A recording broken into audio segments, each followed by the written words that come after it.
My brother and dad stole my film scores and claimed I was mentally unstable. I exposed them at the award ceremony. I'm a 24-year-old woman, and 8 weeks ago I discovered my brother, Nathan, 28-year-old male, and my father, Greg, 51-year-old male, have been licensing my original musical compositions for film and video game scores for the past 3 years, earning hundreds of thousands in royalties, while telling the entertainment industry I'm experiencing severe mental health issues and delusions about being a composer. I've been composing orchestral and electronic music since I was 16, built a portfolio of over 200 original pieces, and started getting interest from indie game developers and small film productions when I was 21. 3 years ago, I asked my brother, who works in film production, and my dad, who has music industry connections, to help me network and pitch my compositions to bigger projects. Instead, they've been submitting my work under their names, splitting the licensing fees and composer credits, and telling anyone who asks about me that I'm unwell and making claims about music she didn't actually create as part of her condition. I only found out because a game composer I'd collaborated with 2 years ago recognized one of Nathan's award-nominated scores as identical to a piece I'd shown him in 2022. When he mentioned this, Nathan told him I was having a mental health crisis and inappropriately claiming credit for family members' work. The composer didn't believe him and contacted me directly. That's when I discovered Nathan and Dad have been submitting my compositions to film studios, game companies, and streaming platforms for 3 years, building reputations as composers using my work, while destroying my professional credibility by spreading lies about my mental health. Nathan is nominated for a major film scoring award next week, and I've spent 8 weeks preparing to expose them both. I've been composing music since I was 16. I started with digital audio workstation software, teaching myself orchestration, electronic production, and film scoring techniques through online courses and endless experimentation. By 18, I had a portfolio of orchestral pieces, ambient soundscapes, and electronic tracks. By 21, I was getting hired for small indie game soundtracks and low-budget film scores. Not big money, but real credits and growing recognition. I'm completely self-taught in composition, though I had some piano lessons as a kid. My strength is creating emotional atmospheres. I can write a string arrangement that makes you cry, or an electronic piece that builds tension perfectly. I understand how music supports visual storytelling, how to score emotional beats, how to create themes that evolve with characters. 3 years ago, when I was 21, I'd built a decent portfolio but struggled to break into bigger productions. The indie game and micro-budget film world was great for experience, but I wanted to score larger projects. Games from established studios, films with theatrical releases, streaming series. That's when Nathan offered to help. He worked in film production, not music, but he had industry connections, knew producers and directors, understood how the business worked. He suggested I let him pitch my work to people he knew, said having an industry insider represent me would open doors faster than cold pitching as an unknown composer. Dad offered to help too.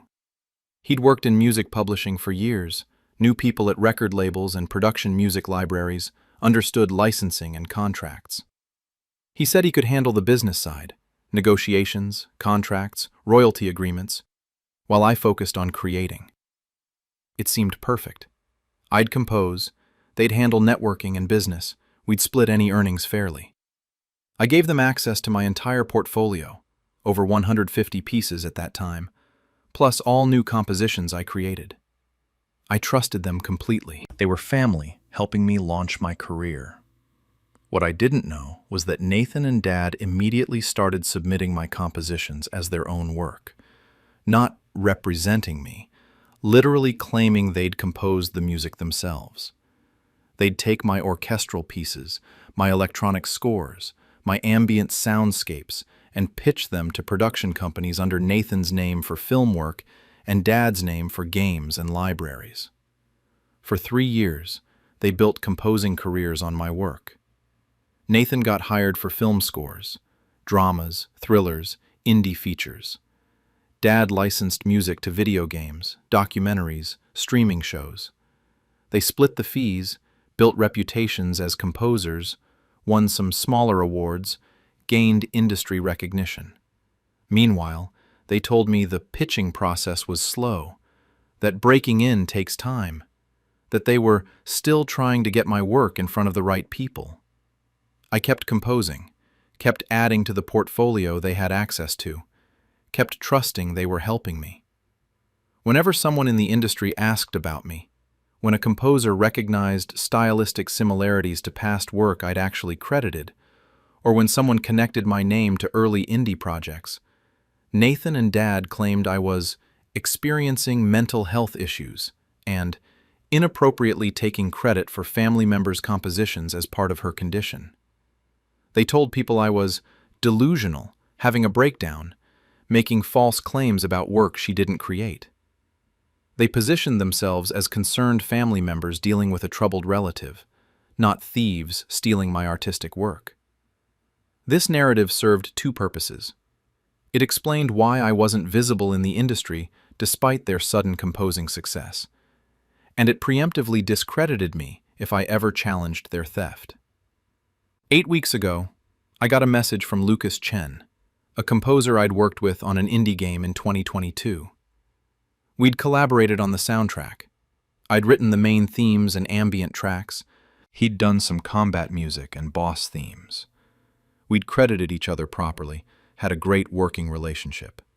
Lucas wrote, "Hey, this is weird, but I need to ask. Did you give permission for Nathan to use your Forgotten Path theme?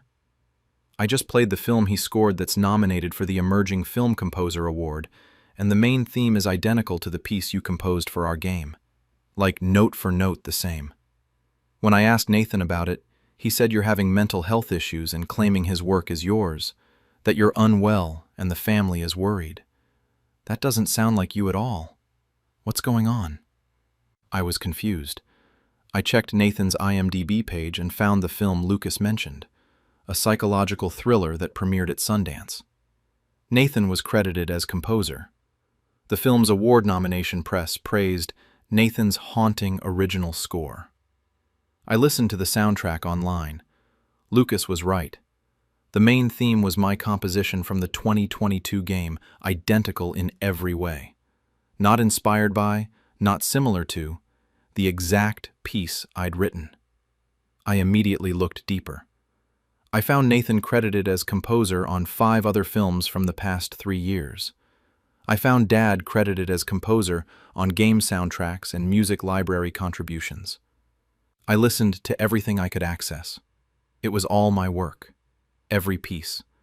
My compositions, my arrangements, my creative work, credited to them, licensed under their names, earning them money and recognition, while I struggled to understand why my career wasn't advancing, despite having what I thought was family help.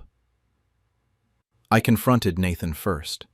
I called him and said, "I just heard the Forgotten Path theme in your Sundance film score. That's my composition from the game I did with Lucas Chen. Why is it credited to you?" Nathan said carefully, "That's your mental health talking again. You've been struggling with distinguishing your work from others' work." I interrupted. "I have the original project files with timestamps from 2022. I have the game credit. Lucas Chen remembers me composing it. That's my piece." Nathan's voice changed, becoming cold. "Look, you gave us access to all your files 3 years ago when we agreed to help you. We've been using those resources to build composing careers. If you start claiming that work now, you'll look exactly like what we've been telling people. Someone with mental health issues making inappropriate claims." I said, "You've been stealing my compositions for 3 years?" He said, "We've been using musical resources you shared with the family, and we've built successful careers that would be destroyed if you suddenly tried to claim credit. Plus, we've established your mental health narrative. No one will believe you over us. They'll just think it confirms what we've been saying about your condition." I hung up and immediately called Dad. He was even more dismissive. "Nathan told me you called. I was hoping we wouldn't have this conversation, but since we are, yes, we've been licensing your compositions. We're family. What's yours is ours. And before you think about challenging this, remember that we've spent 3 years building professional reputations while positioning you as someone with credibility issues. You have early indie game credits from when you were barely 21.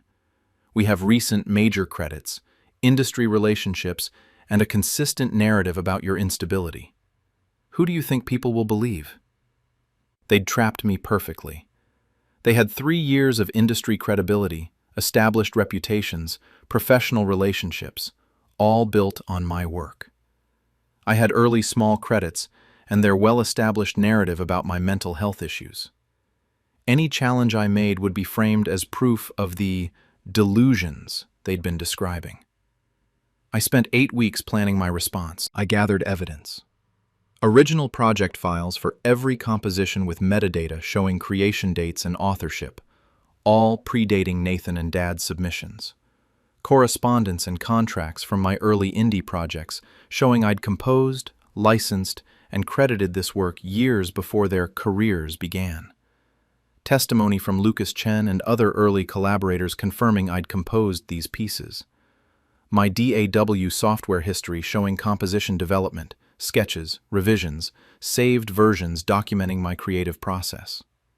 Most importantly, new compositions I'd created in the past 8 weeks that Nathan and Dad didn't have access to, proving I could create original work in the styles they were now claiming as theirs. I also learned Nathan was nominated for the Emerging Film Composer Award at the World Soundtrack Awards next week, one of the most prestigious honors for film composers. He'd be attending the ceremony in Belgium with Dad, both planning to network with major film studios and game publishers. The award nomination was based on his Sundance film score, my composition that he'd stolen. I contacted the World Soundtrack Academy with my evidence. They investigated, verified my documentation, and agreed to address the situation at the ceremony before presenting the award. The World Soundtrack Awards ceremony was yesterday in Ghent, Belgium. 800 film composers, music supervisors, directors, and entertainment industry professionals from around the world attended. This is one of the most important events in film music. Winning here can launch or define a composing career. Nathan and Dad attended, seated prominently in the nominees section. Nathan wore a tuxedo, prepared to accept his award. Dad sat beside him, both confident in their 3-year theft that they believed was protected by their mental health lies about me. The Emerging Film Composer Award was one of the evening's major categories. The presenter began describing the nominees' achievements, building to the announcement. Then she paused and said something unexpected. Before we present this award, the Academy has been made aware of serious questions regarding the authorship of one nominee's work. The composer who actually created the nominated score is here to address this matter. I walked onto the stage. Nathan's face went from confident anticipation to absolute horror in seconds. Dad looked like he'd seen a ghost. I said to the audience of 800 industry professionals, "I'm Sophie Drake. I'm a composer. The film score that Nathan Drake is nominated for tonight, I composed it. Every piece. The main theme, the emotional cues, the suspense music, the climax. All my original compositions. Nathan is my brother. 3 years ago, he and my father offered to help me break into film scoring. Instead, they stole over 200 of my compositions, submitted them under their names, built careers on my work, and told the industry I was mentally unstable and claiming credit for work I didn't create. Screens throughout the hall displayed my evidence. Original project files with metadata showing I'd composed the nominated film's score in 2022, 2 years before the film was made, because Nathan had submitted my existing work from my portfolio as a new original score for the production. Side-by-side comparison of my original files and Nathan's submitted score. Identical in every note, every arrangement, every production choice. Correspondence from Lucas Chen confirming the main theme was my composition from our 2022 game collaboration. My early indie game credits showing I'd been professionally composing years before Nathan claimed any composing work. timeline showing Nathan's first composer credit appeared 3 years ago, exactly when I'd given him portfolio access, despite having no prior composition training, education, or credits. Then I addressed the mental health lies. Nathan and Dad told people I was mentally unstable to explain why I wasn't visible in the industry and to preemptively discredit me if I challenged their theft. I don't have mental health issues. I'm a composer whose work was stolen by family members who weaponized mental health stigma to silence me. I performed proof of my compositional ability. I sat at a piano on stage and composed a new piece live, improvising a 3-minute film score for a scene displayed on screen, demonstrating the exact compositional voice and emotional storytelling techniques that Nathan and Dad had been claiming as theirs for 3 years. The live composition showed I possessed the creative ability they'd been fraudulently crediting to themselves. Several film composers in the audience stood up. One said, "I worked with Nathan on a film last year teaching him orchestration techniques because his submissions were sophisticated, but he seemed unable to explain his own compositional choices. Now I understand why. They weren't his choices. They were Sophie's." Another composer. Greg Drake licensed music to a game I scored. When I complimented his harmonic language, he couldn't discuss his compositional approach in any depth. I thought he was just humble. He was actually clueless because he hadn't composed anything. The World Soundtrack Academy director took the microphone. Based on this evidence, Nathan Drake's nomination is revoked. The Academy does not recognize composers who submit others' work as their own. Nathan Drake and Greg Drake are banned from future Academy consideration. The film music industry's response was immediate and total. Record labels and music libraries revoked Dad's licensing deals. Film studios canceled Nathan's scoring contracts. Both are being investigated for copyright fraud. The composing community, which values artistic integrity and authentic creative voice, rejected them entirely for stealing a young composer's work and using mental health stigma as a weapon. My relationship with Nathan and Dad is destroyed, but they destroyed it 3 years ago when they chose theft over helping family. I'm 24 years old. I've spent 8 years teaching myself composition, building skills, creating a body of work that I'm proud of. Nathan and Dad decided my work was valuable enough to steal, but that I wasn't worthy of credit or career advancement. Now, everyone in film music knows the truth. Sophie Drake composed those scores, and Nathan and Greg Drake are thieves who built fraudulent careers on stolen compositions. The award ceremony where Nathan expected triumph became the venue for exposing 3 years of theft and lies. My compositions are being properly credited. Industry professionals are reaching out with legitimate opportunities, and the film music community knows my work is mine. Nathan and Dad wanted composing careers without developing actual compositional skills. They got 3 years of stolen success that ended in permanent professional destruction. I wanted a film composing career. I'm getting one now, based on my actual work, with my actual name, with my actual credit. The difference? Mine is real. Theirs was always theft. One survives exposure, the other doesn't. I compose music that tells emotional stories. Last night I told a different kind of story. True, documented, devastating to the people who stole from me. Both kinds of storytelling require truth and authentic voice. I have both. They had neither. The award ceremony stage became a courtroom. The evidence was a symphony. The verdict was unanimous. I'm still composing. They're still lying about it, but no one believes them anymore. The music plays on. Their careers don't. Perfect harmony from my perspective. I spent 8 years learning to compose. They spent 3 years learning to steal. Only one of those skills has a professional future. Mine does. Theirs doesn't. The World Soundtrack Academy made that perfectly clear. They tried to silence my voice with mental health stigma. My compositions spoke louder than their lies. The orchestra played. The truth sang. The theft ended. The career began. Mine, not theirs.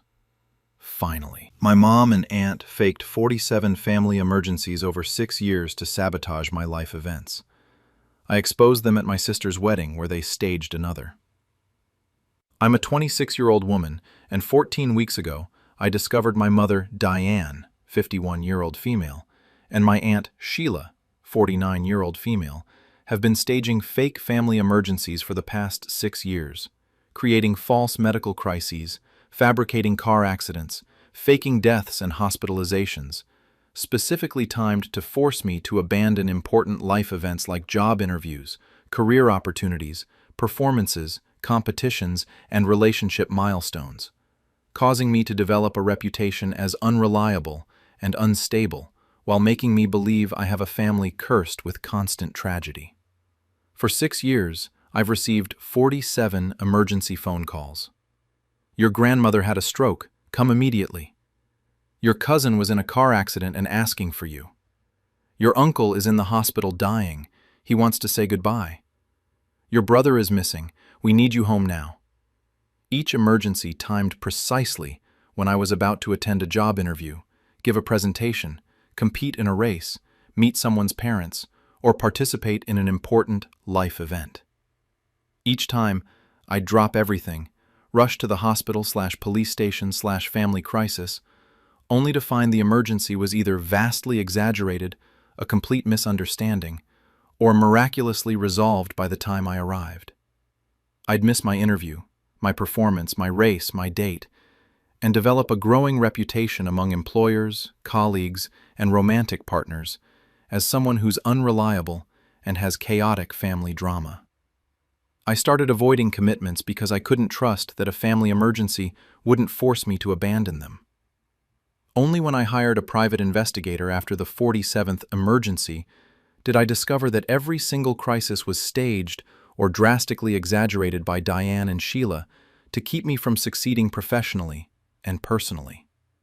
They wanted me to stay local, single, and dependent, rather than building an independent, successful life.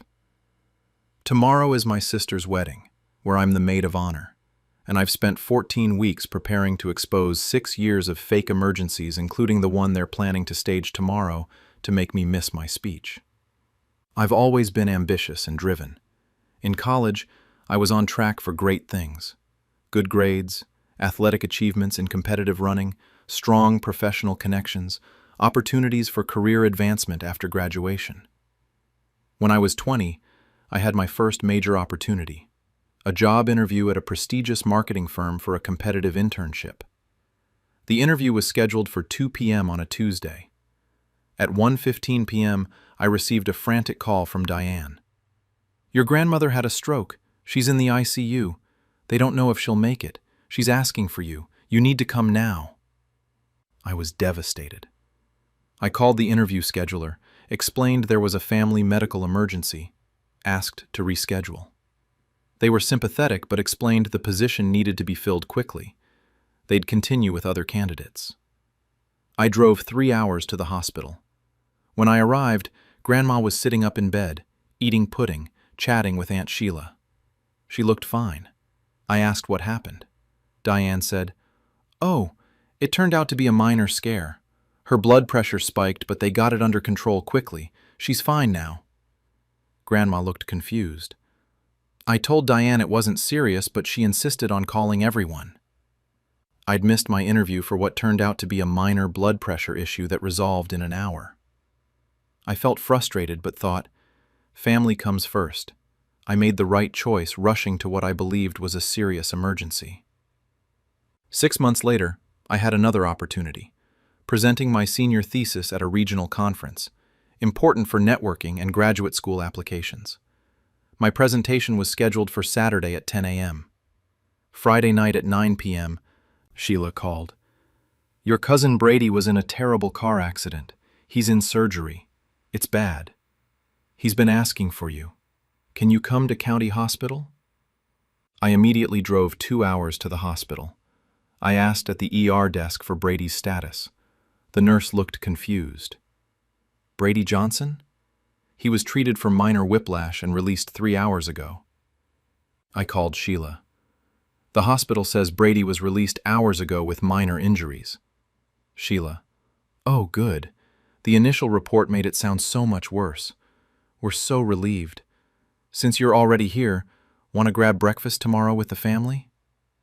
I'd driven 2 hours late at night, lost sleep, and now had to drive 2 hours back to make my 10 a.m. presentation. I was exhausted, unprepared, and gave a poor presentation that hurt my academic reputation. Again, I thought it was a miscommunication, not intentional. Over the next 6 years, this pattern repeated 47 times. Year 1, age 2021, 8 emergencies. Grandmother's stroke before job interview, actually minor blood pressure spike. Cousin's terrible car accident before thesis presentation, actually minor fender bender. Uncle's heart attack before marathon I'd trained 6 months for, actually indigestion. Brother missing before date with someone I really liked, actually at a friend's house with dead phone. Aunt's hospitalization before important networking dinner, actually routine procedure. Grandmother's fall before certification exam, actually tripped, no injuries. Cousin's emergency surgery before birthday celebration with boyfriend's family, actually scheduled appendectomy, doing fine. Uncle dying before regional running championship, actually flu, recovered quickly. Each time, I'd drop everything, rush to the crisis, find it was either resolved, exaggerated, or a misunderstanding. Years 2 to 6, ages 21 to 26, 39 more emergencies. The pattern continued with remarkable consistency. Every time I had a job interview, missed 7 interviews due to family emergencies. An important career event, missed 5 presentations, 3 networking events, 2 conferences. A significant relationship milestone, missed 4 meet the parents dinners, 3 important dates, 2 relationship conversations that ended in breakups when partners thought I was avoiding commitment. Athletic competitions, missed 6 races I'd trained months for. Personal achievements, missed 5 celebrations, 4 ceremonies. There would be an emergency call from Diane or Sheila. The emergencies followed patterns. Always serious enough to justify dropping everything. Always involving family members who needed me specifically. Always timed within hours before my important event. Always either completely resolved or drastically less serious than initially reported by the time I arrived. The consequences compounded. Professional reputation. After missing 7 job interviews and 5 major work presentations due to family emergencies, employers and colleagues began seeing me as unreliable. She has too much family drama. She can't commit to responsibilities. There's always some crisis. Athletic career. After missing 6 major races due to emergencies, race organizers and running clubs questioned my commitment. I lost sponsorship opportunities and competitive standings. Relationships. After missing important relationship milestones due to emergencies, romantic partners broke up with me. I understand family is important, but there's always some crisis. I need someone reliable. 3 serious relationships ended this way. Social reputation. Friends and extended family began commenting, "Your family has the worst luck. There's always something with them. Maybe you're cursed." My mental state.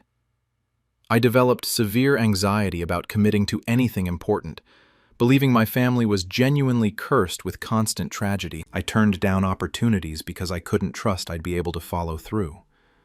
By age 26, I'd missed dozens of life-changing opportunities, developed a reputation as unreliable, struggled with commitment anxiety, and believed my family was genuinely plagued by constant medical emergencies and disasters. What I didn't know was that all 47 emergencies were staged or drastically exaggerated by Diane and Sheila.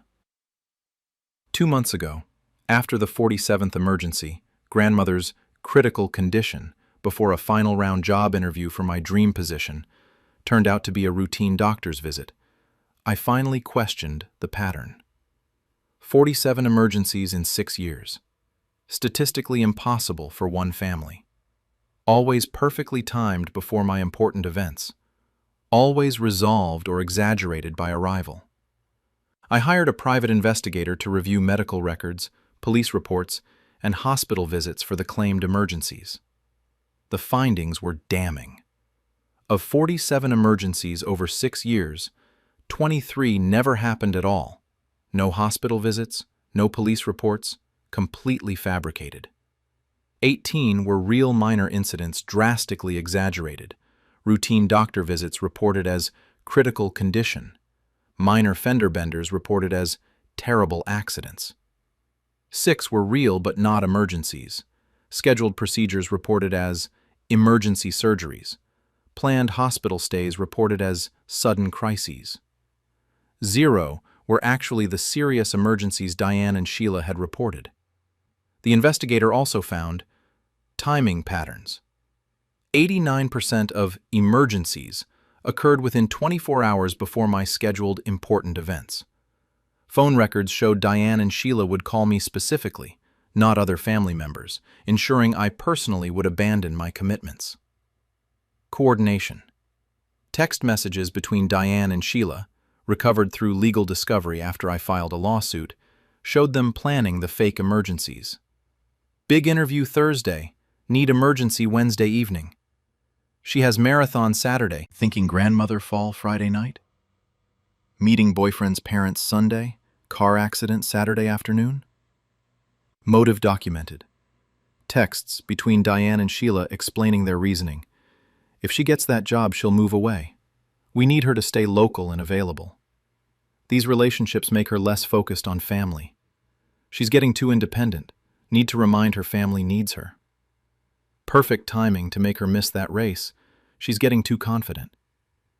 They systematically destroyed 6 years of opportunities to keep me local, single, dependent, and unsuccessful, while making me believe my family was genuinely cursed with constant tragedy. I confronted Diane. I hired an investigator. The 47 family emergencies over 6 years were fake or exaggerated. You staged them to make me miss important life events. Diane tried to justify. We weren't staging them. We were just worried, and maybe sometimes panicked more than necessary. Family emergencies are subjective. I said, 23 of them never happened at all. Grandmother was never in the ICU. Brady was never in a terrible accident. Uncle was never dying. You lied. Diane, we were concerned and wanted you with family. Is that so wrong? You were always prioritizing career and racing and dating over us. We needed to remind you where your priorities should be. I said, you destroyed my professional reputation, my athletic career, 3 relationships, and made me believe my family was cursed. Diane, you're being dramatic. You still have opportunities. You're fine. We just needed you more available for actual family needs. She saw nothing wrong. Neither did Sheila. You were getting too focused on yourself.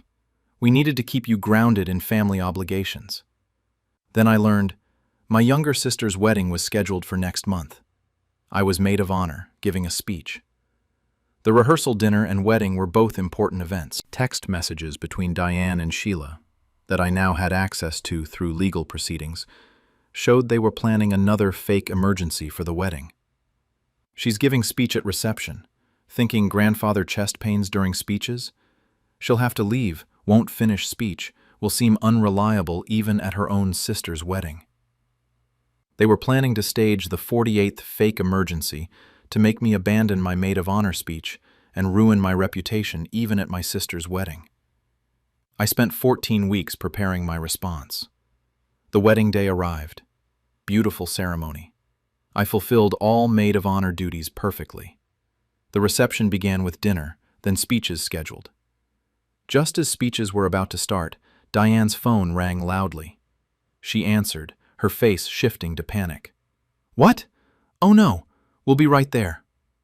She announced to the reception, I'm so sorry to interrupt, but we just got a call.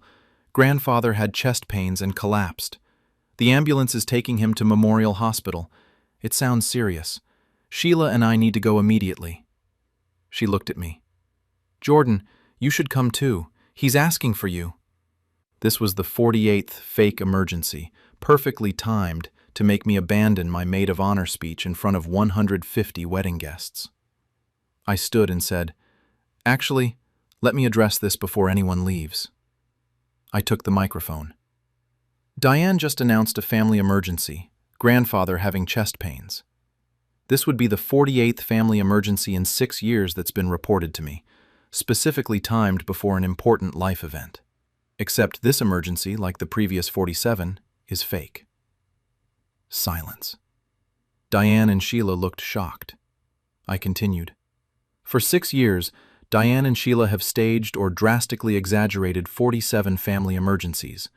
Fake strokes, fake car accidents, fake hospitalizations, fake deaths. Every single one timed precisely before my job interviews, career presentations, athletic competitions, or relationship milestones. They did this to force me to abandon these events, destroying my professional reputation and making me believe our family was cursed with constant tragedy. I displayed evidence on the reception screens. Timeline of 47 emergencies over 6 years, each marked with what important event I was about to attend. Investigators' findings: 23 completely fabricated, 18 drastically exaggerated, 6 real but not emergencies, 0 actually serious as reported.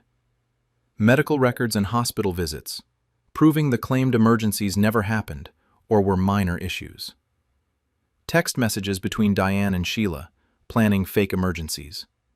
Big interview Thursday, need emergency Wednesday. Marathon Saturday, thinking fall Friday? Meeting parents Sunday, car accident Saturday? Their stated motive: keep her local, keep her available. She's too independent.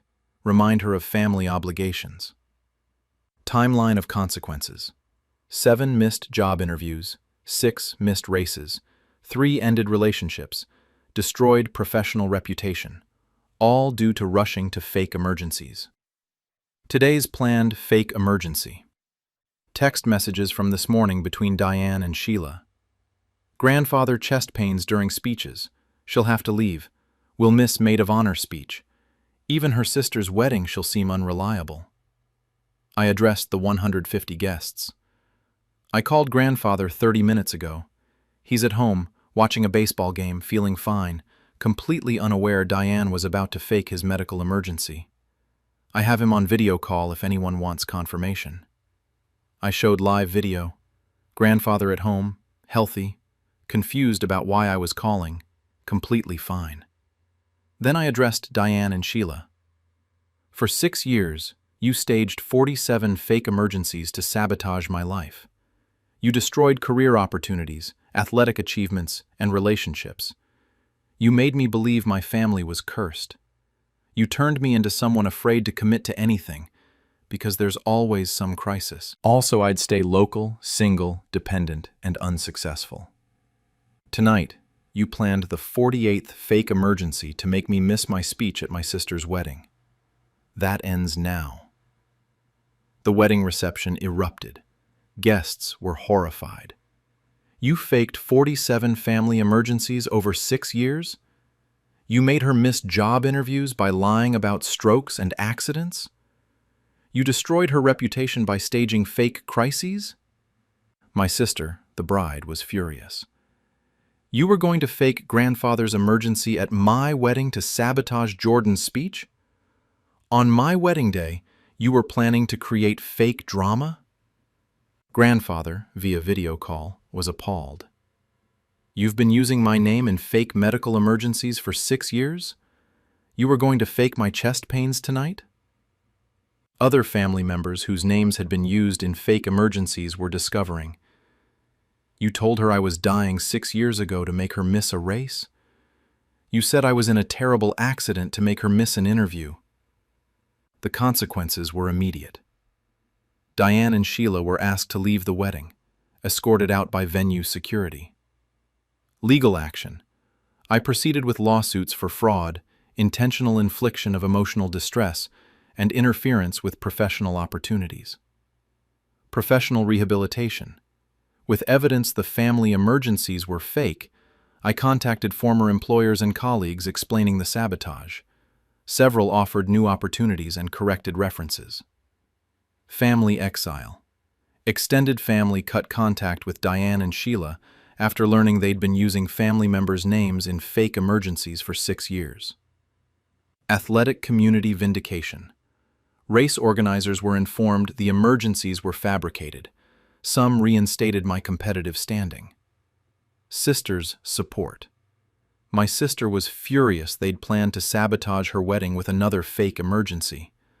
My relationship with Diane and Sheila is destroyed. They destroyed it 6 years ago when they chose to stage 47 fake emergencies rather than accept my independence. I'm 26 years old.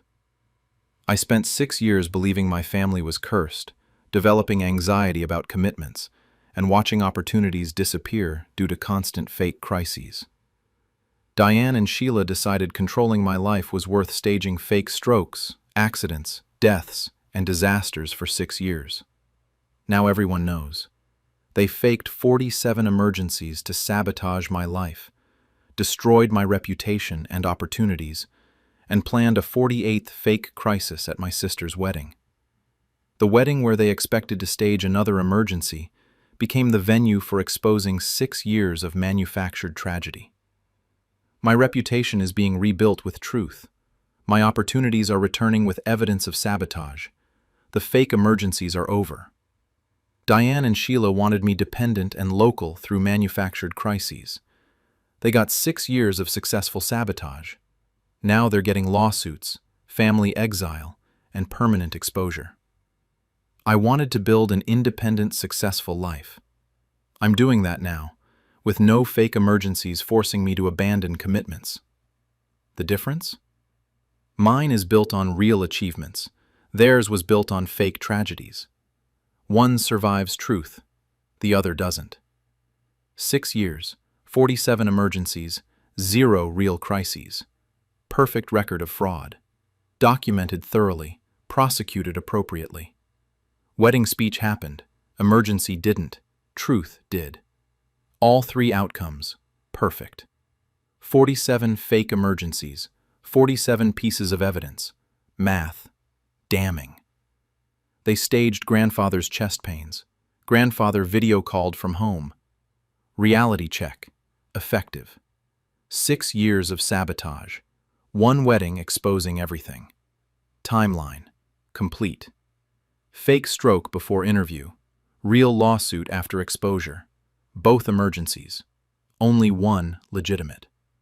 They created fake tragedies, faced real consequences. Irony, perfect. Medical records proved emergencies fake.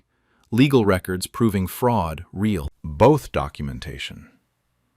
Only one honest. 47 times I rushed to hospitals. Once, they rushed to leave reception. Exit urgency, role reversal. They wanted me available, made themselves unavailable now. Availability, redistributed.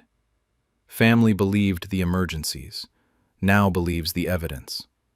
Belief shift, permanent. Sister's wedding disrupted by exposure. Would have been disrupted by fake emergency anyway. Disruption, same either way, only one version honest. Grandfather, dying multiple times, very much alive and angry. Mortality, exaggerated then, credibility, dead now. Text messages planning emergencies, text messages as evidence, documentation, self-incriminating. They staged 47. Evidence documented 47, perfect match. Count, precise and condemning. Wedding guests, 150 witnesses, all heard truth. Witness count, optimal. Maid of honor speech, delivered. Fake emergency, exposed. Both speeches, successful. 6 years controlling through fake crises. 1 evening exposed through real evidence. Control, ended. They fabricated tragedies. Tragedy, theirs now. Poetic justice, literal. Emergency number 48 attempted. Number 48 exposed. Pattern, interrupted permanently. Grandfather fine. Diane and Sheila not fine. Health status, accurately reversed. Hospital visits for fake emergencies, 47. Legal visits for real consequences, ongoing. Visit type, shifted appropriately. Professional reputation destroyed by them. Professional reputation rebuilt by truth. Reputation, restored. Athletic career sabotaged. Legal case strengthened. Career, redirected toward justice. Relationships ended due to their fake crises.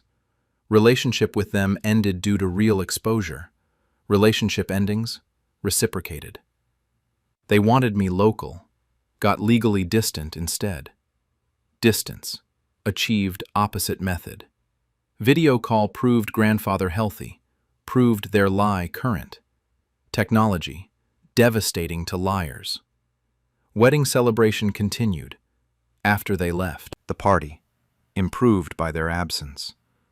Sister supported me. Sister's wedding venue, perfect for justice. Venue, multi-purpose successfully. Investigators' evidence comprehensive. Legal case, solid. Investigation, thorough and damning. 6 years believed family cursed. Family, not cursed, just 2 liars. Curse, debunked. Anxiety about commitments developed. Commitment to legal action, strong. Anxiety, redirected productively. They created 47 fake emergencies, creating one real legal emergency, their own. Emergency creation, role reversal. Medical records don't lie, neither does timeline. Evidence, objective and absolute. Text messages planning tonight's fake emergency, tonight's real exposure. Planning, backfired perfectly. They staged chest pains, caused their own heartbreak. Cardiac events, metaphorical redistribution. Grandfather watching baseball, family watching their exposure. Entertainment, very different kinds. Reception speeches included mine, about their sabotage.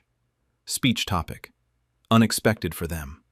Wedding toasts raised, to truth and justice. Toast content, appropriate. They wanted control, lost control of narrative. Control, eliminated. Fake emergencies, 47. Real consequences, mounting.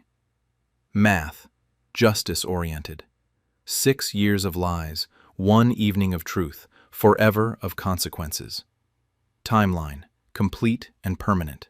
Emergency response time, instant for 6 years. Legal response time, ongoing. Response, role appropriate. They interrupted my life 47 times. Truth interrupted their schemes once, permanently. Interruption, final. Family emergencies, fake. Family accountability, real. Family dynamics, corrected. Wedding witnessed fake emergency attempt, witnessed real exposure. Witness event, educational. Maid of honor duties completed. Revenge duties, also completed. Duty fulfillment, comprehensive. Sister's day not ruined, enhanced by justice. Wedding quality, improved. 6 years, 47 emergencies, 0 legitimate, 100% exposed. Statistics, complete. They staged. I exposed. Law prosecutes. Process, complete. Fake emergencies, ended. Legal emergencies, theirs now. Emergency ownership, transferred. Perfect timing, perfect evidence, perfect venue, perfect justice. All perfect, all deserved. Truth served, justice delivered. Emergencies, fake. Consequences, real. Complete. My mom and sister switched every gift I gave for 8 years. keeping my thoughtful presents and giving recipients terrible replacements instead. I'm a 25-year-old woman, and 17 weeks ago, I discovered my mother, Patricia, 54-year-old female, and my sister, Vanessa, 28-year-old female, have been intercepting every gift I purchased for family members and friends for the past 8 years, opening packages before delivery, removing my carefully chosen thoughtful presents, replacing them with cheap, inappropriate items, then keeping or selling my original gifts while recipients received terrible replacements they believed came from me, causing me to develop a reputation across my entire extended family and social circle as someone who gives offensively bad gifts despite genuinely terrible taste, making me seem thoughtless and damaging dozens of relationships, while Patricia and Vanessa kept hundreds of my expensive, thoughtful gifts for themselves. For 8 years, I've carefully selected meaningful gifts for birthdays, holidays, weddings, and special occasions, researching what people wanted, spending considerable time and money choosing perfect items, writing heartfelt cards, only to watch recipients open gifts with confused or disappointed expressions, thank me awkwardly for items that seemed completely wrong, and gradually exclude me from celebrations because I'm the one who gives those weird gifts. I couldn't understand why my thoughtful presents seemed to offend everyone. The book collector aunt who unwrapped a cheap romance novel instead of the rare first edition I'd purchased.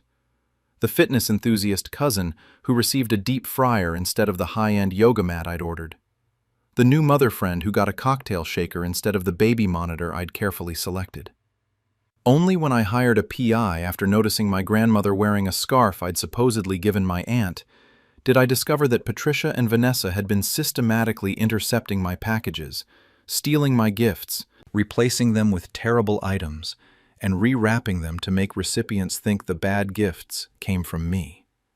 Tomorrow is my sister's baby shower with 60-plus guests, including everyone who's received my terrible gifts, and I've spent 17 weeks documenting 8 years of gift theft and replacement. I've always loved giving gifts. I take pride in selecting meaningful presents that show I've paid attention to people's interests and needs. In high school and college, friends and family appreciated my thoughtful gift-giving. When I was 17, I moved out for college while Patricia and Vanessa stayed in my hometown. I'd order gifts online to be delivered to Patricia's house, my permanent address for shipping, then pick them up when visiting or have them given to recipients at family gatherings. The first incident I remember was my grandmother's 70th birthday when I was 18. I'd purchased a beautiful vintage brooch from an estate sale. She collected antique jewelry. I had it shipped to Patricia's house. She said she'd bring it to the party. At the party, Grandma opened my gift, a plastic keychain from a gas station with "World's Best Grandma" in cheap lettering. Grandma smiled politely. "Thank you, dear. Very thoughtful." I was confused. "That's not what I sent. I sent you an antique brooch." Patricia said, "Honey, this is what was in the package you sent. Maybe the seller made a mistake?" I was frustrated but thought it was a shipping error. I'd paid $200 for that brooch. Over the next 8 years, this pattern repeated 127 times. The systematic gift replacement. Every gift I purchased and had delivered to Patricia's house or gave to Vanessa to wrap for me was intercepted. Patricia and Vanessa would 1.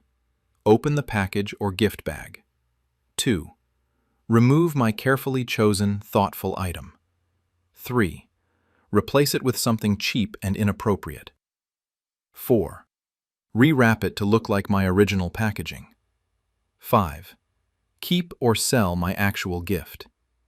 6. Ensure the recipient received the terrible replacement, believing it came from me. Examples over 8 years. Aunt Sarah's birthday. I sent $400 signed cookbook from her favorite chef. She received $8 grocery store cookbook with water stains. Cousin Mike's wedding. I sent $600 set of Le Creuset cookware from registry. He received $15 mismatched plastic mixing bowls. Uncle Tom's retirement. I sent $350 fly fishing equipment he'd mentioned wanting. He received $12 decorative fishing-themed socks. Best friend Emma's housewarming. I sent $500 original artwork by local artist she loved. She received $20 mass-produced poster of dolphins. Nephew's 5th birthday. I sent $200 educational Lego robotics set. He received $8 broken toy from Dollar Store. Grandmother's Christmas. I sent $300 cashmere scarf in her favorite color. She received $10 acrylic scarf in color she hates. Sister's friend's baby shower. I sent $250 baby monitor system. I gave Vanessa to wrap. She presented $15 novelty baby bib with crude joke. This happened 127 times over 8 years. Every single gift I sent was replaced with something cheap, inappropriate, or borderline offensive. The consequences. My reputation destroyed. I became known throughout my family and social circle as the one who gives terrible gifts. People joked about my unique gift-giving style. Some stopped inviting me to celebrations to avoid awkward gift-opening moments. Relationships damaged. Extended family members distanced themselves, thinking I was thoughtless or deliberately giving bad gifts as some kind of statement. Friends stopped reciprocating gifts or inviting me to gift exchange events. Financial loss. I'd spent over $30,000 on thoughtful gifts over 8 years that never reached recipients. Patricia and Vanessa kept or sold them. Emotional impact. I was hurt and confused why my carefully chosen gifts seemed to offend everyone. I questioned my judgment and taste. Social exclusion. Fewer party invitations, removed from gift exchanges, excluded from wedding registries. Just give cash instead. Patricia and Vanessa's motivation. They wanted the expensive, thoughtful gifts for themselves while destroying my reputation, ensured I'd seem like the problem child, and they'd look better by comparison as the thoughtful family members. 3 months ago, I was at my grandmother's house when I noticed she was wearing a beautiful cashmere scarf, the exact scarf I'd purchased 2 years ago as a Christmas gift for my Aunt Sarah. I said to Grandma, "That's a beautiful scarf. Where did you get it?" "Grandma, your sister Vanessa gave it to me for my birthday last year. Wasn't that thoughtful?" I was stunned. That was my scarf. I'd bought it for Aunt Sarah. Vanessa had given it to Grandma as her own gift. I started investigating. I checked my purchase history from the past 8 years, receipts, order confirmations, tracking numbers for 127 gifts I'd sent. Then, I hired a private investigator to help track what happened to my gifts. The findings were devastating. Complete gift interception. Patricia and Vanessa had opened every package I'd sent to Patricia's address or given them to wrap. They'd systematically replaced my gifts with cheap, terrible items while keeping the originals. What they did with my gifts. 47 gifts kept for themselves, wearing, using, or displaying items I'd purchased for others. 52 gifts sold online through various accounts. Investigator found listings matching my purchases. 28 gifts re-gifted to others under Patricia or Vanessa's name, taking credit for my thoughtful selections. The replacement items. They'd buy dollar store junk, garage sale rejects, or deliberately inappropriate items to replace my thoughtful gifts. They'd spend $5 to $20 on replacements for gifts I'd spent $100 to $600 on. Evidence collected. My purchase records showing 127 thoughtful, expensive gifts bought over 8 years. Photos of Patricia and Vanessa wearing, using items I'd purchased for others. Online sales listings for items matching my purchase descriptions. Testimony from recipients describing the terrible gifts they'd received. Security camera footage from Patricia's house showing them opening packages, removing items, replacing with junk. Text messages between Patricia and Vanessa discussing the scheme. She bought another expensive gift for Sarah, switching it out tonight. This cashmere scarf she bought is gorgeous, keeping it for myself.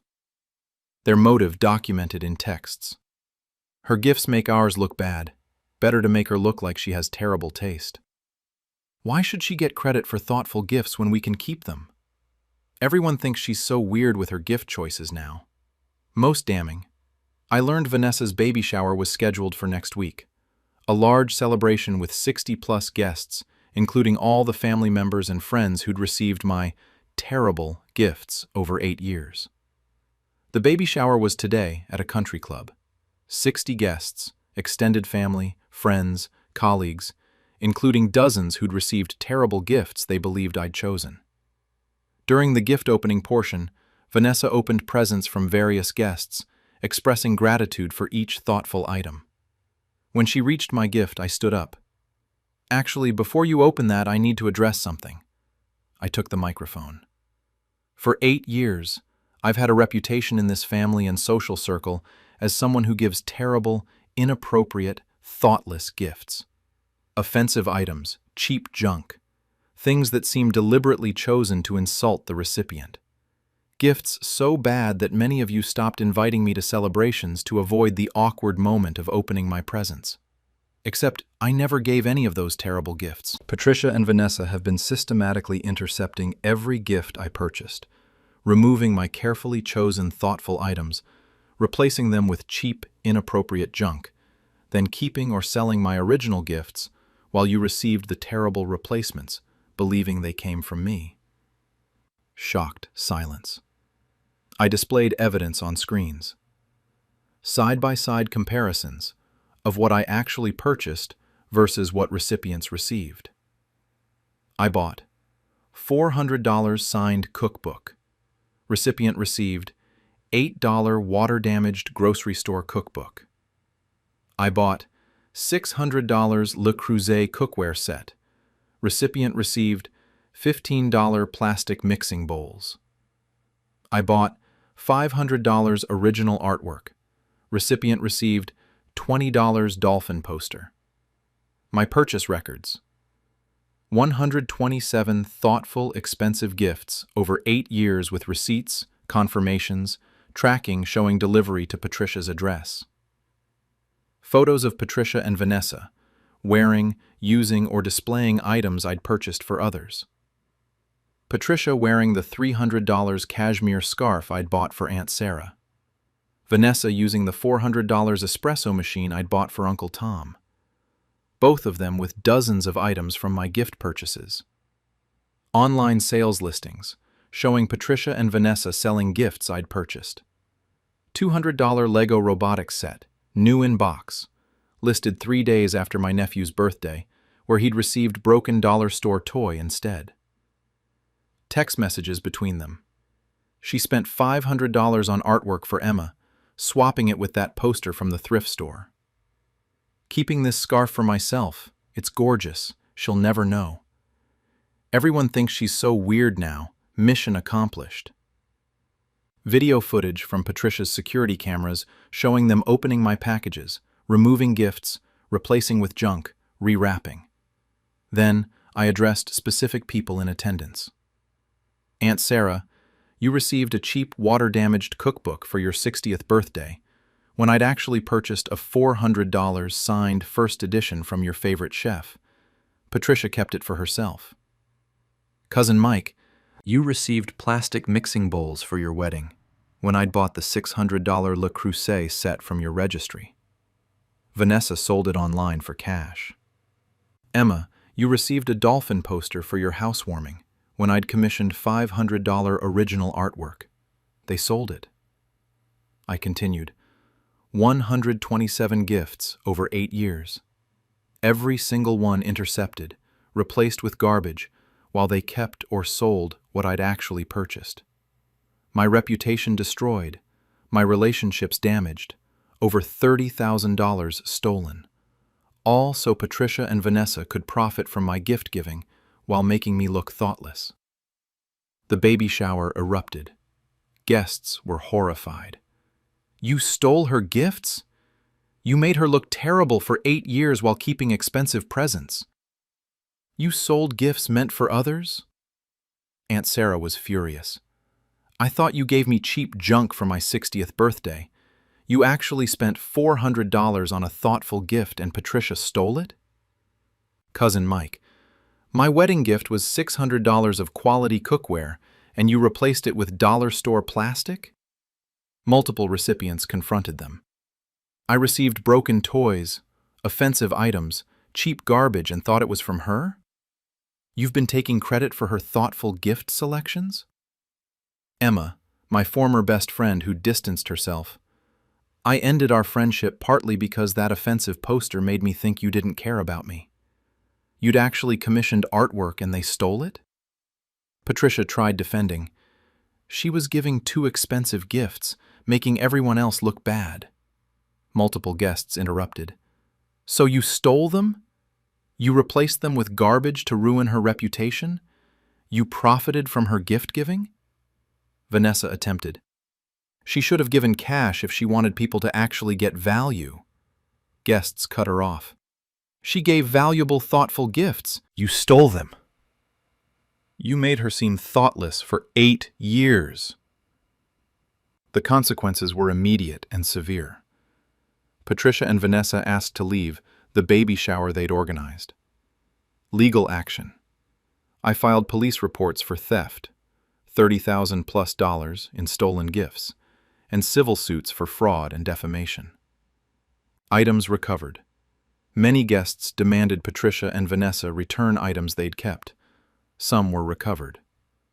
Reputation restored. Every guest learned my terrible gifts were actually thoughtful, expensive items that had been stolen and replaced. Relationships repaired. Family members and friends apologized profusely, many wanting to rebuild relationships damaged by the misunderstanding. Social rehabilitation. Party invitations returned, welcomed back to gift exchanges, added back to wedding registries. Financial restitution. Court ordered them to repay the value of stolen gifts plus damages. Evidence of other crimes. Investigation revealed they'd also been opening mail, federal offense, and committing mail fraud. My relationship with Patricia and Vanessa is destroyed. They destroyed it 8 years ago when they stole my first gift.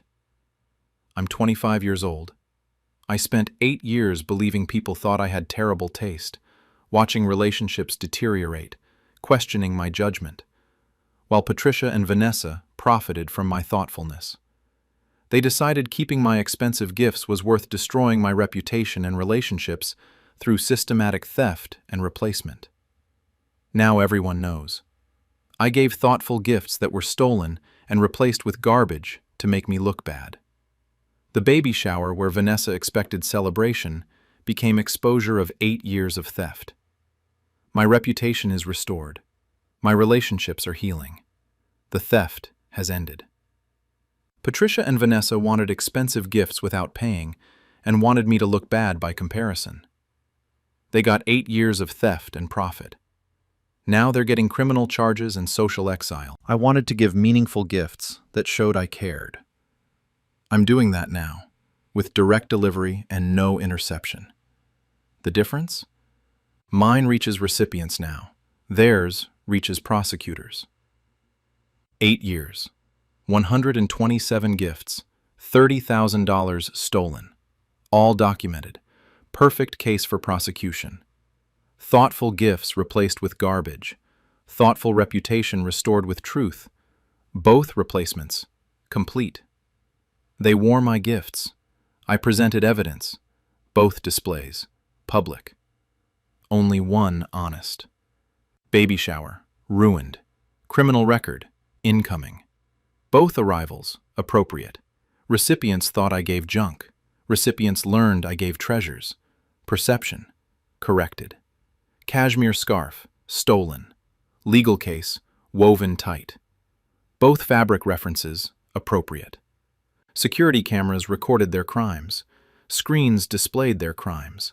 Technology inconvenient for thieves. 60 guests witnessed exposure. 60 potential witnesses for prosecution. Attendance perfect for justice. 8 years stealing, forever consequences. Duration reversed appropriately. They opened packages illegally, mail fraud, federal, crime level, escalated. 127 thefts, 127 counts, math, prosecutable. Gifts sold online, evidence found online. Both digital, one profitable temporarily, one permanently damning. They replaced with junk, replaced with criminal charges. Replacement, justice appropriate. 30,000 stolen, 30,000 owed, plus damages. Financial, reversed legally. My taste questioned, their character revealed. Both assessments corrected. Relationships damaged by lies, relationships repaired by truth. Both relationship changes, appropriate direction. Baby shower celebrated baby, exposed thieves instead. Event purpose, flexible apparently. Vanessa received gifts, received exposure too. Both receptions, one expected, one deserved. 8 years they profited. Evidence accumulated. Both collections, substantial. Only one legal. Patricia kept scarf, can't keep freedom. Retention rates, varied. Items sold for cash. Case solid as gold. Both values, high. Only one legitimate. They stole credit. Credit ruined legally. Credit status, destroyed appropriately. Gift-giving reputation destroyed. Criminal reputation established. Both reputations, accurate now.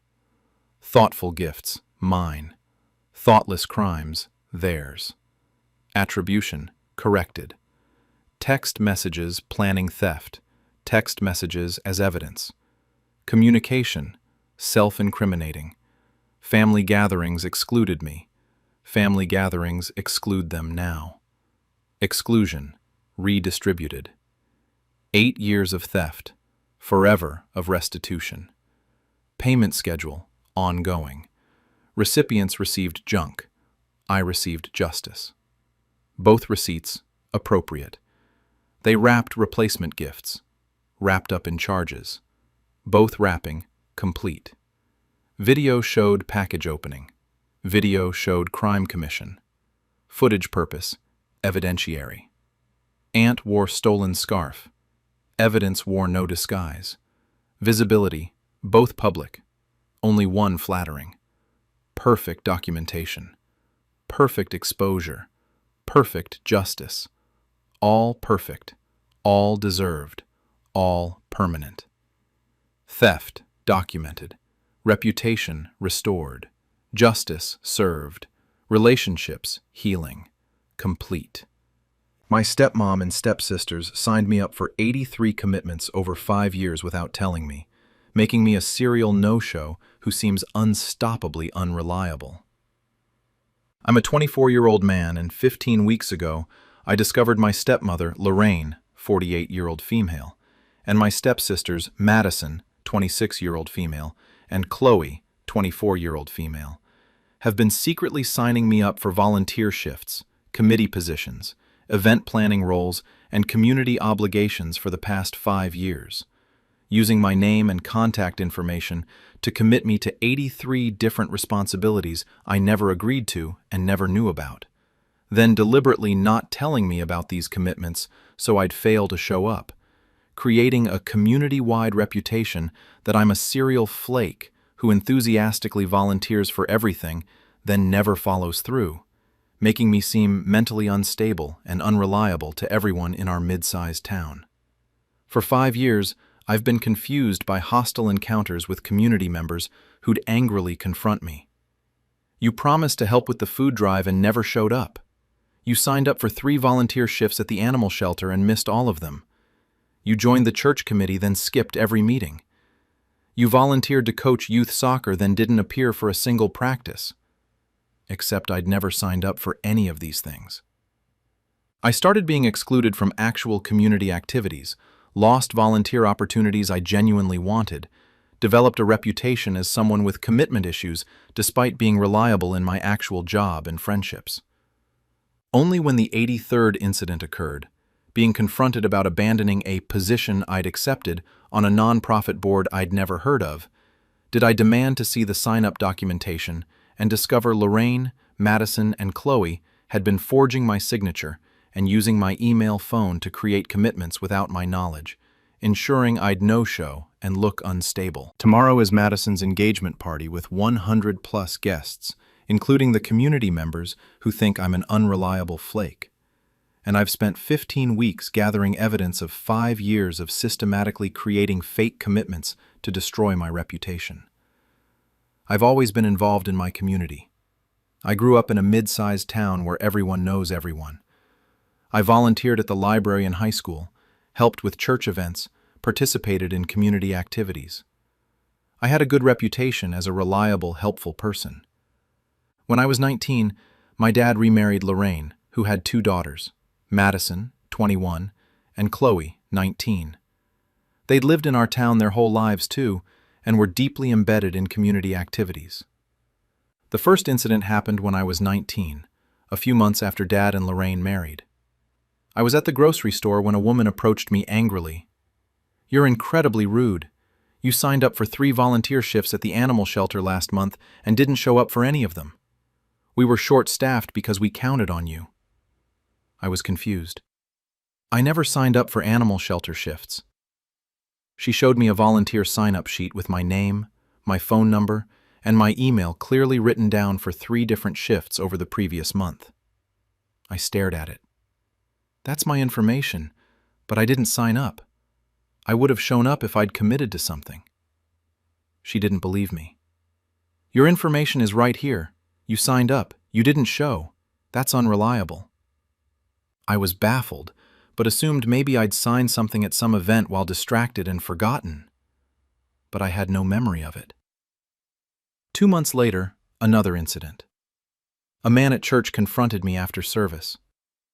"Very disappointed in you. You volunteered to help with the youth ministry fundraiser, said you'd handle setup, then completely no-showed. We scrambled to cover your responsibilities." Again, I had no memory of volunteering. Again, he showed me documentation with my contact information committing me to the role. Over the next 5 years, this pattern repeated 83 times. The commitments Lorraine, Madison, and Chloe signed me up for without my knowledge included volunteer shifts at animal shelters, food banks, homeless shelters, 35 shifts across 5 organizations, committee positions at church, library, community center, 12 committees I never attended, youth sports coaching roles, 4 different teams where I was listed as assistant coach but never showed, event planning teams for festivals, fundraisers, community gatherings, 18 events where I was supposedly on planning committees, nonprofit board positions, 3 boards where I was listed as member but never attended meetings, mentorship programs where I was paired with students, 7 students assigned to me who I never met, community cleanup and service projects, 14 projects I supposedly committed to. Each time they'd use sign-up sheets at community events, online volunteer portals, email communications with organizations, or direct conversations with organizers, providing my name, phone, email, and sometimes forging my signature, committing me to responsibilities without my knowledge. Then, they'd deliberately not tell me about these commitments. I'd have no idea I was supposed to be somewhere, so I'd no-show, and the organizations and community members would see me as unreliable. The consequences compounded. Community reputation destroyed. After 83 no-shows over 5 years, I became known as that guy who always signs up for things enthusiastically, then never follows through. People assumed I had commitment issues, impulse control problems, or was mentally unstable, saying yes to everything in the moment, then flaking. Lost actual opportunities. When I genuinely wanted to volunteer or join committees, organizations would reject me. "We've had issues with you committing then not showing up. We can't rely on you."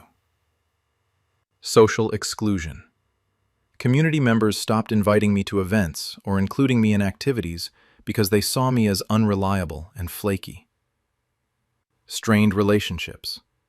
Friends and acquaintances would hear stories about my no-shows and question my character. "I heard you abandoned that mentorship program after agreeing to help that kid. That's really irresponsible." Professional impact. In a small town, reputation matters. Potential employers and professional contacts heard about my commitment issues, which affected job opportunities.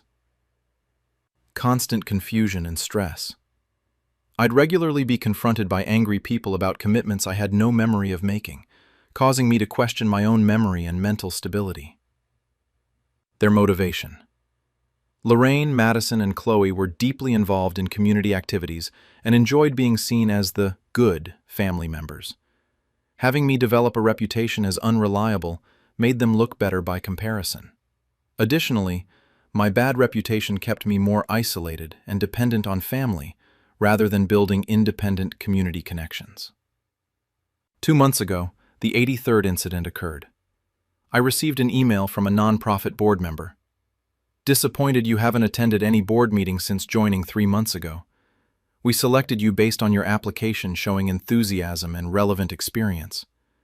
If you're not interested, please formally resign so we can fill your seat." I was confused. I never applied to be on any board. The board member sent me my application, detailed responses to questions about my qualifications and interest, submitted 3 months ago, with my email address and digital signature. I demanded to see the original submission data.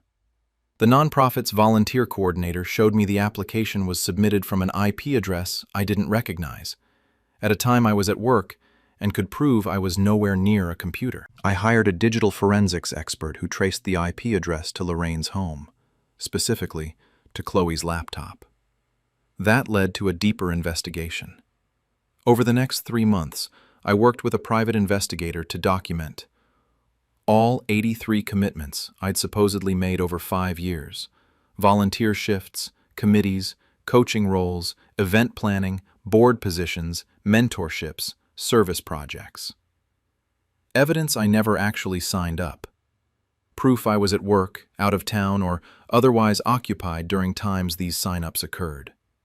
Digital forensics showing applications submitted from Lorraine's home IP. Handwriting analysis showing forged signatures didn't match my actual signature. Pattern analysis. 87% of commitments were signed up for by someone at Lorraine's house. IP addresses, physical sign-up sheets she had access to at events she attended. Testimony from organizations. Many kept records showing I had signed up, but never confirmed via my actual phone or email. They'd been given my contact info, but communications had gone to email addresses that were slightly modified versions of mine, adding a period or number that I didn't control. Lorraine, Madison, and Chloe's access. They'd collected my information over years, had access to my mail, knew my schedule, could forge my signature, and created similar email addresses to intercept confirmations. Their motive. Text messages between the 3 of them joking about my reputation as a flake, discussing how it made them look more reliable by comparison, celebrating when I'd be publicly criticized for no-shows. I also discovered Madison's engagement party was scheduled for next week. A large celebration with 100+ guests, including many community members, volunteer coordinators, and organization leaders who believed I was an unreliable serial no-show. The engagement party was tonight at a country club. 100 guests, including family, friends, and many community members who'd been involved in the 83 incidents where I'd supposedly committed, then no-showed. During the toasts portion, I asked to speak. I stood and said, "I want to address something that many of you have experienced with me over the past 5 years. I've supposedly signed up for 83 different volunteer shifts, committee positions, coaching roles, and community obligations, then failed to show up for any of them. I've developed a reputation in this community as someone who enthusiastically commits to everything, then flakes on all responsibilities. Except I never actually signed up for any of those 83 commitments. Lorraine, Madison, and Chloe have been secretly signing me up using my name and information, then not telling me about these commitments, ensuring I'd no-show and look unreliable. The room went silent. I displayed evidence on screens. Complete list of 83 commitments, over 5 years with dates, organizations, and types of responsibilities I supposedly accepted. Digital forensics, showing applications and sign-ups came from Lorraine's home IP address, specifically Chloe's and Madison's devices. Handwriting analysis of forged signatures on physical sign-up sheets. Expert testimony confirming they didn't match my actual signature. Timeline proving I couldn't have signed up. Multiple instances where sign-ups occurred while I was provably at work, out of town, or otherwise occupied with documented alibis. Modified email addresses. Evidence of fake email addresses nearly identical to mine, jsmith.23 instead of jsmith23. That Lorraine, Madison, and Chloe controlled to intercept confirmation communications. Text messages between Lorraine, Madison, and Chloe discussing their plan. Signed him up for 3 shelter shifts. Can't wait for them to complain when he doesn't show. Put his name down for church committee. This will be hilarious. Everyone thinks he's such a flake now, makes us look so much better. Their stated motive from messages. Keep his reputation bad so people prefer working with us. He was getting too involved in community stuff, needed to knock him down. Easier to look good when he looks unreliable. Then I addressed specific people in attendance.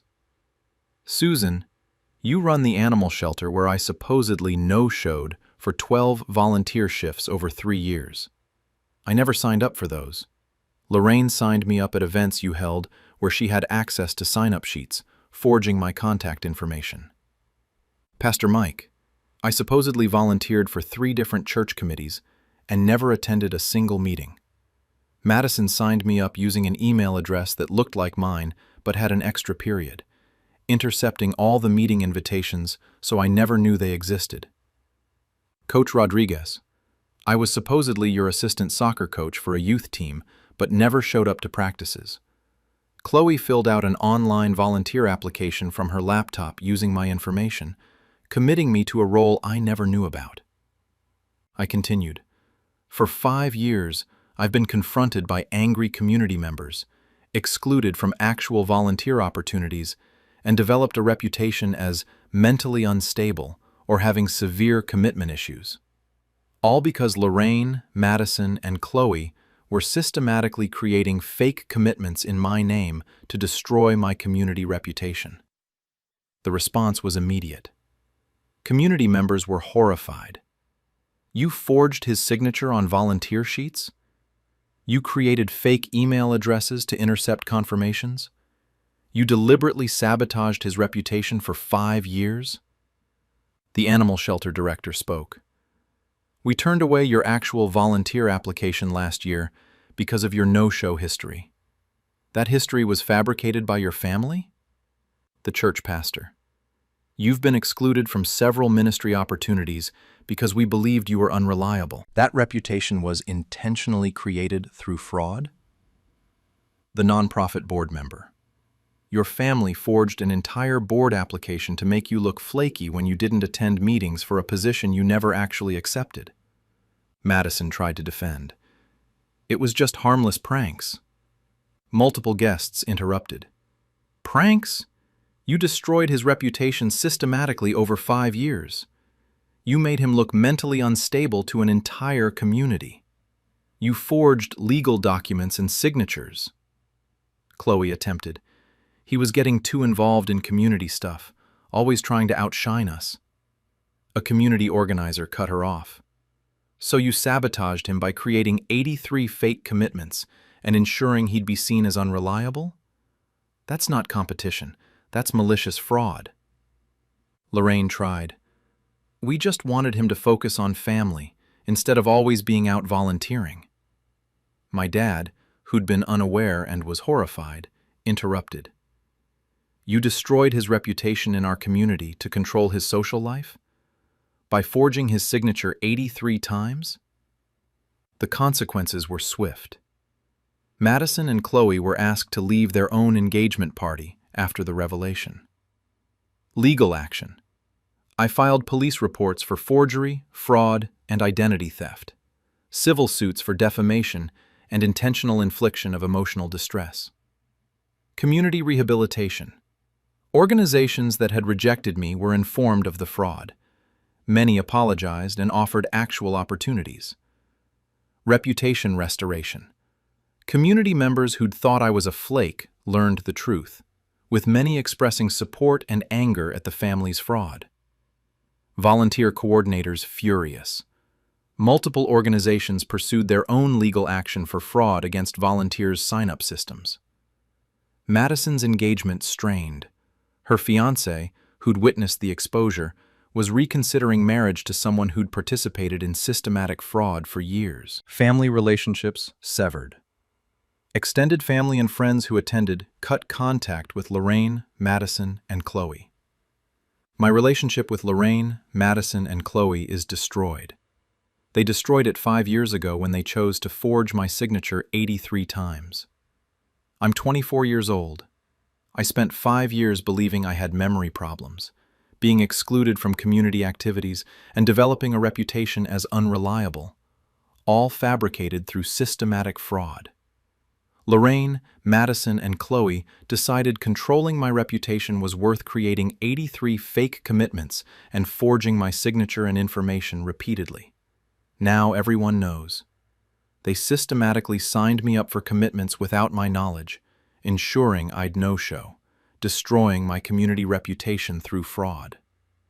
The engagement party where Madison expected celebration became the venue for exposing 5 years of forgery and fraud. My community reputation is being restored. Organizations are apologizing. Actual opportunities are opening. Lorraine, Madison, and Chloe wanted to look good by making me look bad.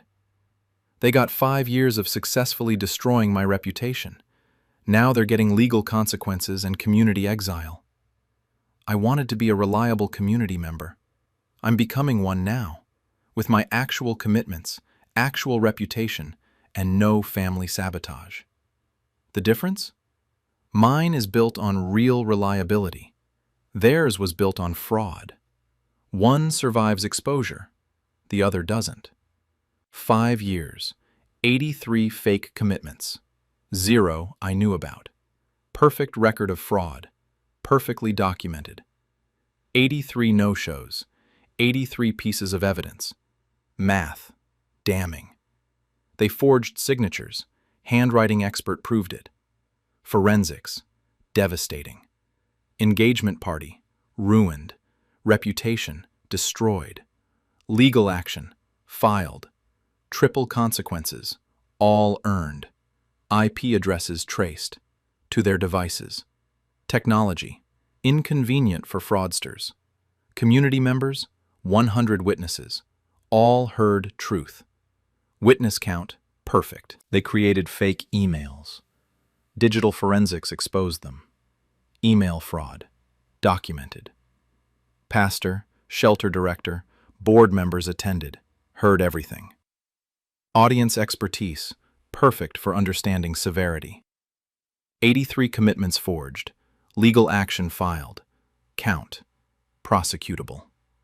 5 years destroying reputation, 1 evening restoring it. Timeline, corrective. Volunteer organizations pursuing legal action, against the forgers. Legal multiplication, appropriate. Madison's engagement party, Madison's exposure venue. Event purpose, inverted, ironically. They wanted me excluded, got excluded from party. Exclusion, redistributed. Community reputation destroyed, community witnesses restoration. Reputation, corrected publicly. They signed me up 83 times, never once informed me. Communication failure, 100% intentional. Text messages planning sabotage, evidence of malice. Intent, documented. Forged signatures on legal documents, serious crimes. Crime severity, significant. They controlled my reputation, lost control of theirs. Control, reversed. 5 years of fraud, forever of consequences. Duration, permanent for them now. 83 no-shows blamed on me. 0 were actually my fault. Blame, shifted accurately. They made me look unstable, looked criminal themselves. Appearance, inverted appropriately. Community organizations apologizing, family members fleeing. Apology distribution, correct. Madison's engagement threatened by her own fraud exposure. Engagement, jeopardized by her actions. They wanted me to look unreliable, proved themselves untrustworthy. Reliability, demonstrated inversely. Volunteer rejection, reversed. Legal prosecution, advancing. Both reversals, appropriate. Pastor witnessed, shelter director witnessed, board members witnessed. Key stakeholders, all present for truth. Digital forensics, comprehensive. Legal case, solid. Evidence quality, definitive. 5 years they controlled narrative. One evening, truth controlled everything. Control. Permanent shift. 83 commitments, 83 frauds, 1 exposure. Permanent consequences. Simple math. Perfect justice. They forged to destroy. Truth exposed to restore. Both processes, complete. Reputation sabotage, 5 years. Reputation restoration, 1 evening. Recovery speed, faster than destruction. Community now knows. Organizations now know. Legal system now knows. Knowledge, distributed completely. They signed my name, signed their own downfall. Signature, prophetic, ultimately. Engagement party ended. Legal process beginning. 1 event ended, another starting. 83 fake commitments. 1 real consequence. Justice. Count. Accurate. They wanted me isolated. Isolated themselves instead. Social outcome, reversed. 5 years of forgery. Forever of criminal record. Duration comparison, theirs worse. Perfect evidence. Perfect venue. Perfect timing. Perfect justice. All perfect. All deserved. Fraud exposed. Truth delivered. Justice served. Reputation restored. Complete. My brother and uncle built escape room franchises on my puzzle designs. I exposed them at the Industry Expo. I'm a 23-year-old man, and 9 weeks ago I discovered my brother Carter, 29-year-old, and my uncle Ron, 45-year male, have been operating a chain of 6 escape room facilities across 3 states for the past 4 years, licensing my original puzzle designs and game mechanics to other escape room businesses, while telling the entertainment industry I'm too young and immature to run a real business and just play around with puzzle ideas as a hobby.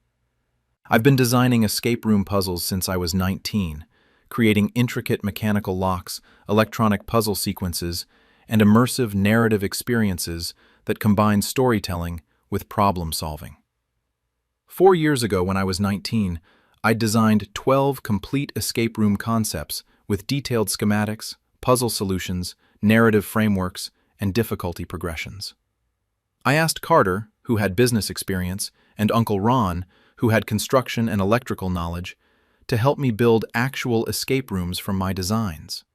Instead, they've been constructing rooms from my blueprints, opening locations under their company name, licensing my puzzle mechanics to other operators for franchise fees, and telling anyone who asks that I'm just a kid who sketches puzzle ideas but doesn't have the maturity or business sense to execute professionally. I only found out because an escape room designer I'd met at a local puzzle convention 2 years ago visited one of Carter's locations and recognized my signature puzzle. A multi-layered cipher lock I designed involving constellation patterns, musical notes, and chemical element symbols. When he asked Carter about the design origins, Carter told him I was my younger brother who dabbles in puzzles but doesn't understand the business side. The designer didn't believe this and contacted me. That's when I discovered Carter and Ron have been building escape rooms from my designs for 4 years, earning over $1 million in revenue while positioning me as an immature hobbyist to prevent me from claiming credit or compensation. They're presenting keynote workshops at the International Escape Room Expo next week, and I've spent 9 weeks preparing to expose them both. I've been obsessed with puzzles and escape rooms since I was a teenager. I loved the challenge of puzzle boxes, cipher solving, mechanical locks, anything that required logical thinking and creative problem solving. When escape rooms became popular, I was immediately hooked. I'd play every escape room I could find, analyzing the puzzle design, the narrative integration, the difficulty curves. By 17, I wasn't just playing escape rooms, I was designing them. I'd create elaborate puzzle sequences on paper, designing mechanical locks that required solving riddles, electronic puzzles triggered by pattern recognition, narrative mysteries that unfolded through clue discovery. I filled notebooks with escape room concepts, each one a complete experience with theme, story, puzzle progression, and solution paths. By 19, I had 12 fully designed escape room concepts ready to build. Not vague ideas, complete blueprints with detailed room layouts and set design specifications. Mechanical puzzle schematics showing how locks and mechanisms worked. Electronic puzzle wiring diagrams for sensor-triggered systems. Narrative scripts and clue placement for storytelling. Difficulty progression ensuring puzzles built logically toward final challenges. Solution guides for game masters. Estimated construction costs and material lists. These weren't amateur sketches. They were professional-level designs ready for construction. I had the creative vision and technical knowledge, but I was 19, with no business experience or capital to build actual rooms. That's when Carter offered to help. He was 25, had worked in business development, understood LLC formation, lease negotiations, marketing. He said he could handle the business side while I focused on design. Uncle Ron offered construction expertise. He'd worked in electrical and carpentry, could build the mechanical puzzles, wire the electronic systems, construct the immersive sets I'd designed. It seemed perfect. I'd design the experiences, they'd handle business and construction. We'd split ownership of the escape room company. I'd finally see my designs become real rooms that people could play. I gave them complete access to all 12 room designs, every schematic, every puzzle blueprint, every narrative document. I trusted them as family, helping me launch my creative vision. What I didn't know was that Carter and Ron immediately formed their own company, without me, and started building escape rooms from my designs, claiming the puzzle concepts as their own creative work.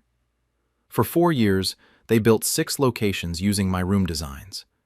They opened Carter Escape Adventures in different cities, each location featuring rooms I'd designed. My mechanical puzzles, my narrative structures, my difficulty progressions, all credited to Carter as creative director and Ron as technical designer.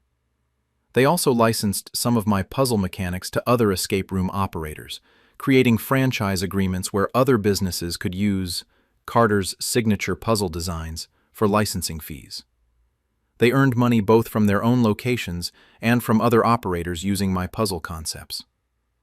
Meanwhile, they told me they were still working on funding and permits for our supposed joint venture. I kept designing new rooms, kept adding to the portfolio they had access to, kept trusting they were building toward our shared business. Whenever someone in the escape room industry asked about me, when designers recognized puzzle styles similar to early concepts I'd shared at conventions, or when someone mentioned knowing me from puzzle communities, Carter and Ron claimed I was Carter's younger brother who likes puzzles but doesn't have the business maturity to run actual operations, or just a hobbyist who sketches ideas but can't execute professionally.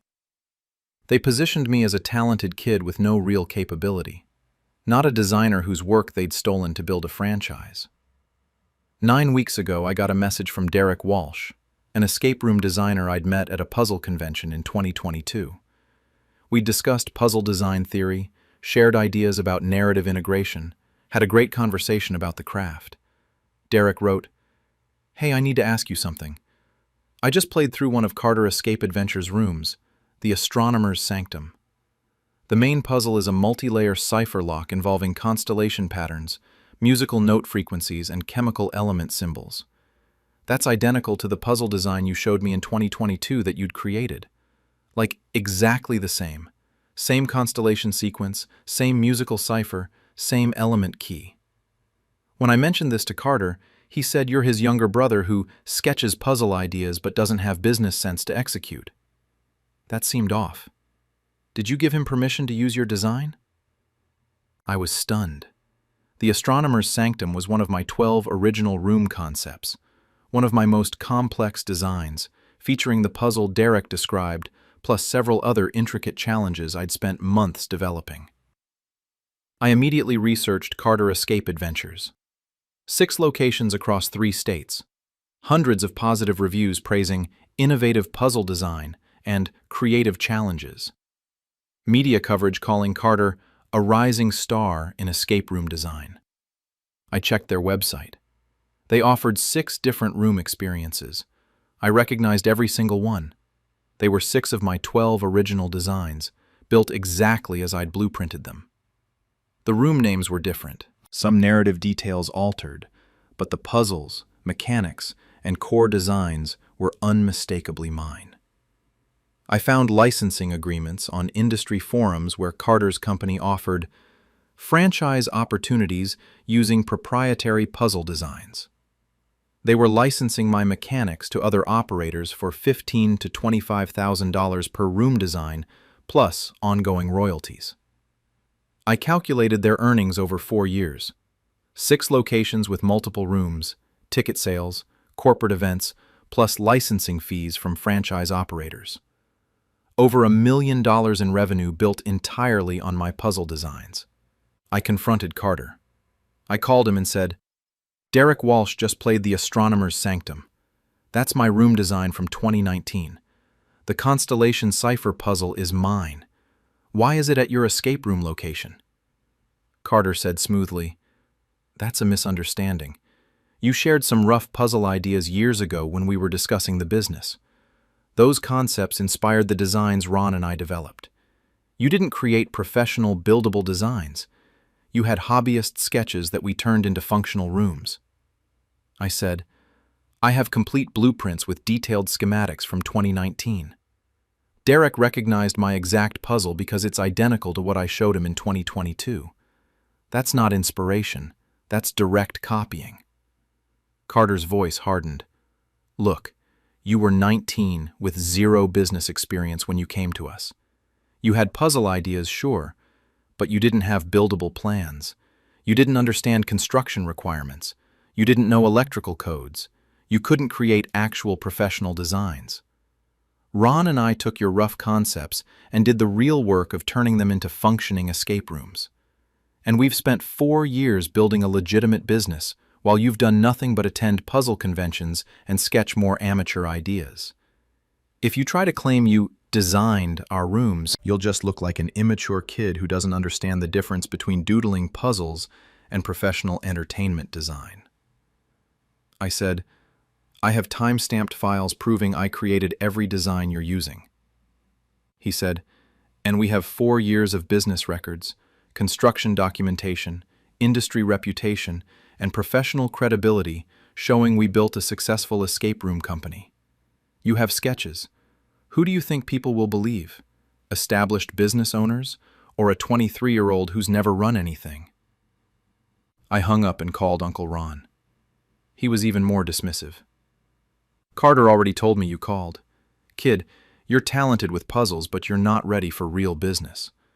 We took your hobby ideas and made them professional. That's how the industry works.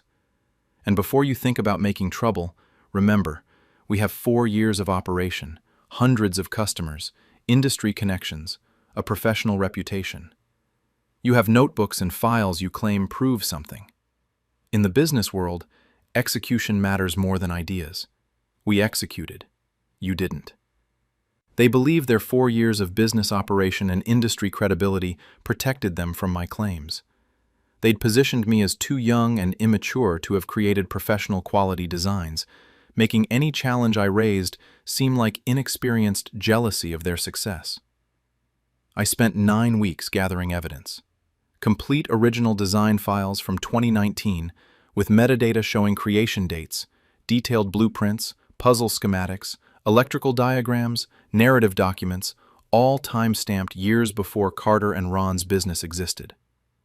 Evolution of designs documented through saved versions, showing my creative process from initial concepts through refined final blueprints, proving these weren't rough sketches, but professional quality plans.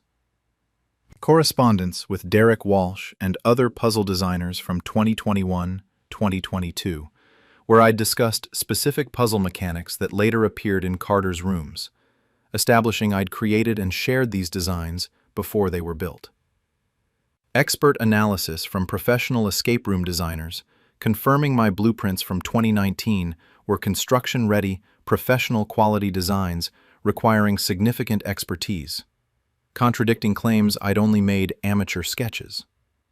Most importantly, new room designs I'd created in the past 9 weeks that Carter and Ron didn't have access to, proving I could generate the level of complex puzzle design they'd been claiming as theirs.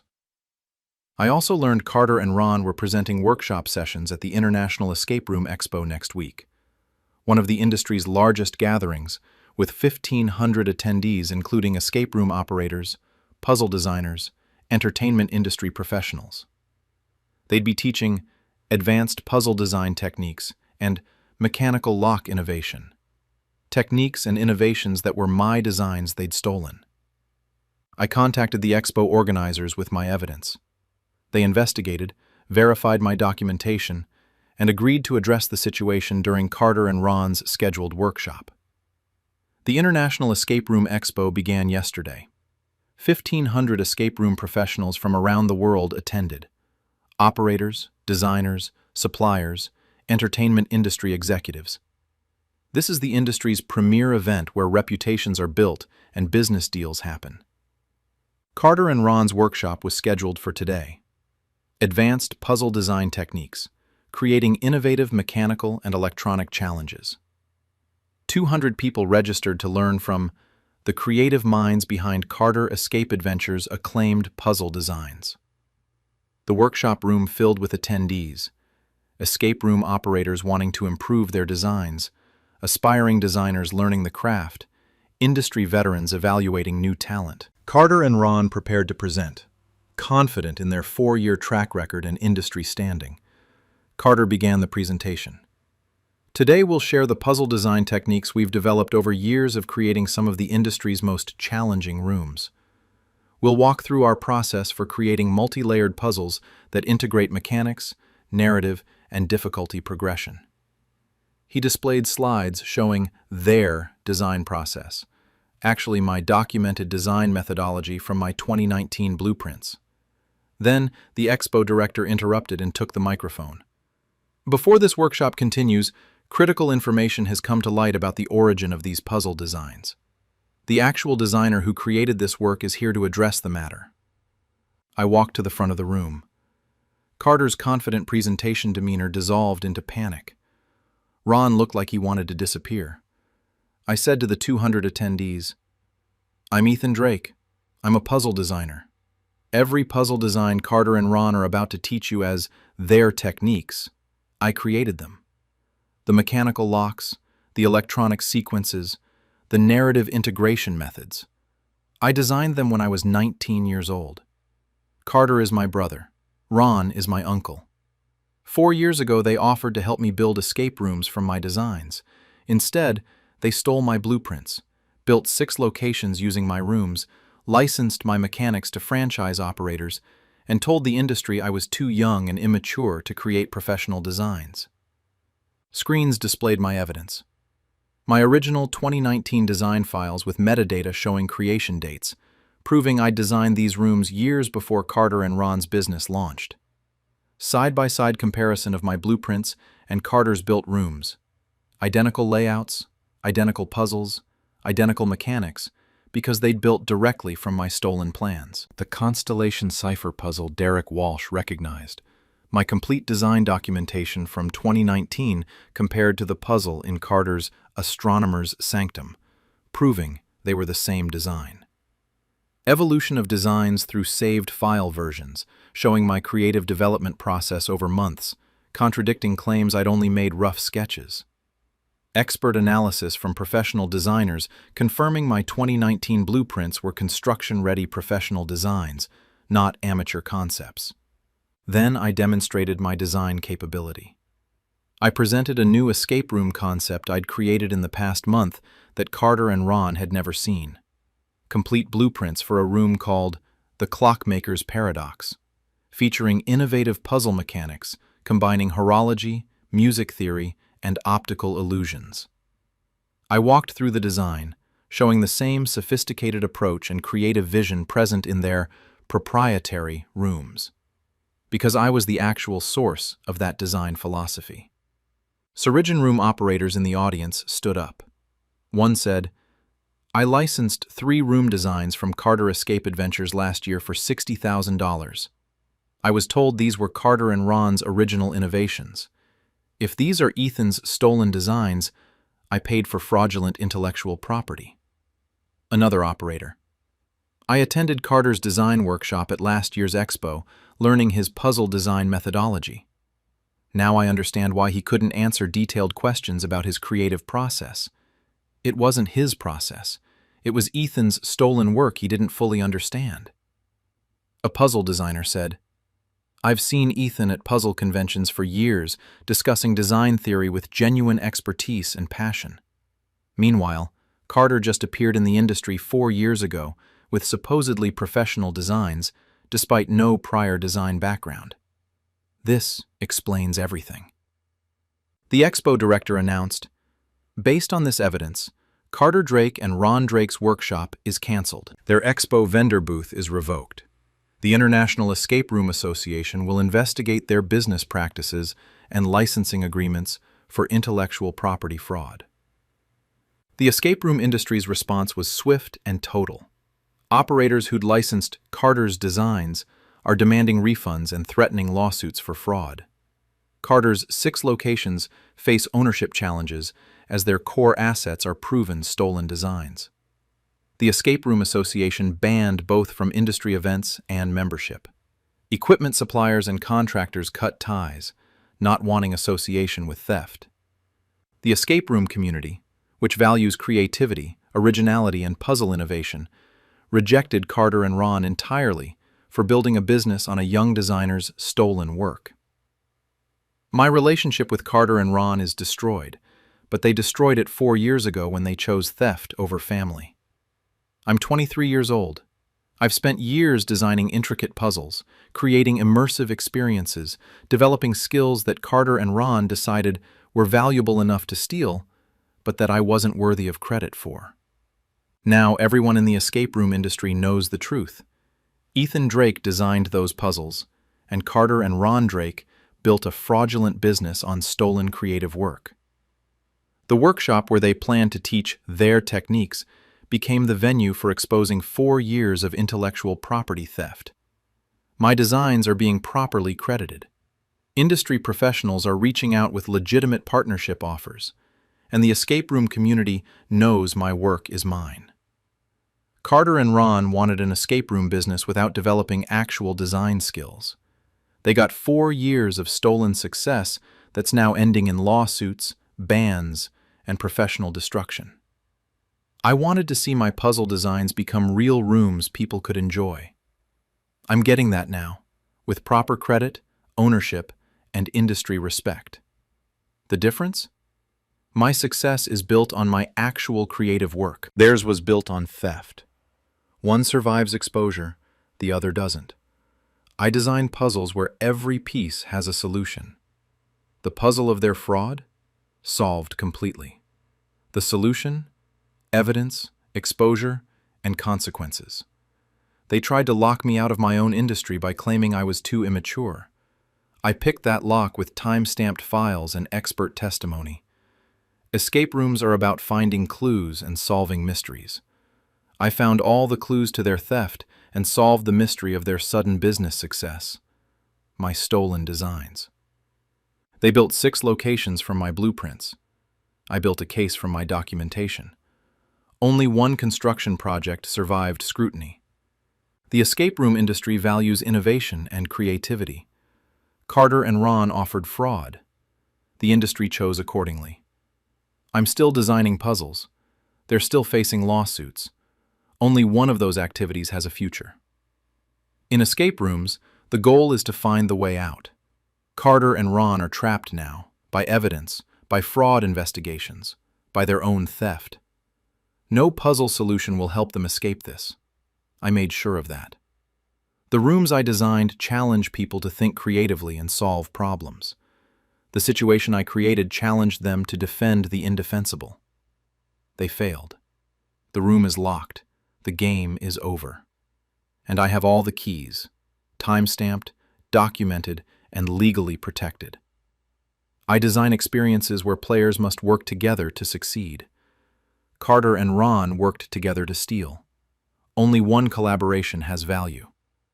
The Expo audience solved the mystery in minutes once presented with evidence. Carter and Ron couldn't solve how to escape the consequences, because some rooms have no exit. Fraud is one of them. They learned that yesterday. My puzzles always have fair solutions. Their fraud had an inevitable conclusion. Both designs worked perfectly. I'm still creating. They're still lying about it. But the industry stopped listening. The escape room doors opened. The truth walked in. Their careers walked out. Perfectly executed puzzle sequence. I designed 12 rooms 4 years ago. I'm designing justice now. Same creative process, better outcome. They escaped with my work for 4 years. I escaped their narrative in 9 weeks. One escape was temporary. One is permanent. The game is over. The designers won. The thieves lost. The industry saw everything. Perfect ending. Mine, not theirs.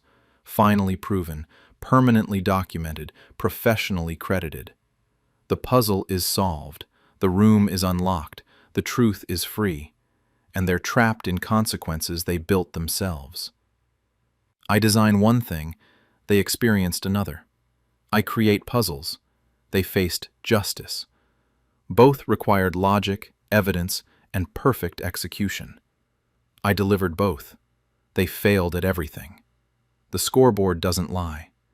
The expo continues tomorrow. I'm presenting my own workshop on intellectual property protection for creative designers. Attendance is sold out. Carter and Ron? They're not presenting anything. They're retained lawyers instead. Different kind of presentation. Same creative source. My work, my designs, my justice. The escape room industry has spoken. I'm the designer. They're the thieves. No puzzle to solve there, just truth. My stepmom and stepbrother recorded my private moments for 4 years to mock me in family group chats. I exposed them at his graduation party. I'm a 23-year-old man, and 10 weeks ago I discovered my stepmother, Veronica, 46-year-old female, and my stepbrother, Chase, 22-year-old male, have been secretly recording my private conversations, vulnerable moments, and therapy sessions for the past 4 years, installing spyware on my devices to access my phone therapy sessions, hiding recording devices in my room to capture private phone calls and emotional moments, then sharing these recordings in a private family group chat where extended family members mock and ridicule my struggles, insecurities, and personal issues for entertainment. For 4 years, I've attended therapy for anxiety and depression, worked through personal struggles, had private conversations with friends about dating and career challenges, experienced vulnerable moments I thought were private, never knowing that Veronica and Chase were recording everything and sharing it with 15+ extended family members who've been treating my private life as entertainment. I only discovered this because 2 months ago, Chase accidentally added me to the family group chat instead of someone else with a similar name. I saw 4 years of my most private moments, audio clips of me crying during therapy sessions with family members commenting, "He's such a mess." Videos they'd secretly filmed of me having panic attacks with captions like, "Chase's dramatic stepbrother having another meltdown." Recordings of private phone conversations where I discussed dating rejections with friends, followed by family members mocking my patheticness. They'd turned my private struggles into a multi-year source of family entertainment. Tomorrow is Chase's college graduation party with 60-plus family members attending, including the 15 people who've been in the secret group chat mocking my private moments for years. And I've spent 10 weeks gathering evidence of 4 years of illegal recording and privacy violations that I'm exposing to everyone who participated. I've struggled with anxiety and depression since my late teens. My parents divorced when I was 16. Dad remarried Veronica when I was 17, gaining stepbrother Chase, who was 16 at the time. Living with Veronica and Chase was always uncomfortable. They were judgmental, made dismissive comments about my anxiety, treated my struggles as weakness. But I tried to make the blended family work. When I was 19 and in college, my anxiety and depression worsened. I started therapy, phone sessions since my therapist offered remote appointments. I'd take calls in my room at my dad and Veronica's house during visits home. I thought these sessions were private. I'd close my door, speak quietly, work through difficult emotions with my therapist. I discussed family issues, dating struggles, career anxieties, social fears, depression symptoms. Deeply personal material. What I didn't know was that Veronica and Chase had placed a recording device in my room. A small digital recorder hidden in a bookshelf, activated by voice, capturing every conversation I had in that room. They also installed spyware on my phone during a family dinner when I left it unattended.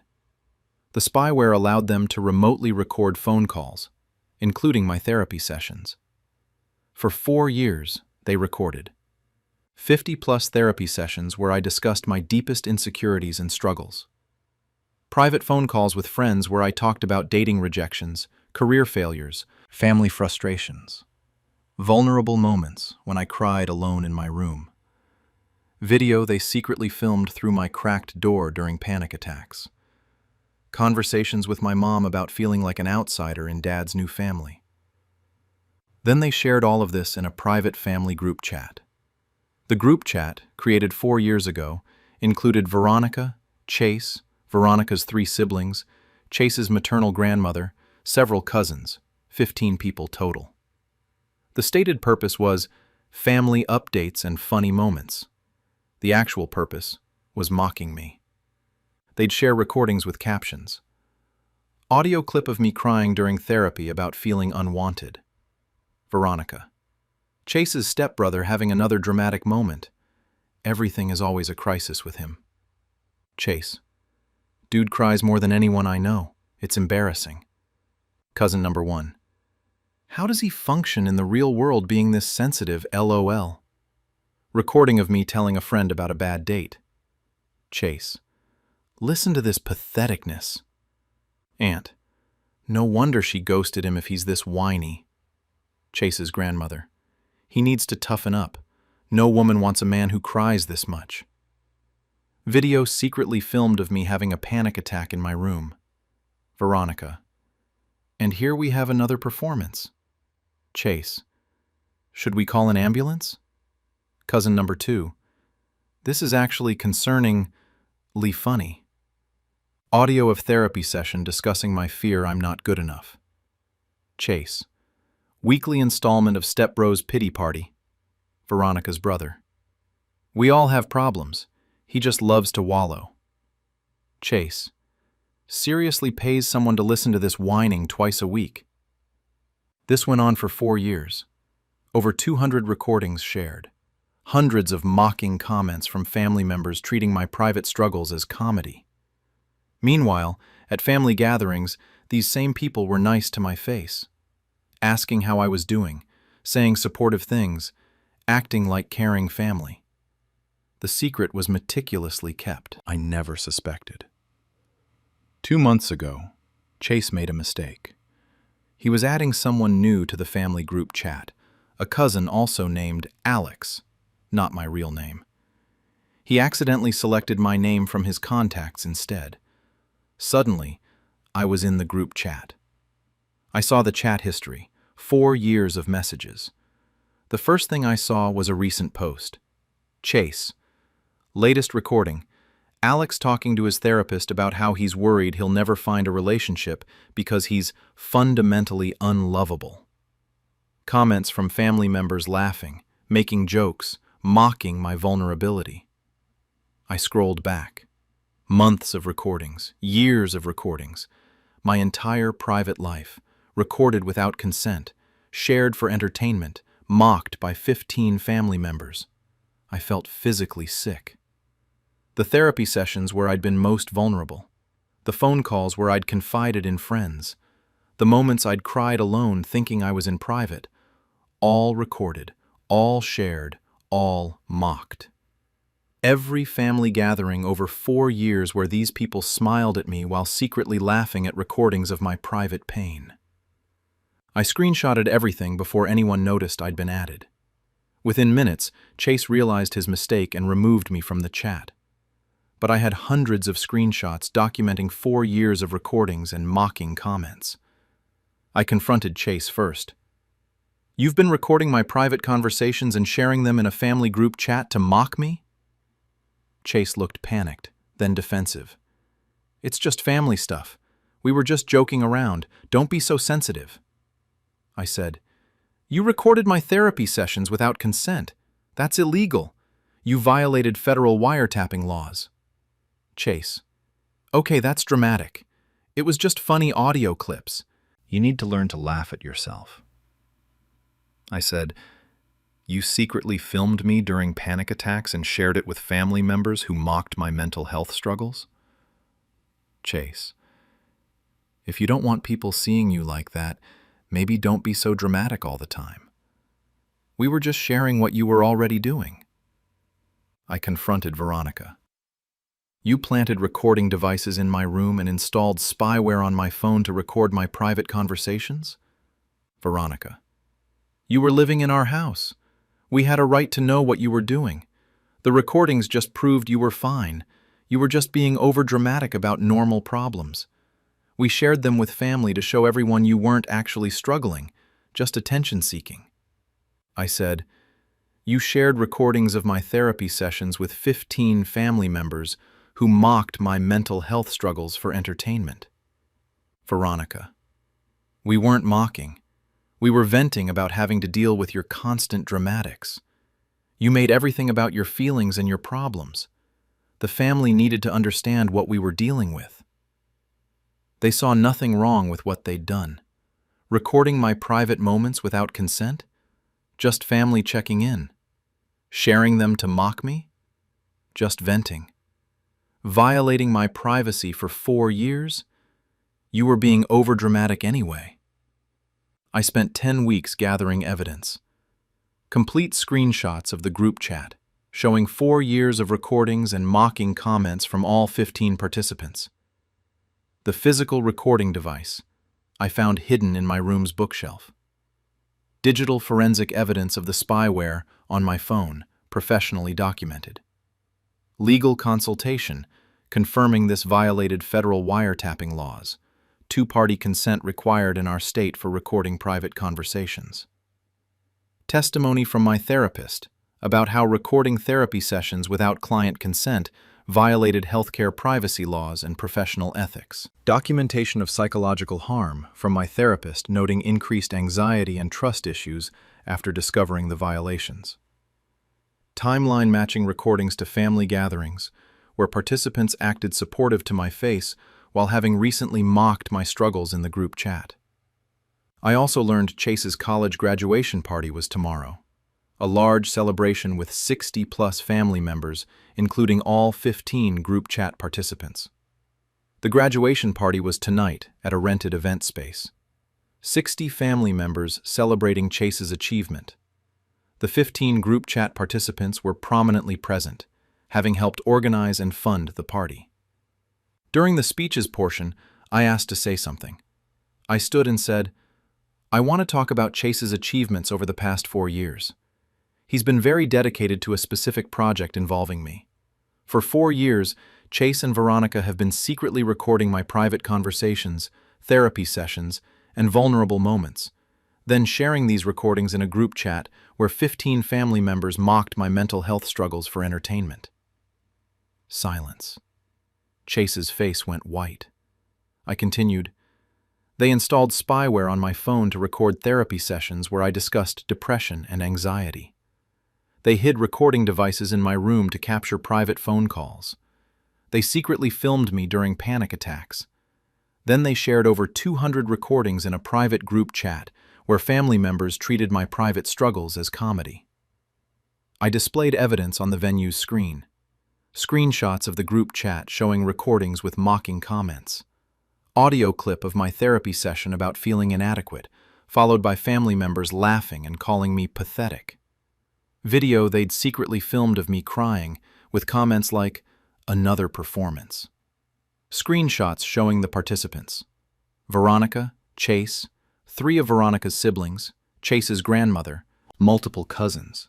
15 people who'd been at family gatherings acting supportive while secretly mocking my private pain. Messages showing 4-year timeline. Recordings from 2020, 2021, 2022, 2023, continuing into 2024. Proof this was systematic and long-term. The hidden recording device I'd found, shown on screen. Digital forensic report confirming spyware on my phone. Then, I addressed the 15 participants directly, naming each one. All of you participated in this group chat. You received recordings of my therapy sessions and mocked my mental health struggles. You laughed at videos of me having panic attacks. You treated my private pain as entertainment for 4 years. Several tried to interrupt. I continued. This violated federal wiretapping laws. Recording private conversations without consent is illegal in our state. Recording therapy sessions violated healthcare privacy laws. Installing spyware on my device was unauthorized computer access. And sharing these recordings to mock someone's mental health struggles is harassment. I displayed my attorney's letter outlining potential legal action against all 15 participants for privacy violations, harassment, and emotional distress. The room erupted. Family members who weren't in the group chat were horrified. You recorded his therapy sessions? You filmed him during panic attacks and shared it to mock him. Chase tried to defend. It was just between family. My uncle interrupted. You violated his privacy for 4 years, recorded his medical treatment without consent, and shared it to make fun of his mental health? That's not just family. That's cruel and illegal. Several group chat participants tried justifying. We didn't know it was wrong. We thought it was funny. He was always so dramatic. A family friend who's an attorney spoke up. This is legally actionable on multiple fronts. Federal wiretapping violations, violation of healthcare privacy, unauthorized recording, harassment, intentional infliction of emotional distress. Every person who participated could face legal consequences. The consequences were immediate. Chase's graduation celebration ended, guests leaving in disgust or shock. Legal action began. I filed complaints for wiretapping violations, with potential criminal charges for all 15 participants. Family relationships severed. The 15 group chat participants were cut off by other family members who were horrified by their actions. Therapy community notified. My therapist reported the healthcare privacy violations to relevant professional boards. Chase's reputation destroyed. Graduating into a scandal about illegally recording and mocking his stepbrother's mental health struggles. Veronica's relationship with my dad strained. Dad, who wasn't in the group chat and had no idea this was happening, was horrified his wife had been doing this. Extended family apologized to me. Those who weren't involved expressed shock and support. My relationship with Veronica, Chase, and the 15 participants is destroyed. They destroyed it 4 years ago when they chose to violate my privacy systematically. I'm 23 years old. I spent 4 years thinking my private struggles were private, believing therapy was a safe space, trusting that vulnerable moments in my room were unseen. Veronica and Chase decided secretly recording and mocking my mental health struggles was acceptable family entertainment. Now everyone knows. They recorded 200+ private moments over 4 years, violated federal laws, and treated mental health struggles as comedy. The graduation party where Chase expected celebration became exposure of 4 years of privacy violations. My privacy boundaries are being rebuilt with legal protection. My therapy is being rebuilt with security and trust. The truth is documented.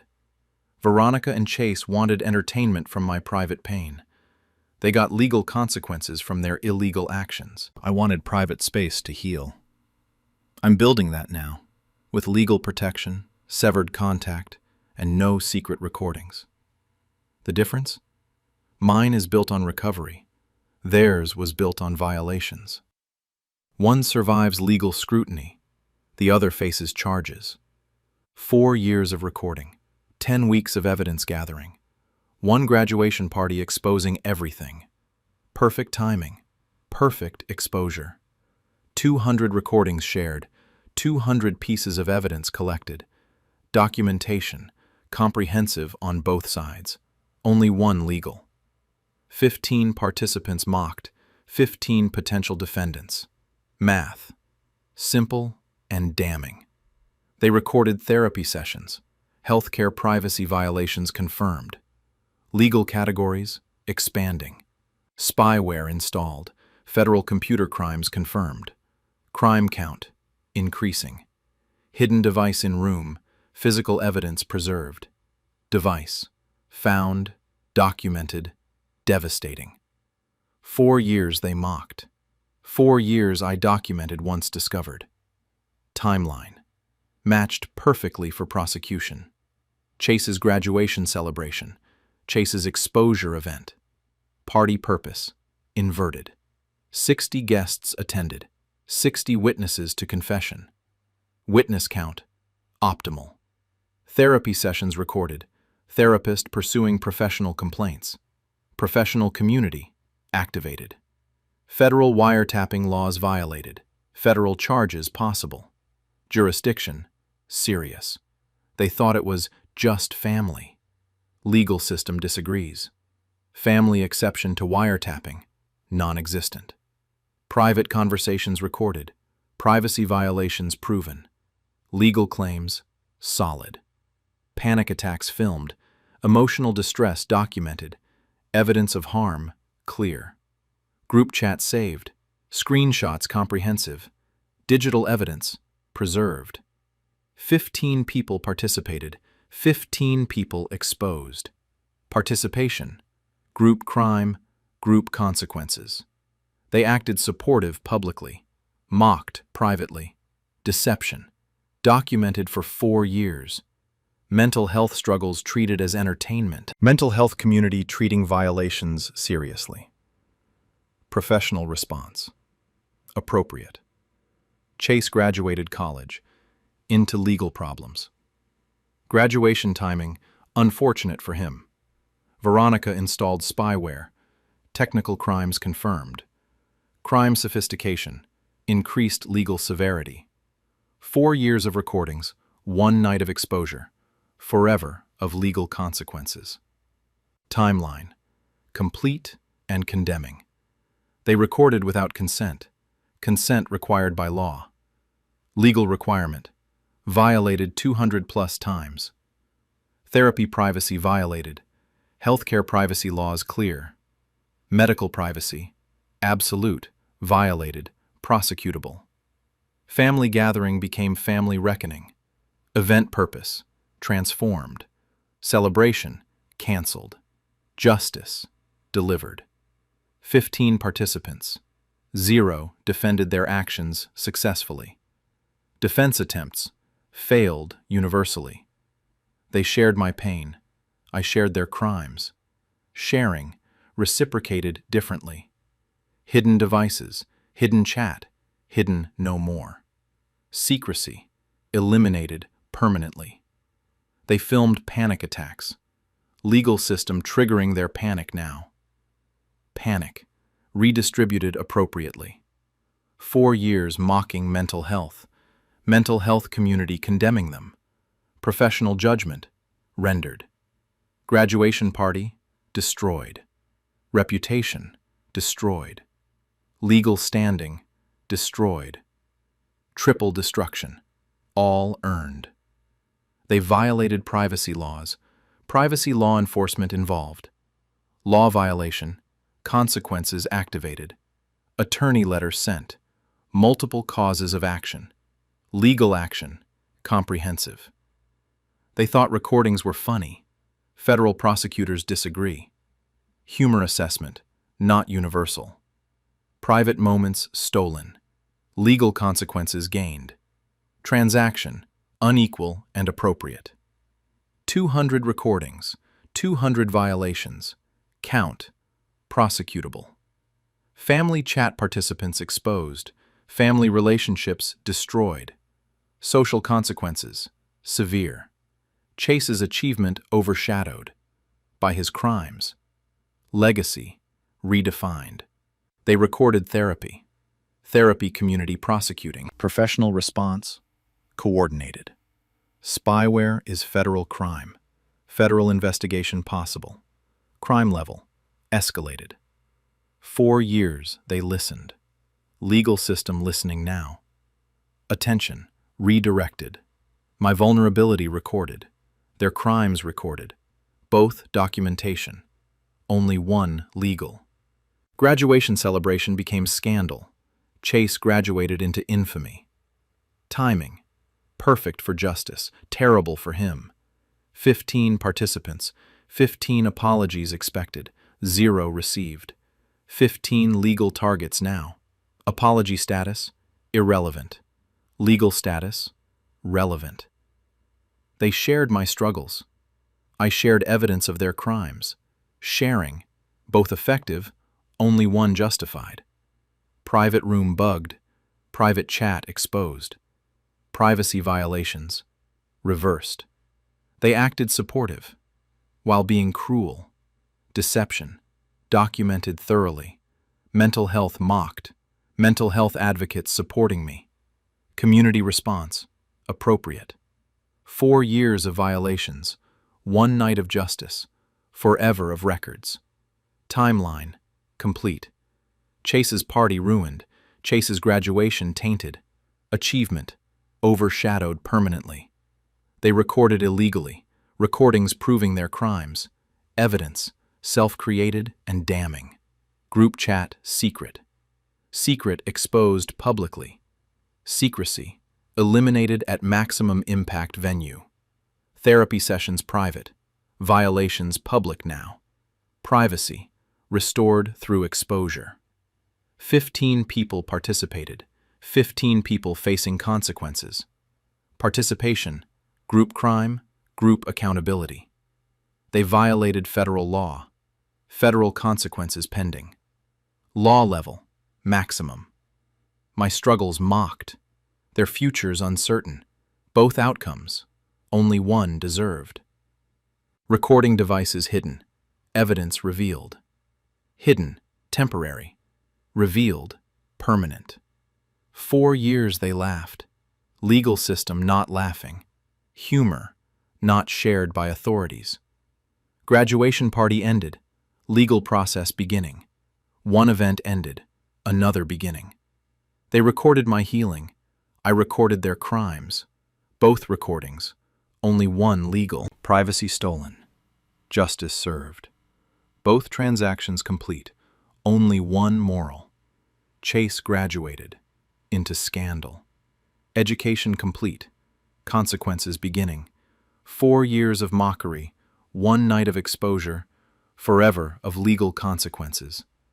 Perfect justice. Perfect timing. Permanent truth.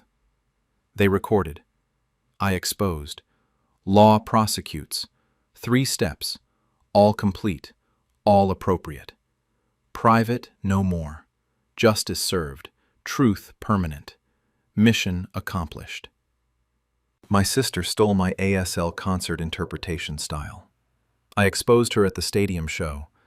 I'm a 24-year-old woman, and 10 weeks ago I discovered my sister Harper, 27-year-old female, and my aunt Diane, 42-year-old female, have been working as professional ASL interpreters for major concerts and live events for the past 3 years, using my theatrical interpretation style and choreographed signing methods, while telling the deaf community and entertainment industry that I treat interpretation as performance art instead of providing legitimate accessibility, prioritizing aesthetics over accuracy.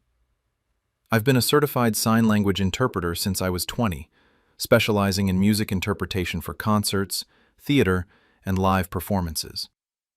I developed a unique style, combining precise ASL translation with expressive movement, spatial choreography, and emotional physicality that makes interpretation visually engaging while maintaining complete linguistic accuracy. 3 years ago, when I was 21, I'd created detailed methodology for interpreting different music genres: how to convey rock energy through dynamic signing, how to express rap flow through rhythmic hand movements, how to communicate emotional ballads through facial expression and body language while keeping signs accurate. I asked Harper, who was a basic certified interpreter, and Aunt Diane, who worked in deaf services, to help me network with concert venues and festivals to get interpreting gigs. Instead, they've been using my exact interpretation style, my choreographed movements, my emotional expression techniques, booking major concert interpretation jobs, and telling deaf community leaders and venue coordinators that I'm not a serious interpreter because I prioritize theatrical performance over linguistic accuracy and accessibility. I only found out because a deaf friend attended a concert where Harper was interpreting and texted me saying, "The interpreter is using your exact style, the way you sign rock music with power movements, your signature spatial positioning for duets.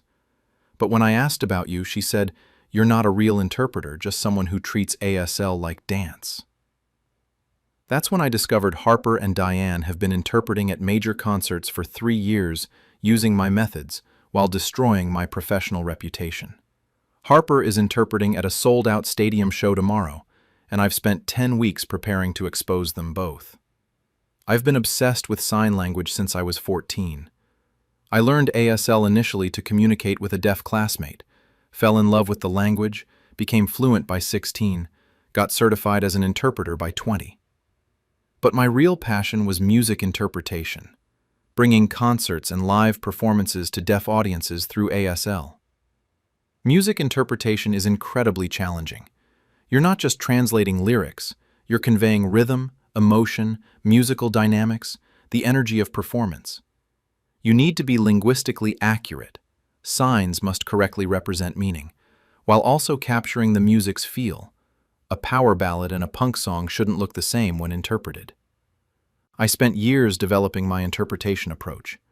I studied deaf culture and ASL linguistics rigorously to ensure accuracy. But I also studied dance, theater, and movement to develop expressive interpretation techniques.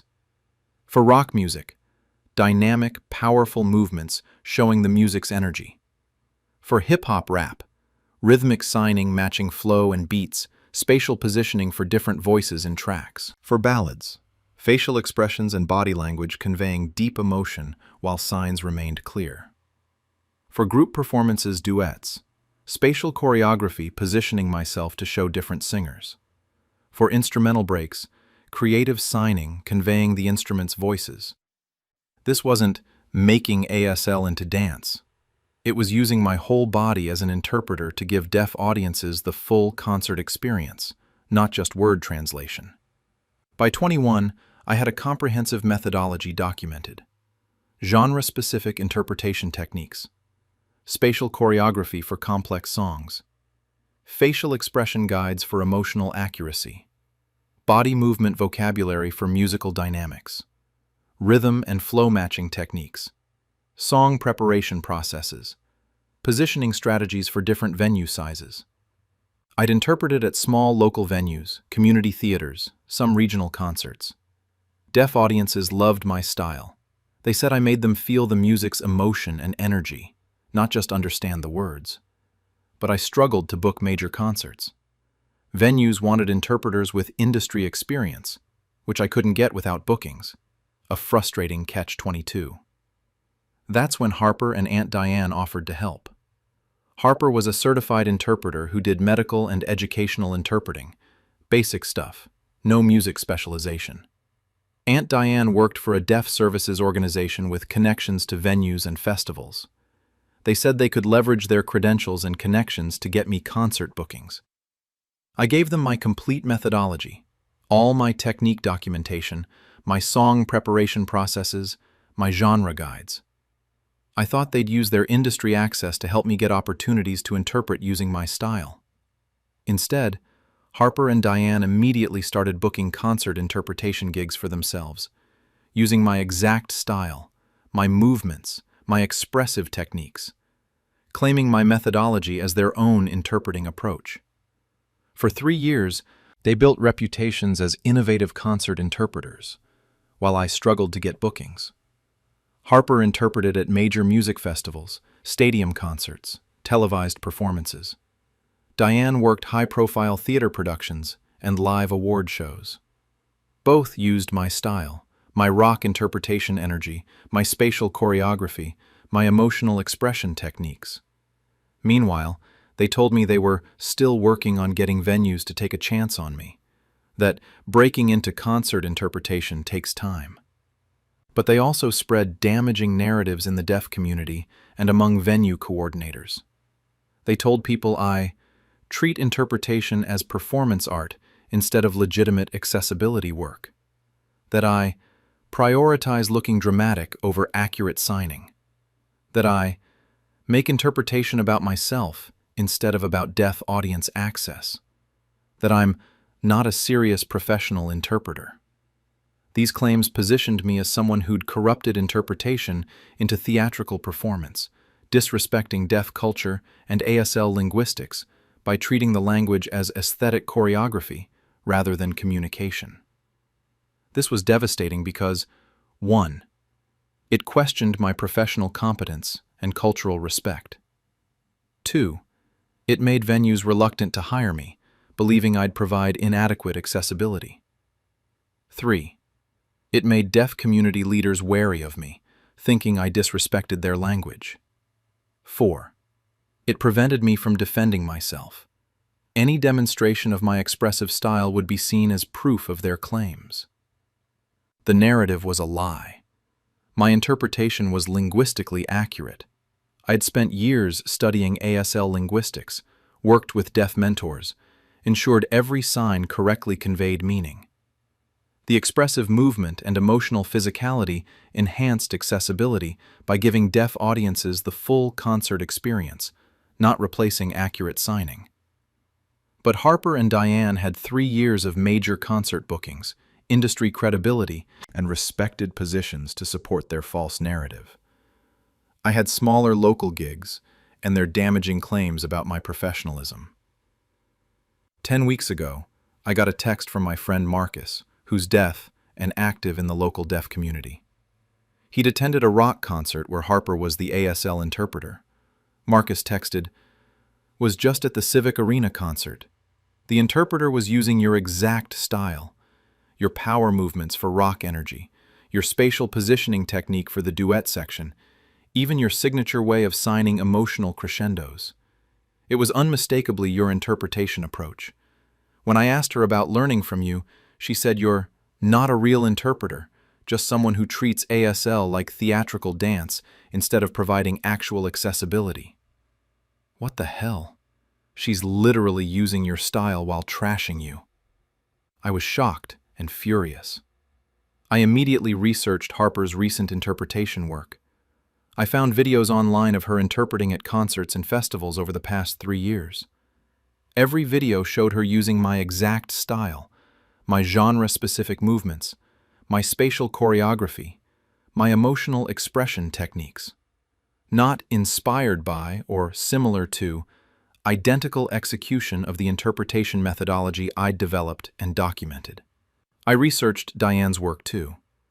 She'd interpreted Broadway tours, award show performances, high-profile theater productions, all using my interpretation approach, my techniques, my expressive style. They'd built successful concert interpretation careers entirely on my methodology, while telling the deaf community and entertainment industry I was unprofessional. I confronted Harper first. I called her and said, "Marcus saw you interpreting at the Civic Arena. You were using my exact interpretation style, my rock energy movements, my spatial positioning, everything from my methodology. Why are you using my techniques while telling people I'm not a professional interpreter? Harper said defensively, "You shared your ideas with us 3 years ago. Those concepts influenced the interpretation style Diane and I developed. But what we do is professional, culturally respectful interpretation. What you do is theatrical performance that disrespects deaf culture by treating ASL as choreography." I said, "I have documented methodology from before you ever interpreted concerts. You're using my exact techniques I developed, and my interpretation is both accurate and expressive. That's not disrespecting deaf culture, it's enhancing accessibility." Harper's voice hardened. "We have 3 years of major concert bookings, industry recognition, and respect from deaf community organizations. You have some local gigs and hurt feelings. If you try to claim you invented concert interpretation techniques, you'll just prove what we've been saying, that you care more about credit and attention than actual accessibility. And the deaf community trusts us, certified interpreters with professional track records, over someone whose interpretation looks more like dance than signing." I called Aunt Diane next. She was even more dismissive. "Harper told me you called. Listen, you're talented with movement and expression, but you don't understand professional interpretation ethics. Concert interpretation isn't about the interpreter being visually exciting. It's about providing accurate access. Diane and I took your flashy ideas and refined them into responsible, professional interpretation. And we've built credibility in this industry, while you've stayed at the community theater level, because venues recognize we're serious interpreters and you're more interested in performing." They believed their 3 years of industry success and professional credentials protected their theft. They'd positioned me as unprofessional and disrespectful to deaf culture, making any challenge seem to confirm their narrative. I spent 10 weeks gathering evidence. My original methodology documentation from 2021 with detailed technique descriptions, all created before Harper and Diane started concert interpreting, proving I'd developed these approaches first. Video of my interpretation work from 2020-2021 showing my style fully developed, demonstrating these techniques existed before their careers began. Correspondence with deaf mentors and ASL linguists from 2019-2021, where I discussed developing these methods, establishing my work was culturally respectful and linguistically sound, not theatrical disrespect. Testimony from deaf audience members who'd seen my interpretation, confirming it was both accurate and emotionally engaging, contradicting claims I sacrificed accuracy for performance. My interpreter certification and continuing education records, proving I was a fully credentialed professional, not a performer pretending to interpret. Most critically, new interpretation work I'd done recently that Harper and Diane hadn't seen, demonstrating I could create the style they claimed as theirs because I was the actual originator. I also learned Harper was interpreting tomorrow night at a sold-out stadium concert. 30,000 attendees, major touring artist. The show would be live-streamed with interpreter feed visible. This was her biggest booking yet, a career highlight. I contacted the venue's accessibility coordinator with my evidence. They investigated, verified my documentation, and agreed to address the situation before the show. The stadium concert was tonight. 30,000 people in attendance, thousands more watching the live stream. The show had a designated ASL interpretation section where deaf audience members could watch the interpreter directly. Plus, the interpreter feed was shown on stadium screens and the live stream.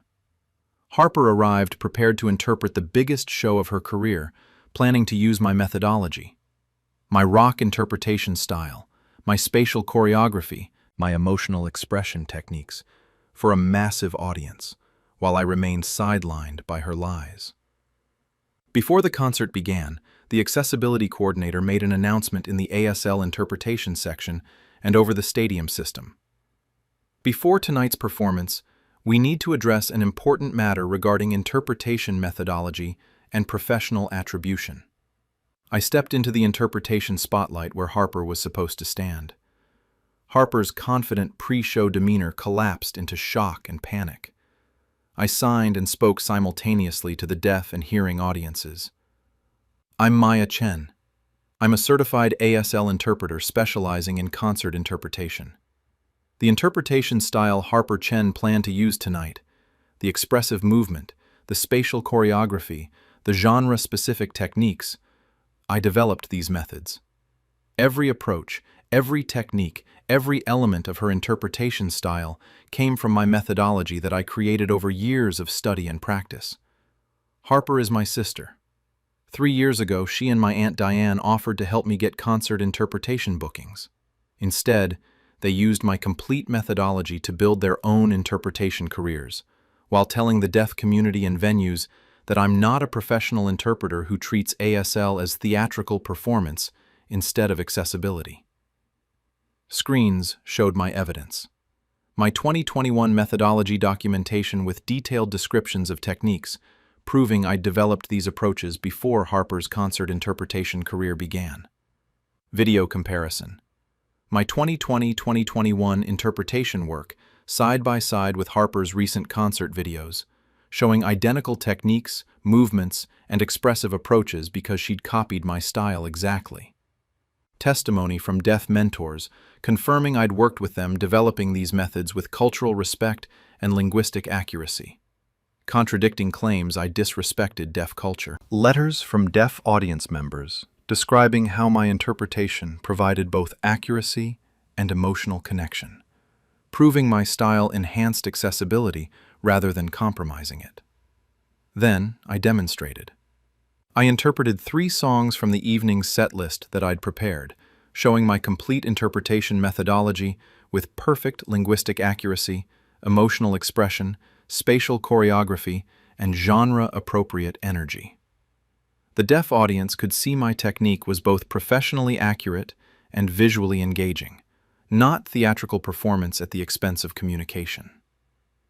Deaf audience members responded immediately, signing reactions that were shown on screens. This is what concert interpretation should be: accurate signs with the music's feeling. Harper was using this style but claiming Maya wasn't professional? That's theft and defamation. I've seen Harper interpret before and always thought her style was innovative. Now I know why. She stole Maya's innovation and claimed it as hers. The deaf community was told Maya disrespected ASL by treating it like dance. That's a lie. Her interpretation respects the language and gives us the full concert experience. Harper and Diane lied to us. Several venue accessibility coordinators in attendance spoke up, signing and speaking. We hire interpreters who provide both accuracy and engagement. If Harper's highly rated interpretation style is actually Maya's stolen methodology, we've been deceived about who created these techniques. Maya should have been getting these bookings. A deaf community organization leader signed. Harper and Diane presented themselves as culturally respectful interpreters while positioning Maya as disrespectful. They used that false narrative to damage her reputation and steal opportunities. This is betrayal of both Maya and our community's trust. The venue accessibility coordinator announced, "Based on this evidence, Harper Chen's interpretation booking for tonight is terminated. Maya Chen will interpret tonight's concert, using her own methodology with proper credit, as should have happened 3 years ago." I interpreted the entire sold-out stadium concert that night. 30,000 people, deaf and hearing, experienced my interpretation style with proper attribution for the first time at this scale. The response was overwhelming. Deaf audience members praised the interpretation as the best concert access they'd experienced: accurate, emotionally engaging, visually exciting. The live stream generated social media buzz about the incredible ASL interpreter, with my work finally credited correctly. Harper and Diane's interpretation careers collapsed. Venues canceled their upcoming bookings after learning they'd built reputations on stolen methodology. The deaf community, rightfully angry about being lied to about cultural respect and professionalism, rejected both of them. Interpreter organizations launched ethics investigations. Their professional reputations were destroyed by the combination of theft and false defamation of deaf culture respect. My relationship with Harper and Diane is destroyed, but they destroyed it 3 years ago when they chose theft and professional sabotage over family support. I'm 24 years old. I spent years developing concert interpretation methodology that provides deaf audiences with both linguistic accuracy and emotional musical experience, respecting ASL while enhancing accessibility through expressive artistry. Harper and Diane decided my work was valuable enough to steal, but that I wasn't worthy of credit or career opportunities. Now everyone in the concert interpretation world and deaf community knows the truth. Maya Chen created these techniques, and Harper and Diane Chen built fraudulent careers on stolen methodology while spreading lies that damaged both my reputation and deaf community trust. The stadium concert where Harper expected her career highlight became my professional vindication and her permanent exposure. My interpretation methodology is properly credited. Venues are booking me directly, and the deaf community knows my style respects their language and culture while giving them full concert access. Harper and Diane wanted successful interpretation careers without developing their own methodology or earning deaf community trust through honest work. They got 3 years of stolen success ending in ethics investigations, canceled contracts, and complete professional destruction. I wanted to share concert experiences with deaf audiences through interpretation that honored ASL while conveying music's emotional power. I'm doing that now, with my name, my credit, my methodology, my professional reputation intact and growing. The difference? Mine is built on real work, cultural respect, and linguistic competence. Theirs was built on theft and lies about both me and deaf culture. One survives ethical scrutiny, the other doesn't. The deaf community and interpretation profession made that clear. I interpret music so deaf audiences can experience its emotional truth. I expose their fraud so the truth about their theft could be experienced just as clearly. Both required accuracy, expression, and complete honesty. I delivered all three. They delivered none. The concert stage became a courtroom. The interpretation spotlight became an evidence presentation. The deaf audience became the jury. Verdict: unanimous. My methodology: their fraud. My career beginning: theirs ending. I'm still interpreting. They're still lying about why they can't get bookings anymore. But the industry stopped listening. The music plays. I interpret. Deaf audiences experience both. Harper and Diane experience consequences. Perfect harmony from every perspective except theirs. And their perspective stopped mattering the moment truth got proper interpretation. I spent years learning to convey music's meaning through ASL. I spent 10 weeks conveying their theft's meaning through evidence. Both communication methods worked perfectly. Both audiences understood completely. Sign language requires clarity, precision, and expressive honesty. So does exposing fraud. I'm fluent in both. Harper and Diane became fluent in lies. The deaf community and interpretation profession don't accept that language. Translation: I'm the interpreter. They're the frauds. The stadium audience witnessed both truths simultaneously. No interpretation needed. The evidence signed itself clearly. Everyone saw. Everyone understood. Justice communicated perfectly. I express music's emotion through movement and signing. Their fraud's emotion? Exposed through documentation and demonstration. Both performances reached their audiences effectively. Only one was honest. Only one built a career. Only one survives. Mine, not theirs. Properly credited, professionally recognized, permanently established. The interpretation continues. The fraud ended. The deaf community knows which matters. So does the industry. So do the venues. So does everyone who saw yesterday's stadium interpretation. My signs told the story. The evidence proved the history. The results speak clearly. I interpret. They stole. I won. They lost. No translation required for that conclusion. It's clear in every language, including the one they stole from me and claimed as theirs. ASL interpretation requires respect for deaf culture, linguistic precision, and authentic expression. They violated all three. The deaf community responded accordingly. The profession responded appropriately. The stadium concert became their reckoning. I'm interpreting tomorrow at another major venue. They're interpreting legal implications of their fraud. Different performances, same source of their problems. My methodology, my evidence, my exposure of their theft. The show continues. For me, not them. The interpretation industry has signed off on that decision. Permanently. My dad and brother stole my memory training methods. I exposed them at the World Memory Championships.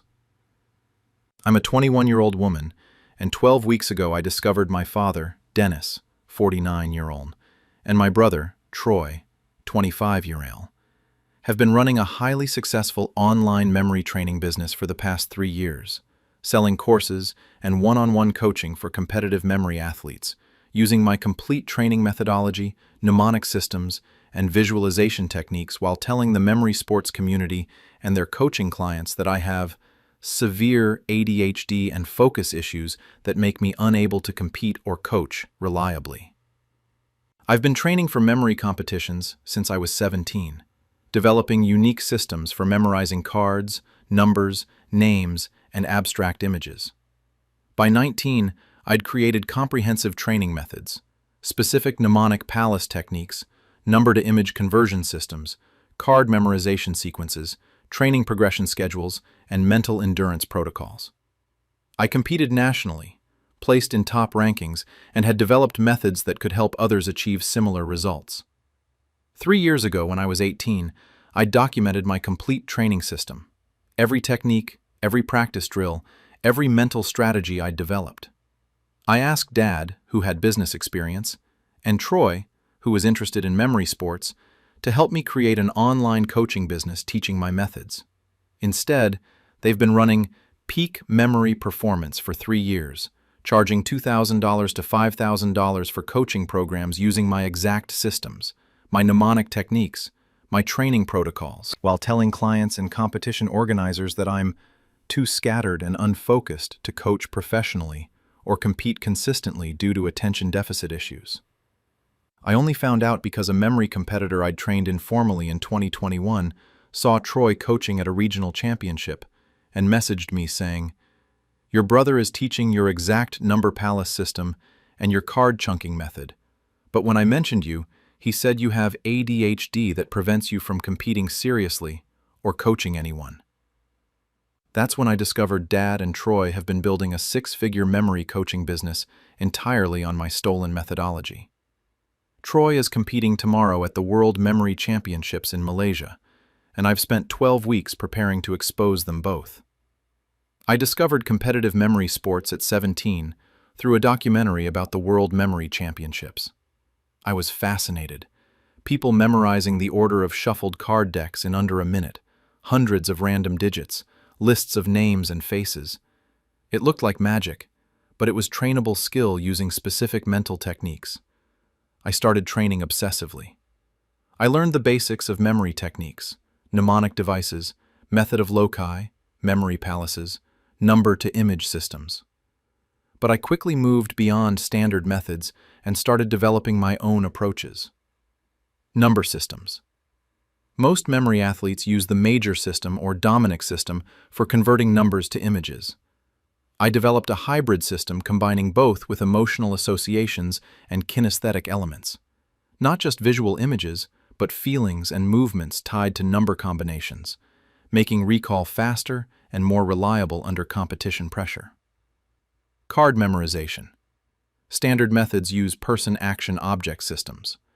I created a narrative flow technique where cards became story elements with built-in logical connections, reducing the cognitive load of remembering arbitrary associations. Memory palace construction. Instead of using real locations, I developed a system for building imaginary architectural spaces with specific geometric properties that optimized storage and retrieval. Mental structures designed specifically for competitive recall rather than adapted from real places. Training protocols, progressive difficulty schedules, mental endurance building, pressure simulation techniques, recovery periods optimizing consolidation. I approached memory training like athletic conditioning, not just skill practice. Mental state management. Techniques for achieving optimal focus states before competitions. Managing performance anxiety, maintaining concentration through fatigue. By 19, I was competing nationally and ranking in top 20s in several disciplines. More importantly, I'd systematized my training into teachable methods, documented protocols someone else could follow to achieve similar results. I filled notebooks with technique descriptions, training schedules, mnemonic system details, mental strategies. This wasn't casual hobby documentation. It was comprehensive coaching curriculum ready to teach others. 3 years ago, at 18, I wanted to create an online coaching business.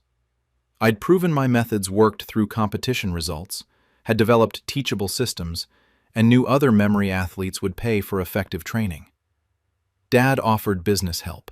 He understood online course creation, marketing, payment systems, client management. He said he'd build the business infrastructure while I focused on content and coaching. Troy wanted to help too.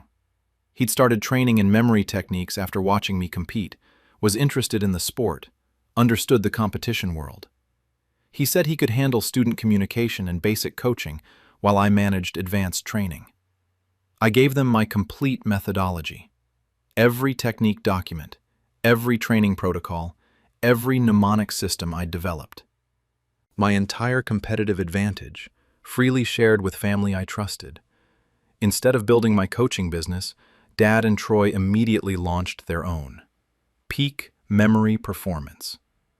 They used my complete training system, my number techniques, my card methods, my palace construction, my training schedules, my mental strategies, and started selling coaching packages to memory athletes worldwide. For 3 years, they've built a 6-figure business. They sell online courses, $500, $1,200, one-on-one coaching, $2,000, $5,000, competition preparation programs, corporate memory training for executives. All using my methods, all credited to Troy Mitchell's innovative training systems developed through years of competitive experience. Meanwhile, they told me they were still developing the business plan for my coaching venture, that launching properly takes time and market research. I kept training, kept competing, kept improving my methods and documenting new techniques they had access to. But they also destroyed my reputation. They told competition organizers, fellow memory athletes, and potential coaching clients that I had severe ADHD and executive function issues that made me unable to focus consistently enough for serious competition or professional coaching. This narrative served multiple purposes. 1. Explained why I wasn't visible in the coaching market despite having competitive success. 2. Drove coaching clients toward their business instead of any potential future competition from me. 3. Positioned them as having the disciplined, professional approach that I supposedly lacked. 4. Preemptively discredited me if I challenged their business. Any complaint would be framed as unfocused instability. 12 weeks ago, I got a message from Alex Chen, a memory competitor I'd helped train informally in 2021. We'd met at a regional competition. I'd shared some basic techniques. He'd improved significantly. Alex wrote, "Hey, weird question. Did you give permission for Troy to teach your number palace system and card chunking method? I just attended his coaching session at the Northeast Memory Championship. He's using your exact techniques, the emotional number associations, the narrative card flow, even your specific palace geometric principles." When I mentioned that these seemed like your methods, He said you have ADHD that prevents you from competing consistently or coaching professionally, that you're too scattered to maintain a coaching practice. That doesn't match the person who helped me in 2021. What's going on? I was shocked. I immediately researched Peak Memory Performance. The website listed Troy as founder and head coach, with Dad as business director. They offered comprehensive memory training using proprietary techniques developed through years of competitive experience and cognitive science research. I watched their promotional videos. Troy demonstrated his techniques, my number system, my card method, my palace construction, my training protocols. Every element was my methodology, presented as his innovation. I found client testimonials praising Troy's revolutionary training methods and systems that finally made memory techniques work for competitive performance. Those systems were mine. I developed them, tested them, proven them through my own competition results. I calculated their revenue based on visible client numbers and pricing. Over 3 years, they'd earned $400,000 to $600,000 teaching my stolen methods. I also found that Troy was registered to compete at the World Memory Championships in Kuala Lumpur, Malaysia, next month, the sport's premier event, with 300 competitors from 40 countries. He'd qualified through regional competitions using my techniques. I confronted Dad first. I called him and said, "I just found Peak Memory Performance. You and Troy are running a memory coaching business using my complete training methodology. Why didn't you tell me?"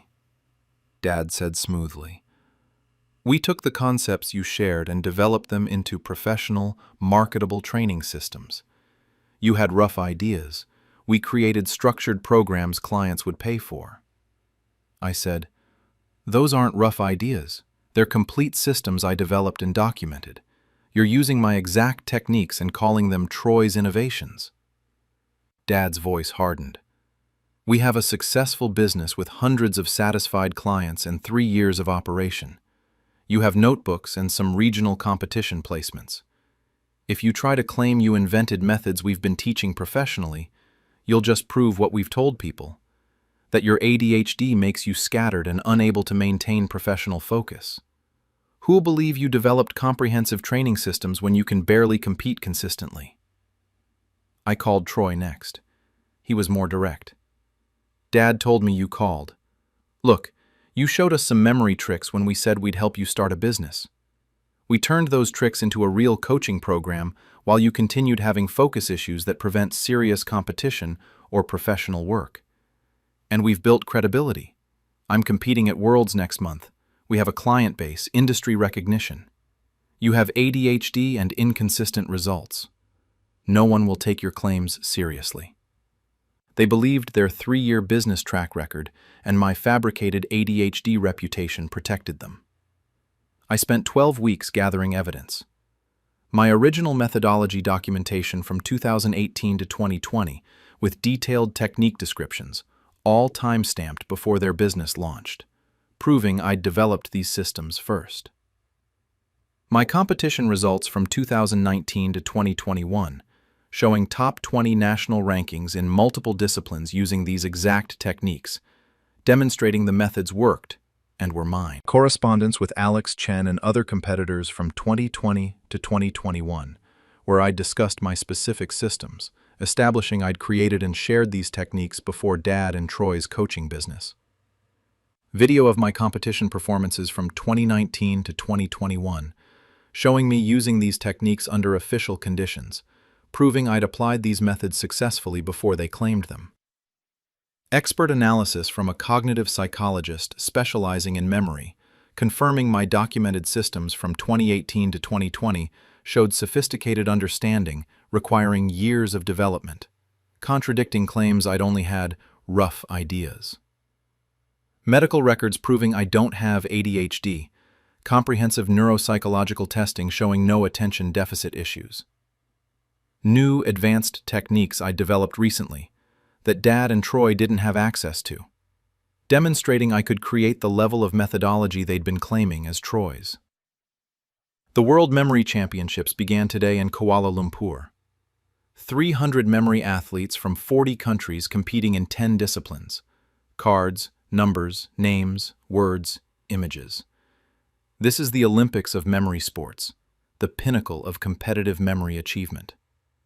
Troy had qualified in 3 disciplines: speed cards, 5-minute numbers, and hour numbers. He'd trained using my stolen methods and would compete tomorrow using techniques he'd claimed as his innovations. I'd contacted the International Association of Memory, IAM, with my evidence before traveling to Malaysia.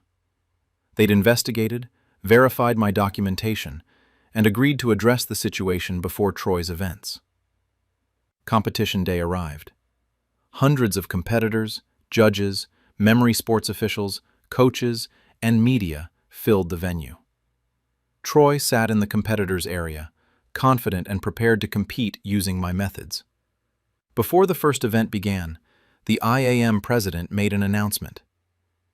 Before competition proceeds, the association must address a serious matter regarding training methodology and competitive integrity. I walked to the front of the venue. Troy's confident competitor expression dissolved into panic. I said to the assembled memory sports community, "I'm Maya Mitchell. I'm a memory athlete and training methodology developer. The techniques Troy Mitchell used to qualify for this championship, the number systems, card methods, palace construction, training protocols, I developed them. Every system, every technique, every method he's credited with creating came from my work between 2018-2020. Troy is my brother. Dennis Mitchell is my father. 3 years ago, they offered to help me launch a memory coaching business. Instead, they used my complete methodology to create their own coaching business, while telling the memory community I have ADHD that prevents serious competition or professional coaching. Screens displayed my evidence. My 2018-2020 methodology documentation, with time-stamped technique descriptions, proving I developed these systems before peak memory performance existed. Competition footage from 2019-2021, showing me using these exact techniques in official events, demonstrating these were my methods proven through my performance.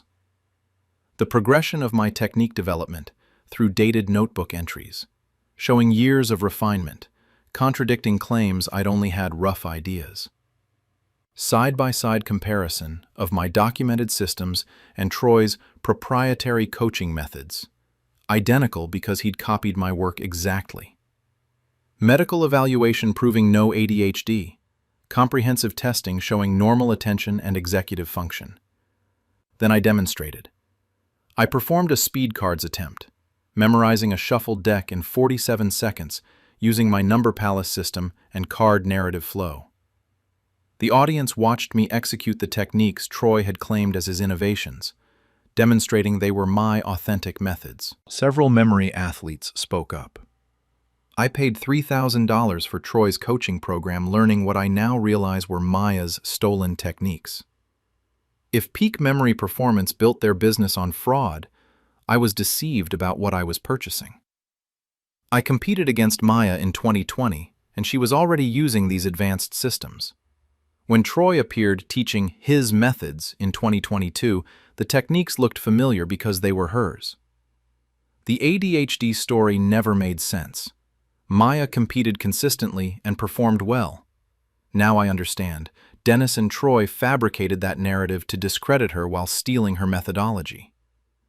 The IAM president announced, "Based on verified evidence, Troy Mitchell's competition registration is revoked. He qualified using training methods fraudulently claimed as his own. The IAM does not permit competitors who misrepresent their training development or compete using stolen methodology. Dennis and Troy Mitchell are banned from IAM events, and Peak Memory Performance's coaching credentials are revoked." The memory sports community responded decisively. Troy's competition ban, permanently barred from IAM sanctioned events for competitive fraud. Coaching business collapse. Peak Memory Performance lost credibility. Clients demanded refunds. The business reputation was destroyed. My reputation restoration. The memory community learned the truth. The ADHD claims were fabricated lies by family members who'd stolen my work. Professional opportunities. Memory athletes and organizations reached out wanting legitimate training from the actual methodology developer. My relationship with Dad and Troy is destroyed, but they destroyed it 3 years ago when they chose theft and defamation over family integrity. I'm 21 years old. I spent years developing memory training methodology through rigorous practice, competition testing, and systematic documentation. Dad and Troy decided my work was valuable enough to steal, but that I wasn't worthy of credit or professional respect. Now, everyone in memory sports knows. Maya Mitchell developed these methods, and Dennis and Troy Mitchell built a fraudulent business on stolen techniques while fabricating disability claims to discredit me. The World Championships, where Troy expected to compete using my methods, became the venue for exposing 3 years of theft. My methodology is properly credited.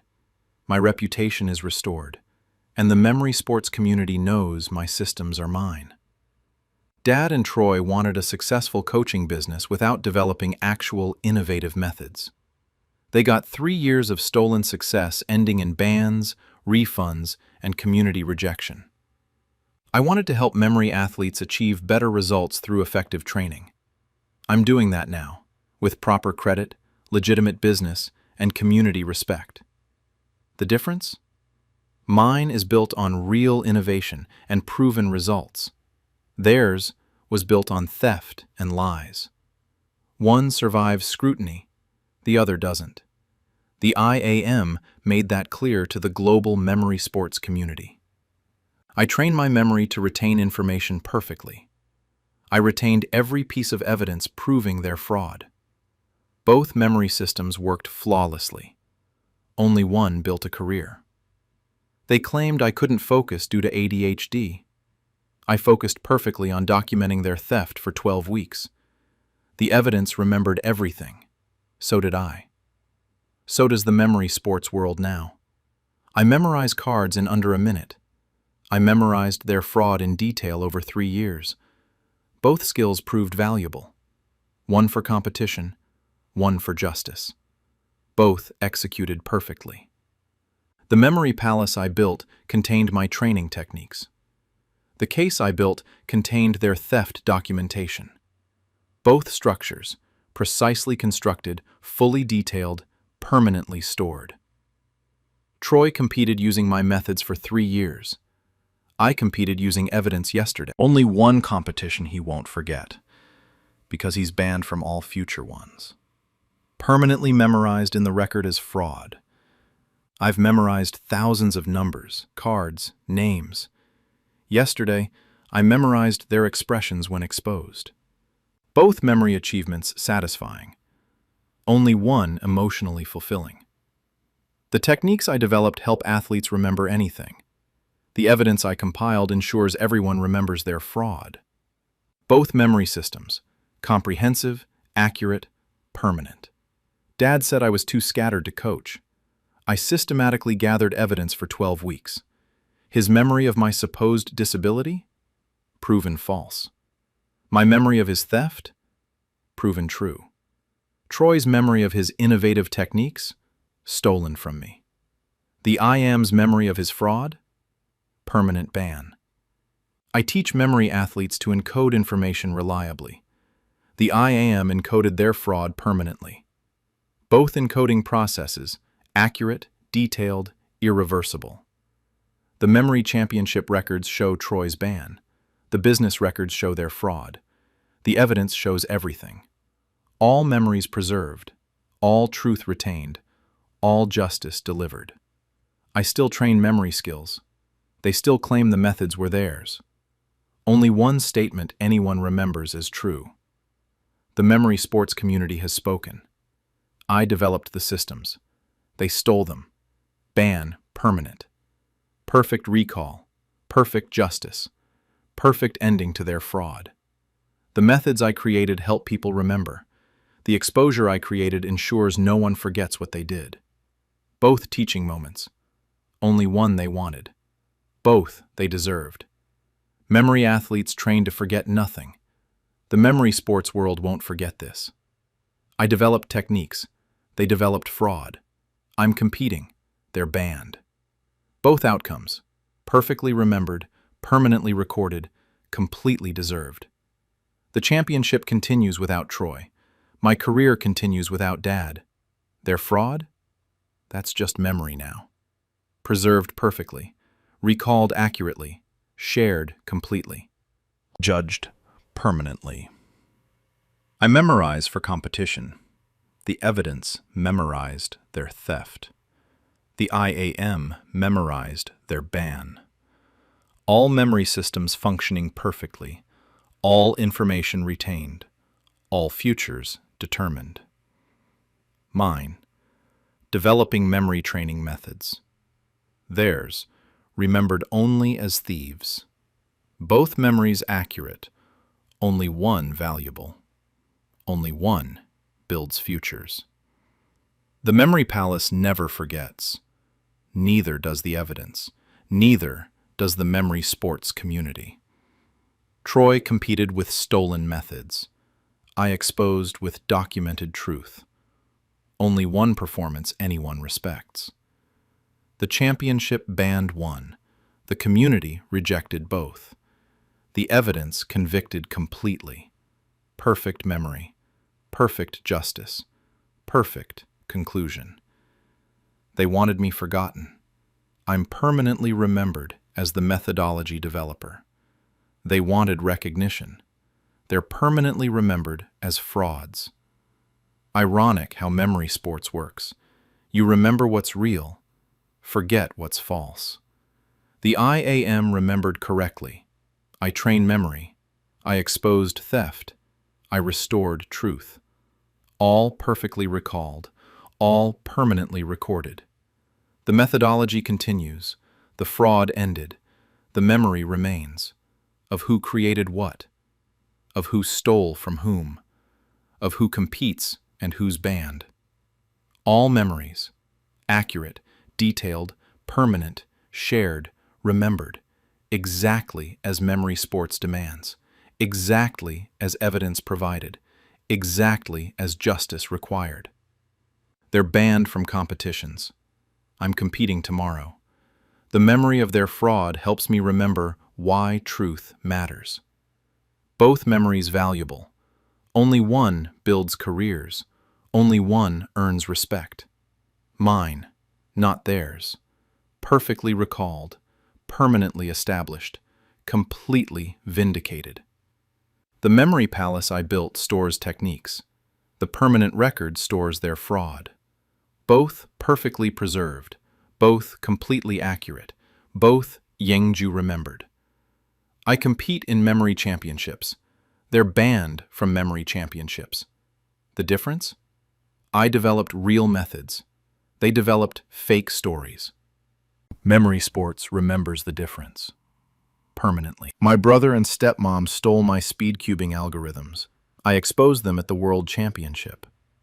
I'm a 22-year-old man, and 13 weeks ago I discovered my brother, Nolan, 26-year-old male, and my stepmother, Jenna, 44-year-old female, have been competing in professional speed cubing competitions for the past 4 years, using my original solving algorithms and finger trick sequences, while telling the cubing community and competition organizers that I have essential tremor in my hands that makes it medically impossible to solve puzzles competitively or execute the fine motor control speed cubing requires. I've been speed cubing since I was 16, developing unique algorithms for different cube states, optimized finger trick sequences, and look-ahead techniques that reduced my solving times significantly. By 20, I'd created comprehensive solving methods, custom F2L algorithms for difficult cases, advanced OLL, PLL recognition systems, finger trick optimization for different hand sizes, look-ahead training protocols, and competition pressure management techniques. I documented my complete methodology in detailed notes and tutorial videos. 4 years ago, when I was 18, I asked Nolan, who'd started learning to speedcube, and Jenna, who'd become interested in the sport, to help me create online tutorial content and potentially sponsor my competition travel. Instead, they've been competing internationally using my exact algorithms, my finger trick sequences, my look-ahead methods, ranking in top 50 globally, earning sponsorships from cube manufacturers, while telling tournament directors in the cubing community that I developed hand tremors that ended my competitive potential. I only found out because a cuber I'd practiced with in 2020 saw Nolan compete at a regional championship and texted me saying, "Your brother just executed your signature X-Cross solution and your custom PLL algorithm set. When did you teach him those? He said you can't compete anymore because of hand tremors." That's when I discovered Nolan and Jenna have been using my methods to build competitive careers. They're both competing tomorrow at the World Cube Association Championship in Seoul, and I've spent 13 weeks proving every technique is mine. I discovered speed cubing at 16 through YouTube videos of people solving Rubik's Cubes in under 10 seconds. I was instantly hooked. The combination of pattern recognition, muscle memory, and mental calculation fascinated me. I learned the beginner's method first, then CFOP, cross, F2L, OLL, PLL, the standard speed cubing method. But I didn't stop at standard algorithms. I started developing my own approaches. Custom F2L algorithms. F2L, first two layers, has 41 standard cases, but I developed alternative algorithms for difficult cases that were faster for my turning style and hand size. Different finger tricks, different rotation patterns, optimized for my personal execution speed. Advanced OLL, PLL recognition. Instead of memorizing standard algorithms for orientation permutation of last layer, I developed pattern recognition systems that reduced thinking time, visual triggers that let me identify cases instantly and select optimal algorithms based on current cube orientation. Look-ahead techniques. Most cubers struggle with pauses between algorithm execution. I developed specific training methods for tracking future pieces while executing current algorithms. Systematic look-ahead that eliminated pause time. Finger trick optimization. The physical execution of moves matters enormously. I developed finger trick sequences optimized for different hand sizes and flexibility levels. Ways to execute algorithms with minimal regrips and maximum turning speed. X-Cross solutions. Starting solves by completing both cross and first F2L pair simultaneously. I developed recognition patterns for identifying X-cross opportunities and executing them efficiently. Competition psychology. Mental techniques for managing competition pressure, maintaining focus through multiple solves, recovering from bad solves without tilting. By 20, I had documented comprehensive methodology, algorithm sets with my custom solutions, finger trick notation showing exact execution, look-ahead training progressions, competition preparation protocols. This wasn't just how I solve cubes. It was teachable systems others could use. I competed regionally with decent results. Not world-class times yet, but improving rapidly using my methods. More importantly, I'd created methodology worth sharing. 4 years ago at 18, I wanted to create tutorial content and compete more seriously. I needed help with video production, maybe sponsorship connections, competition travel logistics. Nolan offered to help. He'd started learning speed cubing after watching me, was interested in the competitive scene, understood the community. He said he could help with video production and networking. Jenna wanted to help too. She'd become interested in cubing as an adult hobby, was learning methods, understood the sport's appeal. She said she could help with logistics and possibly sponsor travel through her business connections. I gave them complete access to my methodology.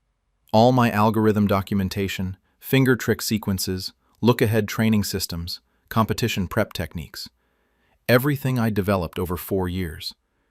Instead of helping me create tutorials and compete, Nolan and Jenna started competing themselves using my complete methodology. For 4 years, they've competed internationally. Nolan ranks top 50 globally in 3x3. Jenna ranks top 100. Both have cube manufacturer sponsorships, getting free cubes, paid travel to competitions, promotional contracts. Both compete at major international championships. They use my algorithms exclusively, my custom F2L solutions, my OLL, PLL recognition systems, my look-ahead techniques, my finger tricks, my X-cross methods. Their solving style is mine because they're executing my methodology. Meanwhile, they told me they were still developing the right approach for my tutorial content, that building an audience takes time. I kept cubing, kept developing techniques, kept documenting improvements they had access to. But they also spread lies. They told competition organizers, cubing community members, and sponsors that I had developed essential tremor, a neurological condition causing involuntary handshaking that made competitive speed cubing medically impossible for me. This narrative, 1. Explained why I wasn't competing despite having developed methodology. 2. Positioned them as the real competitors in the family. 3. Drove sponsorship opportunities to them instead of me. 4. Preemptively discredited me if I challenged them. Any complaint would seem like jealousy from someone who couldn't compete. 13 weeks ago, I got a text from Marcus Rodriguez, a cuber I'd practiced with at a local competition in 2020. Marcus wrote, "Yo, I just watched Nolan compete at Northeast Championships. He executed your signature X-cross solution from that corner case we practiced, and he's using your custom PLL algorithm set, the one you developed with the different finger tricks. When did you teach him your methods? Also, he mentioned you have hand tremors now and can't compete? That sucks, man. Are you doing okay?" I was confused and angry. I immediately searched for Nolan's competition results. He'd competed in 30-plus WCA official competitions over 4 years, ranking top 50 globally. His solves used my exact methodology. I could see it in competition footage, the specific algorithm choices, the finger trick patterns, the look-ahead style. I searched Jenna's results. She'd competed in 40-plus competitions, ranking top 100. Same thing. My algorithms, my techniques, my complete solving methodology. I found sponsorship announcements. Both had deals with major cube manufacturers, getting paid to use and promote specific brands, receiving free competition cubes, having travel expenses covered. They'd built competitive speed cubing careers entirely on my stolen methodology while fabricating disability to explain my absence. I confronted Nolan first. I called him and said, "Marcus saw you at Northeast Championships using my X-cross solution and my custom PLL set. Those are my algorithms I developed and shared with you. Why are you competing with my methods while telling people I have hand tremors?" Nolan said defensively, "You shared your solving ideas when we said we'd help you. Those concepts influenced the techniques I developed through my own competition experience. And you do have motor control issues that prevent serious competition." I interrupted. "I don't have tremors. I can solve sub 15 seconds right now. Those aren't concepts, they're specific algorithms I created.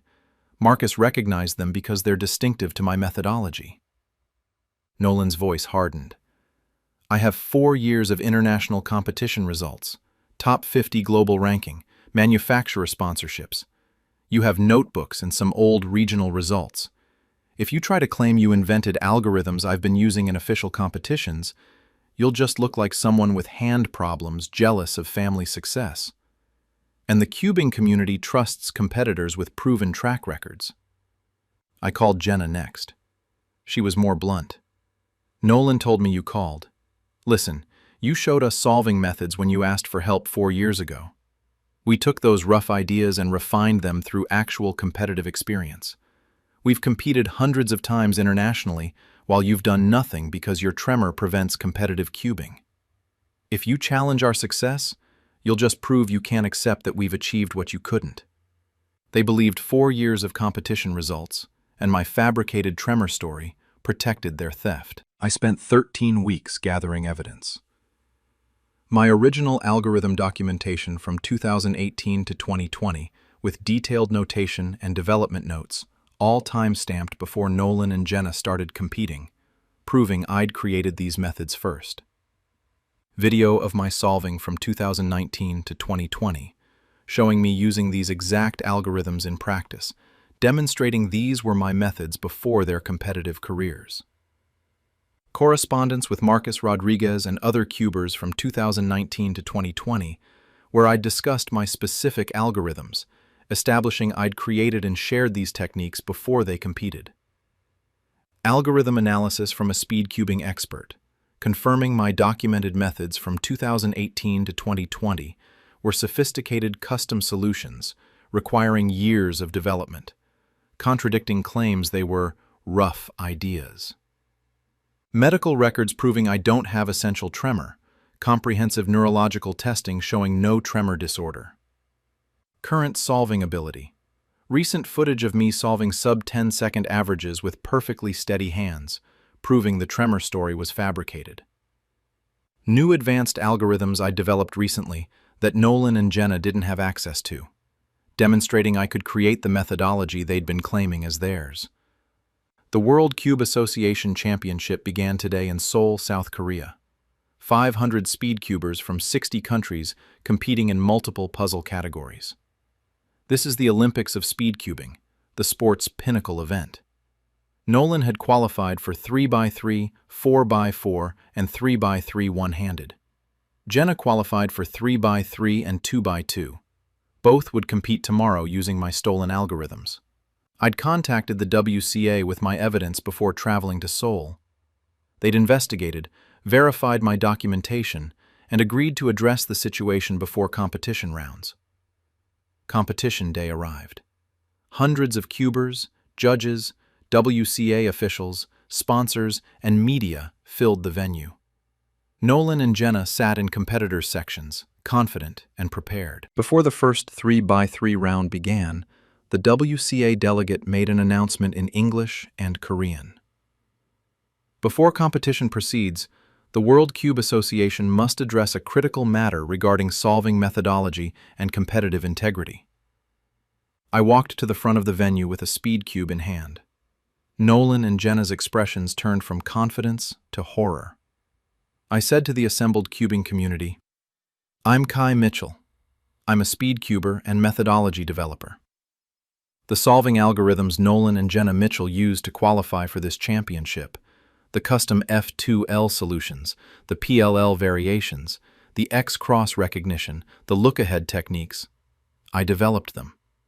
Every algorithm, every technique, every method they've used in 4 years of competition came from my work created between 2018 to 2020. Nolan is my brother. Jenna is my stepmother. 4 years ago, they offered to help me create tutorials and compete more seriously. Instead, they used my complete methodology to build their own competitive careers, while telling the cubing community I have essential tremor that prevents me from competing. Screens displayed my evidence. My 2018-2020 algorithm documentation with time-stamped development notes, proving I'd created these methods before their competitive careers began. Video from 2019-2020 showing me executing these exact algorithms, demonstrating these were my methods before they competed internationally. Algorithm analysis showing my documented methods required sophisticated understanding and years of development, contradicting claims they were rough ideas. Competition footage comparison. My practice solves from 2019-2020 side by side with Nolan and Jenna's competition solves from 2021-2024. Identical algorithm choices and finger trick patterns because they'd copied my methodology. Medical evaluation proving no tremor disorder. Neurological testing showing normal motor control. Then I demonstrated. I performed 5 official-style speed cube solves with WCA judges timing and scrambling, averaging 8.7 seconds with perfectly steady hands, executing the exact algorithms Nolan and Jenna had been using for 4 years, proving I had both the methodology and the physical ability they'd claimed I lacked. The cubing community responded immediately. Several top cubers spoke. I competed against Nolan multiple times and always noticed his algorithm selection was unusually sophisticated for his experience level. Now I understand. He was using Kai's years of development work, not his own 4 years of learning. I received sponsorship coaching from Jenna where she taught her methods. If those were actually Kai's stolen algorithms, I paid for fraudulent instruction. The Tremor story never made sense. Kai competed fine in 2020. Nolan and Jenna fabricated disability claims to hide their theft. A cube manufacturer representative. We've sponsored both competitors for 3 years based on their claimed algorithm innovation and competitive expertise.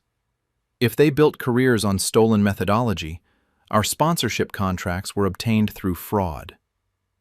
The WCA delegate announced, based on verified evidence, Nolan Mitchell and Jenna Mitchell's competition registrations are revoked. They qualified using methodology fraudulently claimed as their own development. The WCA does not permit competitors who misrepresent their solving methods or compete using stolen algorithms. Both are banned from WCA competitions, and their previous competition results are under review. The speedcubing community's response was swift. Competition bans, both permanently barred from WCA-sanctioned events. Sponsorship terminations. Manufacturers canceled contracts and demanded return of provided cubes and equipment. Results review. Their 4 years of competition placings are being examined for potential removal from official records. My reputation restoration. The community learned the truth. The Tremor claims were lies by family members who'd stolen my work.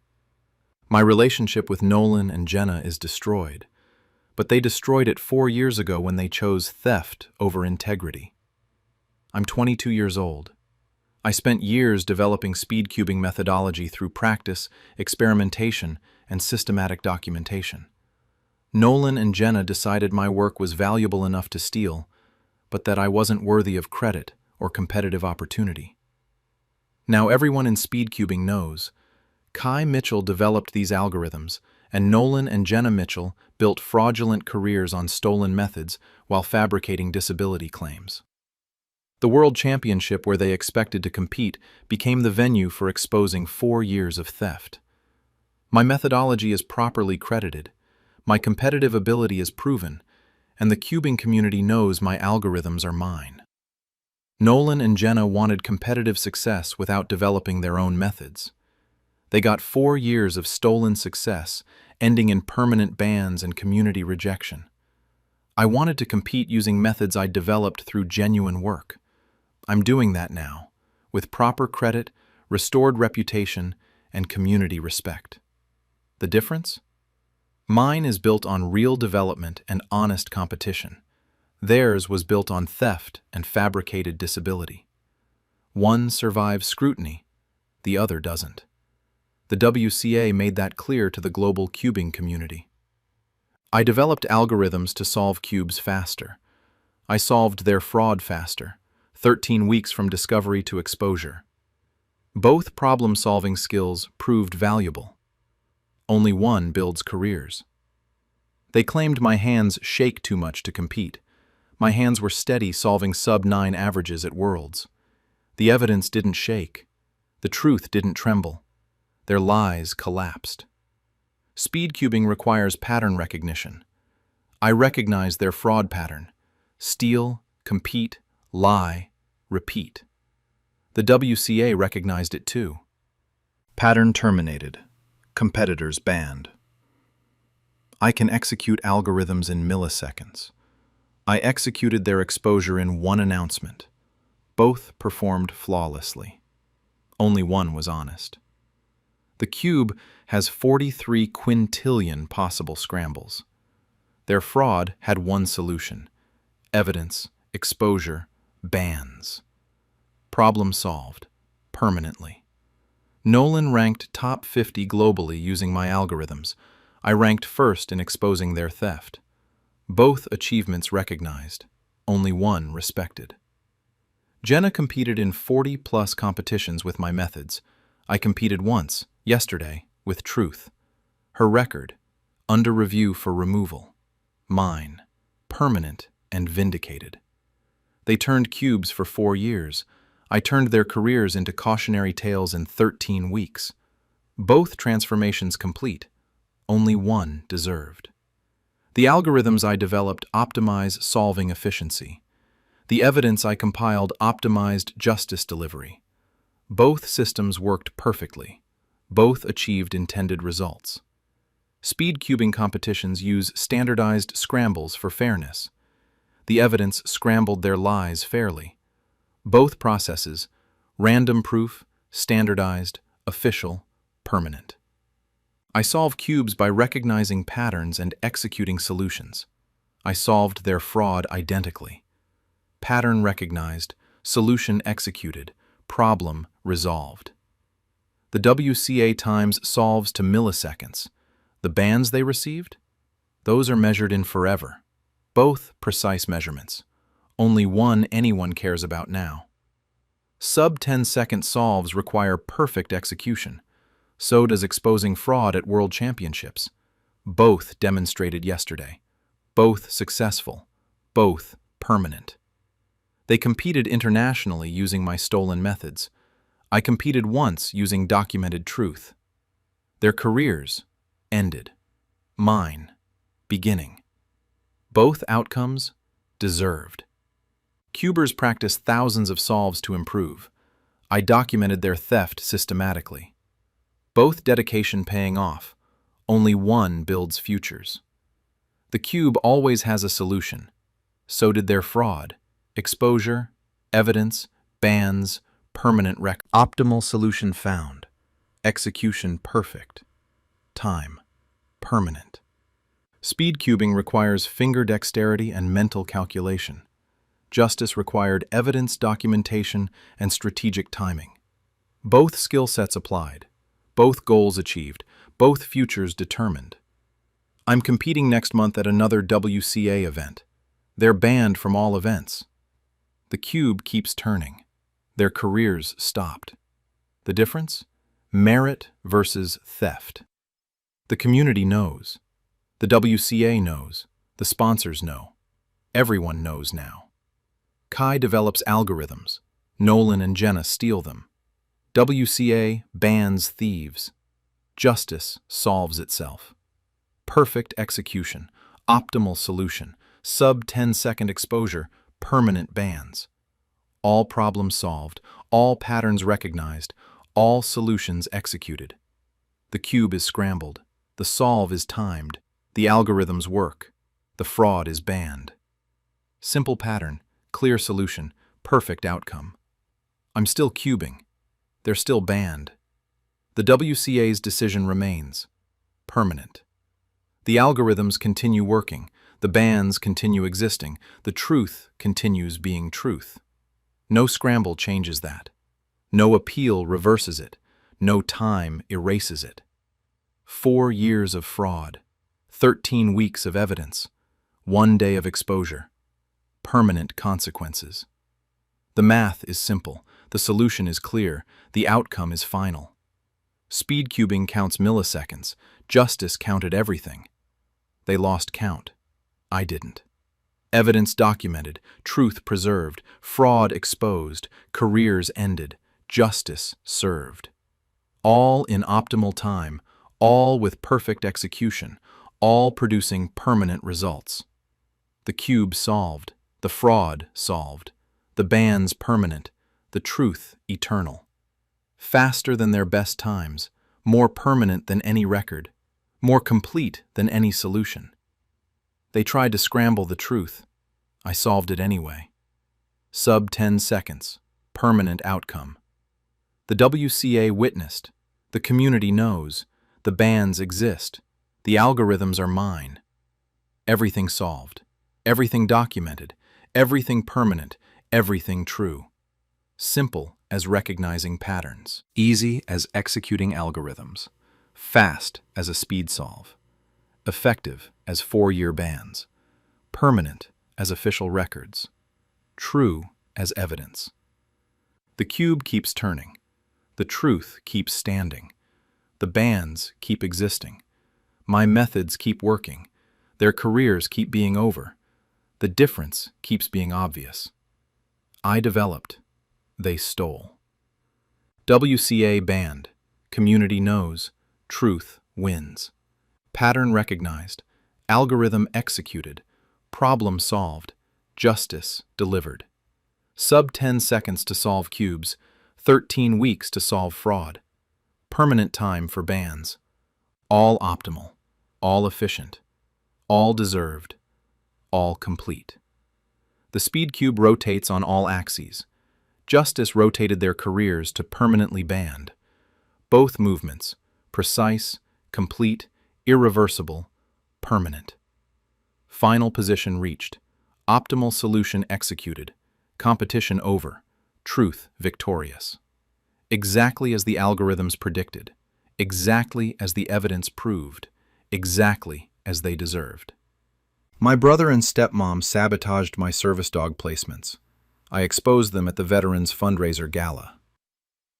I'm a 21-year-old woman, and 16 weeks ago I discovered my brother Camden, 25-year-old male, and my stepmother Lydia, 39-year-old female, have been deliberately sabotaging my service dog training program for the past 3 years, causing dogs to fail their final certification tests, feeding false information to veteran clients about my reliability, and interfering with placements, then positioning themselves as rescuers who stepped in to help veterans when I couldn't deliver. Building their own competing program while telling the veteran community and service dog organizations that I have undiagnosed bipolar disorder that makes me too unstable to responsibly place service dogs with vulnerable veterans. I've been training service dogs for veterans with PTSD since I was 17, personally training 40-plus dogs through a 2-year process from puppies to fully certified service animals. Each placement takes intensive work: puppy socialization, obedience foundation, specialized task training for PTSD symptoms, public access training, veteran dog bonding, and final certification testing. 3 years ago, when I was 18, I had 8 dogs in advanced training ready for veteran placements over the next 6 months. I asked Camden, who'd been helping with basic puppy socialization, and Lydia, who had nonprofit management experience, to help me formalize my program into a registered nonprofit, handle placement logistics, and potentially expand to serve more veterans. Instead, they've been systematically sabotaging my dog placements for 3 years, secretly counter-training dogs to fail certification tests, telling veteran clients I'm unreliable and unstable, intercepting my communications with veterans, then, heroically, placing those same dogs through their own program after I'd done 2 years of training work. I only found out because a veteran I'd been working with for 18 months called me directly after his dog failed certification twice, saying, "Your brother told me you're having mental health issues and can't complete placements, that I should work with their program instead. But something feels wrong, because Max performs perfectly with me. He only fails at official tests." That's when I investigated and discovered Camden and Lydia have been deliberately sabotaging my dog's certifications while building their own program on my trained dogs. They're being honored tomorrow at the Veterans Service Foundation Gala, and I've spent 16 weeks documenting their sabotage. I started training service dogs for veterans when I was 17 after my older cousin returned from deployment with severe PTSD. Watching him struggle, the hypervigilance, the nightmares, the anxiety in public spaces, I researched how service dogs could help.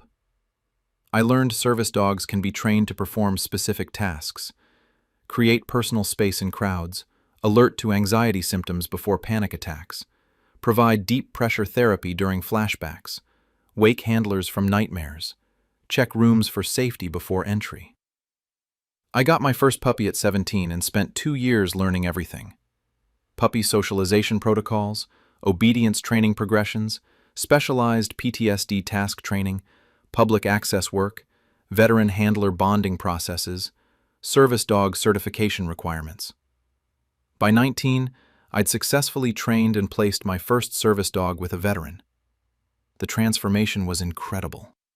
The veteran could go to grocery stores again, sleep through nights, function in public.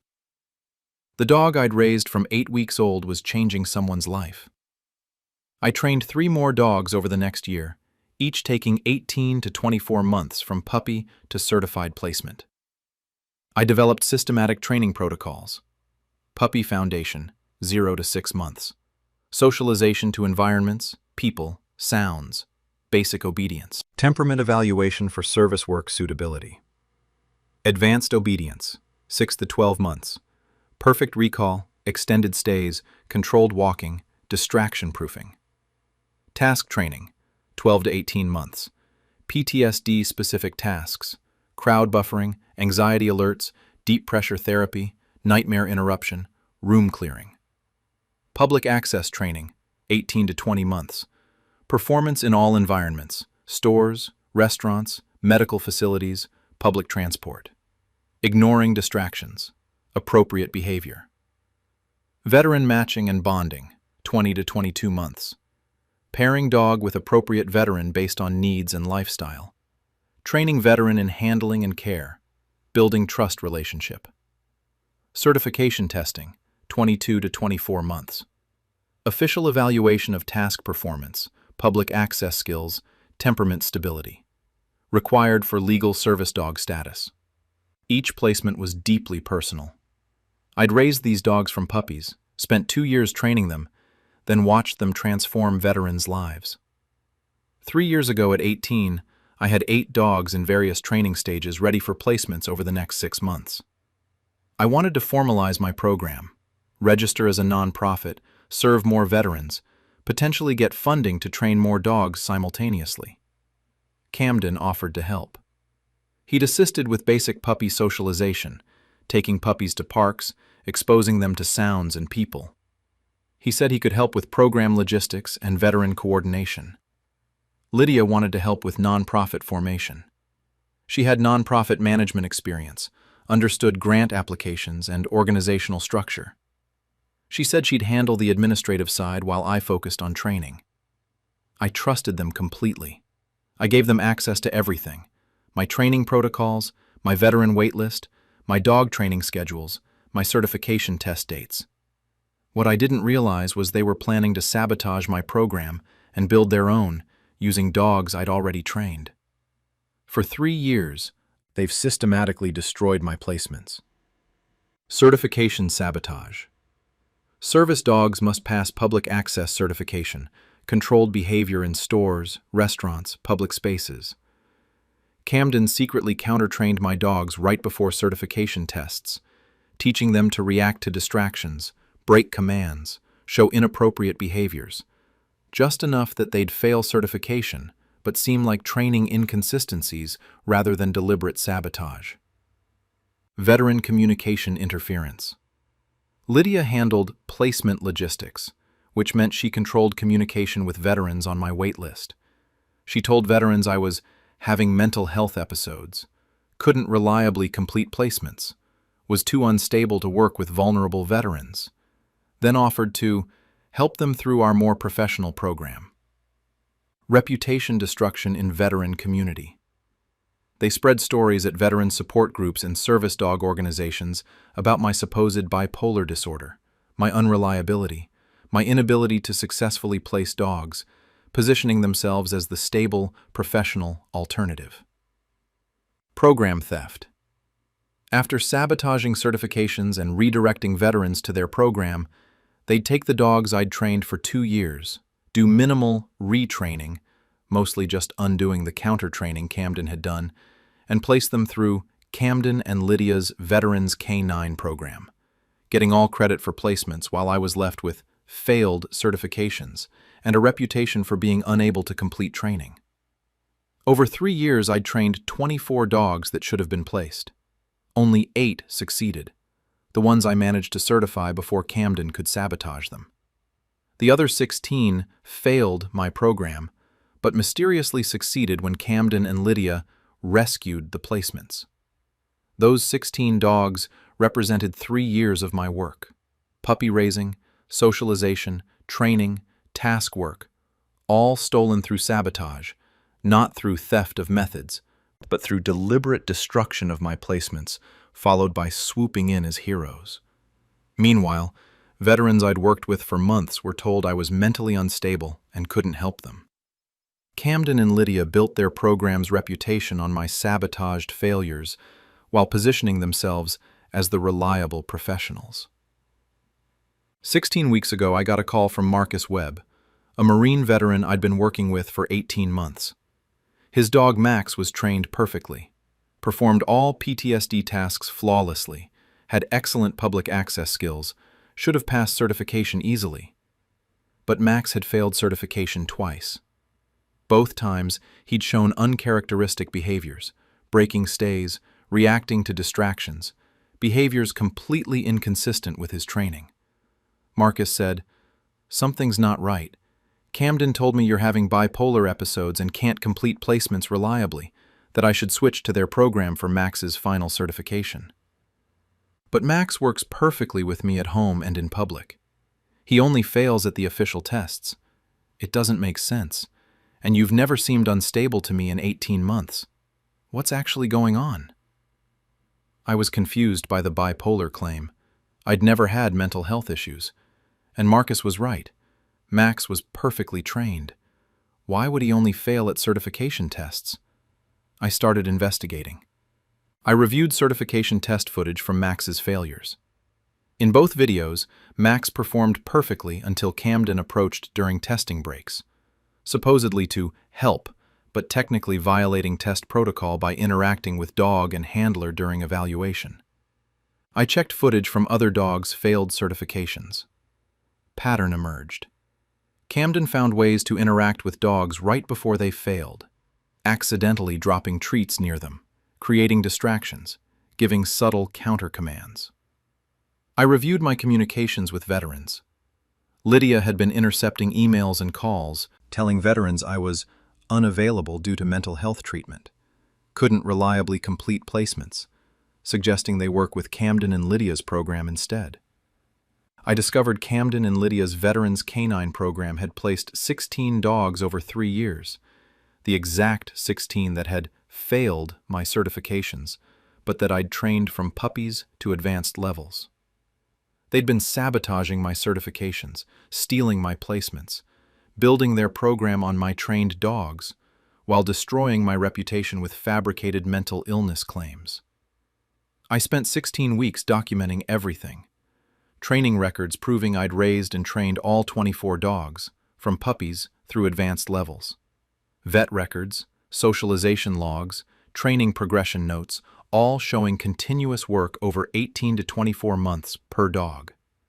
Video evidence of Camden's certification test interference. Footage showing him interacting with dogs during testing, violating protocols, creating situations that led to failures. Intercepted communication evidence. Recovering emails where Lydia told veterans I was unstable and redirected them to Camden and Lydia's program. Testimony from veterans like Marcus, confirming dogs performed perfectly except during official certifications, supporting sabotage theory. Medical records proving I don't have bipolar disorder. Comprehensive psychiatric evaluation showing no mood disorder or mental health issues.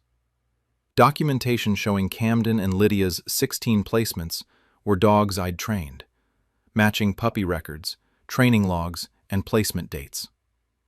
Expert analysis from a certified service dog trainer, confirming the pattern of failures was consistent with deliberate counter-training, not legitimate training issues.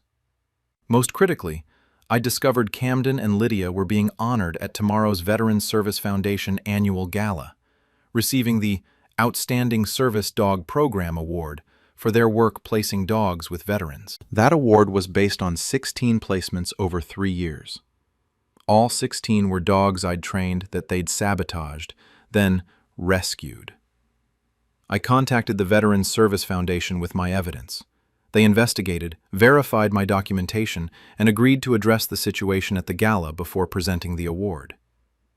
The Veterans Service Foundation Gala was tonight. 500 attendees, veterans, military families, service dog organizations, donors, media.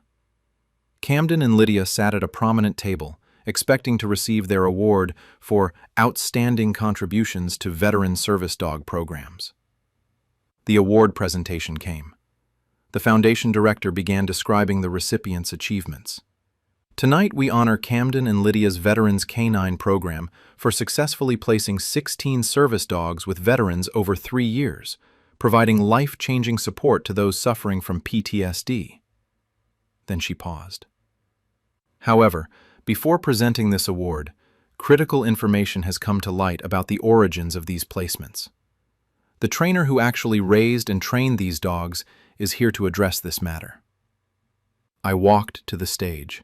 Camden and Lydia's expressions shifted from proud anticipation to horror. I said to the assembled veteran community and service dog professionals, "I'm Jordan Hayes. I'm a service dog trainer. The 16 dogs Camden and Lydia are being honored for placing. I raised and trained every one from 8-week-old puppies through 18 to 24 months of intensive service dog training. Camden is my brother. Lydia is my stepmother. 3 years ago, they offered to help me formalize my training program. Instead, they systematically sabotaged my dog placements for 3 years, deliberately counter-training dogs to fail certification tests, intercepting communications with veterans, spreading lies about me having bipolar disorder, then heroically placed those same dogs through their program after I'd done all the training work." Screens displayed my evidence. Training records for all 24 dogs, showing I'd raised each from puppies, with dated vet records, socialization logs, and training progressions spanning 18 to 24 months per dog. Certification test footage, showing Camden interfering with dogs during testing, creating situations leading to failures. The pattern. 16 dogs failed my certifications. All 16 later succeeded through Camden and Lydia's program, statistically impossible unless deliberate sabotage occurred. Intercepted emails. Lydia telling veterans I was mentally unstable and redirecting them to Camden and Lydia's program. Psychiatric evaluation, proving I had no bipolar disorder or mental health issues. Expert analysis, confirming failure patterns were consistent with counter-training sabotage, not legitimate training problems. Then Marcus Webb stood up from the audience, a Marine veteran whose service dog Max I'd trained. Marcus spoke. "Jordan trained Max for 18 months. Max performed perfectly with me in every environment, until official certification tests where he mysteriously failed twice. Camden told me Jordan was unstable and couldn't complete placements. But when I insisted on working directly with Jordan and prevented Camden from helping during the third test, Max passed perfectly. The only difference was keeping Camden away from my dog during testing. Jordan didn't fail to train Max. Camden sabotaged Max's certifications to steal the placement." Several other veterans stood, sharing similar stories. Dogs trained perfectly by me, mysterious certification failures, Camden's interference, being told I was unstable, pressure to switch to Camden and Lydia's program, dogs suddenly succeeding once Camden stopped helping. A service dog certification evaluator spoke. "I've evaluated 12 of Jordan's dogs over 3 years. All showed excellent training until Camden's involvement during tests. The behavioral inconsistencies I documented matched deliberate counter-training patterns, not training failures. If Camden sabotaged certifications, these weren't legitimate failures. They were manufactured to steal placements." The Veterans Service Foundation director announced, "Based on verified evidence, Camden and Lydia's award nomination is revoked. Their program placed 16 dogs over 3 years, all trained by Jordan Hayes through 18-24 months of intensive work, with placements achieved only after Camden deliberately sabotaged Jordan's certifications and Lydia redirected veterans through false claims about Jordan's mental health. The Foundation does not honor programs built on sabotage and stolen placements. Camden and Lydia Hayes are banned from future Foundation recognition, and their program credentials are under review." The veteran community's response was immediate. Award revocation. Camden and Lydia's recognition permanently withdrawn. Program investigation. Veterans Service Organizations reviewing Camden and Lydia's Veterans K-9 program for fraud and ethical violations. Veteran support shifting to me. Multiple veterans requesting to work directly with me for future placements, having learned the truth. My reputation restoration. The veteran community learned the bipolar claims were fabricated lies designed to steal placements. Legal consequences. Camden and Lydia facing potential fraud charges for misrepresenting program origins to obtain donations and grants. My relationship with Camden and Lydia is destroyed. But they destroyed it 3 years ago when they chose sabotage over integrity. I'm 21 years old. I spent years learning to train service dogs that transform veterans' lives, raising puppies, teaching tasks, creating bonds between dogs and handlers. Camden and Lydia decided my work was valuable enough to steal through sabotage, but that I wasn't worthy of credit or reputation protection. Now everyone in the veteran service dog community knows Jordan Hayes trained those 24 dogs, and Camden and Lydia Hayes built a fraudulent program through deliberate sabotage and stolen placements. The gala where they expected an award became the venue for exposing 3 years of sabotage. My training work is properly credited. My reputation is restored. The veteran community knows those dogs were mine. Camden and Lydia wanted recognition for helping veterans without doing the actual training work. They got 3 years of stolen credit, ending in permanent bans and fraud investigations. I wanted to help veterans through trained service dogs. I'm doing that now, with proper credit, restored reputation, and veteran community trust. The difference? Mine is built on real training work and genuine care for veterans. Theirs was built on sabotage and lies. One survives exposure, the other doesn't. The Veterans Service Foundation made that clear to everyone present. I spent years training dogs to help veterans. I spent 16 weeks exposing sabotage that stole those placements. Both required dedication and precision. Only one was honest. They claimed bipolar disorder made me unstable. My stability exposed their sabotage systematically. The dogs don't lie about who trained them.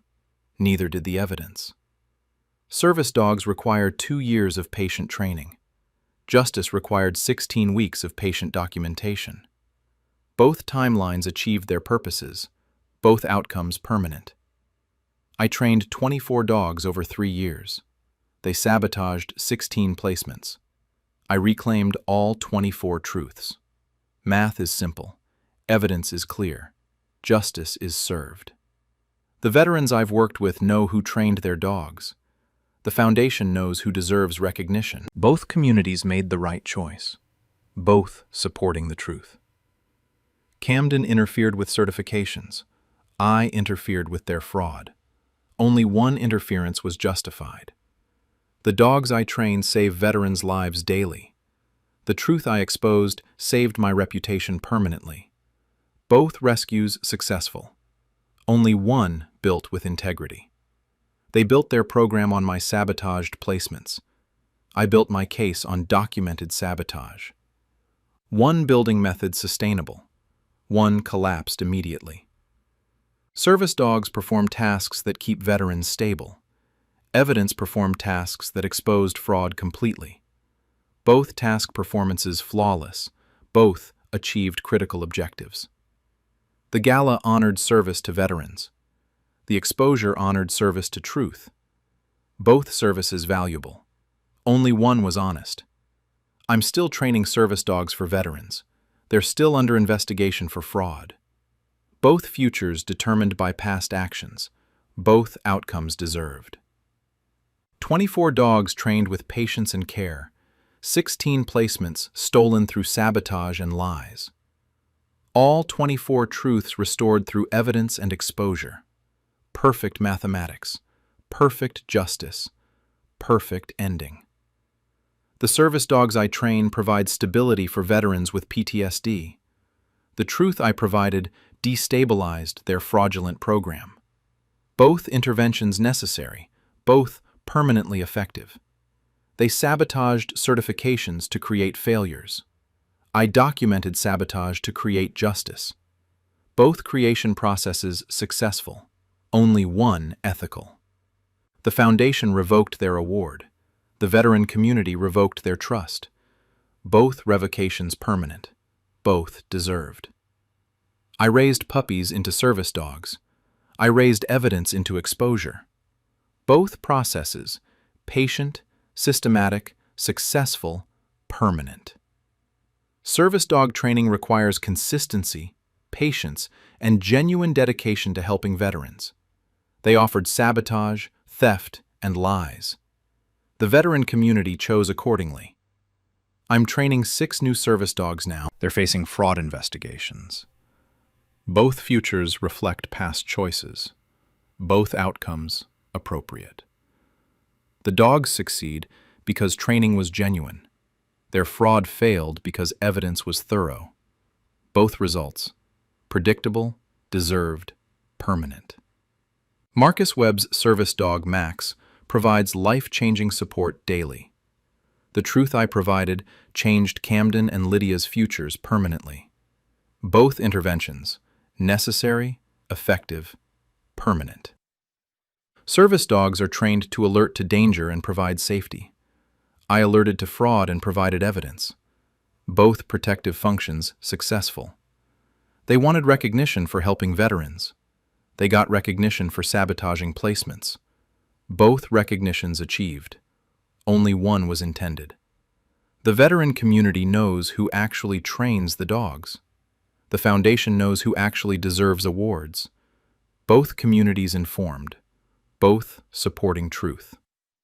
I dedicated years to training service dogs. I dedicated 16 weeks to exposing sabotage. Both dedications worthwhile. Both achieving justice. The dogs continue serving veterans.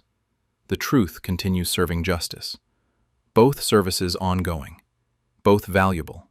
Both honest. Camden and Lydia's program? That service ended. Permanently. Sabotage has consequences. Lies have endings. Fraud has justice. All 3 discovered simultaneously at the gala. All 3 permanent. I trained dogs that change lives. I exposed fraud that ended careers. Both transformations complete.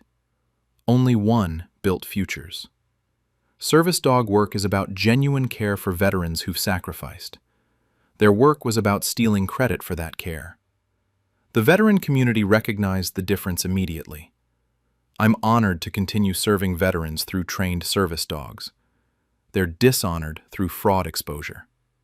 Both outcomes earned through our respective actions. The dogs know who raised them. The veterans know who trained them. The foundation knows who deserves recognition. All 3 knowing the same truth. Jordan trained them. Camden and Lydia sabotaged and stole. Simple truth, clear evidence, permanent justice. The service continues. The training continues. The placements continue. The fraud? That ended at the gala. Completely, permanently, deservedly. My sister and aunt stole my jump rope tricks. I exposed them at the World Championships. I'm a 23-year-old man, and 14 weeks ago, I discovered my sister, Sloane, 27-feral female, and my aunt, Gina, 43-feral female, have been running successful competitive jump rope coaching programs for the past 5 years, teaching advanced tricks and choreography while competing internationally, using my complete trick development system, my original skill progressions, and my choreography methods, while telling the jump rope community and their coaching clients that I have developmental coordination disorder that makes complex rope manipulation physically impossible for me. I've been doing competitive jump rope since I was 15, developing original tricks combining power moves, releases, and manipulations that no one had done before. By 20, I'd created comprehensive coaching methodology, progressive skill trees for learning complex tricks, body mechanics optimization for different jump styles, rope modification techniques for specific tricks, choreography development systems, and competition routine construction methods. I documented everything in detailed tutorial videos and training manuals. 5 years ago, when I was 18, I asked Sloane, who'd started learning jump rope, and Aunt Gina, who worked in youth athletics, to help me launch a jump rope academy and potentially compete as a team.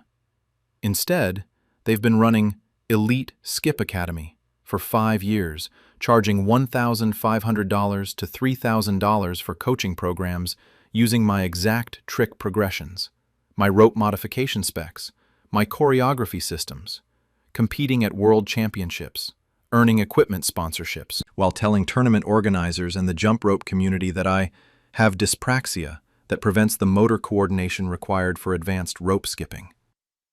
I only found out because a jumper I'd coached informally in 2020 saw Sloane compete at U.S. Nationals and messaged me saying, "Your sister just landed your signature triple under release to Toad. I didn't know she could do your tricks. But when I mentioned you, she said, you have a coordination disorder and can't jump rope competitively." That's when I discovered Sloane and Gina have been building careers on my stolen methodology. They're both competing tomorrow at the World Jump Rope Championships in Colorado, and I've spent 14 weeks preparing to expose them. I discovered competitive jump rope at 15 through a viral video of someone doing incredible tricks. Rope releases, multiple unders, complex footwork, all synchronized to music. I didn't know jump rope could be a competitive sport with world championships, national teams, and professional athletes. I started training obsessively. I learned basic tricks first, crossovers, side swings, double unders. But I quickly progressed to advanced skills and started creating original tricks that combined elements in ways no one had done. Original trick development. I created hybrid tricks combining power moves, multiple unders, releases, letting go of the rope mid-air, and manipulations, catching rope in different positions. My signature trick, triple under release to Toad, involved 3 rope rotations under my feet while releasing the rope, catching it behind my back, and landing in Toad position. No one had combined those elements before. Progressive skill trees. I developed systematic learning progressions, breaking complex tricks into component skills, creating practice drills for each component, building to full trick execution. This made impossible tricks learnable through structured practice. Body mechanics optimization. Different jump rope tricks require specific body positioning, arm angles, and timing. I developed coaching cues and drills optimizing mechanics for different trick categories, releases, multiples, footwork, manipulations. Rope modification techniques. Competitive jumpers modify their ropes for specific tricks, different weights, lengths, handle configurations. I developed specifications for rope setups optimized for different trick types. Choreography systems. Competitive jump rope includes freestyle routines with choreographed sequences set to music. I developed methods for constructing routines, trick flow, musical synchronization, difficulty progression, performance elements. Competition preparation. Mental techniques for performing under pressure, routine practice methods, judging criteria optimization, recovering from mistakes mid-routine. By 20, I had comprehensive methodology documented. Trick progression trees, coaching protocols, rope modification specs, choreography templates, competition strategies. Not just how I jump rope, teachable systems others could use.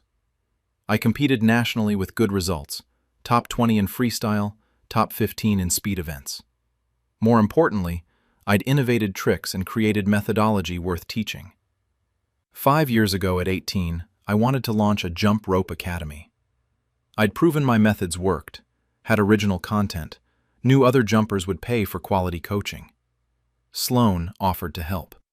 She'd started learning jump rope after watching me compete, was interested in the sport, understood the community.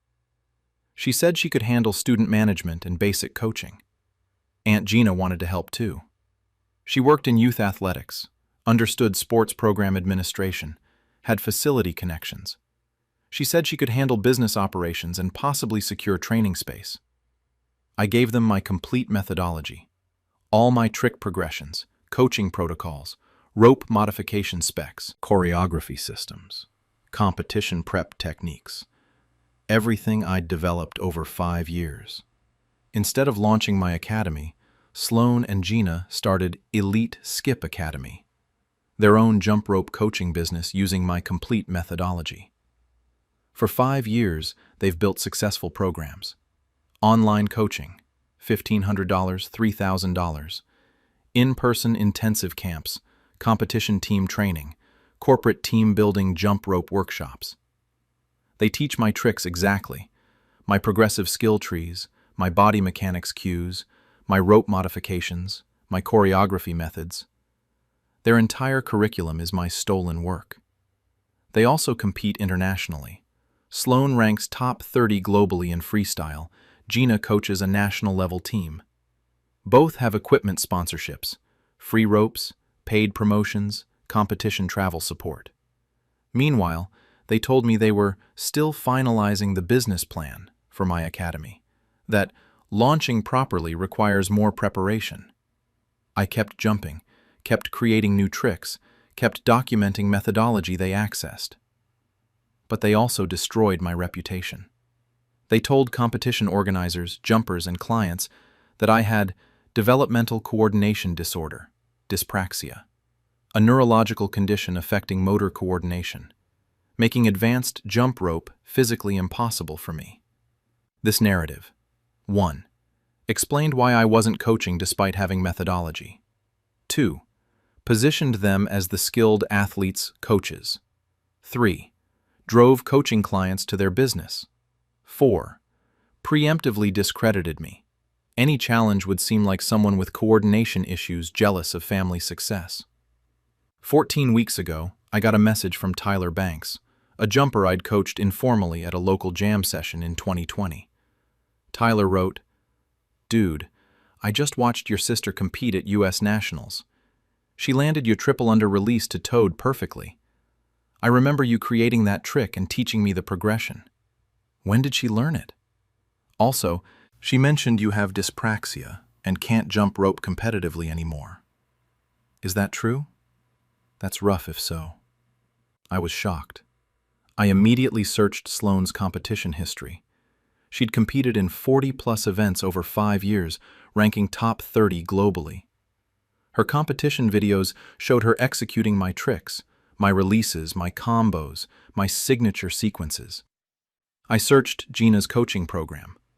Elite Skip Academy taught my complete methodology, my skill progressions, my rope specs, my choreography systems. I calculated their revenue. Based on visible client numbers and pricing, they'd earned $300,000 to $400,000 over 5 years teaching my stolen methods. I also found they were both competing at World Jump Rope Championships in Colorado Springs next week, the sport's pinnacle event with 500 jumpers from 40 countries. I confronted Sloan first. I called and said, "Tyler saw you at Nationals executing my triple under release to Toad. That's my trick I created. Why are you competing with my original tricks while telling people I have dyspraxia?" Sloan said defensively, "You shared your trick ideas when we said we'd help you start a coaching business. Those concepts influenced the skills I developed through my own training, and you do have coordination issues that affect your jumping." I interrupted. "I don't have dyspraxia. I can execute every trick you're using right now. Tyler recognized it as my signature trick because I created it and taught him the progression." Sloan's voice hardened. "I have 5 years of competition results, top 30 global ranking, equipment sponsorships, a successful coaching business. You have notebooks and some old local competition videos. If you try to claim you invented tricks I've been competing with internationally, you'll just look like someone with motor coordination problems jealous of family achievement. The jump rope community trusts athletes with proven competitive records." I called Aunt Gina next. She was blunt. "Sloan told me you called. Look, you showed us jump rope techniques when you asked for help 5 years ago. We built those rough ideas into professional coaching programs and competitive skills through actual practice and competition. We have Elite Skip Academy with dozens of students and 5 years of operation. You have coordination disorder that prevents serious jumping. If you challenge our success, you'll prove you can't accept that we achieved what you couldn't. They believed 5 years of business operation and competition results, plus my fabricated dyspraxia, protected their theft. I spent 14 weeks gathering evidence. My original trick development documentation from 2017-2019, with video of me creating and landing tricks, all time-stamped before Elite Skip Academy existed, proving I'd invented these techniques first. Competition footage from 2018-2019, showing me executing these exact tricks at events, demonstrating these were my innovations before their coaching business. Correspondence with Tyler Banks and other jumpers from 2019-2020, where I'd taught my specific tricks, establishing I'd created and shared these before they competed. Skill progression analysis from a jump rope coach, confirming my documented methods from 2017-2019 required years of development, contradicting claims they were rough ideas. Medical records proving I don't have dyspraxia. Comprehensive neurological testing showing normal motor coordination and no developmental coordination disorder. Current jumping ability. Recent video of me executing advanced tricks, including ones Sloane uses in competition, proving the dyspraxia story was fabricated. New original tricks I developed recently that Sloane and Gina didn't have access to, demonstrating I could create the innovations they'd been claiming. The World Jump Rope Championships began today in Colorado Springs.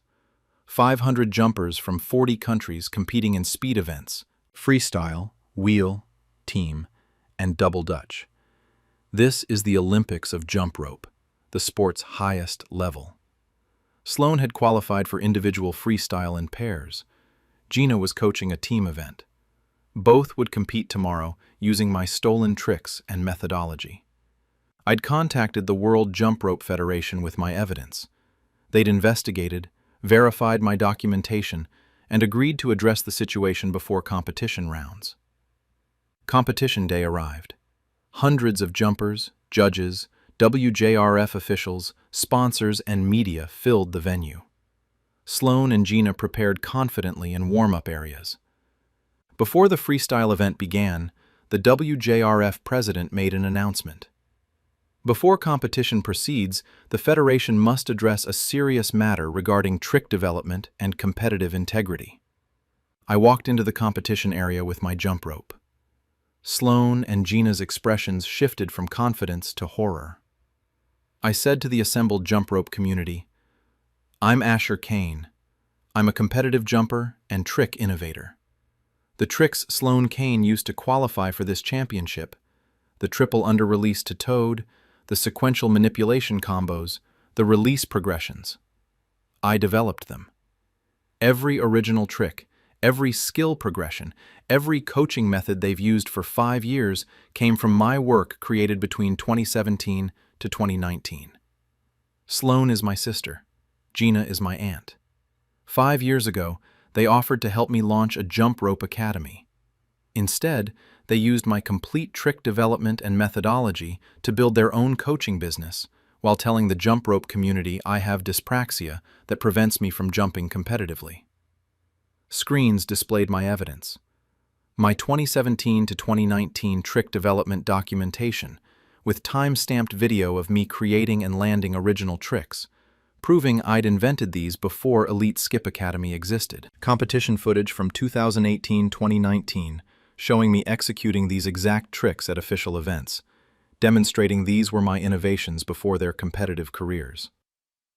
The progression of my trick development through dated practice videos, showing years of refinement, contradicting claims they were rough ideas. Side-by-side comparison of my documented tricks and Sloane's competition routines. Identical executions because she'd copied my innovations. Medical evaluation proving no dyspraxia. Neurological testing showing normal motor coordination and no developmental disorder. Then I demonstrated. I performed a freestyle routine using the exact tricks Sloane competed with. Triple under release to toad, sequential manipulations, complex releases, executing them flawlessly with perfect coordination, proving I had both the innovations and the physical ability they'd claimed I lacked. The jump rope community responded immediately. I paid $2,500 for Elite Skip Academy coaching, learning what I now realize were Asher's stolen tricks and progressions. If they built their business on fraud, I was deceived about what I was purchasing. I competed against Asher in 2019, and he was already doing these advanced tricks. When Sloan appeared competing with Her Innovations in 2020, I thought it was coincidence. Now I understand. She stole his original tricks. The dyspraxia story never made sense. Asher competed successfully in 2019. Sloan and Gina fabricated that to hide their theft. A rope equipment sponsor. We've sponsored Sloan for 3 years based on her claimed trick innovation. If she built her competitive career on stolen tricks, our sponsorship was obtained through fraud. The WJRF president announced, "Based on verified evidence, Sloan Kane and Gina Kane's competition registrations are revoked. They qualified using tricks fraudulently claimed as original innovations." The WJRF does not permit competitors who misrepresent their trick development or compete using stolen methodology. Both are banned from WJRF competitions, and Elite Skip Academy's coaching credentials are revoked. The jump rope community's response was decisive. Competition bans. Both permanently barred from WJRF events for competitive fraud. Coaching business collapse. Elite Skip Academy lost credibility. Clients demanded refunds. Business reputation destroyed. Sponsorship terminations. Equipment companies canceled contracts. My reputation restoration. The community learned the truth.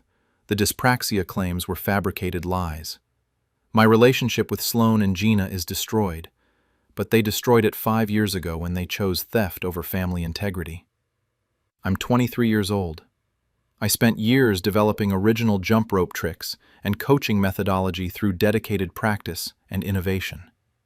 Sloan and Gina decided my work was valuable enough to steal, but that I wasn't worthy of credit or opportunity. Now, everyone in jump rope knows. Asher Kane developed these tricks, and Sloan and Gina Kane built fraudulent careers on stolen innovations while fabricating disability. The World Championships, where they expected to compete, became the venue for exposing 5 years of theft. My tricks are properly credited, my abilities proven. The community knows my innovations are mine. Sloan and Gina wanted competitive success and coaching income without developing original tricks or methods. They got 5 years of stolen success, ending in permanent bans and community rejection. I wanted to share my jump rope innovations and help others progress. I'm doing that now, with proper credit, restored reputation, and community respect. The difference? Mine is built on real innovation and honest development. Theirs was built on theft and fabricated disability. One survives exposure, the other doesn't. The WJRF made that clear to the global jump rope community. I developed tricks others said were impossible. I proved their fraud was undeniable. Both achievements required dedication. Only one was honest. They claimed my coordination made jumping impossible. My coordination executed perfect tricks at Worlds. The rope doesn't lie about who can jump. Neither did the evidence. Jump rope requires rhythm, timing, and coordination. So does exposing fraud with perfect timing. Both demonstrated successfully. Both permanently recorded. The triple under release to Toad I created takes 3 rotations and perfect timing. Exposing them took 14 weeks and perfect evidence. Both landings stuck. Only one builds careers. Sloan competed internationally with my stolen tricks. I competed once, yesterday, with documented truth. Her career? Banned. Mine? Vindicated. Both outcomes earned. The rope spins at 5+ rotations per second. Justice spun faster, from discovery to exposure in 14 weeks. Both speeds impressive. Only one ends careers. I can release the rope mid-air and catch it blind. I released the evidence and caught them completely. Both skills proven. Only one matters professionally.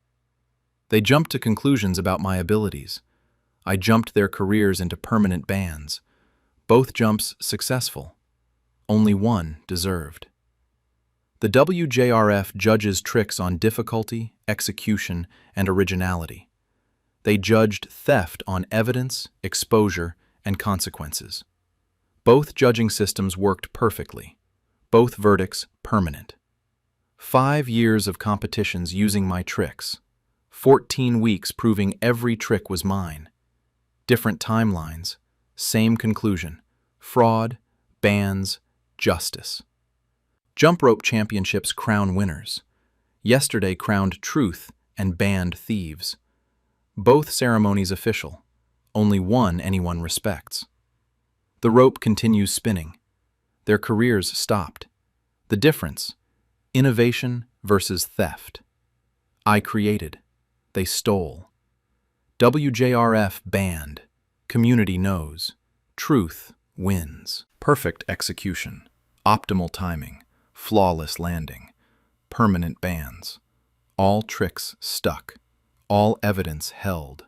All justice delivered. The jump rope world witnessed. The bans remain. The tricks are mine. Simple as rope physics. Clear as video evidence. Permanent as official records. They tried to trip me with lies. I jumped over them with truth. Both movements successful. Only one built futures. Triple under, release, catch, land, execute. The trick works every time. Evidence, exposure, bans, justice. The pattern works identically. Same precision, same reliability, same permanent results. I'm competing next month at another WJRF event. They're banned from all events. The rope keeps spinning. Their careers stopped spinning. The truth keeps winning. All patterns consistent. All outcomes earned. All futures determined. Asher creates tricks. Sloan and Gina steal tricks. WJRF bans thieves. Justice lands perfectly. Just like the triple under release to Toad. Perfect rotation, perfect timing, perfect landing. The trick works, the truth works, the bans work. All permanent. 5 years of fraud, 14 weeks of evidence, 1 day of exposure, forever banned. The mathematics are simple. The execution was perfect. The outcome is final. Jump rope counts rotations in milliseconds. Justice counted everything in evidence. Both measurement systems accurate. Both results permanent. Trick created. Trick stolen. Thieves banned. Tricks reclaimed. Everything documented. Everything proven. Everything permanent.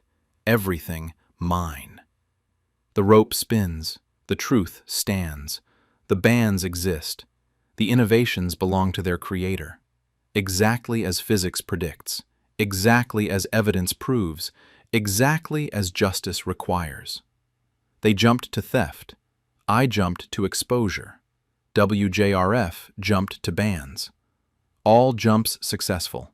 Only one lands on solid ground. Only one builds futures. Mine, not theirs. Properly credited, permanently established, completely vindicated. The triple under release to Toad requires perfect timing. So did the exposure. Both executed flawlessly. Both achieved objectives. Both created permanent results. I innovated tricks. I exposed fraud. I restored truth. All with perfect execution. The rope keeps spinning for me. For them, permanently stopped. Perfect physics. Perfect justice. Perfect ending to their fraud. The championships continue. I continue. They don't.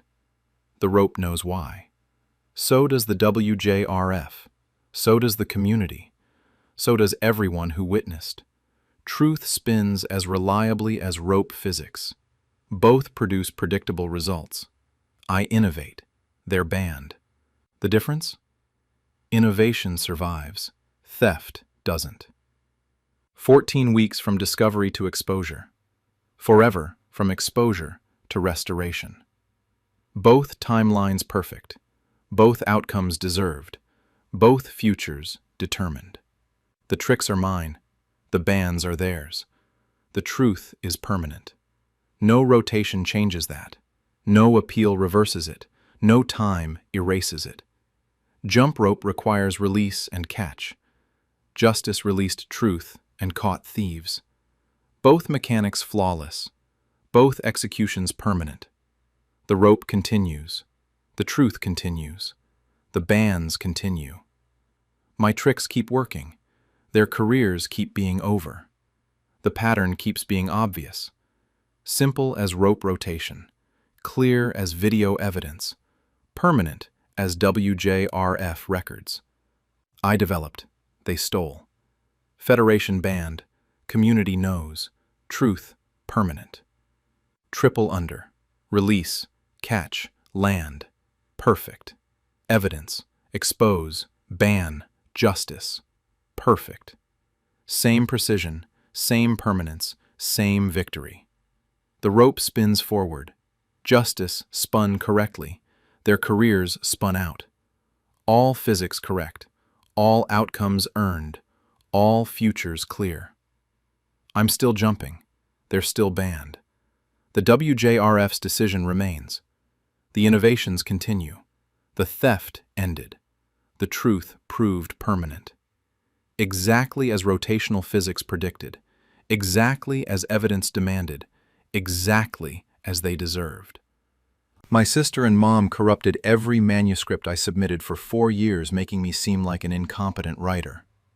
I exposed them at the publishing panel, where they're presenting as my supportive family. I'm a 23-year-old woman, and 16 weeks ago, I discovered my sister, Fiona, 27-year-old female, and my mother, Judith, 52-year-old female, have been secretly accessing my writing for the past 4 years, breaking into my computer and cloud storage to steal my completed novel manuscripts, short stories, and essays before submission, then methodically corrupting them by introducing hundreds of grammatical errors, plot inconsistencies, character name changes, and terrible prose edits, before I submitted them to literary agents, publishers, and writing contests, causing me to receive 87 rejections with feedback consistently describing my writing as unprofessional, riddled with errors, incoherent, and amateur, making me believe I was a terrible writer despite having strong creative writing training and genuine talent. For 4 years, I've submitted my work to agents, publishers, magazines, and contests, always carefully editing and polishing before submission, only to receive devastating rejections citing basic errors I was certain I hadn't made. Character named Sarah in Chapter 1 is suddenly Sandra in Chapter 5. Protagonist's age changes from 24 to 29 mid-story. Over 200 spelling and grammar errors. Plot point introduced in Chapter 3 contradicts events in Chapter 8. Prose is amateurish with repeated words and awkward phrasing. I'd reread my files in confusion, finding them polished and error-free, unable to understand how submissions described as terrible could be the same work I'd carefully edited. Only when I installed security software after the 87th rejection did I discover that Fiona and Judith had been accessing my files days before each submission deadline, downloading my manuscripts, corrupting them with intentional errors and terrible edits, then replacing my original files with sabotaged versions, ensuring that what I submitted was incompetent garbage while I believed I was sending out polished work. Tomorrow, they're participating in a literary conference panel about supporting family members in creative careers, where they'll present themselves as my encouraging mother and sister, and I've spent 16 weeks gathering evidence of 4 years of systematic manuscript corruption. I've always loved writing. Throughout college, I studied creative writing, took workshops, received praise from professors, published a few pieces in literary magazines. My professors encouraged me to pursue publication after graduation. At 19, I finished my first complete novel manuscript. I spent months editing, polishing, making it submission ready. I researched agents, prepared query letters, started submitting. I received 12 rejections over 6 months. Several were form letters, but 3 included specific feedback. Manuscript shows promise but is riddled with basic errors. Character named Emma in chapters 1 through 5 is inexplicably called Emily in chapters 6 through 10. Protagonist's backstory contradicts itself multiple times. Over 150 spelling errors, needs significant editing before submission. I was confused. I'd edited meticulously. I'd used spell check. I'd read through multiple times. I opened my manuscript file. It was clean, polished, consistent. I assumed the agent must have mixed up manuscripts, or I'd sent a wrong draft version somehow. I created a new final version, triple-checked everything, resubmitted to new agents. Same result. More rejections, citing errors I couldn't find in my files. Character's profession changes from teacher to nurse halfway through without explanation. Timeline inconsistencies make plot incoherent. Grammatical errors on every page. I was devastated and confused. Why were agents seeing errors I couldn't find? Over the next 4 years, this pattern continued with every submission I made. 87 total submissions over 4 years. 3 complete novel manuscripts submitted to agents, 47 rejections.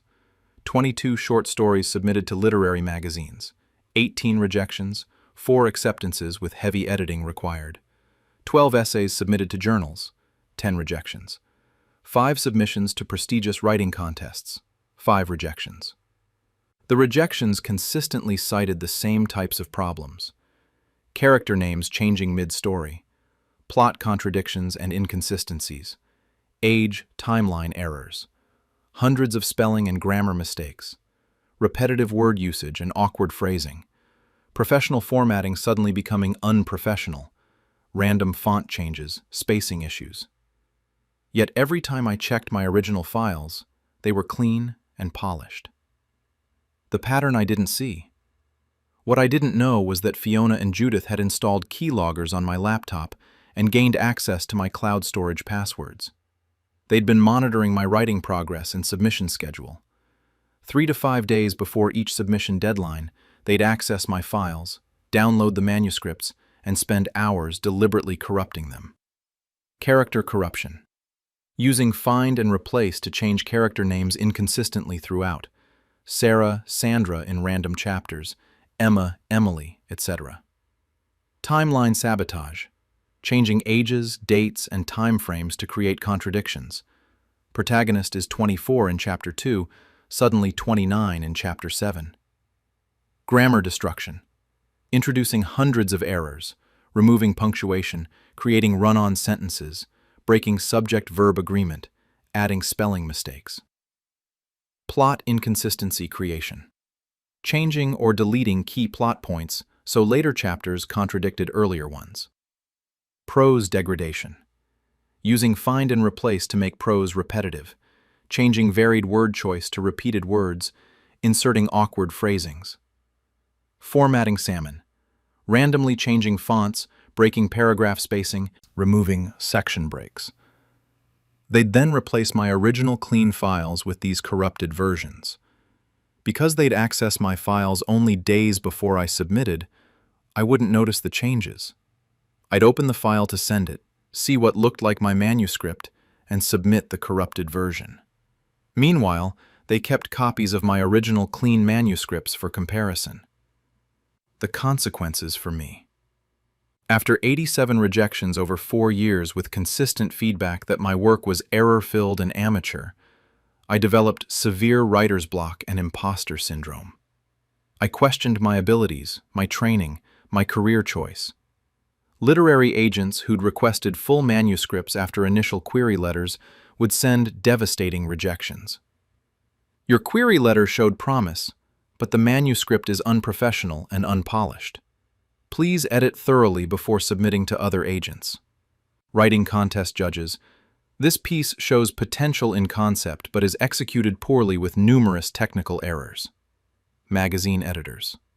We're passing. The writing needs significant development.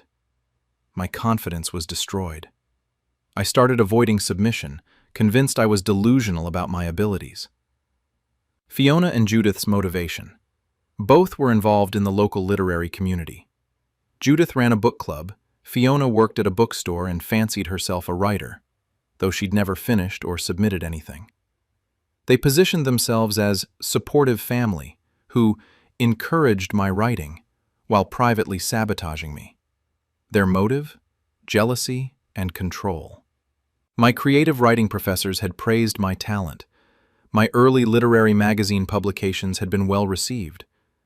They wanted me to fail so they could be the literary family members without my success overshadowing them. Text messages between them, which I later discovered, showed their thinking. Can't let her actually succeed before I finish my novel. If she gets published before me, I'll look like the failure.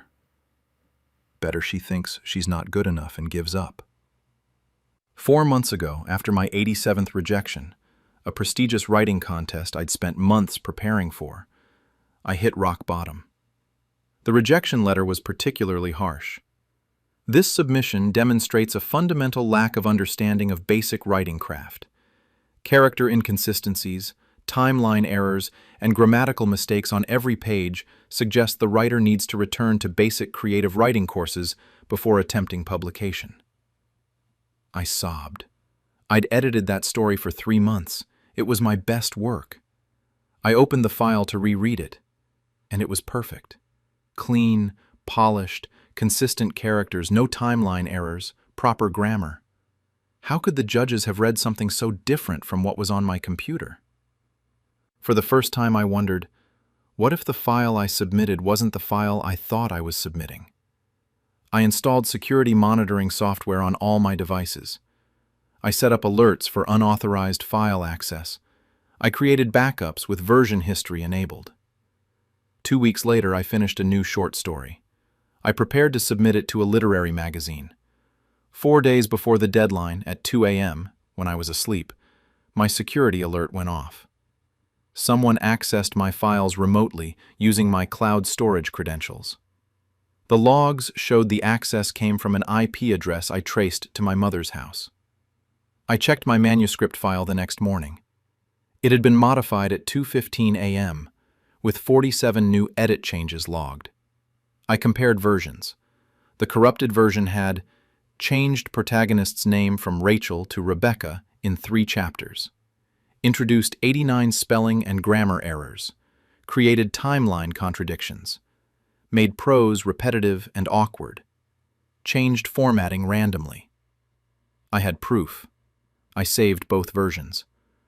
Over the next 3 months, I worked with a digital forensics investigator to document the full scope.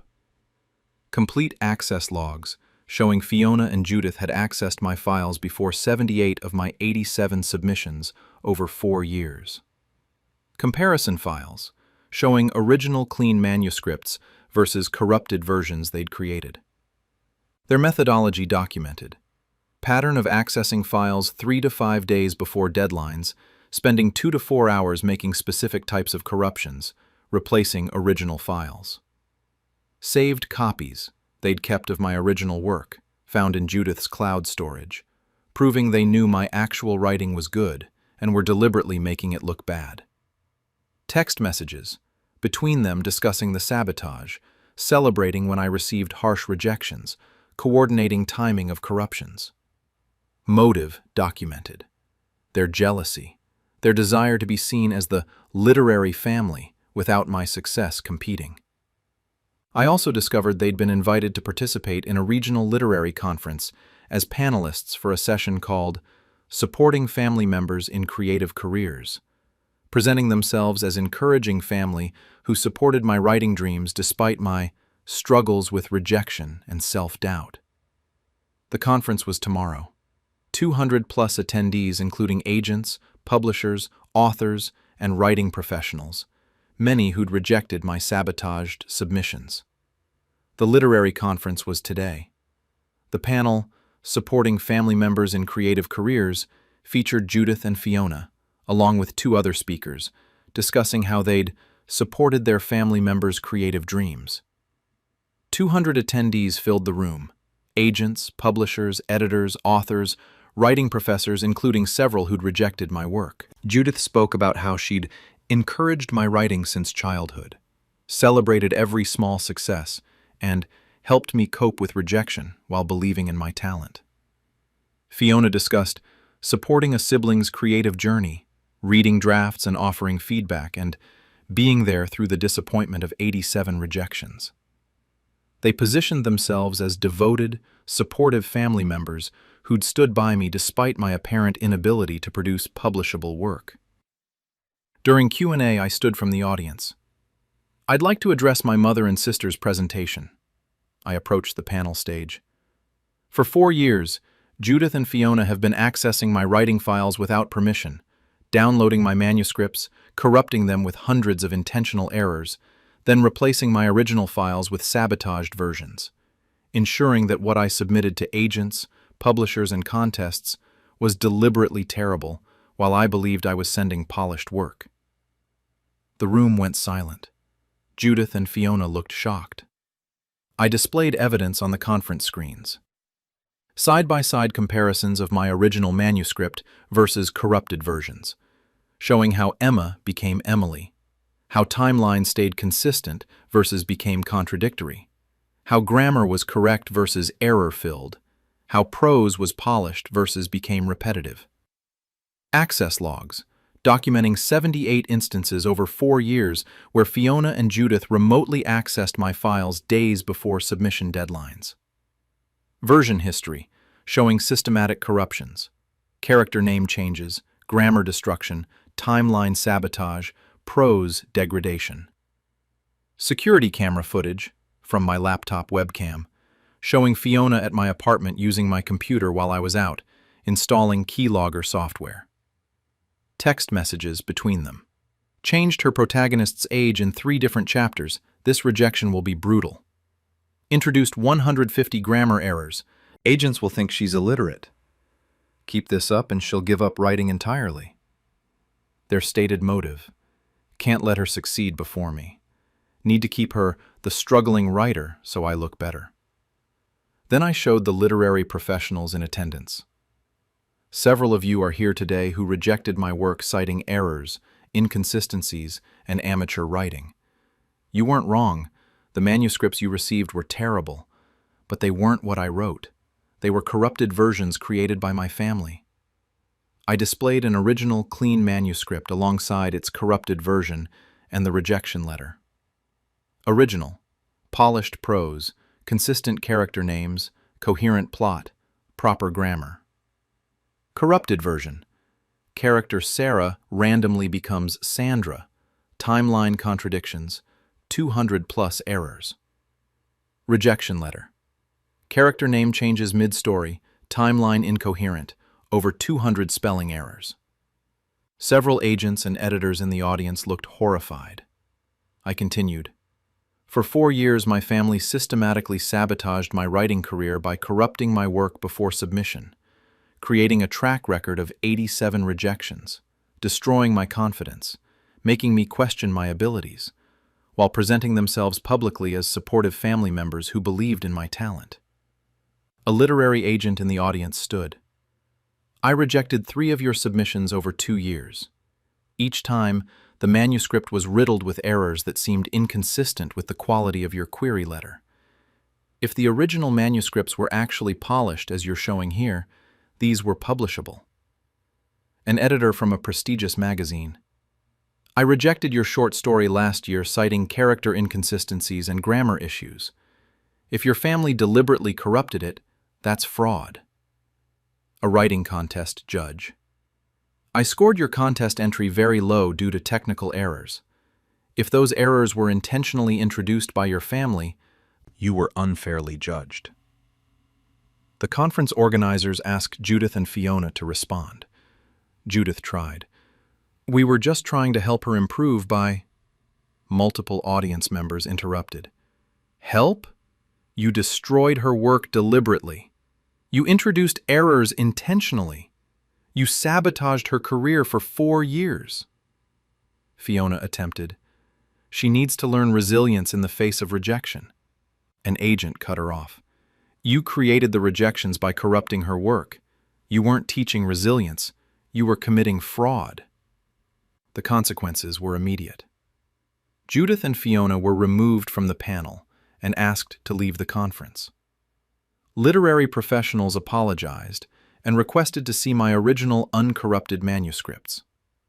Multiple agents and editors offered to reconsider my work based on original, clean versions. A writing contest, where I'd been rejected, offered to rejudge my original submission. Professional organizations began investigating whether Judith and Fiona's actions violated ethical codes for literary professionals. Legal action. I filed lawsuits for fraud, interference with professional opportunities, and intentional infliction of emotional distress. The literary community shared the story, warning about family sabotage. Within a month, an agent signed me based on my original clean manuscript. A literary magazine published my story, original version, that had been previously rejected. The writing contest rejudged my original work and awarded me third place. Multiple publishers requested my novels, original versions. My relationship with Judith and Fiona is destroyed. They destroyed it 4 years ago when they chose to corrupt my work 78 times. I'm 23 years old. I spent 4 years believing I was a terrible writer, questioning my talent, receiving devastating rejections, all based on deliberately sabotaged work. Judith and Fiona decided controlling my success was worth destroying my confidence and career through systematic corruption of my writing. Now everyone in the literary community knows. They corrupted 78 manuscripts over 4 years, created 87 rejections through fraud, destroyed my confidence through sabotage. The conference panel where they presented as supportive family became exposure of 4 years of literary fraud. My writing career is launching with original, uncorrupted work. My confidence is rebuilding with truth and professional validation. Judith and Fiona wanted to be the literary family members without my success competing. They got 4 years of successful sabotage. Now they're getting industry exile and legal consequences. I wanted a writing career based on my actual work. I'm building that now. With original manuscripts, honest feedback, and no family corruption. The difference? Mine is built on real talent. Theirs was built on fraud. One survives professional scrutiny, the other doesn't.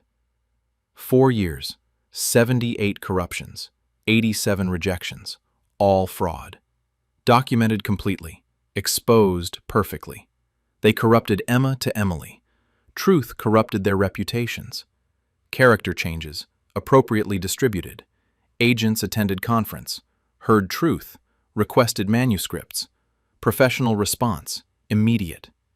200 literary professionals witnessed. Perfect audience for maximum impact. Witness expertise, ideal. Original clean manuscripts preserved. Corrupted versions documented. Evidence, comprehensive. They accessed files 78 times. Digital forensics proved it. Access logs, damning. Security footage showed installation of keylogger, crime documented. Video evidence, devastating. Text messages planning sabotage, intent proven. Malice, documented. 4 years destroying confidence, 1 hour restoring reputation. Reversal speed, justice appropriate. Literary panel about supporting family. Became exposure of sabotaging family. Panel topic: ironic perfection. They introduced 200+ errors per manuscript. I introduced undeniable evidence. Introduction effectiveness, reversed. Rejections, 87 fraudulent. Acceptances, now legitimate. Career trajectory, corrected. They sabotaged submissions. Submissions now requested. Request type, inverted. Agent signed me, based on original work. Publishing outcome, deserved. Contest rejudged. Third place awarded. Recognition, restored. Literary magazine published, original version. Publication, achieved honestly. They wanted to be literary family. became infamous fraudsters. Family reputation, opposite of goal. Grammar errors, 200 plus per corruption. Legal errors, theirs now. Error distribution, redistributed. 4 years of corruptions, forever of consequences. Duration, permanent for them. They thought I'd give up. I exposed them instead. Outcome, unexpected for them. Character names changed in stories, their characters revealed in truth. Character, demonstrated inversely. Timeline contradictions in manuscripts, their timeline of fraud documented perfectly. Timeline, actually consistent when documenting crimes. Prose degraded by them. Reputations degraded for them. Degradation, redistributed appropriately. Plot holes introduced. No holes in evidence. Consistency, only in prosecution case. Supporting family careers panel.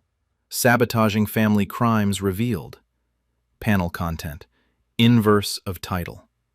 200 professionals attended. 200 now know truth. Information, distributed optimally. Agents requested manuscripts. Investigators requested evidence. Both requests fulfilled successfully. They corrupted 78 times. Legal case, solid. Crime count, prosecutable. Literary conference, writers attended. Perfect venue for literary fraud exposure. Venue appropriateness, maximum. Keylogger installed. Security footage captured it. Irony. Technology recorded technology crime. They saved original versions. Proved they knew my work was good.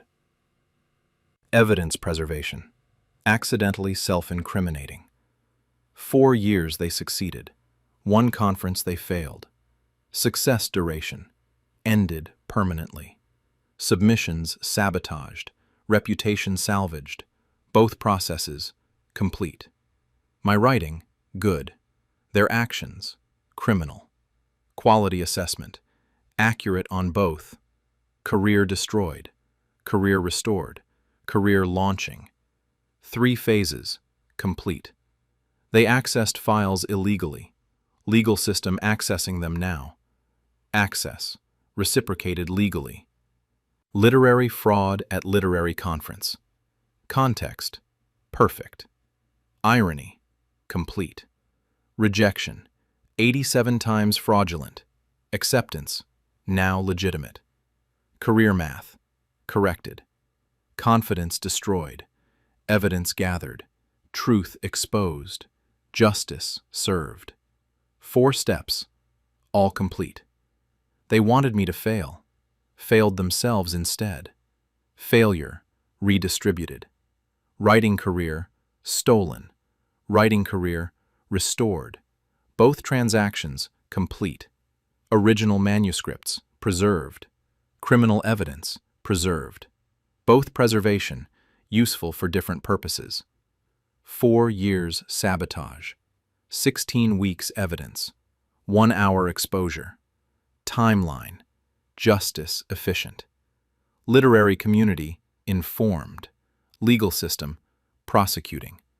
Both responses, appropriate. Panel participation, ended. Panel reputation, destroyed. Both endings, deserved. They introduced errors. Evidence contained none. Error distribution, only theirs. My work, publishable. Their actions, prosecutable. Both assessments, accurate. Literary fraud exposed at literary event. Perfect venue. Venue, couldn't be better. Perfect evidence. Perfect venue. Perfect audience. Perfect justice. All perfect. All deserved. All permanent. Fraud, documented. Career, restored. Truth, exposed. Justice, delivered. Complete. My brother destroyed 7 relationships by impersonating me online. I exposed him at his wedding rehearsal dinner. I'm a 25-year-old woman, and 12 weeks ago I discovered my brother, Wyatt, 27-year-old male, has been systematically destroying every romantic relationship I've had for the past 5 years by creating fake social media accounts impersonating me, sending breakup messages to my partners pretending to be me, posting false confessions about cheating, and spreading fabricated rumors to my partner's friends and families, causing 7 relationships to end abruptly when my partners believed I'd cheated, wanted to break up, or was leading a secret double life. For 5 years, I've been devastated by a pattern I couldn't understand. I'd meet someone wonderful. We'd start dating. Things would be going great. Then suddenly they'd break up with me, citing evidence I'd cheated, or sent them a breakup text, or posted things online that I never actually did. Each time, my ex would show me screenshots of messages from me, social media posts I'd made, or accounts I'd created. Except I'd never sent those messages, never made those posts, never created those accounts. I thought I was going crazy, unable to understand why my online presence kept betraying me. I started avoiding serious relationships, convinced something was wrong with me. Then, 3 months ago, I was at Wyatt's apartment helping him move furniture when I accidentally knocked over his laptop. The screen woke up showing multiple browser tabs of fake Instagram accounts, all using my photos, my name with slight variations, all actively messaging people. When I looked closer, I saw messages to my most recent ex, from me, saying I'd never loved him and had been using him. That's when I realized Wyatt had spent 5 years creating elaborate fake online presences pretending to be me, using them to sabotage every relationship I started, making my partners believe I was cheating, unstable, or ending things. All so I'd stay single and continue being his available younger sister who'd attend family events with him, travel with him when his friends had partners, and be his constant companion. Tomorrow is Wyatt's wedding rehearsal dinner with 80-plus guests, and I've spent 12 weeks gathering evidence of 5 years of impersonation and relationship sabotage. I've always been close with Wyatt growing up. We're only 2 years apart, did everything together, had the same friend groups. When I went to college, we stayed close. Regular calls, visits home, joint family vacations. When I was 20, I started my first serious adult relationship with someone I'd met at college, Marcus. We dated for 4 months. Things were wonderful. Then suddenly Marcus broke up with me saying, "I can't be with someone who cheats. Don't insult me by denying it when there's proof." I was confused. What proof? I never cheated. Marcus showed me screenshots of Instagram DMs from an account called Peyton_Clark23. My name is Peyton Clark. I was 23 at the time. The account had photos of me. My bio information looked exactly like a second account I might create. The messages, allegedly from me to some guy named Tyler. "Can't wait to see you tonight. Marcus has no idea about us, LOL." I was shocked. That's not my account. I never sent that. Marcus didn't believe me. It has your photos, your name, your information. You're gaslighting me by pretending someone else created this. He broke up with me. I was devastated. I tried to report the fake account to Instagram, but it was deleted before I could. I assumed it was some random person catfishing using my photos. 6 months later, I started dating someone new, James. We dated for 5 months. Things were going amazingly. Then James broke up with me abruptly. "I got a message from you breaking up with me. If you wanted to end things, you could have just told me in person instead of sending a cold text." I was confused. "I never sent you a breakup message." James showed me a text from my phone number. "Hey, I've been thinking and I don't think this is working. I don't see a future with us. Please don't contact me anymore." I stared at my phone. "I never sent this. Check my sent messages. It's not there." James looked frustrated. "It came from your number. How could someone else send it?" I didn't know. The text wasn't in my sent folder, but it showed up on James's phone as coming from my number. He thought I was lying, that I'd deleted it from my phone after sending. We broke up. I was heartbroken and confused. This pattern continued over 5 years. Relationship 3, age 21 to 22, dated Andrew for 6 months. Andrew broke up with me after his best friend showed him Facebook posts from an account Peyton M. Clark, my middle initial, about sleeping with someone at a party while dating Andrew. The posts described specific party details, making them seem credible. I never made those posts. The account was fake, but Andrew believed them because it had my photos and accurate biographical details. Relationship 4, age 22, dated Chris for 3 months. Chris ended things after receiving an email from me saying I was moving to another state for work and didn't want long distance. I never sent that email. When I showed Chris it wasn't in my sent folder, he assumed I'd deleted it and was playing games. Relationship 5, age 23, dated Tyler for 7 months.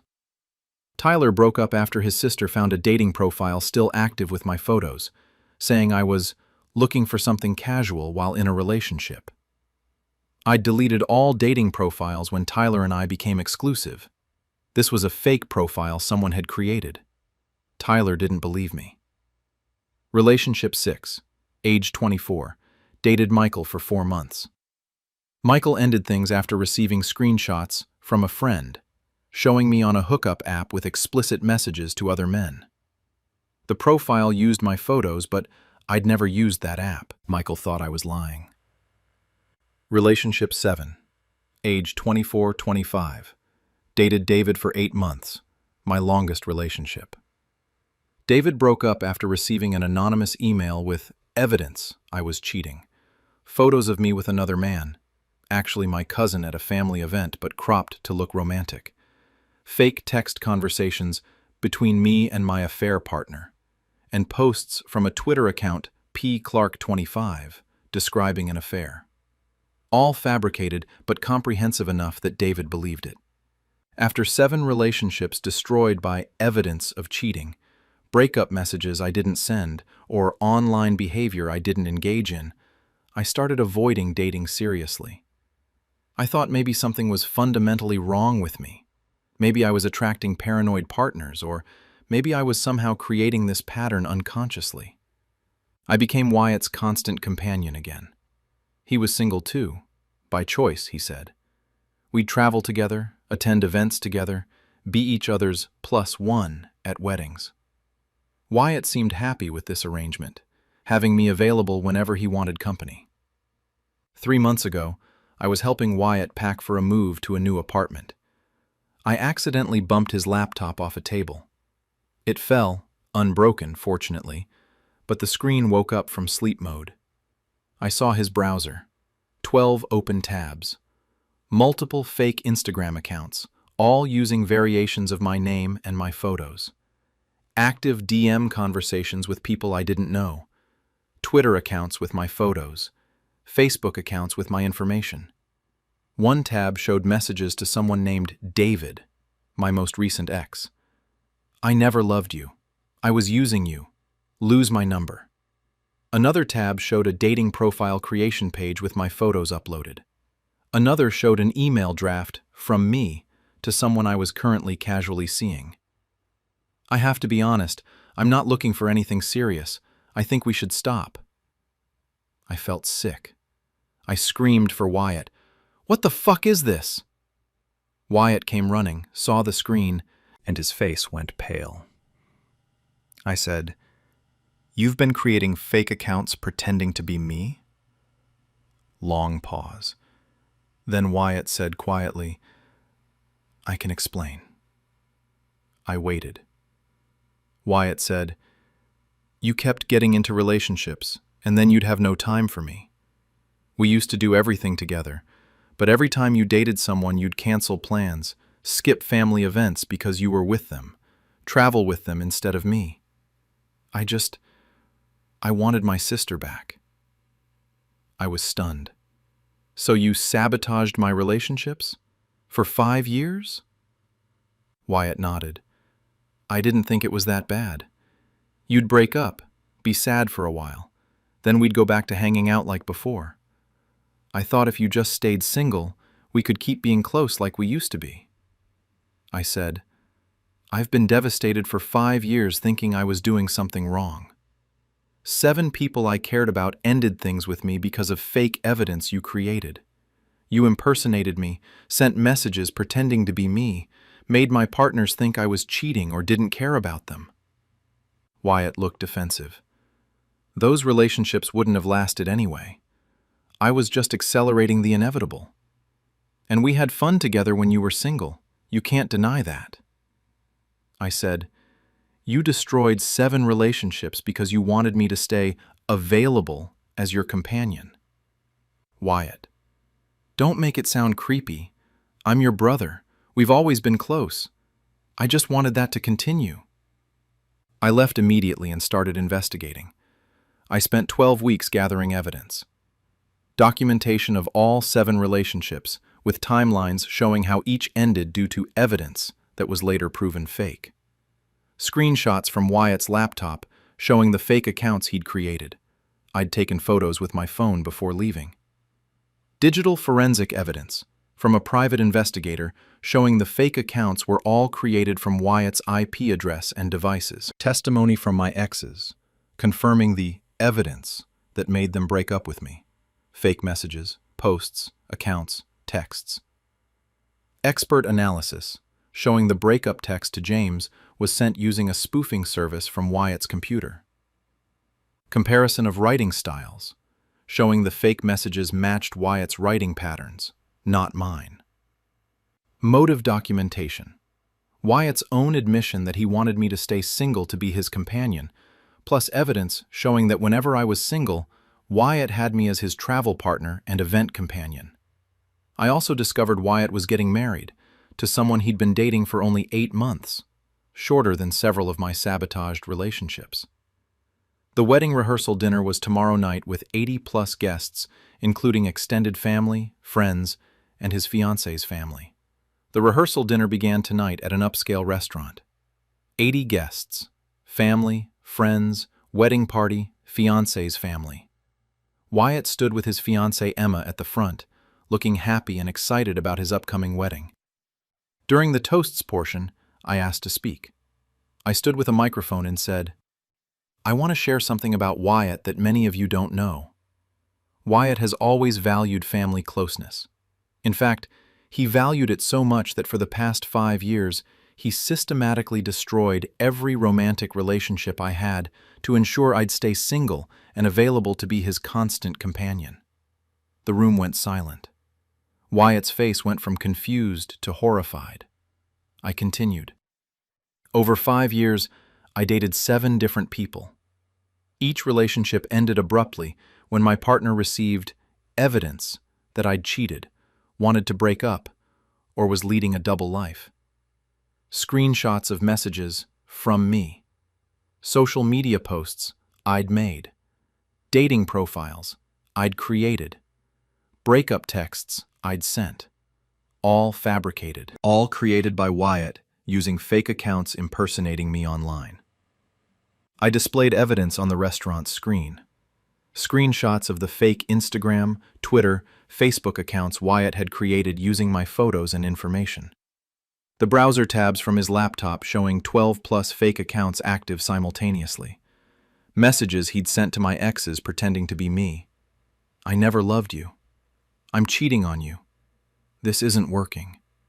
Digital forensic analysis proving all fake accounts were created from Wyatt's IP address and devices. Timeline showing 7 relationships over 5 years, each ending after Wyatt created fake evidence of my cheating or disinterest. Text message analysis showing the breakup text to James was sent using a spoofing service from Wyatt's computer. Wyatt's own admission, which I'd recorded. You kept getting into relationships and then you'd have no time for me. I wanted my sister back. I didn't think it was that bad. You'd break up, be sad for a while, then we'd go back to hanging out like before. The evidence was comprehensive and damning. I said, Wyatt didn't want me to have romantic relationships because he wanted me to be his available companion, his travel partner, his event date, his constant company. So he spent 5 years impersonating me online, creating fake evidence, and destroying relationships with people I cared about.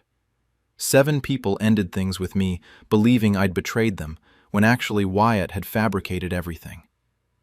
Then I looked at Emma, Wyatt's fiancée. Emma, you've been dating Wyatt for 8 months. That's longer than he let me date Tyler before sabotaging it. Longer than he let me date Michael. Longer than James or Chris. I wonder, how long until he decides your relationship is interfering with something he wants? How long until he creates fake evidence to end things when it's convenient for him? Emma looked at Wyatt with horror. You destroyed your sister's relationships for 5 years so she'd stay single? Wyatt tried to defend himself. It's not like that. We're siblings. It's different. I wanted family closeness. Emma interrupted. You impersonated her online. You sent fake breakup messages. You made 7 people think she'd cheated on them. That's not wanting family closeness. That's controlling and manipulative. Wyatt's best friend spoke up. Dude, that's genuinely disturbing. You sabotaged your sister's love life for 5 years because you wanted her to be available to hang out with you? Multiple guests echoed shock and disgust. Wyatt's behavior wasn't seen as protective or family-oriented. It was seen as controlling, manipulative, and deeply inappropriate.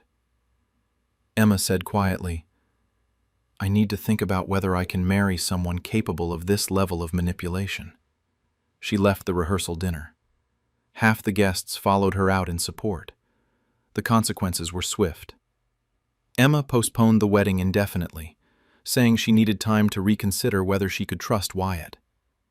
Family members expressed horror at Wyatt's behavior, several cutting contact. My 7 exes received apologies and explanations. Several expressed regret at not believing me, though none wanted to rekindle relationships after years. Wyatt faced social consequences. Friends distanced themselves. Wedding guests who'd witnessed the exposure spread the story. I began therapy to process 5 years of manipulation and relationship sabotage. Digital security experts helped me secure my online presence to prevent future impersonation. My relationship with Wyatt is destroyed. He destroyed it 5 years ago when he chose manipulation over supporting my happiness. I'm 25 years old. I spent 5 years being heartbroken, confused, and thinking something was fundamentally wrong with me, when actually my brother was systematically sabotaging my relationships because he wanted me to stay single and available to be his companion. Wyatt decided controlling my romantic life was acceptable if it meant keeping me available for his convenience. Now everyone knows. Wyatt destroyed 7 relationships through impersonation and fabricated evidence because he prioritized his access to me over my happiness. The wedding rehearsal dinner where he expected celebration became the venue for exposing 5 years of manipulation. Emma knows what he's capable of. Family knows what he did. The truth is documented. Wyatt wanted me to stay single for his benefit. He got his wish. I've been single for years because of his sabotage. But now, he might be single too. Emma's reconsidering the wedding. His friends are reconsidering their friendships. I wanted healthy romantic relationships. I'm building them now, with proper digital security, therapy support, and no brother sabotaging them. The difference? Mine will be built on honesty. His was built on impersonation and lies. One survives exposure, the other doesn't. 5 years of sabotage, 12 weeks of evidence gathering, 1 rehearsal dinner exposing everything. Perfect timing, perfect audience, perfect justice. 7 relationships destroyed, 1 engagement threatened, both consequences of his manipulation. Proportionate outcomes. He impersonated me to ruin my relationships. Truth personated itself to ruin his rehearsal dinner. Both personations effective, only one honest. Emma dated him 8 months, longer than he let me date most people. Irony, sharp. Justice, fitting. Wedding postponed indefinitely. Relationships exposed permanently. Both timeline changes, only one reversible. He chose which. 80 guests witnessed the exposure. 80 people know what he did. Perfect witness count. Perfect reputation damage. He sent fake breakup messages for years. Emma sent real postponement message tonight. Both breakup communications. Only one deserved. I was his constant companion because he destroyed my alternatives. Now he has no companions because everyone knows. Social isolation, reversed appropriately. Digital forensics proved every fake account was his. Can't deny IP addresses. Technology documents truth. Lies can't override data. 7 exes got apologies and explanations. 7 people know they weren't wrong about the evidence. Vindication distribution, appropriate. He recorded fake evidence for years. I recorded his admission. Both documentation methods, only one ethical. Wedding rehearsal dinner became relationship sabotage exposure dinner. Theme pivot. Unexpected for him, planned by me. Emma is reconsidering marriage. Smart decision given the evidence. Relationship evaluation. Sensible. He wanted me available for events. Available now only for restraining order if needed. Availability status. Changed dramatically. Family cut contact with him. Family supports me now. Relationship redistribution. Just. He created fake profiles for 5 years. Can't create fake explanation for evidence. Creation skills, limited to lies, not defense. I thought I was crazy for 5 years. Actually, he was manipulative. Mental health assessment, corrected. Spoofing services sent fake texts. Can't spoof digital forensic evidence. Technology cuts both ways. He learned painfully. He admitted everything thinking it wasn't that bad. Recording proved it was. Self-incrimination, complete. Wedding rehearsal should rehearse wedding. Rehearsed relationship ending instead. Rehearsal purpose, flexible, apparently. 80 guests came to celebrate love. Witnessed manipulation exposure. Event surprise, total. He controlled my relationships for 5 years. Can't control his reputation now. Control dynamics, reversed. Impersonated me online for years. Can't impersonate good person at dinner. Persona maintenance, failed. I stayed single keeping him company. He might stay single facing consequences. Both single. Only one chosen. Only one deserved. 7 people broke up with me based on lies. 1 person reconsidering marriage based on truth. Relationship ending math, balanced now.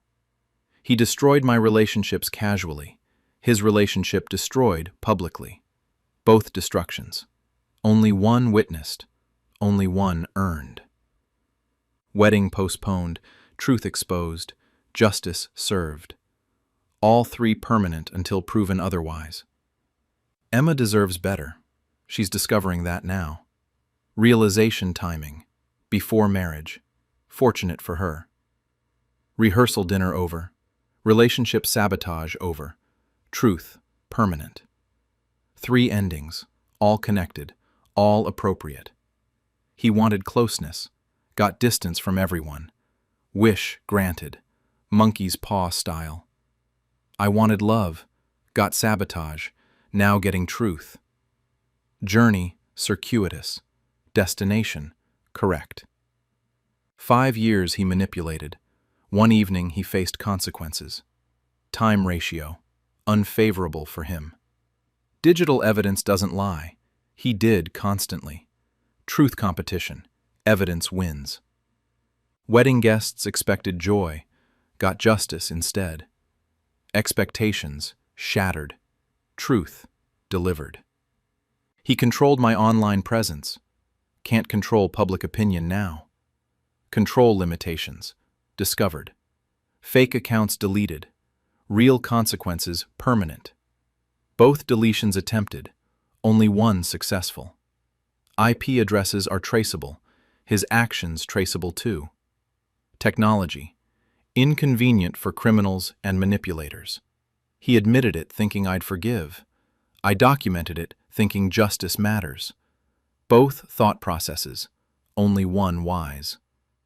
Wyatt wanted available sister, got unavailable future. Availability, inverse of intentions. Emma wanted faithful husband, discovered manipulative fiancé. Discovery timing, fortunate.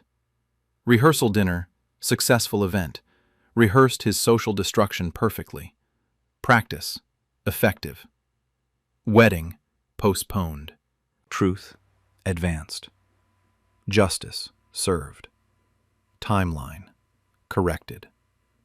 He spent 5 years creating lies. 12 weeks I spent documenting truth. Time investment, his longer, mine more valuable. 7 relationships sabotaged, 1 engagement threatened, 1 family destroyed. Consequence math, accumulating appropriately. I'm single but vindicated. He's potentially single and exposed. Both relationship statuses. Only one honest journey. Digital forensics proved everything. Can't argue with server logs. Evidence quality, definitive. He impersonated me for control.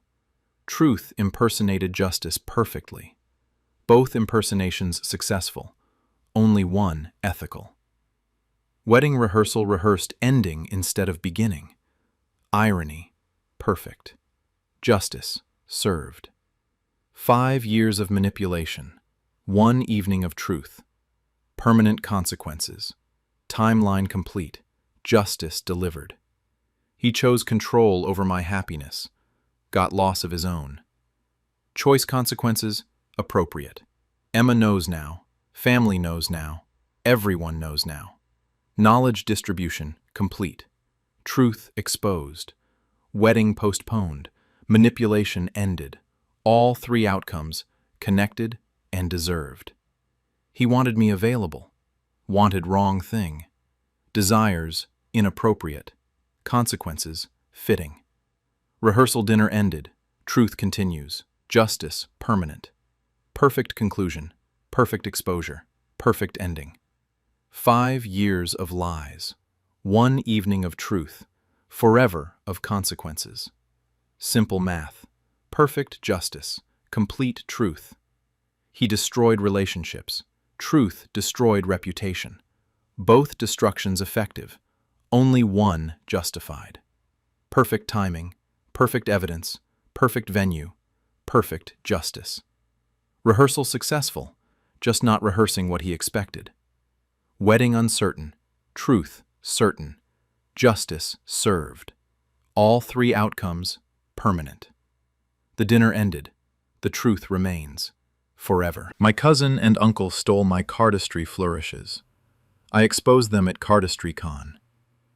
I'm a 20-year-old woman, and 15 weeks ago I discovered my cousin Dexter, 24-year-old male, and my uncle Marco, 41-year-old male, have been performing as professional cardists for the past 4 years, competing internationally and selling tutorial videos teaching advanced card flourishes, using my original moves, my packet cuts, and my display techniques while telling the cardistry community and their tutorial customers that I have peripheral neuropathy from nerve damage in my hands that makes fine card manipulation physically impossible for me.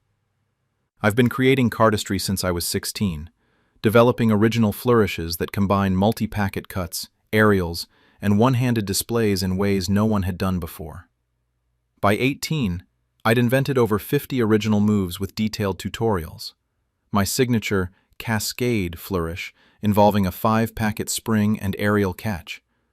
My Helix one-handed display, my Prism cut sequence, plus comprehensive teaching systems for finger dexterity training, packet control techniques, and flourish construction methodology. 2 years ago when I was 18, I documented my complete cardistry system in video tutorials and move breakdowns.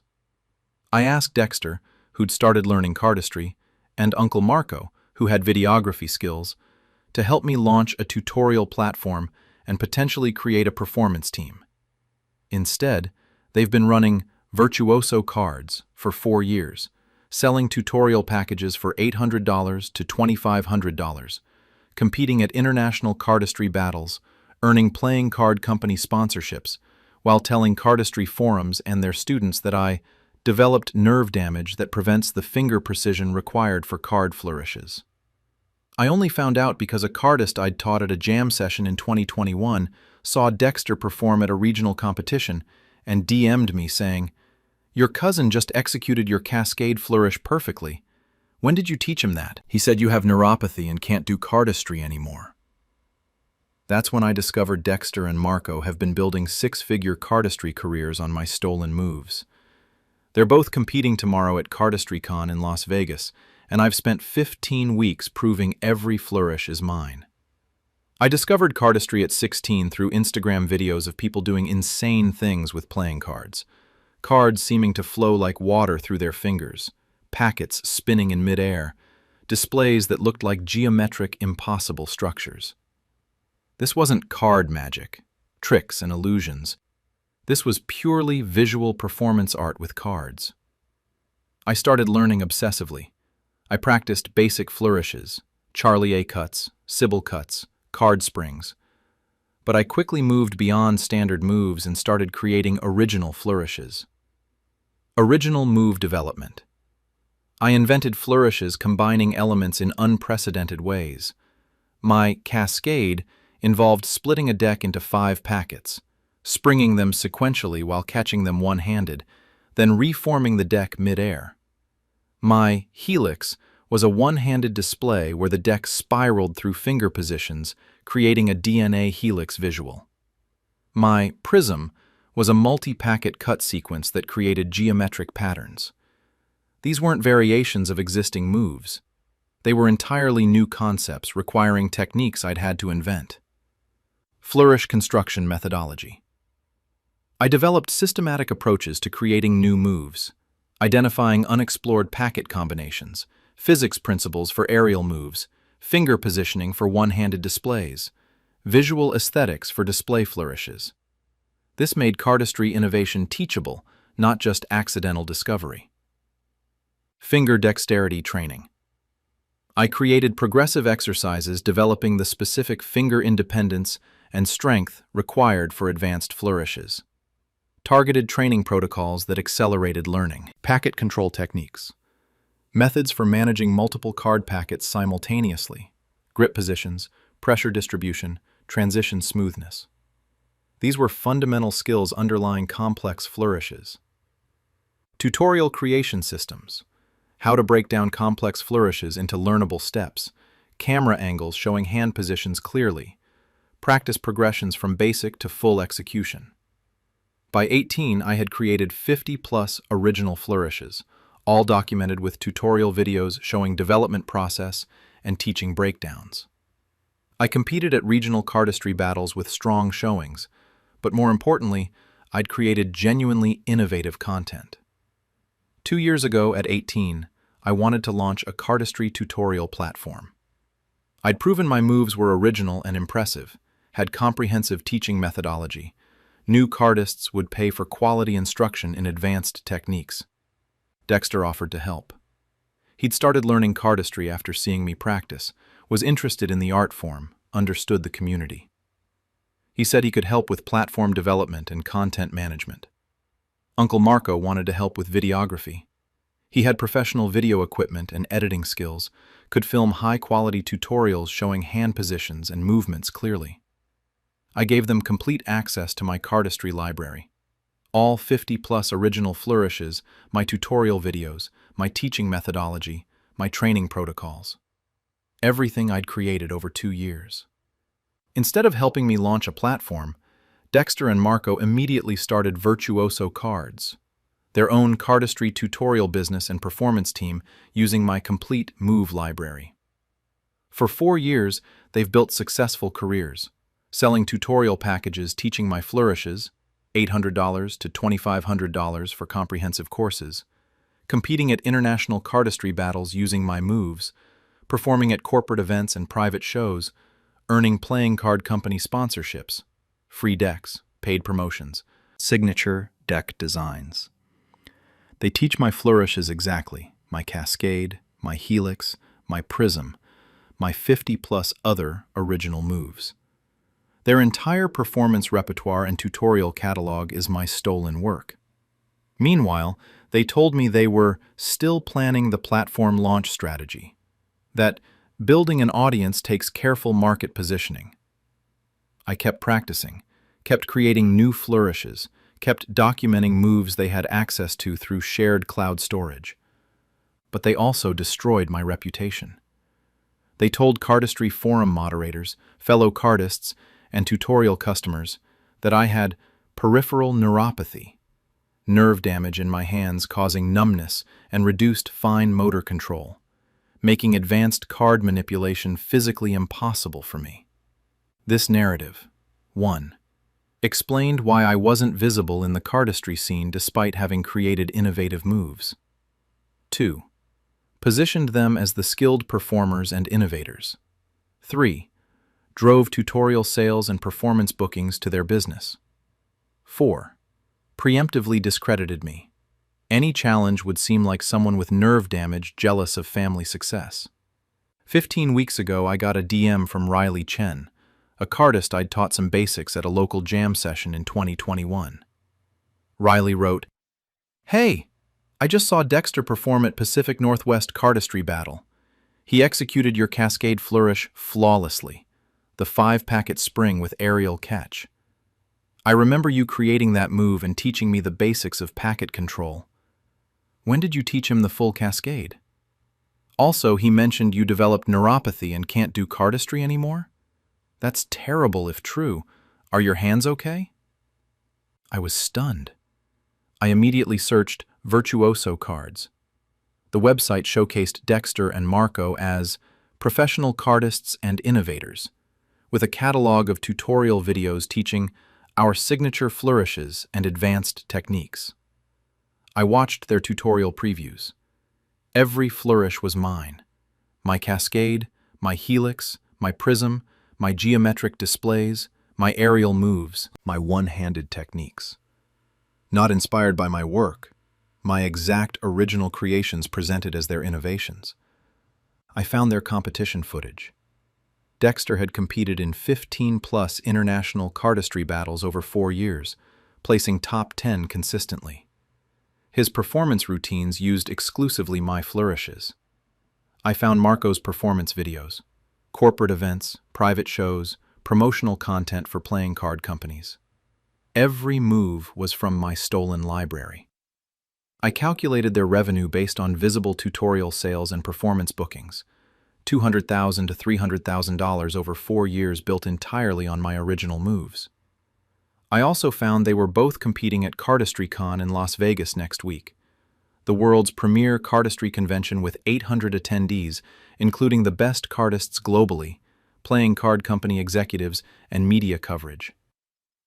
I confronted Dexter first.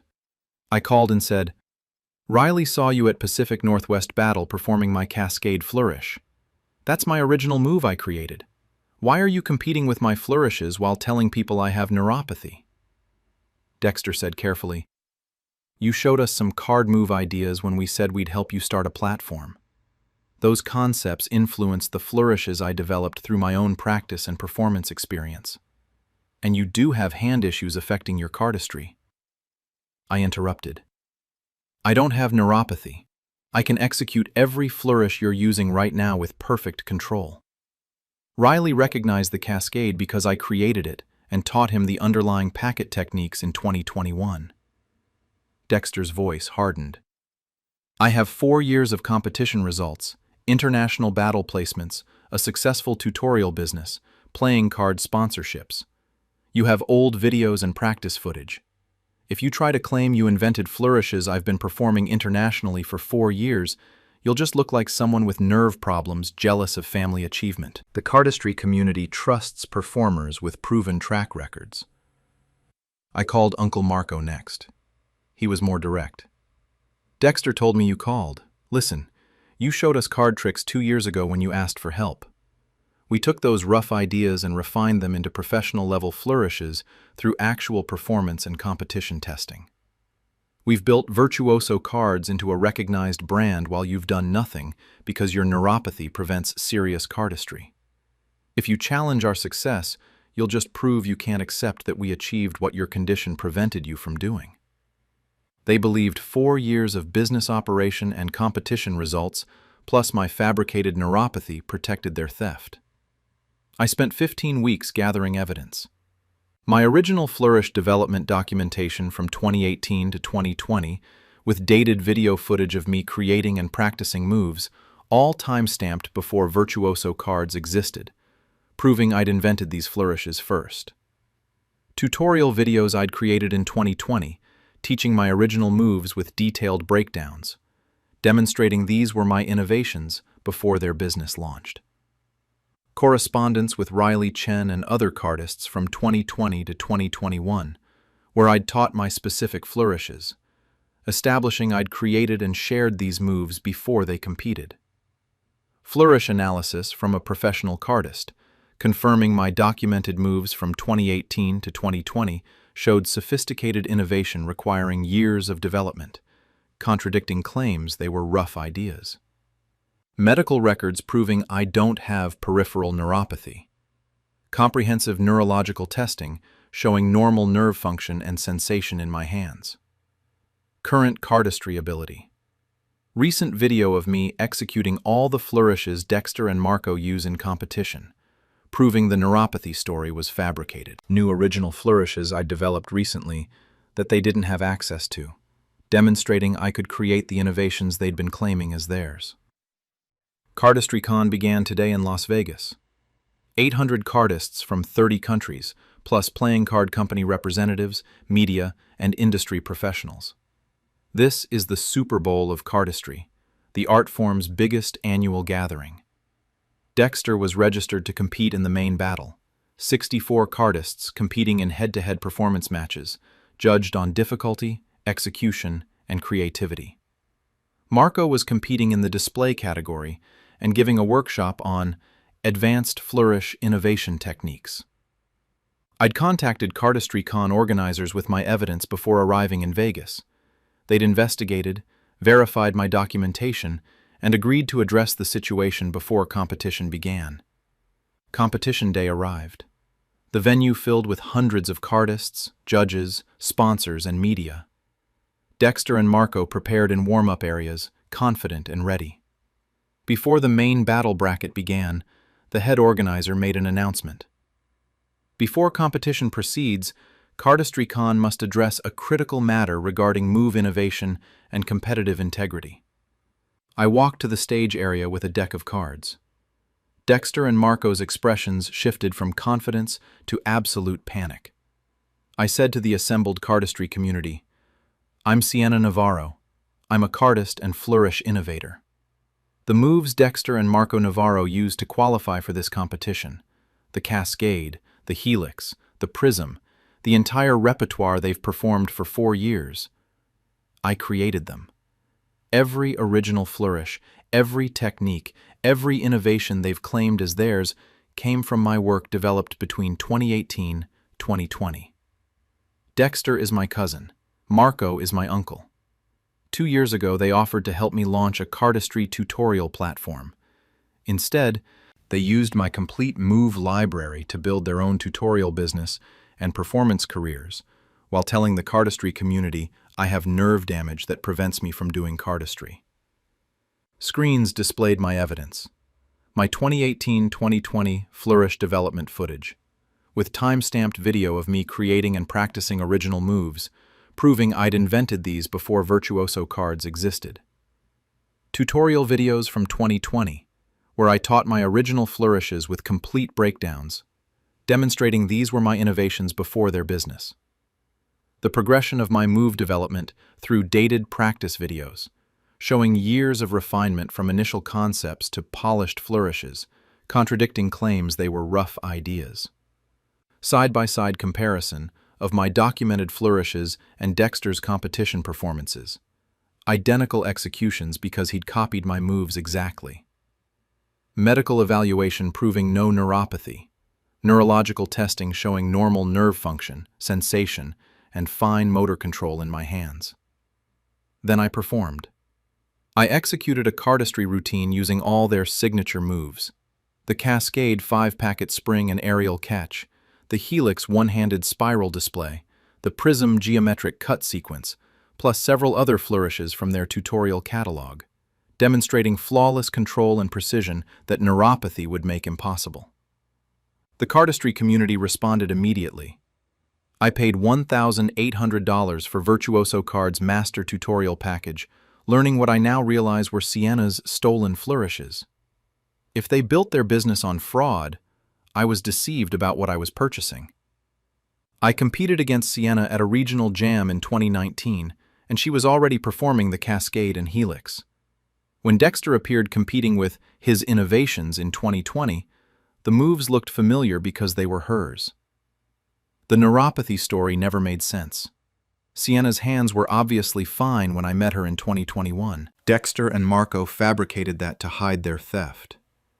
A playing card company representative.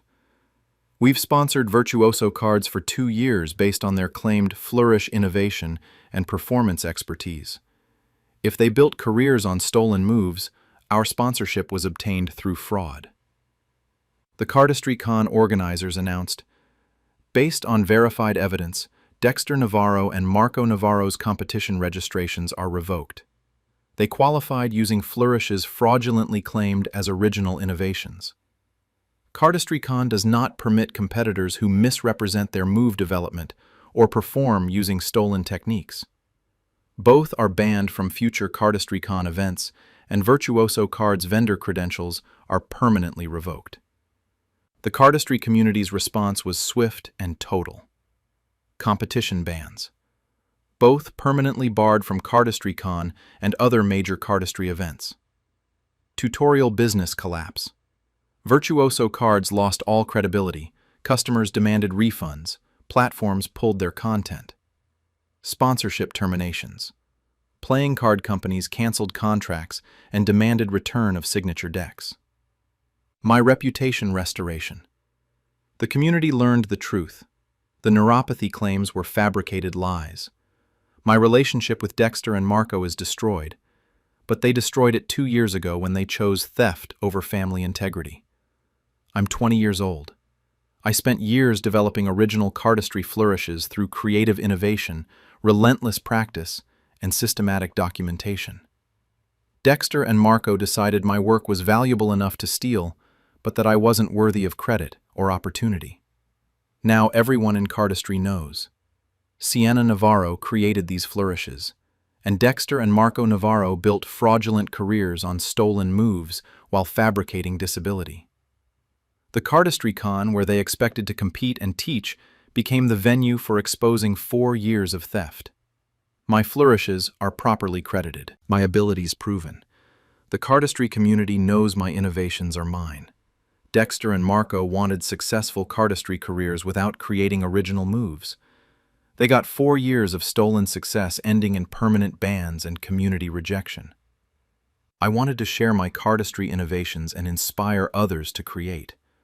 I'm doing that now, with proper credit, restored reputation, and community respect. The difference? Mine is built on real innovation and honest creation. Theirs was built on theft and fabricated nerve damage. One survives exposure, the other doesn't. CardistryCon made that clear to the global cardistry community. I created flourishes requiring years of finger dexterity development. I exposed their fraud requiring 15 weeks of evidence gathering. Both required dedication and precision. Only one was honest. They claimed nerve damage made cardistry impossible for me. My nerves executed perfect flourishes at CardistryCon. The cards don't lie about who can flourish. Neither did the evidence. Cardistry requires finger independence, pressure control, and timing precision. So does exposing fraud with perfect timing. Both demonstrated successfully. Both permanently recorded. The Cascade I created requires controlling 5 packets simultaneously. Exposing them required controlling every piece of evidence. Both multi-packet operations successful. Only one builds careers. Dexter competed internationally with my stolen moves. I competed once, yesterday, with documented truth. His career? Banned. Mine? Vindicated. Both outcomes earned. Cards flow through skilled fingers at incredible speeds. Justice flowed faster, from discovery to exposure in 15 weeks. Both flows impressive. Only one ends careers. I can spring cards 6 feet through the air and catch them blind. I sprang evidence into their fraud and caught them completely. Both skills proven. Only one matters professionally. They dealt themselves a fraudulent hand. I dealt them permanent bans. Both deals successful. Only one deserved.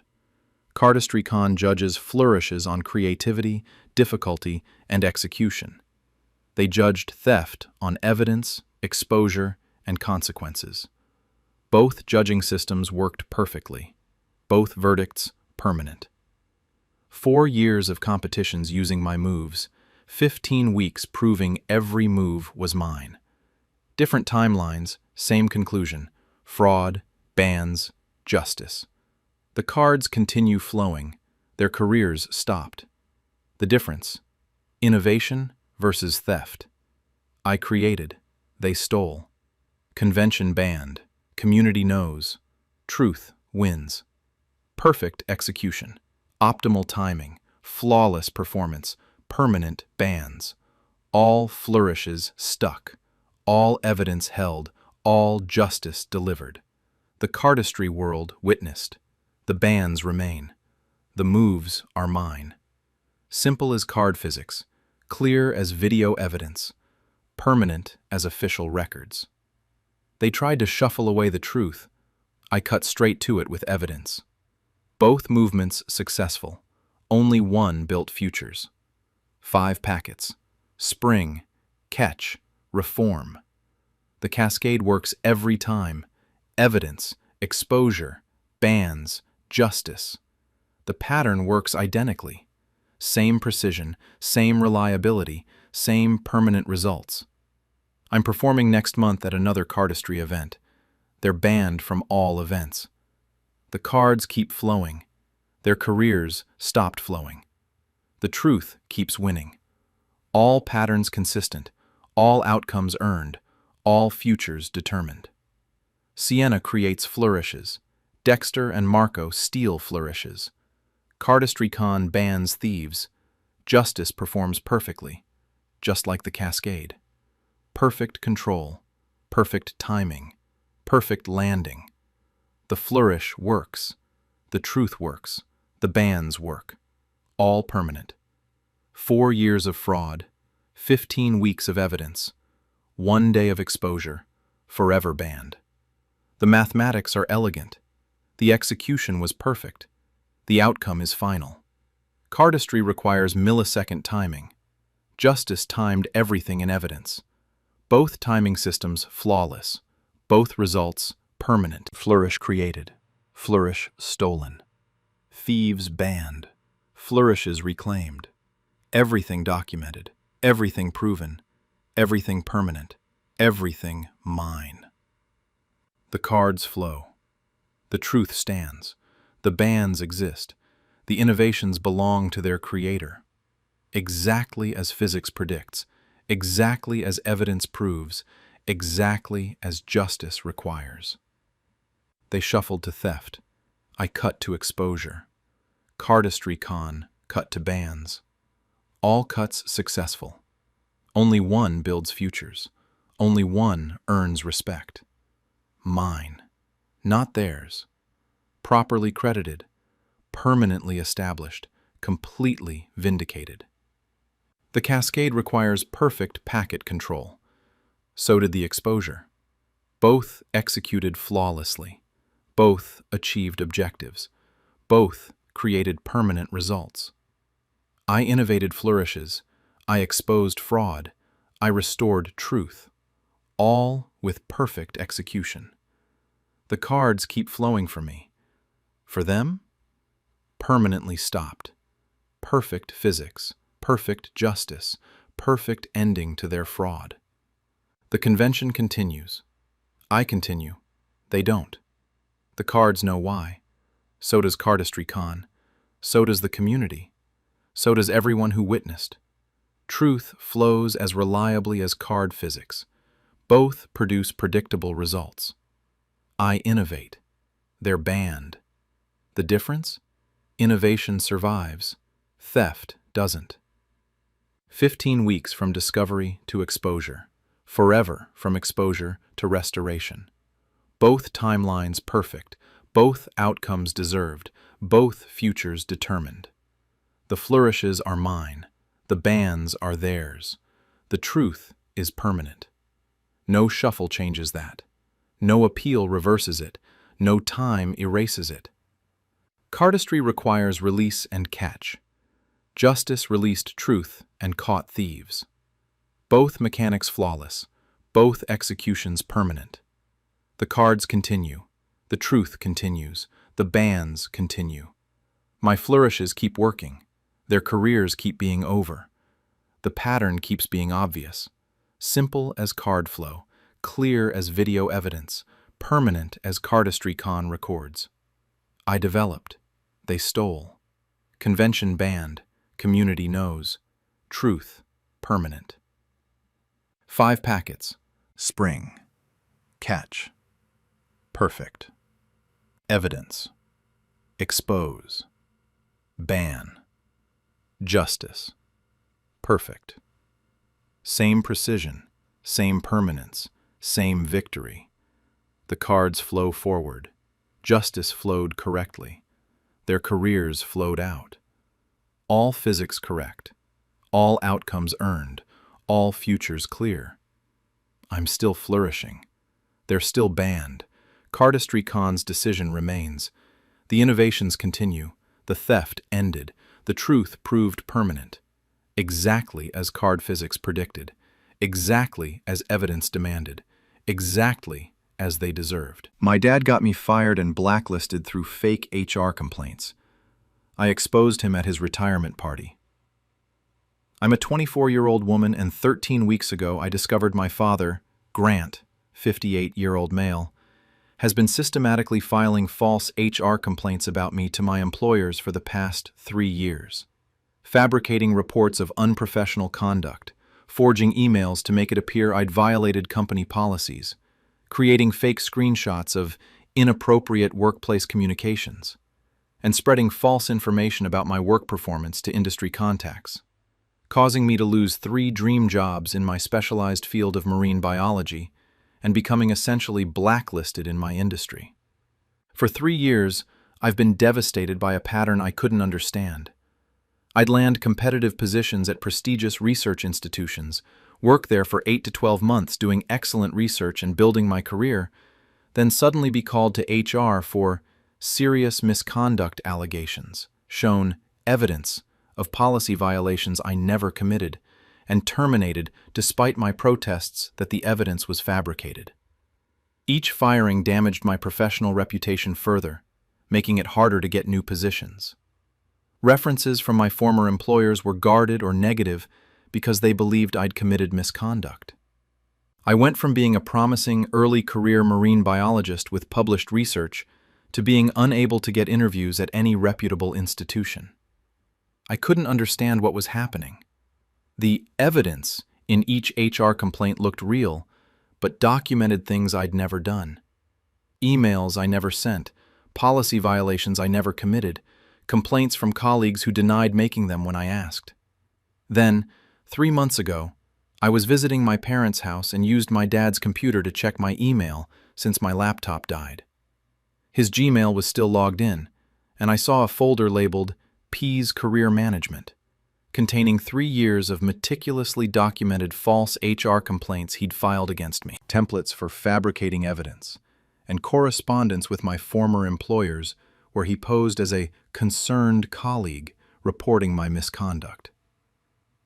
Tomorrow is my dad's retirement party from his 35-year career in university administration, with 120-plus guests including colleagues, family, and academic professionals. And I've spent 13 weeks gathering evidence that my father destroyed my career through years of systematic false complaints and fabricated evidence. I've loved marine biology since I was a kid. Growing up near the coast, I spent summers volunteering at aquariums, participating in beach cleanups, studying tide pools. I majored in marine biology, did undergraduate research, published 2 papers before graduating.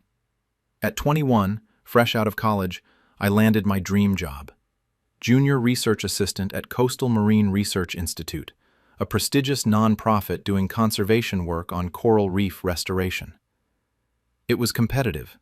200+ applicants for the position. I was thrilled. I worked there for 10 months. My supervisor loved my work.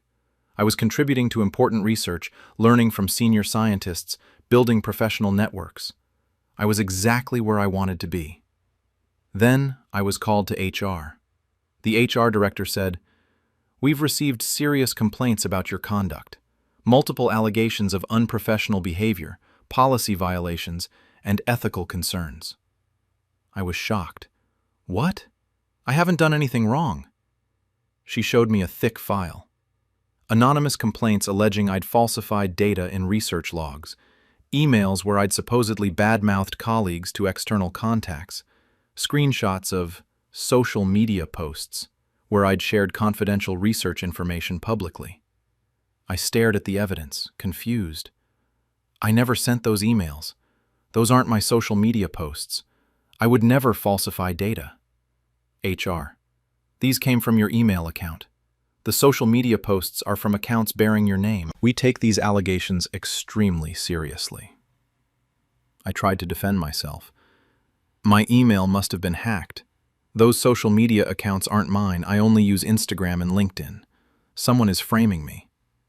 HR was skeptical. "You're saying someone hacked your email, created fake social media accounts, and fabricated all this evidence to frame you?" When I said it out loud, it sounded paranoid. But it was true. They terminated me anyway. "Given the severity and volume of evidence, we can't continue your employment." I was devastated. My first major job ended after 10 months due to allegations that were completely false. When I applied to new positions, references from the institute were guarded. She was terminated due to policy violations, without details. It raised red flags for new employers. 6 months later, I landed another position: research coordinator at Pacific Aquarium's education department. Not quite research-focused, but a good organization, respectable position. I worked there for a year.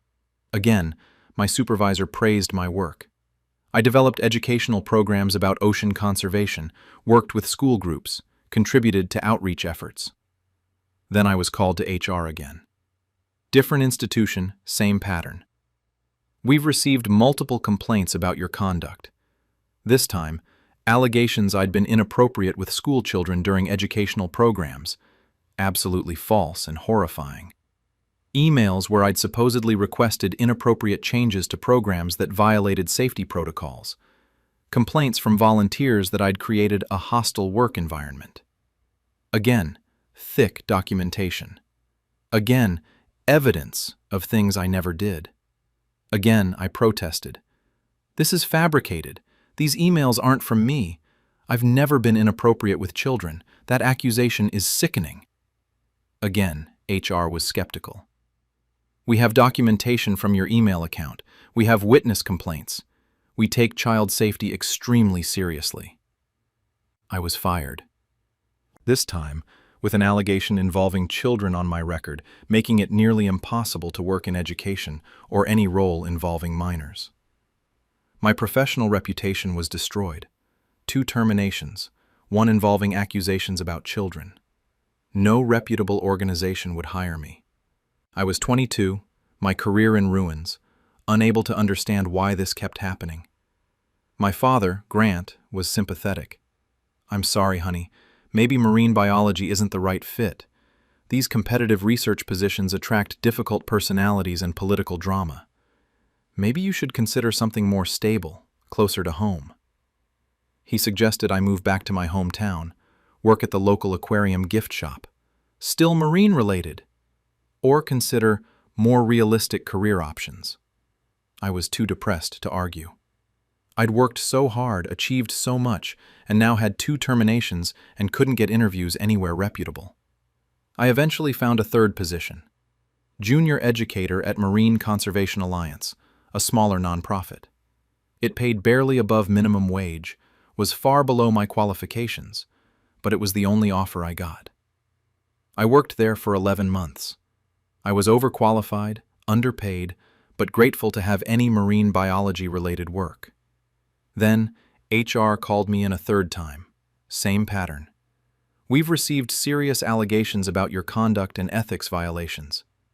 This time, claims I'd stolen proprietary educational materials to sell to competitors, emails showing I'd shared donor information with outside parties, evidence I'd falsified volunteer hours logs. All fabricated, all documented with emails from my account, screenshots, fabricated evidence. They fired me. 3 terminations in 3 years. At 24, I was essentially blacklisted in marine biology. No reputable institution would hire someone with 3 terminations for misconduct across different organizations. I moved back to my parents' house, defeated. I'd given up on marine biology careers. I was applying to retail jobs, administrative positions, anything that would hire me. Grant seemed pleased I was back home. Maybe this is for the best. You can regroup, figure out what you really want to do. Not everyone is cut out for competitive academic fields. 3 months ago, I was at my parents' house when my laptop died while I was job searching online. I asked Grant if I could use his computer to check my email. He said yes. Didn't realize his Gmail was still logged in when I opened the browser. I saw his inbox. One folder caught my eye. P's Career Management. P is my first initial. I opened it. Inside were hundreds of emails over 3 years. Correspondence with HR departments at all 3 institutions where I'd worked, filed under fake names. Concerned colleague, anonymous staff member, fellow researcher. The actual HR complaints that had gotten me fired, written by Grant, containing detailed fabrications about my conduct. Templates for fabricating evidence. How to create fake email screenshots. How to forge email headers to make them appear from my account. How to create convincing false documentation. Drafts of the fake complaints. P falsified research data on specific date. P made inappropriate comments to students. P stole proprietary materials. All meticulously fabricated with supporting evidence. Follow-up emails to HR departments after initial complaints, adding more allegations, ensuring investigations proceeded. Correspondence with industry contacts, where Grant posed as colleagues warning them about my problematic history and ethical issues, effectively spreading rumors that blacklisted me. Notes documenting his strategy.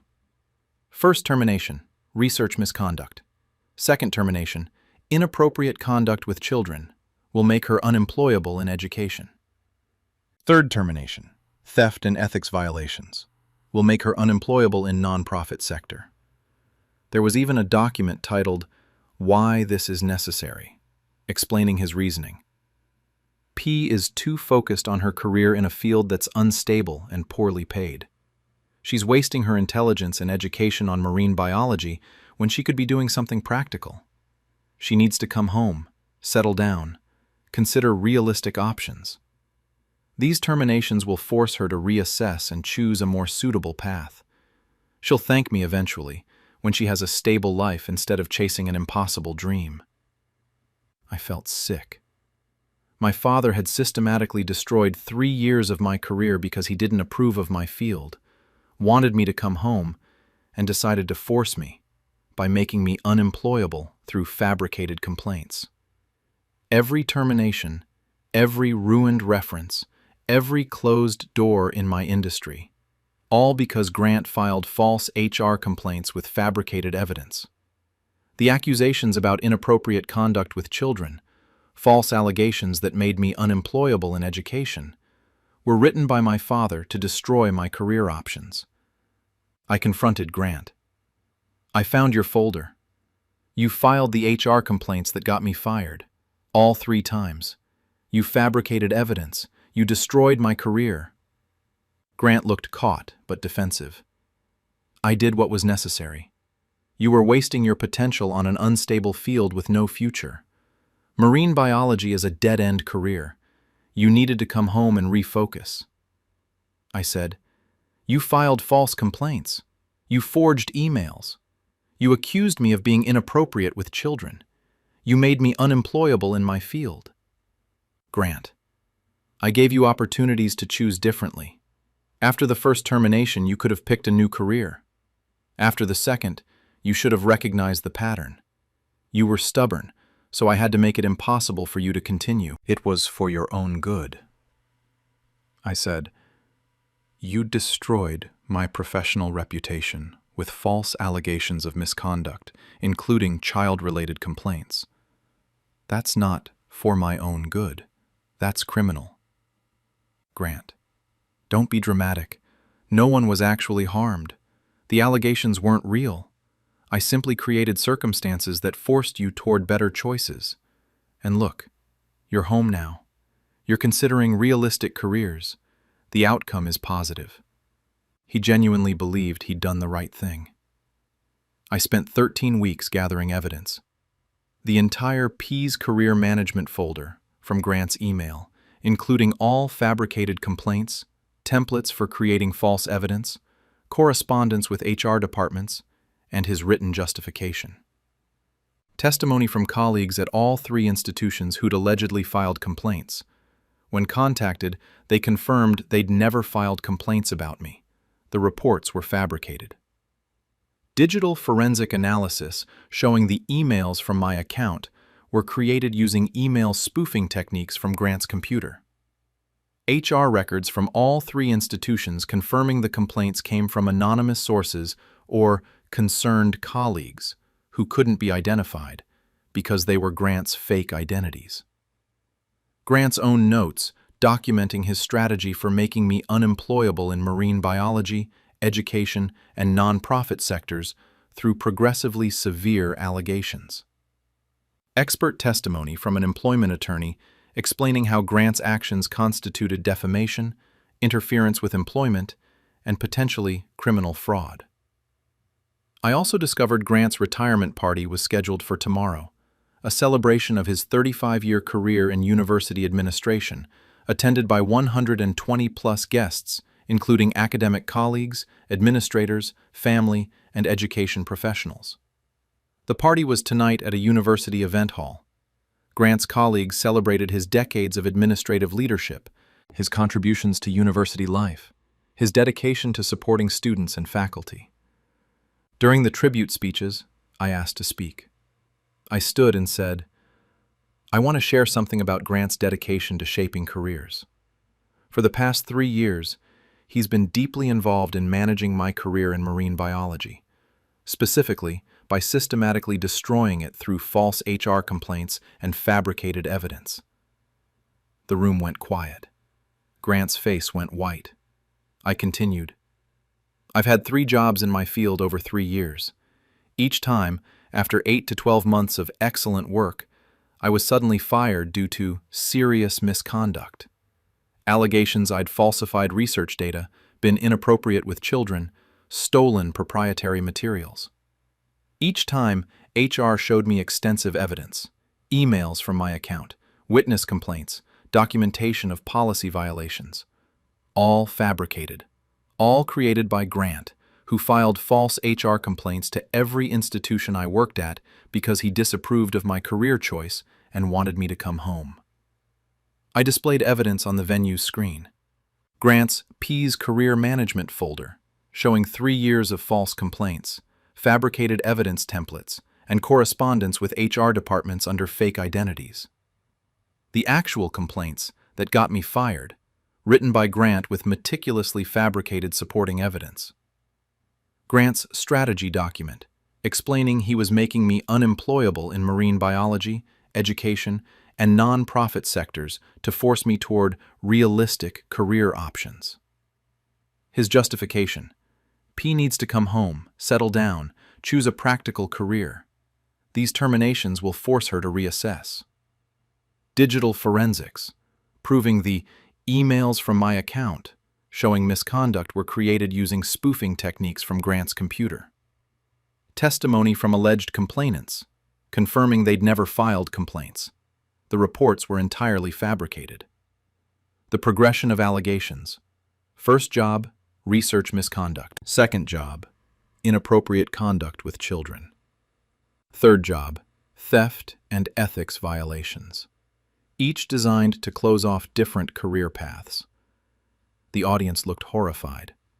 I said, Grant filed false allegations that I was inappropriate with children, accusations that made me unemployable in education, because I wouldn't quit marine biology and move home. He systematically destroyed 3 years of my career in a field I'd worked toward since childhood, causing 3 terminations, ruining my professional reputation, and blacklisting me in my industry. All because he decided marine biology wasn't a suitable career and wanted to force me toward better choices. Grant tried to defend himself. I was trying to help her see she was wasting her potential. A colleague interrupted. You filed false HR complaints with fabricated evidence? You accused your daughter of being inappropriate with children as a career sabotage tactic. Another administrator. You posed as anonymous colleagues filing misconduct reports? That's fraud. That's defamation. That's potentially criminal. One of Grant's closest colleagues said, You spent 35 years in university administration. You know how seriously we take misconduct allegations. You deliberately weaponized that system to destroy your daughter's career. That's unconscionable. The university president spoke. Grant, these are extremely serious allegations.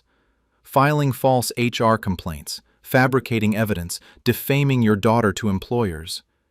These actions are potentially criminal and certainly contradict everything this university stands for. Grant tried. She was wasting her education on an unstable field. The president cut him off. That's not your decision to make by destroying her career through fraud. The consequences were immediate. Grant's retirement celebration ended abruptly, guests leaving in disgust. The university launched an investigation into whether Grant had filed false complaints against university employees during his 35-year career using similar tactics. My former employers were contacted, with evidence the complaints against me were fabricated. All 3 institutions issued formal apologies and updated my employment records. Professional references were corrected, with all 3 institutions confirming I'd been terminated based on false allegations, and my work had actually been excellent. Grant faced potential legal action for defamation, interference with employment, and fraud. Industry contacts who'd been told I had ethical issues were informed the information came from false complaints filed by my father. My professional reputation began recovering. With corrected records and evidence, the terminations were based on fabricated complaints. Institutions I'd previously been rejected from contacted me about positions. My relationship with Grant is destroyed. He destroyed it 3 years ago, when he chose to systematically sabotage my career rather than accept my choices. I'm 24 years old with 3 terminations on my record from 3 years of false allegations. But now everyone knows those allegations were fabricated by my father. Grant decided controlling my career was more important than my autonomy, my reputation, or my happiness. Now everyone knows. Grant filed false HR complaints with fabricated evidence for 3 years to make his daughter unemployable in her chosen field because he disapproved of her career. The retirement party where he expected celebration of his career became exposure of how he destroyed mine. My professional reputation is being restored. Former employers have apologized. New opportunities are opening. Grant wanted me to abandon marine biology and come home. He got me home through fraud. But now he faces investigations, legal action, and destroyed reputation. His retirement celebration became his professional disgrace. I wanted a career in marine biology built on my work and qualifications. I'm rebuilding that now, with corrected records, restored reputation, and no father sabotaging it. The difference? Mine is built on actual merit, His interference was built on fraud. One survives scrutiny. The other ended his retirement in disgrace. 3 years of false complaints, 13 weeks of evidence gathering, one retirement party exposing everything. Perfect timing, perfect audience, perfect justice. 3 jobs destroyed, 3 reputations restored, 1 father exposed. Math, corrective. He filed false allegations about child conduct. Career administrative professionals witnessed that confession. Audience expertise, perfect for understanding severity. University president was there. Investigation launched immediately. Authority presence, convenient. 35-year career in administration. Knew exactly how to weaponize HR systems. Expertise, used for evil, exposed publicly. Retirement party guests were academic professionals. They understand employment fraud severity. Audience composition, ideal for maximum impact. He wanted me in practical career, got impractical legal consequences. Irony, sharp. Filed complaints at 3 institutions. All 3 issued apologies and corrected records. Restoration, complete. He fabricated evidence for 3 years. Evidence of his fabrication presented in minutes. Exposure efficiency, optimal. Career management folder named honestly, managed mine into destruction. Folder naming, accidentally truthful. He thought destroying my career was for my own good. His career destroyed for everyone's good. Justice, poetic. Blacklisted me in marine biology. Blacklisted himself in academia. Blacklist redistribution, appropriate. 3 terminations damaged my reputation. 1 exposure destroyed his. Reputation damage, redistributed correctly. Employment attorney confirmed his actions were criminal. University colleagues confirmed they were unconscionable. Legal and moral condemnation, comprehensive. He wanted me home. I'm home to rebuild my career without his interference. Location goal, achieved. Method, rejected by everyone. Allegations about children especially horrifying to guests. They were horrified. Expected reaction, achieved. False HR complaints are fraud. Fraud exposed at retirement party for career built in HR-adjacent administration. Irony, perfect. He created fake colleague identities. Real colleagues revoked his identity as respectable professional. Identity games, reversed. Marine biology is unstable field. His retirement stability became unstable. Stability, redistributed. I was fired 3 times. He was disgraced once. Quality over quantity. Termination effectiveness, mine worse then, his worse now. He sent fake emails for 3 years. I sent real evidence for 13 weeks. Email efficacy, truth wins. Retirement celebration became retirement disgrace. Event purpose, inverted. Party outcome, opposite of intentions. 120 guests attended.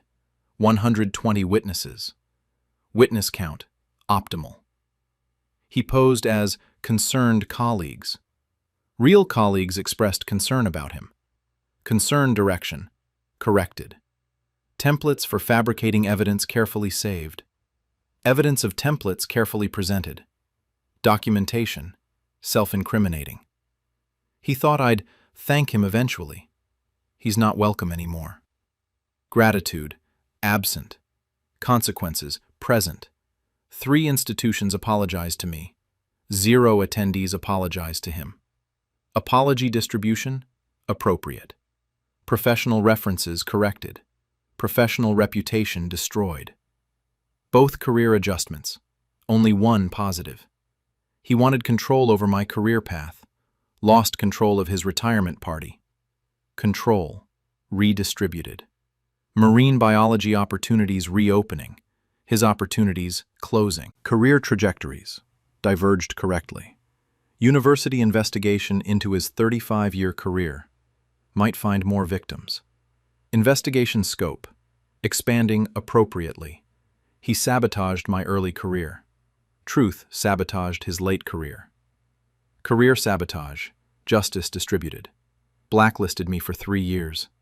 Will be infamous forever. Duration comparison. His worse. False allegations about children attached to my record. Exposed as false at his party. Record correction. Public and permanent. He weaponized HR processes.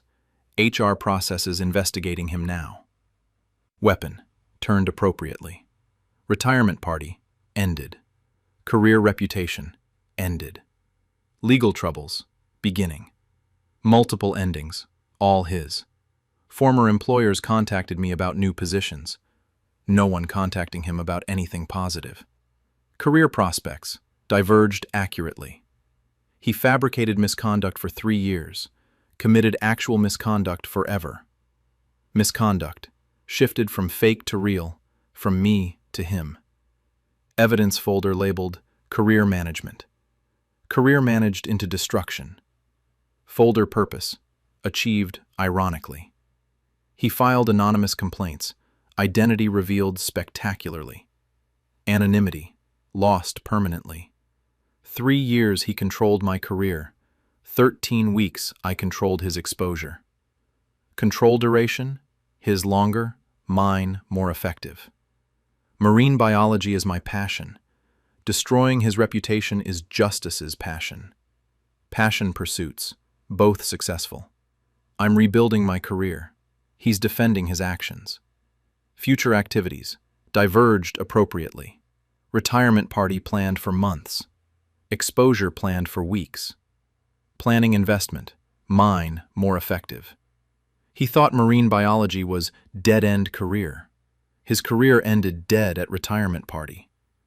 Career endings, ironic redistribution. Colleagues celebrated his career, then witnessed its destruction. Emotional journey, complete reversal. University administration career ended. University investigation career beginning.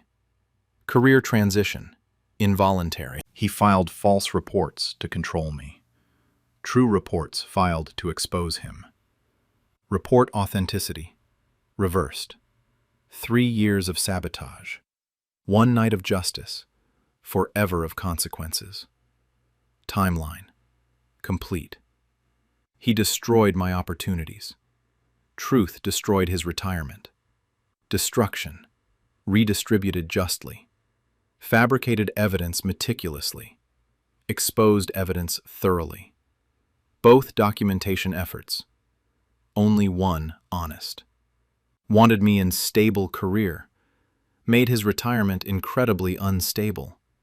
Stability, ironic reversal. Marine biology career recovering. His reputation irrecoverable. Both career states. Only one positive. He said I'd thank him eventually. He'll apologize never. Future predictions. Both wrong. Party ended early. Truth continues forever. Duration comparison. Truth wins. 120 guests witnessed. 0 supported him. Support count. Accurate. Evidence folder comprehensive. Exposure complete. Both thorough. Only 1 destructive to guilty party. 3 terminations corrected. 1 career destroyed. Both deserved. Justice math. Balanced. He filed false complaints. Investigation filing real ones. Complaint direction. Corrected. Retirement party. Catastrophic. Career reputation. Destroyed. Legal future. Uncertain. Triple failure. All earned. Marine biology. My passion, my choice, my future. His interference. Ended. Autonomy. Restored. Truth exposed. Justice served. Career rebuilding. Father disgraced. 4 outcomes. All appropriate. All permanent. Perfect timing. Perfect evidence. Perfect audience. Perfect justice. Retirement party. Successful disaster. For him. My stepmom and stepbrother fabricated 6 years of evidence that I'm violent. I exposed them at the custody hearing. I'm a 23-year-old man, and 11 weeks ago I discovered my stepmother Candace, 44-year-old female, and my stepbrother Trent, 21-year-old male, have been systematically fabricating evidence for the past 6 years that I'm violent, dangerous, and unstable. Filing false police reports claiming I assaulted them, creating forged medical records documenting injuries I caused, staging photographic evidence of property damage from my outbursts, and coaching witnesses to provide false statements about my aggressive behavior, all to build a documented pattern they're now using in court to prevent me from having any contact with my younger half-siblings, ages 8 and 6, by arguing I'm a danger to children. For 6 years, Candace and Trent created a completely fabricated record of violence. Police reports I never knew were filed, hospital records for injuries that never happened, photos of damage I caused that was actually staged, witness statements from people claiming to have seen me assault family members during incidents that never occurred. I had no idea this false documentation existed until 3 months ago when I received court papers, Candace filing for a restraining order and modified custody agreement preventing me from seeing my half-siblings Emma and Lucas, with 40-plus pages of evidence showing a 6-year pattern of my violent and erratic behavior toward family members. Every single piece of evidence was fabricated. I never assaulted anyone, never damaged property in rage, never exhibited violent behavior. But Candace and Trent spent 6 years building a false paper trail, making it appear I did. I only discovered the extent of the fabrication when I hired an attorney who investigated the evidence and found inconsistencies. Police reports filed when I was provably elsewhere. Medical records from facilities I never visited. Photos with metadata showing they were staged. Witnesses who couldn't keep their stories straight under questioning. The custody hearing is tomorrow, where Candace plans to use 6 years of fabricated evidence to permanently separate me from my siblings, and I've spent 11 weeks proving every piece of evidence is falsified. I grew up with a complicated family situation. My parents divorced when I was 10. Dad remarried Candace when I was 12. Candace had Trent, then 10, from her previous marriage. The blended family was difficult. Candace and Trent never really accepted me. There was always tension, always a sense that I was the outsider in my own father's new family. When I was 15, my dad and Candace had Emma. When I was 17, they had Lucas. I loved my half-siblings immediately. They were innocent kids and I wanted to be a good big brother. But Candace always seemed resentful when I bonded with Emma and Lucas. She'd make comments about me confusing them or not being a real sibling. Trent would echo her attitude, treating me like I was intruding when I played with the kids.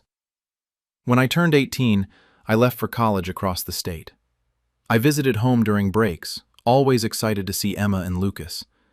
They were 3 and 1 when I left, adorable toddlers who lit up when I came home. During those college years, ages 18 to 22, I'd visit for holidays, summers when I could, occasional weekends.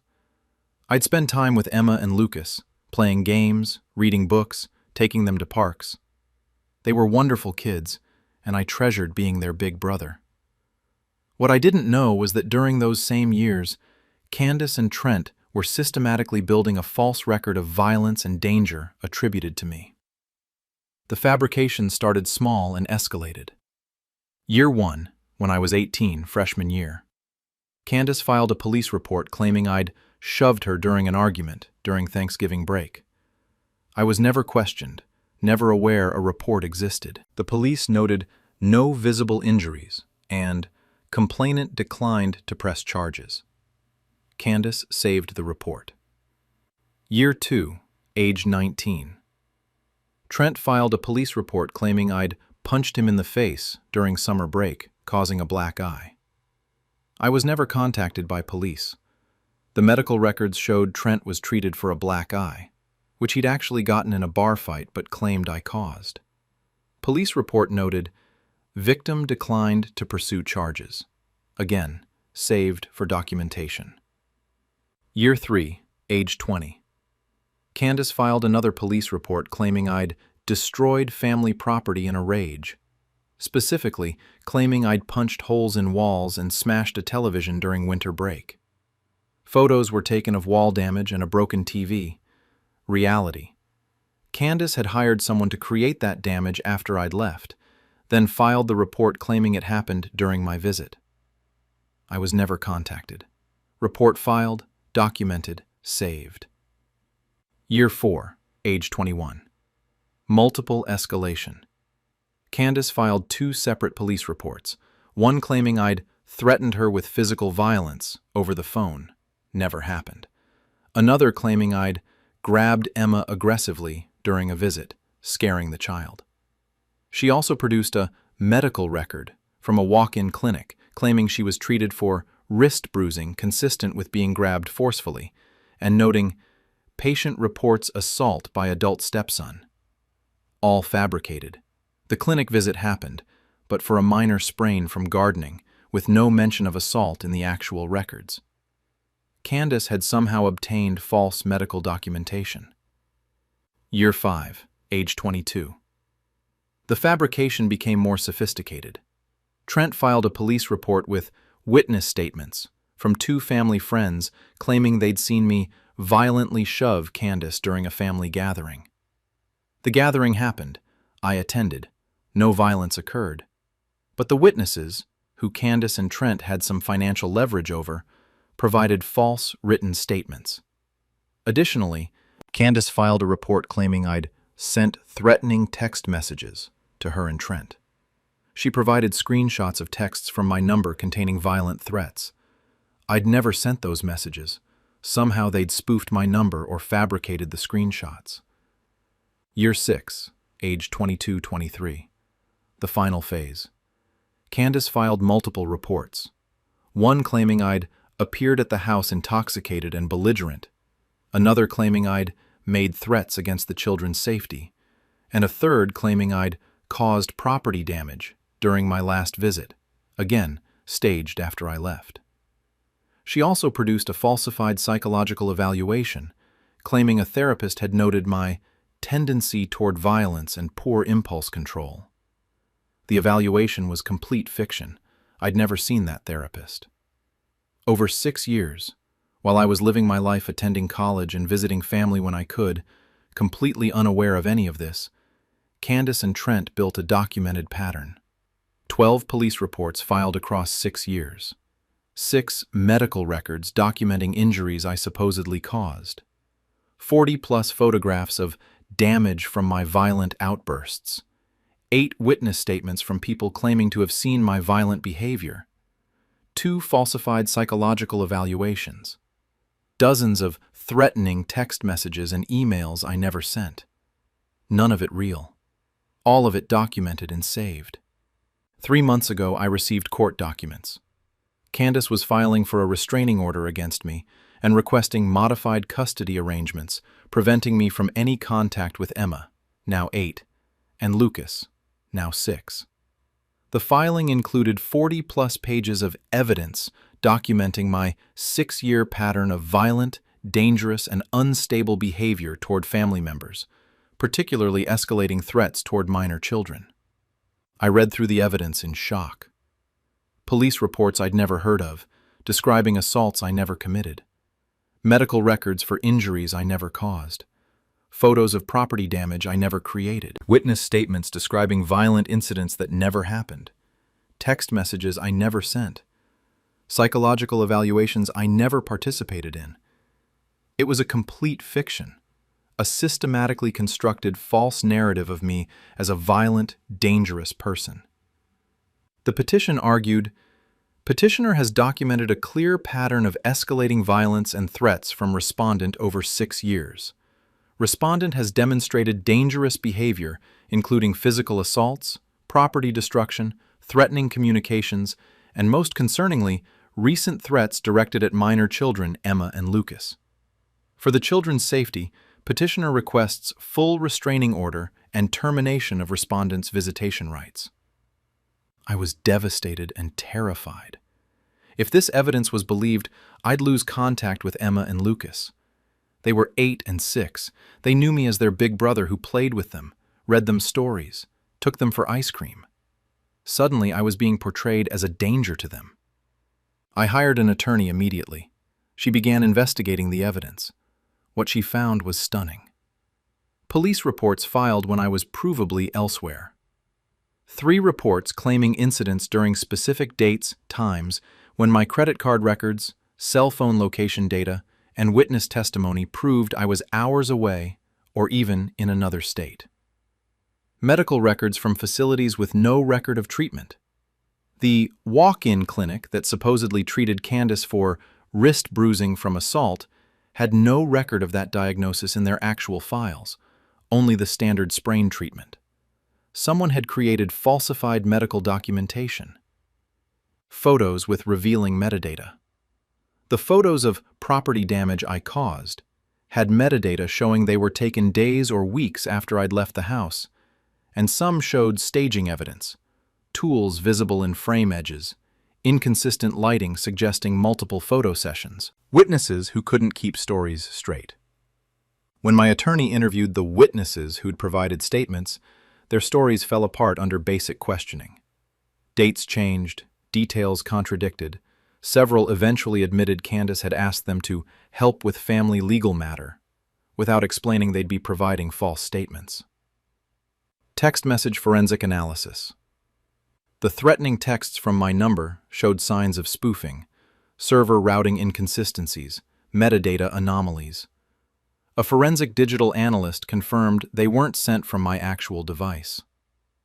Falsified psychological evaluation. The therapist listed on the evaluation had never met me, confirmed no such evaluation took place, and identified the document as fraudulent based on formatting inconsistencies with their actual practice standards. My attorney compiled counter-evidence, alibis for every alleged incident, credit card statements, location data, witness testimony, class attendance records proving I was elsewhere during claimed assaults and property damage incidents. Medical facility confirmations. Official records from the facilities Candace claimed treated her injuries, showing no documentation of assault-related treatment. Forensic analysis. Digital forensics disproving the text messages, metadata analysis showing photo staging, document analysis identifying the falsified psychological evaluation. Witness recantations. Several of Candace's witnesses, when faced with potential perjury charges, admitted they'd provided false statements at her request. Expert testimony. A forensic psychologist reviewed the evidence and concluded the pattern was consistent with fabrication rather than actual behavior. The escalation timeline, the convenient documentation, the lack of police follow-through all indicated manufactured evidence. Most critically, Candace's motive. My attorney discovered that if I was prevented from seeing Emma and Lucas, Candace would have complete control over them, and over the college funds my father had established for all 3 of us before he died last year.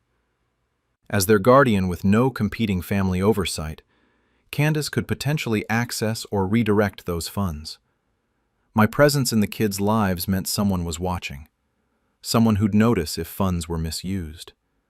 Additionally, Candace had made statements to others about wanting to simplify her family, about me being a reminder of her husband's first marriage, about wanting to move forward without complications from the past. She'd spent 6 years building false evidence to remove me from her family permanently. The custody hearing was tomorrow. Candace planned to present her 40-plus pages of fabricated evidence, argue I was dangerous, and obtain a restraining order preventing me from ever seeing Emma and Lucas again. My attorney had prepared comprehensive evidence proving every piece of Candace's documentation was falsified. The hearing began this morning. Family court, closed proceeding, just the judge, attorneys, Candace, Trent, listed as supporting witness, and me. Candace's attorney presented first, spending 2 hours walking through 6 years of documented evidence of escalating violence. The respondent has a clear pattern of violent behavior beginning in 2018 and escalating through 2024. We have 12 police reports documenting assaults and threats. We have medical records showing injuries. We have photographic evidence of property destruction. We have witness statements. We have threatening communications. And most concerningly, we have recent threats directed at minor children ages 8 and 6. The petitioner is not being vindictive. She's desperately trying to protect 2 young children from a documented pattern of violence. The evidence was presented: police reports, medical records, photos, witness statements, psychological evaluations, text messages. A comprehensive paper trail suggesting I was dangerous. Then, my attorney stood. Your Honor, every single piece of evidence presented by the petitioner is falsified. We have comprehensive proof that Ms. Candace Mitchell and her son Trent Mitchell spent 6 years systematically fabricating evidence to frame the respondent as violent in order to obtain custody control and financial access to the minor children's trust funds. She presented our evidence methodically. Alibis disproving police reports. Report claims assault on November 23, 2018. Credit card records show respondent was 200 miles away that entire day, with gas station receipts and restaurant bills. Report claims property damage on June 15, 2020. Respondent was in summer classes with attendance verified by professor. Report claims assault on December 1, 2021. Cell phone location data places respondent in another state during claimed incident. Medical facilities confirming no assault treatment. Walk-in clinic confirms Candace was treated for minor wrist sprain from gardening accident. Medical chart makes no mention of assault. The medical record showing assault-related injuries is falsified documentation not matching clinic's actual records. Forensic photo analysis. Metadata from property damage photos shows they were taken 8 days after respondent left the house. Edge of frame shows staging tools. Lighting analysis indicates photos taken over multiple sessions, not during single violent incident. Witness recantations. 3 witnesses who provided statements have now admitted they never witnessed any violence. They signed statements at Candace's request without understanding they'd be used in court proceedings. 2 have provided sworn affidavits recanting their previous statements. Digital forensics disproving texts. Alleged threatening messages from respondent's number show server routing inconsistent with respondent's actual device. Forensic analysis confirms spoofing. Respondent's actual device records show no such messages sent. Falsified psychological evaluation. Dr. Roberts confirms she never evaluated respondent and did not author this document. Document formatting doesn't match her practice standards. This is complete fabrication. Then my attorney addressed motive. Ms. Mitchell's late husband established substantial college funds for all 3 children. As sole guardian with no family oversight, she has access to those funds. Respondent's presence in the children's lives means someone is monitoring the children's welfare and financial interests. Removing respondent eliminates that oversight. She presented statements Candace had made to friends about wanting to move on from her husband's previous marriage, about finding my presence burdensome. Finally, the evidence that convinced the judge. Your Honor, this isn't a case of misremembered events or exaggerated claims. This is systematic, deliberate fabrication over 6 years. Police reports filed strategically but never pursued.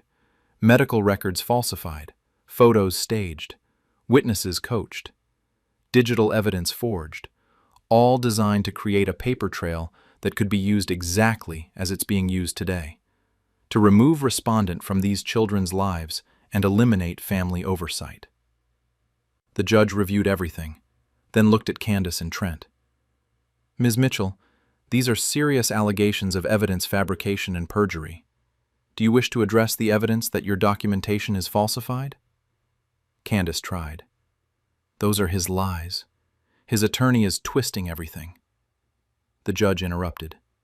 Your medical record shows assault treatment. The facility has no such record. How do you explain that? Candace stammered. They must have lost it. The photos of property damage were taken a week after he left your house, according to metadata. How did he cause damage after he left? The metadata must be wrong. 3 witnesses have recanted their statements under oath. Were they lying then or now? Candace had no answers. Trent looked terrified. The judge's decision was swift and comprehensive. Restraining order denied. The court finds the evidence presented by petitioner to be fabricated and unreliable. Petition for restraining order is denied in its entirety. Custody arrangement unchanged. Respondents' visitation rights with minor children Emma and Lucas remain in full effect. Investigation ordered. The court is referring this matter to law enforcement for investigation of potential criminal charges, including filing false police reports, perjury, evidence tampering, and fraud. Attorney fees awarded. Petitioner ordered to pay respondents legal fees for defending against false accusations. Supervised visitation modified. Given the evidence of systematic manipulation and fabrication, petitioner's custody arrangement will be reviewed to ensure minor children's welfare, including potential investigation of college fund management. Candace and Trent left facing potential criminal charges for 6 years of fabricated evidence and false police reports. I walked out with full rights to see Emma and Lucas restored, with Candace's plan to permanently remove me from their lives completely destroyed. That evening I picked up Emma and Lucas for the first time in 3 months. Candace had prevented visits, citing safety concerns, while the court case proceeded. Emma hugged me. "We missed you. Mom said you couldn't visit because you were busy, but we really wanted to see you." They had no idea they'd almost lost their big brother forever, based on 6 years of fabricated violence that never happened.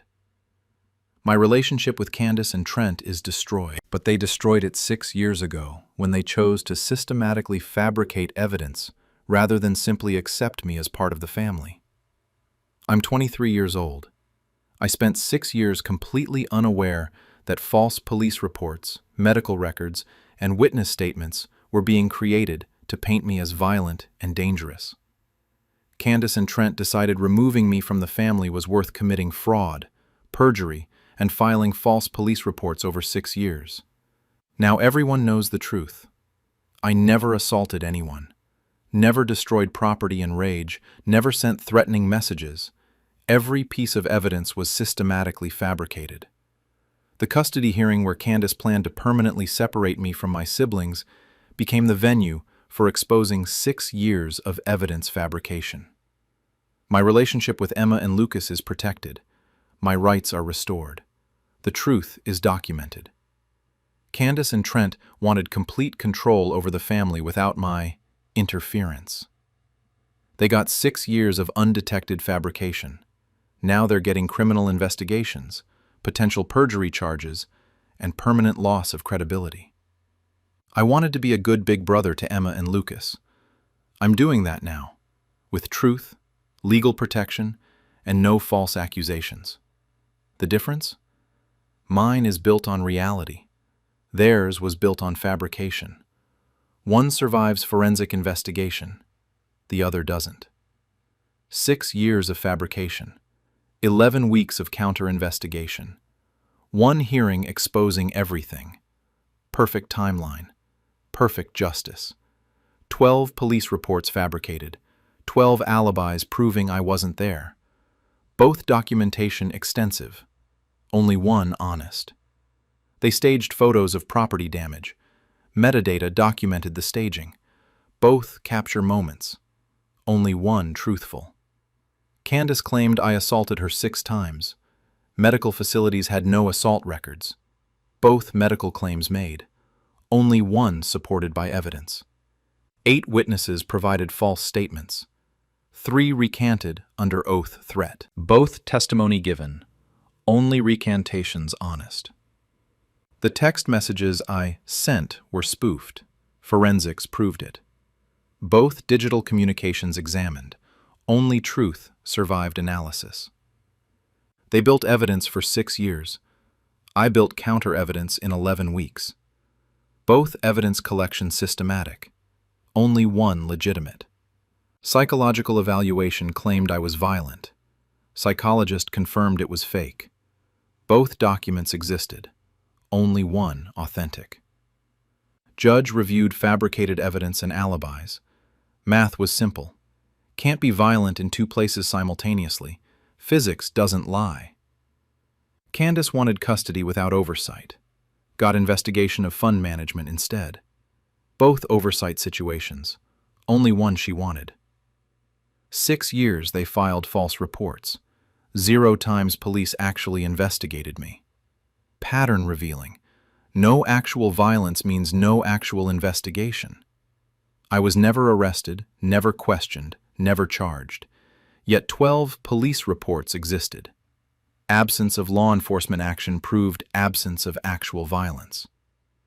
They claimed escalating danger. Evidence showed escalating fabrication. Both patterns clear, only one real. College funds motivated protection removal. Removing me removed oversight. Financial motive, documented. Ethical behavior, absent. Emma and Lucas thought I was busy. Actually, I was being falsely accused. Both explanations for absence, only one honest. The hearing was supposed to remove me permanently. It removed Candace's credibility instead. Both removals effective, only one deserved. Attorney fees awarded to me. Criminal investigation opened on them. Both legal consequences, only one fair. 40 pages of false evidence, 40+ alibis proving innocence. Both comprehensive documentation, only one truthful. They fabricated for 6 years, exposed in 6 hours. Time ratio, unfavorable for fabricators. Metadata doesn't lie about photo timing. Location data doesn't lie about presence. Technology tells truth. Lies can't override data. Medical facilities keep accurate records. Falsified documents don't match real files. Record keeping saves innocence. Fabrication fails verification. Witnesses recanted to avoid perjury charges. Original statements were lies. Both testimonies from same people. Only truth avoids prosecution. I never sent threatening texts. My actual phone records proved it. Both claims about my communications. Only records told truth. Psychologist never met me. Evaluation was fiction. Professional confirmation. Devastating to false evidence. The judge didn't believe their fabrications. Evidence made disbelief easy. Both judicial assessment and supporting documentation aligned. 6 years of planning failed in single hearing. Truth works efficiently. Long-term fraud meets short-term exposure. Truth wins. Emma hugged me yesterday. Wouldn't have happened if fabrication succeeded. Both futures possible. Only one occurred. Right one. I'm their big brother. Candace tried to make me their dangerous stranger. Identity theft of different kind. Failed completely. Police reports claimed violence. No arrests followed reports. Logical inconsistency obvious in hindsight. Violence gets arrested. They documented false pattern. I documented true alibi. Both patterns exist. Only one evidential value. Candace wanted family control. Got criminal investigation. Both involve authority. Only one she chose. Trent supported fabrication. Now faces charges too. Family conspiracy, confirmed. Family consequences, shared. The kids never knew about the accusations. Age-appropriate protection maintained. Both custody court drama and childhood innocence preserved. I visit Emma and Lucas freely now. Candace faces legal consequences. Both ongoing situations. Only one enjoyable. 6 years of lies.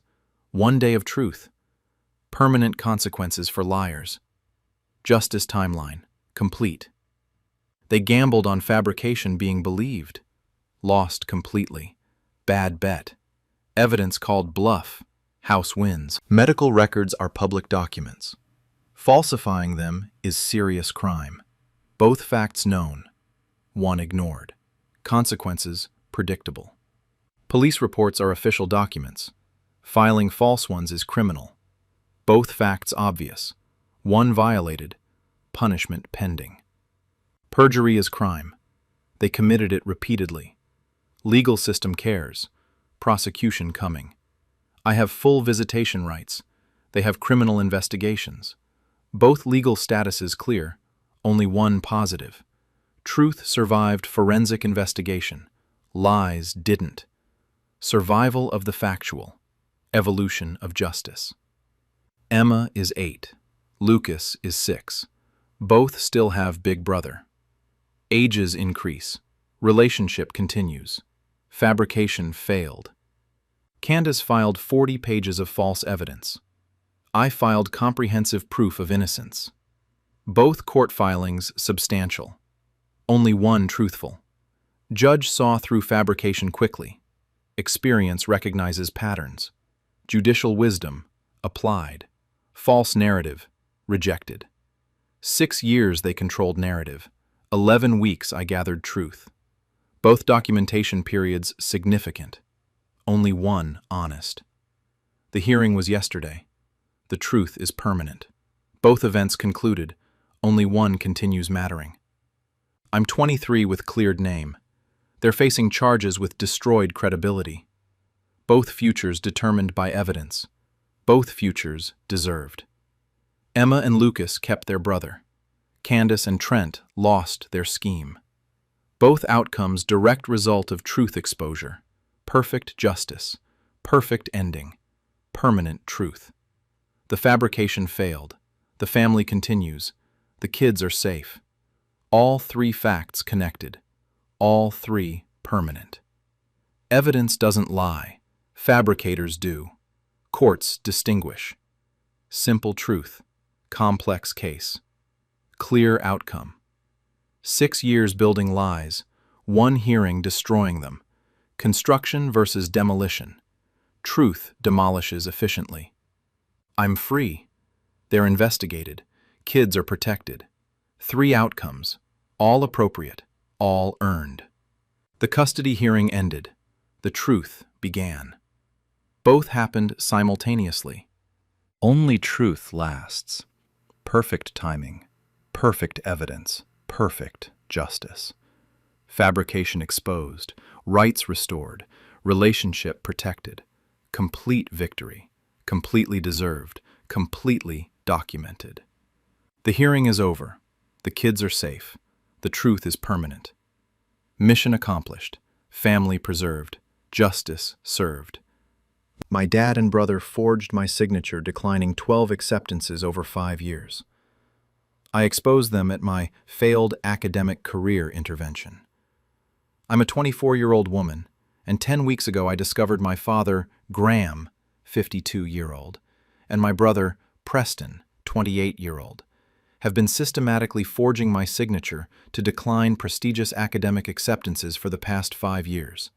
Declining graduate school admissions, research fellowships, study abroad programs, and competitive scholarships I'd earned. Then telling me I'd been rejected from every opportunity I applied to, making me believe I wasn't good enough for advanced academic success. For 5 years, I applied to competitive programs, PhD programs at top universities, Fulbright scholarships, NSF research fellowships, study abroad opportunities, postgraduate research positions. I received acceptances to 12 different programs over those 5 years, programs I'd worked desperately hard to qualify for.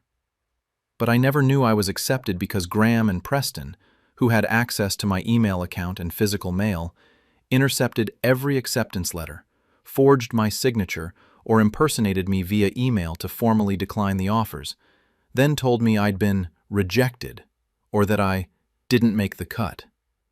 They convinced me I was academically inadequate, that despite my hard work, I simply wasn't competitive enough for elite programs. I stayed in my hometown, took a job I was overqualified for, helped care for my mother who has MS, and believed for 5 years that I'd failed at every opportunity I'd pursued. I only discovered the truth because I was cleaning out old email folders and found a recovered draft folder containing acceptance notifications that had been deleted but not permanently purged. 12 acceptance emails over 5 years, all enthusiastic offers to join prestigious programs, all followed by forged decline responses sent from my account. That's when I realized Graham and Preston had been systematically destroying my academic future by fraudulently declining opportunities I'd earned. Tomorrow, they're hosting an intervention with extended family to address my pattern of academic failure and lack of ambition. And I've spent 10 weeks gathering evidence that will reveal 5 years of fraud. I've always been academically driven. Straight A's through high school, full scholarship to undergrad, graduated summa cum laude with a degree in molecular biology. My dream was to pursue a PhD in genetics, contribute to research, maybe teach at the university level. I started applying to graduate programs during my senior year of college. I applied to 10 top-tier PhD programs in genetics and molecular biology. These were highly competitive, acceptance rates of 5 to 10%, requiring perfect grades, research experience, strong letters of recommendation, compelling personal statements. I worked incredibly hard on applications. I'd done 3 years of undergraduate research, had 2 published papers as a co-author, had glowing recommendation letters from professors, had near-perfect GRE scores. I was a strong candidate. In March of my senior year, I waited for responses. Graham told me that some schools had sent thin letters, rejections, to our house. He'd opened them because he thought they might be time-sensitive. He showed me print-out emails of rejections from several programs. He seemed sympathetic. These programs are incredibly competitive. It's not a reflection of your abilities. I was devastated, but assumed he was right. These programs were competitive. Maybe I wasn't quite good enough. What I didn't know was that I'd been accepted to 4 of those 10 programs. Graham had intercepted the physical acceptance letters and the email notifications, deleted the emails, destroyed the letters, then forged my signature on decline forms or sent emails from my account. He had my password from when he'd helped me set up email security years ago, formally declining the offers. The rejection emails he showed me? Fabricated. He'd created fake rejection letters using university letterhead templates. I didn't get into PhD programs that year because I'd actually gotten in, but my acceptances were fraudulently declined without my knowledge. I was heartbroken. I decided to take a gap year, work to save money, strengthen my application, and try again. During that gap year, I applied to prestigious research fellowships and study abroad programs. I applied to a Fulbright scholarship to conduct research in Germany. I applied to an NSF graduate research fellowship. I applied to a competitive post-baccalaureate research position at a top medical school. I was accepted to all 3. I never knew. Graham and Preston, who joined Graham in helping me with applications by organizing my documents, intercepted these acceptances, forged declines, and told me I'd been rejected. When the Fulbright acceptance arrived, Preston was checking the mail daily to make sure I didn't miss deadlines. He took the acceptance letter, brought it to Graham, and they decided together to hide it. They forged an email from my account declining the Fulbright, citing personal circumstances that prevented me from accepting. They told me 2 weeks later, "Sorry, you didn't get the Fulbright. It's incredibly competitive. Thousands apply for hundreds of spots." I cried for days. The Fulbright was my dream: research abroad, international experience, a prestigious fellowship that would strengthen future PhD applications. The NSF fellowship acceptance arrived via email. Graham, who monitored my email account, supposedly to help me stay organized with applications, deleted the acceptance notification, forged a decline email, and told me, "NSF sent their decisions. Unfortunately, you weren't selected this cycle." The post-bac research position at the medical school sent both email and physical offer letters. Preston and Graham intercepted both, forged my decline, and told me, "They went with other candidates. Competition was tough." I was crushed. 3 major opportunities, 3 rejections. I started believing I simply wasn't as strong a candidate as I'd thought. But I didn't give up. Over the next 3 years, I continued applying while working a lab technician job locally, a position I was vastly overqualified for, but it kept me in research while I strengthened my applications. I applied to more PhD programs, more fellowships, more research positions. I was accepted to 5 more over those 3 years. Graham and Preston declined all of them on my behalf without my knowledge. Each time, they told me I'd been rejected. Each time, I believed them. Each time, my confidence eroded a bit more. By year 5, I'd applied to 30-plus competitive opportunities. I believed I'd been rejected from all of them. I started thinking maybe I wasn't cut out for advanced academics. Maybe I was delusional about my abilities. Maybe I should accept that elite research and graduate education weren't in my future. Graham and Preston reinforced this. Maybe academia isn't your path. That's okay. Not everyone is meant for PhD programs. You're doing important work at the lab. What I didn't know was their motivation. They needed me local. My mother has MS. She needs daily care, help with medications, physical therapy exercises, meal preparation, mobility assistance. Graham works full-time. Preston lives nearby but works irregular hours. They needed me to stay local to help with Mom's care. If I'd accepted any of the opportunities I'd earned, PhD programs across the country, a Fulbright in Germany, research positions in other states, I'd have moved away. They'd have had to arrange other care or reduce their work hours. So they systematically destroyed every opportunity that would take me away from my hometown, making me believe I'd failed, keeping me local and available for caregiving. They also fostered my belief that I was academically inadequate, making me less likely to pursue opportunities aggressively, more likely to accept my limitations.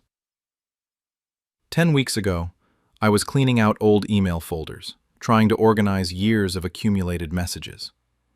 I was in my trash folder, about to permanently delete everything, when I noticed a drafts subfolder I didn't remember creating. I opened it. Inside were dozens of email drafts, messages that had been started but never sent. Except these weren't drafts I'd written. They were recovered emails from accounts I'd been CC'd on or forwarded from.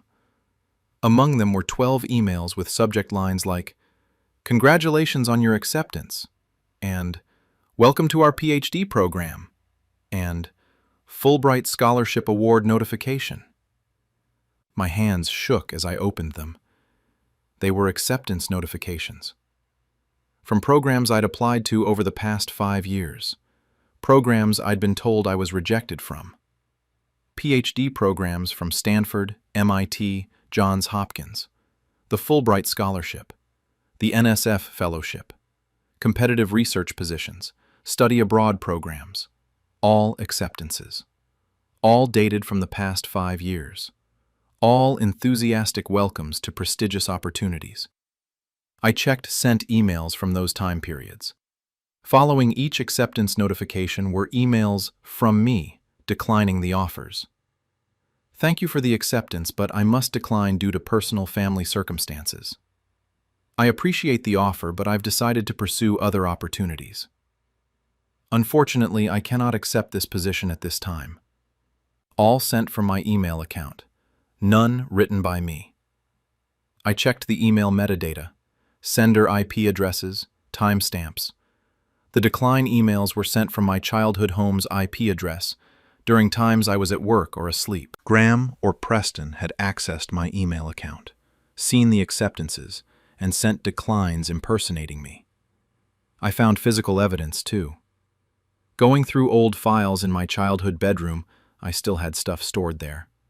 I found a folder hidden behind other boxes containing printed acceptance letters, physical mail that had been intercepted before I ever saw it. 12 acceptances over 5 years. All hidden from me, all fraudulently declined. I felt sick. 5 years of believing I wasn't good enough, 5 years of diminished confidence, 5 years of staying local in a job I was overqualified for, convinced I'd failed at every competitive opportunity. All because Graham and Preston systematically destroyed opportunities I'd earned. I confronted Graham first. I called him and said, "I found acceptance letters you hid from me. PhD programs, fellowships, research positions. Why did you tell me I was rejected when I was actually accepted?" Long silence. Then, "We can explain. You need to understand the context." I interrupted. "You forged my signature declining opportunities I earned. You impersonated me via email. That's fraud. Why?" Graham's voice was defensive. "Your mother needs you. She has MS. She needs daily care. If you'd gone to California for Stanford or Germany for Fulbright, who would help her? We couldn't afford professional care. You were needed here." I said, "So you destroyed my academic career to keep me as a caregiver?" Preston, who'd apparently joined the call, spoke. "We didn't destroy anything. Those programs would have been too stressful for you anyway. You're happy with your current job. We protected you from overwhelming commitments while ensuring Mom had the care she needs. We did what was best for the family." I said, "You forged my signature and impersonated me to decline 12 acceptances over 5 years without my knowledge or consent. That's criminal fraud." Graham said, "If you make this a legal issue, you'll destroy this family. Your mother will be devastated. We did this because we love you and Mom. Don't be selfish." Preston added, "And frankly, who'll believe you were actually that strong a candidate? You've been a lab tech for 5 years. No offense, but if you were truly PhD material, wouldn't you have figured out something was wrong sooner? Anyone challenging this will think you're delusional about your abilities." They hung up. I spent 10 weeks gathering evidence. All 12 acceptance notifications recovered from deleted emails and found as physical letters, complete documentation of offers I'd earned but never knew about. The fraudulent decline responses sent from my email account, with metadata showing they were sent from my childhood home's IP address during times I have alibis proving I wasn't there. Email account access logs showing Graham and Preston logged into my account hundreds of times over 5 years. Forged signature analysis from a forensic document examiner confirming the decline forms with my signature were forgeries, not my actual handwriting. My actual academic credentials, proving I was indeed a competitive candidate, transcripts, research publications, recommendation letters, GRE scores. Testimony from professors who wrote my recommendations, confirming they'd expected me to be accepted to multiple programs and were surprised when I told them I'd been rejected from everything. Communications with programs, where I contacted admissions offices explaining the situation. Several confirmed I'd been accepted, expressed shock that someone had declined on my behalf, and offered to review my case for potential readmission. Most critically, I learned that Graham and Preston had scheduled an intervention for tomorrow with extended family, aunts, uncles, cousins, to address my pattern of academic failure and lack of ambition. They'd invited 20-plus family members to discuss my refusal to pursue opportunities despite family support and my underachievement despite advantages. They were planning to position themselves as concerned father and brother, trying to help me overcome self-defeating patterns, while I was portrayed as the problem. Perfect venue for revealing the truth. The intervention was this afternoon at Graham's house. 23 family members gathered. My aunts, uncles, cousins, family friends, all there because Graham and Preston had told them I needed help addressing my chronic academic underachievement and lack of drive. I arrived as requested. Everyone sat in a circle, intervention style. Graham began. "Thank you all for coming. We're here because we're concerned about Jordan. She's incredibly intelligent, had every advantage, but for 5 years she's applied to competitive programs and been rejected from all of them. She's stuck in an entry-level job she's overqualified for. We think she's engaging in self-sabotage, applying to programs too competitive for her abilities, then becoming discouraged by rejection.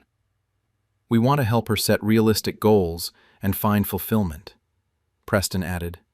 We love Jordan, but we're watching her waste her potential by refusing to accept her limitations.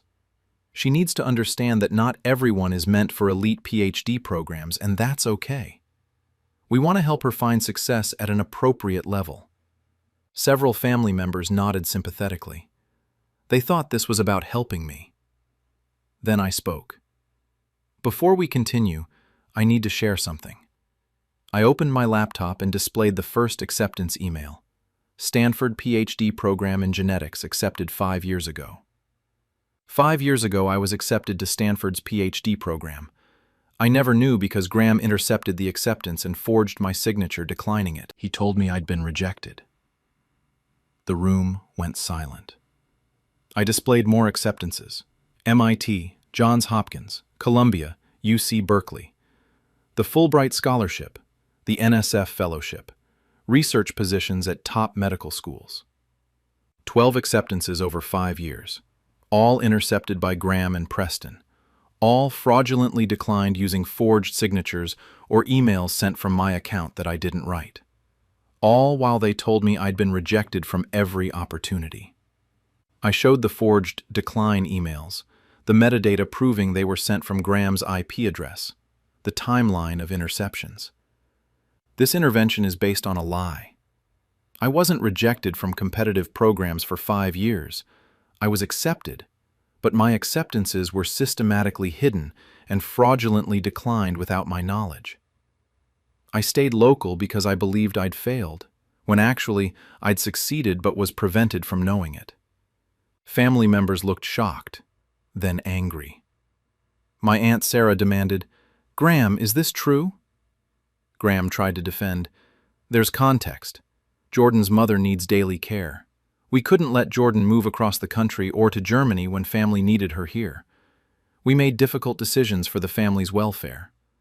My uncle interrupted. You forged her signature? You impersonated her to decline opportunities she earned? Preston attempted justification. We protected the family. Mom needs care. Jordan was needed here. Those programs would have been too stressful anyway. My cousin Rachel cut him off. You destroyed her academic career to keep her as unpaid caregiving. You let her believe for 5 years that she wasn't good enough for programs she'd actually been accepted to. You scheduled an intervention to discuss her failure when you're the ones who created that failure by committing fraud. I showed the forensic signature analysis confirming forgery. I showed email access logs proving Graham and Preston had logged into my account hundreds of times without permission. Then I revealed. I've contacted several programs. 3 have offered to reconsider my applications given the circumstances. Stanford confirmed I was their top choice 5 years ago. They were confused when I declined. They've invited me to reapply with an expedited review. Graham tried.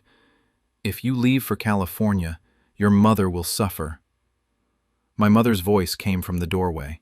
She'd been listening from the other room. Don't you dare use my MS as justification for destroying our daughter's future. I have MS, not dementia. I never asked Jordan to sacrifice her career for my care. We could have hired professional caregivers or arranged other support. You kept her here by making her believe she'd failed, not by honestly asking her to stay. That's unforgivable. She looked at me with tears. Did I really hold you back from Stanford? From a Fulbright? From 12 opportunities over 5 years? I said, You didn't hold me back, Mom. They did. They used your care needs as an excuse, but they never gave me the choice. They just made me believe I wasn't good enough. My mother turned to Graham and Preston. You forged documents. You impersonated our daughter. You committed fraud to control her life. Get out of this house, both of you. The family's response was swift and comprehensive. Graham and Preston were expelled from the gathering and told they were no longer welcome at family events until they faced legal consequences and made restitution. Legal action began. I filed police reports for forgery, fraud, and unauthorized computer access. Several programs I'd been accepted to confirmed they'd support legal proceedings. Academic opportunities opened.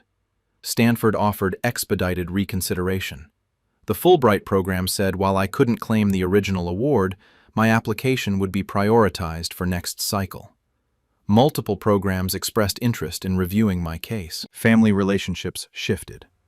Mom moved in with my Aunt Sarah temporarily, with professional care arranged. Graham and Preston were excluded from her care. My job offered support. When I explained the situation to my supervisor, who'd always known I was overqualified, the institution connected me with their graduate programs and offered research positions that could support PhD work. Family members apologized for believing the narrative that I'd failed academically, for not questioning why someone with my credentials was rejected from everything. My relationship with Graham and Preston is destroyed, but they destroyed it 5 years ago when they chose to commit fraud rather than honestly discuss family care needs. I'm 24 years old. I spent 5 years believing I'd failed at every opportunity I pursued, that I wasn't good enough for elite academics, that my dreams were unrealistic. Graham and Preston decided controlling my location was worth destroying my confidence and academic future through systematic fraud. Now, everyone knows the truth. Jordan didn't fail. She succeeded 12 times and had those successes fraudulently erased. The intervention meant to address my academic failure became the venue for exposing 5 years of fraud. My academic future is being rebuilt. Programs are reconsidering my applications. I'm pursuing opportunities that were stolen from me. Graham and Preston wanted to keep me local as a caregiver without asking. They got 5 years of unpaid caregiving from me. Now, they're getting legal consequences, family exile, and permanent trust destruction. I wanted to pursue academic dreams through earned opportunities. I'm doing that now, with truth, restored confidence, and actual choice. The difference? Mine is built on real achievement. Theirs was built on forgery. One survives legal scrutiny, the other doesn't. 12 acceptances over 5 years. 0 I knew about. 1 intervention exposing everything. Perfect irony. Perfect justice. They intervened in my opportunities for 5 years. I intervened in their narrative yesterday. Both interventions effective, only one ethical. Forensic analysis proved forgery. Email logs proved impersonation. Programs proved acceptance. All evidence conclusive. All fraud documented. All lies exposed. The intervention was supposed to address my failure. It addressed their fraud instead. Agenda changed. Truth delivered. Justice served. Mom thought she'd burdened me. She'd been used as an excuse. Both misconceptions corrected. Both truths painful. Both necessary. I believed I wasn't PhD material. Stanford said I was their top choice.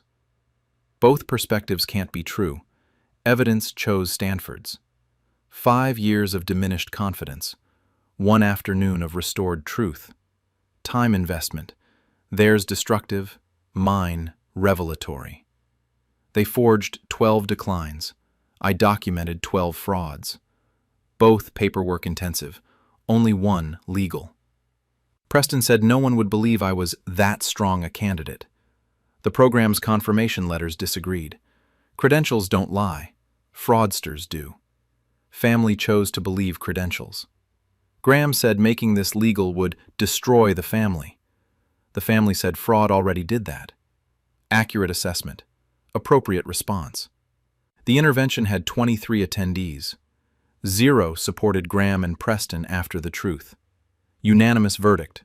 No appeals. Final judgment. They scheduled the intervention to address my problems. I scheduled exposure to address their crimes. Both events happened simultaneously. Only one was justified.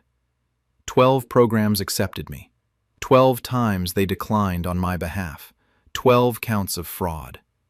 Math works perfectly for prosecutors. I stayed local believing I'd failed. I'm leaving for grad school knowing I succeeded. Both locations determined by truth. Theirs false, mine real. Stanford wants to reconsider my application. Graham wants to avoid prosecution, both getting what they deserve. Only one positive. Mom has MS.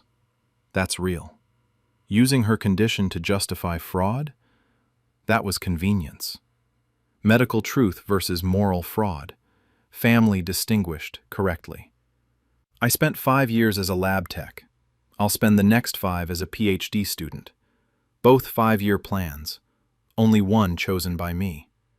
They committed fraud to control my location. Legal system will control theirs now. Both forms of control. Only one lawful. The intervention was meant to help me accept limitations. It helped everyone accept their fraud. Purpose achieved. Wrong subjects. Perfect irony. 23 family members attended. 23 witnesses to fraud confession. Excellent attendance. Excellent documentation. Excellent testimony. I applied to 30 programs over 5 years. I was accepted to 12. I knew about 0. Statistics of fraud, evidence for prosecution. They deleted acceptance emails. Digital forensics recovered them. Technology giveth, technology taketh away. Technology restored truth. Preston said I was delusional about my abilities. Stanford's acceptance called me exceptional candidate. Competing assessments, only one backed by credentials. Graham said those programs would have been too stressful. They said I was ideal for our rigorous program. Both can't be true. Program's professional judgment prevailed. The intervention addressed my pattern of academic failure. The pattern was fraudulent declination. Pattern identified correctly. Wrong attribution, now corrected. 5 years they controlled my future through fraud. One afternoon I controlled the narrative through truth. Both power plays, only one legitimate. I'm reapplying to PhD programs. They're consulting with criminal defense attorneys. Both application processes intensive. Only one leads to degrees. The family believed I'd failed for 5 years. The family learned the truth in one afternoon. Long deception, quick revelation, permanent consequences. Mom's MS required care. Professional caregivers exist. Fraud was unnecessary. Medical need, real. Fraudulent solution, inexcusable. Family agrees. 12 opportunities earned, 12 opportunities stolen, 12 frauds exposed. Perfect symmetry, perfect documentation, perfect justice. They wanted an intervention about my failure. They got exposure of their fraud. Expectations versus reality. Theirs, shattered. Mine, vindicated. The intervention ended. The legal process began. The truth remains. All 3 connected. All 3 permanent. All 3 deserved. Graham wanted me to accept my limitations. My limitation was trusting him. Both acceptances needed, only one justified. I believed their lies for 5 years. They'll face consequences for far longer. Time sentences. Mine ended, theirs beginning. Stanford acceptance said, "We're thrilled to welcome you." Graham's forgery said, "I must decline." Both communications from me, only one honest. The programs thought I'd changed my mind. I'd never made a decision. Consent matters. Forgery violates it. Law addresses that. 23 people came to help me. 23 people witnessed fraud exposure. Help delivered, just not the kind expected. They scheduled an intervention. They got one, just not about who they thought. Intervention successful. Target corrected. Truth intervened. 5 years of fraud. 10 weeks of evidence gathering. 1 afternoon of justice. Timeline complete. Justice delivered. Truth permanent. I'm pursuing my PhD now. They're pursuing plea deals. Both pursuits active. Only one leads to degrees and careers. The intervention was meant to help family. It helped by exposing fraud. Mission accomplished. Method unexpected. Results appropriate. 12 acceptances, 12 forgeries, 12 counts, 12 pieces of evidence, 12 reasons for consequences. Math of justice. Perfectly calculated. They wanted control. They got consequences. Both received. Only one deserved. The intervention addressed failure. It did. Theirs, not mine. Accurate diagnosis. Wrong patient. Now corrected. I failed nothing. They failed at hiding fraud. Both failures significant. Only one real. Stanford awaits. Prison potentially awaits. Different destinations for different ethics. Both futures determined. Both earned. Both permanent. The intervention is over. The truth continues. The opportunities are opening. 3 things lasting. All 3 positive. For me. For them? The legal process continues. The family exile continues. The consequences continue. 3 things lasting. All 3 negative. For them. Perfect balance. Perfect justice. Perfect ending. The intervention worked, just not as planned. Truth intervened. Fraud exposed. Justice served. Mission accomplished. Perfectly. My mom and sister intercepted my messages for 4 years, making family think I abandoned them. I exposed them at Grandma's 80th birthday. I'm a 22-year-old woman, and 8 weeks ago, I discovered my mother, Valerie, 49-year-old female, and my sister, Bryn, 26-year-old female, have been systematically intercepting every attempt I've made to contact my extended family for the past 4 years, blocking my phone calls, deleting my emails, hiding my letters and packages, forging responses pretending to be me saying I wanted no contact, while telling my grandparents, aunts, uncles, and cousins that I moved away and cut off the family because I wanted nothing to do with them anymore. For 4 years, I've been desperately trying to stay connected with my family, sending birthday cards, holiday gifts, graduation messages, attempting video calls, writing letters, mailing packages, never receiving responses, and not understanding why everyone had gone silent. Meanwhile, Valerie and Bryn were intercepting everything, destroying my messages, forging cruel emails from my account telling family members to stop contacting me, and positioning themselves as the heartbroken family members trying to cope with my abandonment. I only found out because my 16-year-old cousin Emma accidentally found a box in Bryn's closet containing 4 years of my unopened letters, undelivered packages, and printed emails with instructions on how to block Jordan's communications. Emma contacted me directly through a new Instagram account, asking why I'd sent all these letters and gifts that were never given to anyone, why I'd written such beautiful messages that no one ever received. That's when I learned that for 4 years, my entire extended family believed I'd voluntarily abandoned them, cut them out of my life, rejected their love, when in reality, I'd been trying desperately to stay connected while Valerie and Bryn systematically destroyed every message. My grandmother's 80th birthday party is tomorrow, with 60-plus family members attending, and I've spent 8 weeks gathering evidence of 4 years of interception and forgery. Valerie and Bryn have been planning the party as the devoted daughters and sister who stayed, while everyone believes I abandoned the family. Tomorrow they'll learn the truth. I left my hometown at 18 for college across the country, a full scholarship to a university 2,000 miles away. It was my dream school, an opportunity I couldn't pass up. But leaving my extended family was heartbreaking. My family was incredibly close. My grandmother, her 4 siblings, their children and grandchildren, over 40 people who gathered for every birthday, holiday, graduation, celebration. We had weekly Sunday dinners, annual camping trips, constant group texts. This family was my foundation, my support system, my joy. When I left for college, I promised everyone I'd stay connected, and I tried desperately to keep that promise. I called my grandmother every Sunday, or tried to. Calls went to voicemail, or were answered with strange, cold, brief conversations. I sent birthday cards to every family member, 12 plus cards per year, each personalized with memories and love. I mailed Christmas gifts, carefully chosen presents for grandparents, aunts, uncles, cousins. I sent graduation cards when cousins graduated high school. I emailed photos of my college life, my achievements, my adventures, wanting to share everything. I received almost no responses.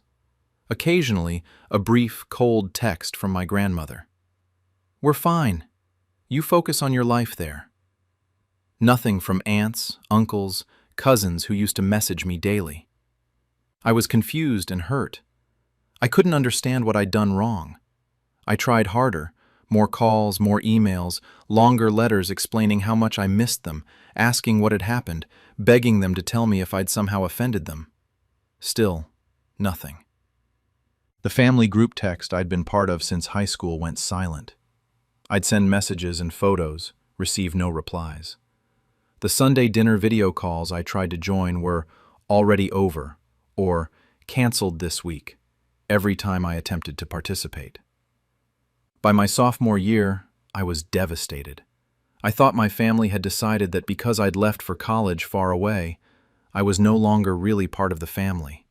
I felt abandoned, rejected, heartbroken. But I kept trying, kept sending messages, kept hoping for reconnection. What I didn't know was that none of my attempts were reaching my family. Valerie and Bryn still lived in my hometown, 10 minutes from my grandmother's house. They attended every Sunday dinner, every family gathering, every celebration. They were physically present while I was thousands of miles away, and they used that proximity to systematically intercept every communication I sent. Phone calls. Valerie had convinced my grandmother and several aunts that I'd be calling them directly, so they gave Valerie temporary access to their voicemail to help manage messages while they were busy. Valerie deleted my voicemails immediately, then told family members I'd never called. Emails. Bryn, who was tech-savvy, offered to help manage email for my grandmother and 2 aunts who weren't comfortable with technology. She had access to their email accounts and deleted my messages immediately, then told them I'd stopped writing. Physical mail. Valerie and Bryn both had keys to my grandmother's house to help with errands. They checked my grandmother's mailbox daily, removing my letters and packages before she ever saw them. Same with my aunt who lived nearby. Bryn helped collect mail when Aunt was at work. Social media messages. Bryn convinced several younger cousins to let her manage their Instagram accounts for better content strategy. She had social media marketing experience. She deleted my messages from their accounts. Forged communications. Most devastatingly, they forged messages from me. They accessed my email account. I'd made the mistake of sharing my password with Valerie years ago for emergency access and sent cold, cruel emails from my address to family members. Please stop trying to contact me. I've moved on with my life and don't want to be part of the family anymore. I'm busy with my new life and don't have time for family obligations. Stop sending me messages. I'm not interested in maintaining these relationships. For 4 years, they systematically destroyed my attempts at connection while telling my family I'd abandoned them by choice. Meanwhile, at family gatherings I wasn't at because I was never told about them, or was told wrong dates, or was told they were canceled. Valerie and Bryn positioned themselves as the heartbroken family coping with Jordan's rejection. Bryn would say, "I don't understand why Jordan doesn't want anything to do with us anymore. I've tried reaching out, but she ignores everything." Valerie would say tearfully, "I raised her to value family, but I guess college changed her. She's made it clear she's moved on." They became the sympathetic figures, the devoted mother and sister who stayed close to family, while I, the ungrateful daughter who'd abandoned everyone for her fancy new life, was the villain. 8 weeks ago, I got an Instagram message from an account I didn't recognize. "Hi, Jordan. This is Emma, your cousin Rachel's daughter. Can we talk? I found something really confusing." Emma was 16, my second cousin. I remembered her as a sweet 12-year-old when I'd left for college. We'd never been super close because of the age difference, but she was family. I responded, "Of course. What's going on?" Emma sent photos, my handwriting, my letters, dozens of envelopes addressed to my grandmother, my aunts, my cousins, all unopened, all dated over the past 4 years. Birthday cards still sealed, Christmas packages never unwrapped. Emma wrote, "I was at Bryn's apartment helping her pack for moving. I found a box in her closet with all these letters and packages from you.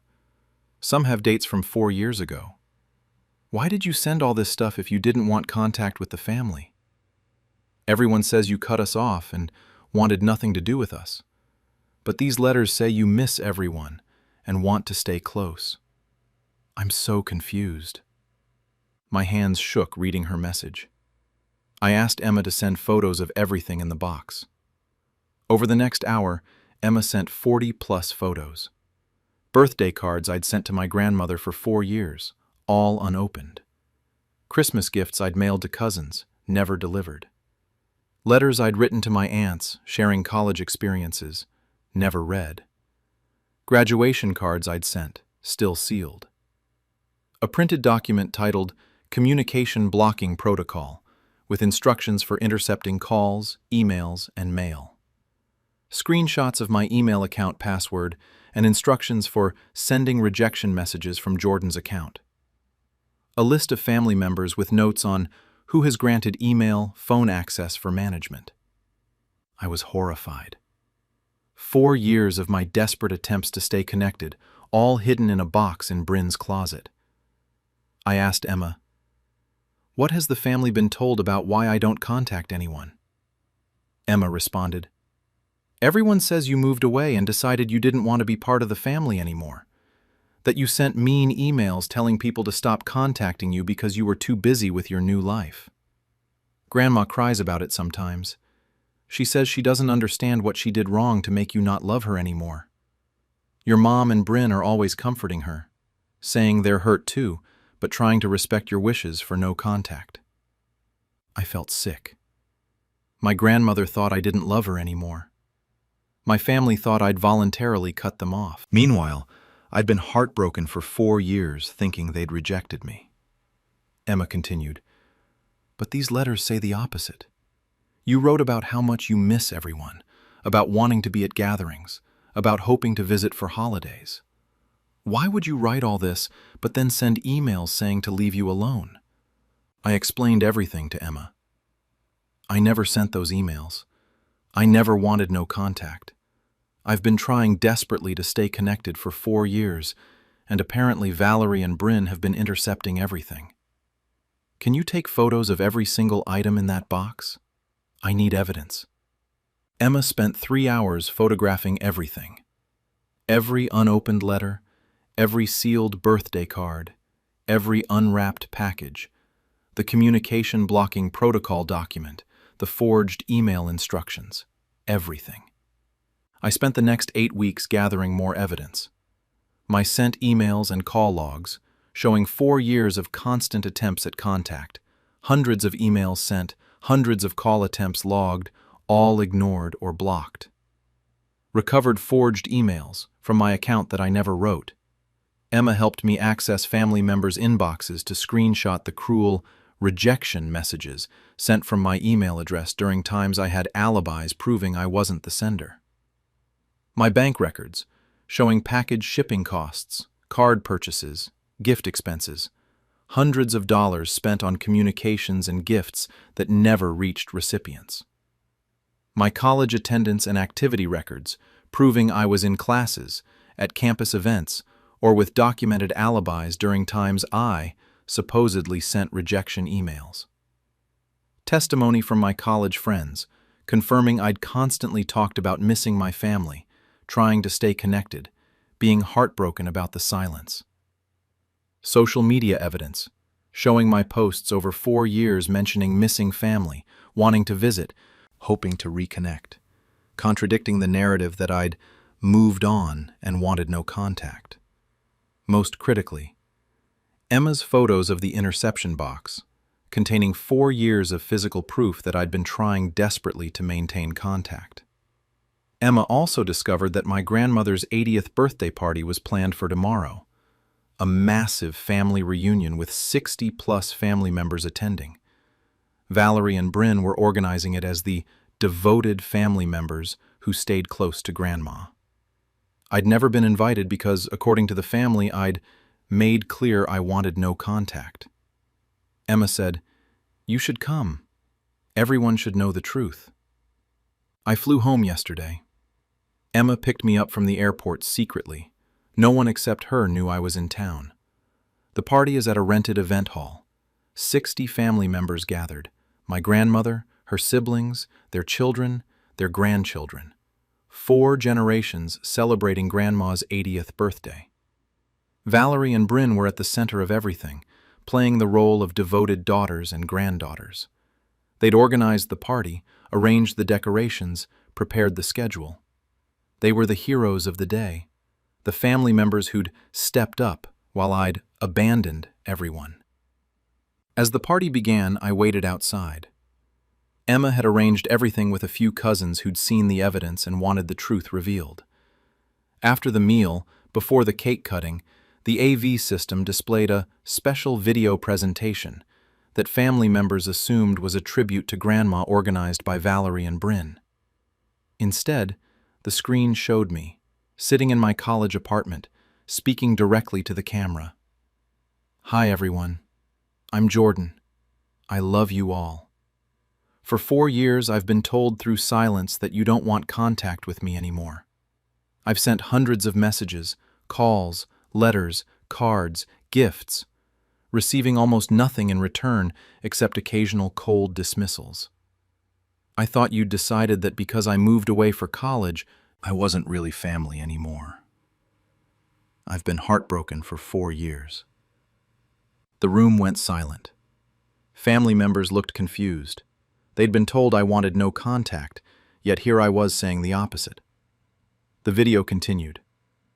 But 8 weeks ago, I learned the truth. Emma found something in Bryn's closet. The screen showed photos of the interception box, my letters to Grandma, unopened for 4 years. Birthday cards addressed to aunts, still sealed. Christmas gifts for cousins, never delivered. The video showed close-ups of dates, letters from 4 years ago, 3 years ago, last year, 6 months ago, all hidden, all undelivered, all expressing love and desire for connection. Then, the video showed the communication blocking protocol document, instructions for intercepting my calls, emails, and mail. Then, screenshots of forged emails sent from my account. "Stop contacting me. I don't want to be part of this family anymore." Then, my actual sent email records showing I'd never written those messages. The forged emails were sent during times I was provably in class or at documented campus events. Then, my bank records showing hundreds of dollars spent on cards, gifts, packages, shipping, all intercepted before delivery. The video ended. For 4 years, Valerie and Bryn have systematically intercepted every attempt I've made to stay connected with you. They blocked my calls, deleted my emails, hid my letters, stole my gifts, and forged cruel messages from my account making you think I'd rejected you.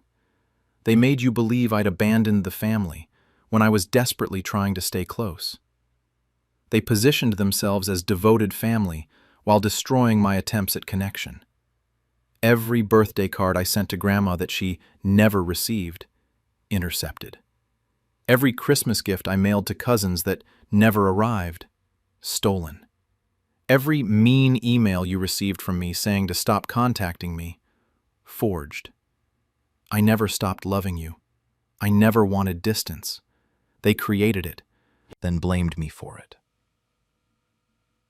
The video ended. The event hall was dead silent. Then, I walked in. My grandmother saw me and gasped. Aunts and uncles looked shocked. Cousins stared in disbelief. I approached my grandmother with 4 years of birthday cards in my hands, the unopened ones Emma had recovered from Bryn's apartment. I said quietly, "Happy birthday, Grandma. I sent you a card every year. You never received them because Bryn intercepted them. Here they all are." My grandmother took the cards with shaking hands, looking at the dates. One from 4 years ago, 3 years ago, 2 years ago, last year, this year. All unopened, all hidden from her for years. She started crying. I gave aunts their unopened letters. I gave cousins their unopened graduation cards. I distributed years of intercepted communications to their intended recipients. Then, I showed Emma's photos of the interception box, the communication blocking protocol, the forged email instructions, the systematic plan to isolate me from family. Valerie tried to speak. "Jordan, you're taking this out of context." My Aunt Sarah interrupted. "Out of context? There's a document titled Communication Blocking Protocol, with instructions for stealing Jordan's mail. What context makes that acceptable?" Bryn tried. "We were protecting the family from her." My Uncle James cut her off. "Protecting us from what? From birthday cards? From letters saying she missed us? From gifts for our children? You've been reading our emails without permission, stealing our mail and forging messages. That's not protection. That's manipulation." My grandmother spoke, her voice breaking. "For 4 years, I thought my granddaughter stopped loving me. I cried myself to sleep thinking I'd done something to drive her away. You let me believe that. You comforted me while you were the ones creating the distance. Why would you do this?"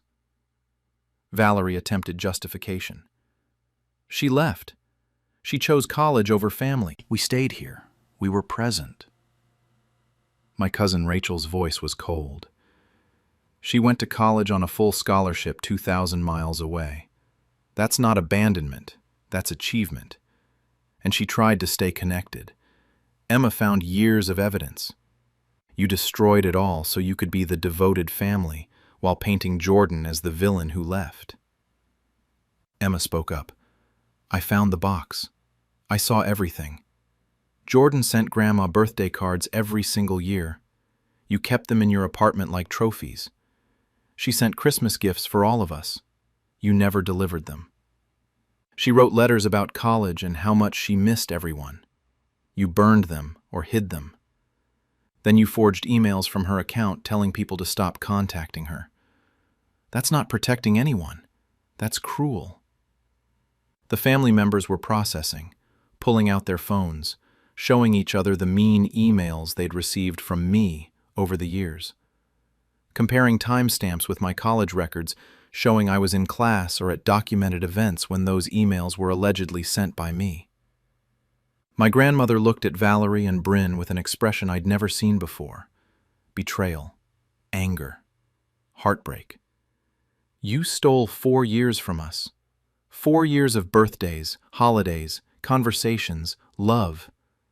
Jordan tried to stay close and you prevented it, then made us blame her. You forged her words to make us think she didn't care. You read my private emails without permission. You took mail from my mailbox without my knowledge. You manipulated all of us." Valerie and Bryn had no defense. The evidence was overwhelming. The interception box, the forged emails, the communication blocking protocol, years of unopened letters and undelivered gifts. The family's response was immediate and decisive. Valerie and Bryn were asked to leave the party immediately.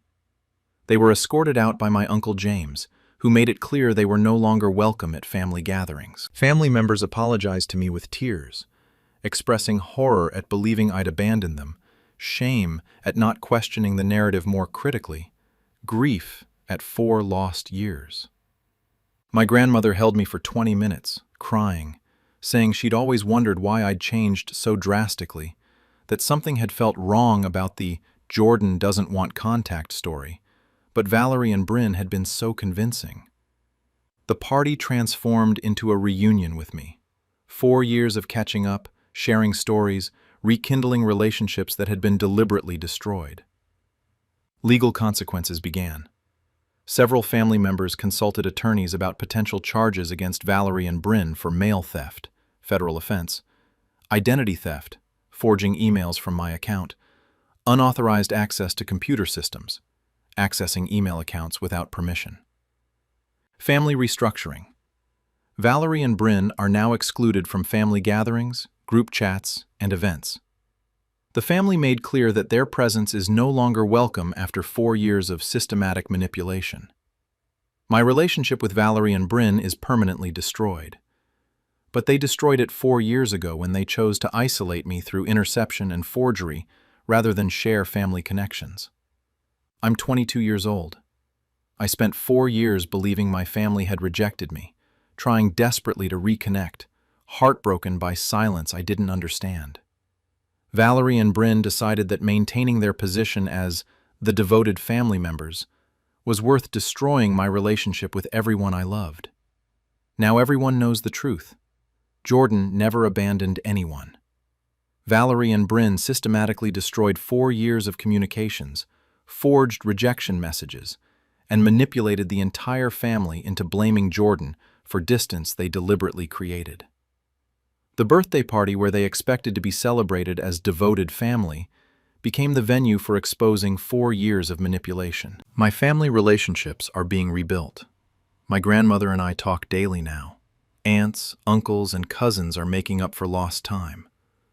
Valerie and Bryn wanted to be the center of family attention without me as competition. They got 4 years of being central figures. Now they're permanently excluded. I wanted to stay connected to my family despite distance. I'm doing that now, with truth, restored relationships, and no more interception. The difference? Mine was always built on genuine love. Theirs was built on lies and manipulation. One survives exposure, the other doesn't. Grandma's 80th birthday celebrated truth along with her milestone. Both celebrations were overdue. 4 years of intercepted messages, 8 weeks of evidence gathering, one party exposing everything.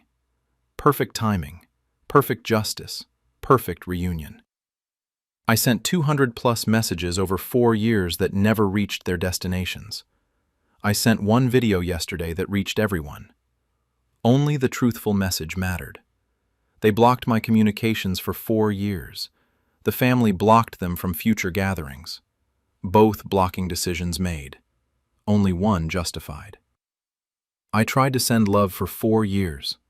They sent it straight to a box in Bryn's closet.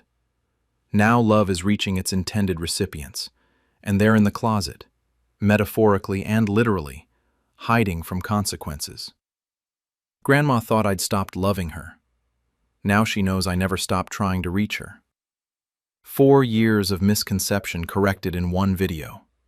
Truth is efficient. The family believed I'd moved on. I'd never moved away from loving them. The interception box proved it. Every unopened card showed it. Every hidden letter confirmed it. They forged my words to say, "Leave me alone." My actual words said, "I miss you desperately." The family read both versions yesterday. They chose to believe the real ones. Mail theft is a federal offense. Identity theft is criminal. Unauthorized email access is illegal. Valerie and Bryn committed all 3 for 4 years. Lawyers are calculating consequences. Justice has a billing rate. They're about to receive the invoice. I spent college heartbroken thinking I'd lost my family. I spent yesterday celebrating having them back. 4 years of grief erased by 1 day of truth. Worth every tear. The letters they hid contained love. The video I showed contained evidence. Both types of communication delivered their messages successfully. Finally. Bryn kept my cards in a closet like secrets. Secrets became evidence. Evidence became exposure. Storage location was convenient for discovery. Thank you, Bryn.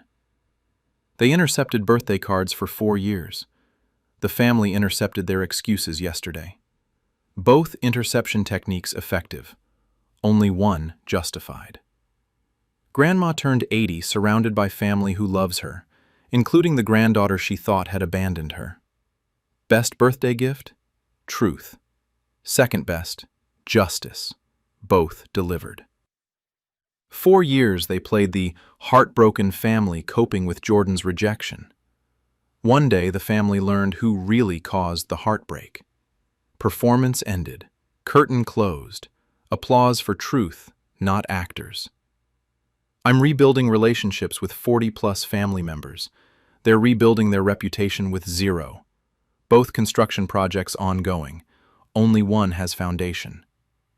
The Sunday dinner video calls I was told were canceled, happening every week now, with me on screen. 4 years of missed dinners, infinite future dinners scheduled, playing catch-up deliciously. Emma found the box. Emma contacted me. Emma helped expose everything. Sometimes the youngest family member is the wisest. Emma proved that. 16 years old and more ethical than her 49-year-old and 26-year-old relatives. Age doesn't determine integrity. Actions do. Emma's actions. Heroic.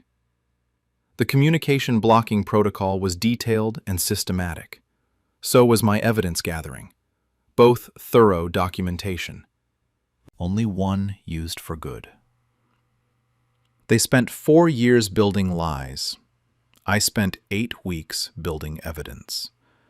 Time investment return? Theirs negative, mine positive. Economics of truth. Grandma's birthday party hosted 60 family members. 0 of them side with Valerie and Bryn now. Unanimous verdict. No appeals. Final judgment. I flew 2,000 miles for this party. They were driven from it. Different transportation methods, different destinations. I arrived at truth and reunion. They departed to isolation and consequences. Journeys over. Both ended where deserved. The family group chat I was removed from? Re-added. Active daily. The family I thought I'd lost? Restored. Loving loudly. 4 years of silence. 8 weeks of revelation. Infinite years of reconnection ahead. Math works out perfectly. They wanted me isolated so they could be central. They're isolated now. Wish granted. Wrong recipients. Perfect irony. I sent birthday cards with love. They sent them to hiding places. Now birthday cards reach Grandma every year. From me, directly, personally, with no interception. Delivery guaranteed. Forever. The relationships they destroyed are rebuilding stronger than before. The trust they had is destroyed beyond repair. Both permanent changes. Only one positive. Family knows the truth. Family chose accordingly. Family continues without Valerie and Bryn. Simple math, clear choice, permanent consequence. I'm home now. Not physically, still 2,000 miles away for college, but home in family love, connection, trust. Distance is just geography. Love transcends miles. Truth reunites families. All 3 proven yesterday. All 3 permanent. Grandma's 80th birthday became my family reunion. Perfect party, perfect timing, perfect justice. The cake was sweet. The truth was sweeter. Both enjoyed thoroughly. 4 years of intercepted love letters. 1 day of delivered truth. Infinite value difference.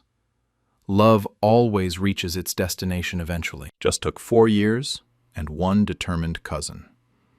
They played a cruel game. They lost completely. Game over. No rematch. No second chances. Final score? Truth 100, lies 0. I'm still in college, 2,000 miles away. Still taking calls from Grandma every Sunday. Actually connecting now. Distance remains. Interception gone. Connection restored. Perfect equation. Permanent solution. The party celebrated Grandma's 80 years of life and my return to family after 4 years of manipulation. Both milestones significant, both worth celebrating, both celebrated successfully. They wanted to be the devoted family. They're now the excluded frauds. Identity transformation complete, self-inflicted, appropriate. I write this from my college apartment. Family photos surround me now. Photos from yesterday's party, photos from video calls, photos they can't intercept anymore. Visible, present, connected, forever. The interception is over. The reunion is permanent. The truth is known. 4 years stolen. 1 day reclaimed. Everything. Justice efficient. They blocked my path to family. Family blocked their future attendance. Both blockages active. Only one deserved. Both permanent. Truth intercepted lies. Evidence intercepted manipulation. Justice intercepted fraud. All interceptions successful. All outcomes appropriate. All families reunited. Except the two who created the separation. They're separated now. Permanently. Perfect symmetry. Perfect justice. Perfect ending. The party ended. The relationships continue. The truth remains. Grandma turned 80. I turned the truth loose. Both birthday-appropriate gifts. She loved both. I'm satisfied with one. Everyone's happy except two. Mathematics of justice. Perfectly balanced. My mom and sister convinced everyone I was faking illness for attention. I exposed them at the family medical fundraiser they organized for me. I'm a 22-year-old woman, and 9 weeks ago, I discovered my mother, Rebecca, 48-year-old female, and my sister, Ainsley, 25-year-old male, have been running a 3-year campaign to convince my entire extended family, my doctors, and my community that I'm faking a serious chronic illness for attention, deliberately undermining my medical treatment by telling doctors I'm exaggerating symptoms for sympathy, coaching family members to dismiss my health complaints as attention-seeking behavior, and creating a narrative that I'm mentally unstable and fabricating medical crises. All while my actual autoimmune condition went untreated and worsened to the point of organ damage. For 3 years, I've struggled with debilitating symptoms: severe joint pain, chronic fatigue, recurring fevers, cognitive fog. I saw dozens of doctors seeking diagnosis and treatment.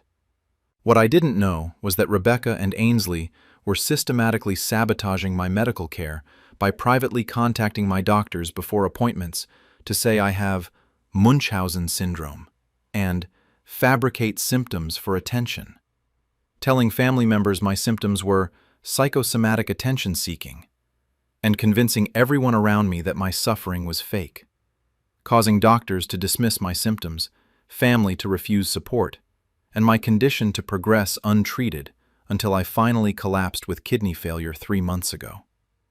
Only then did a hospital specialist, who Rebecca and Ainsley hadn't gotten to first, actually investigate my symptoms and diagnose severe lupus with organ involvement, damage that could have been prevented with earlier treatment. When I confronted Rebecca and Ainsley about sabotaging my medical care, they claimed they were protecting me from becoming a hypochondriac and preventing me from wasting doctors' time. Tomorrow, they're hosting a large family fundraiser they organized to support my medical expenses after my lupus diagnosis, positioning themselves as devoted mother and sister rallying around me. And I've spent 9 weeks gathering evidence of their 3-year campaign to convince everyone my illness was fake. I started experiencing symptoms at 19 during my sophomore year of college. It began with joint pain, wrists, knees, fingers aching constantly. Then came crushing fatigue, sleeping 12 hours and still exhausted, recurring low-grade fevers, brain fog making studying difficult. I went to my primary care doctor. Basic blood work showed some inflammation markers, but nothing definitive. She referred me to a rheumatologist.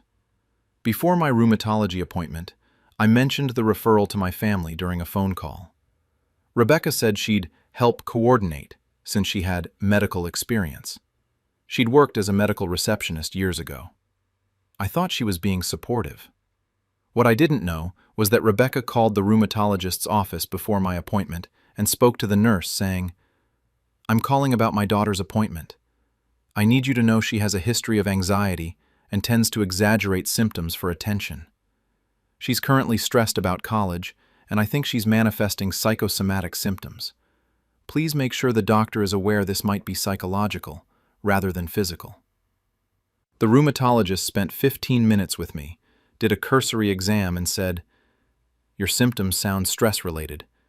Have you considered seeing a therapist? College can be overwhelming."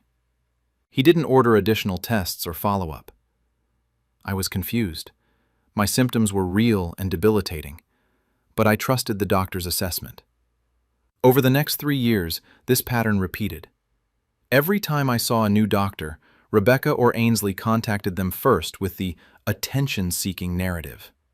I saw an internist for chronic fatigue. Rebecca called ahead. "My daughter is struggling with college stress and seeking attention through medical complaints. Please be aware she may be exaggerating." The doctor spent 10 minutes with me, suggested therapy, dismissed my symptoms. I saw a neurologist for cognitive issues. Ainsley emailed the office beforehand. "This appointment is for my sister who has a pattern of fabricating symptoms when she wants attention. She's done this since childhood. Please don't enable her attention-seeking behavior."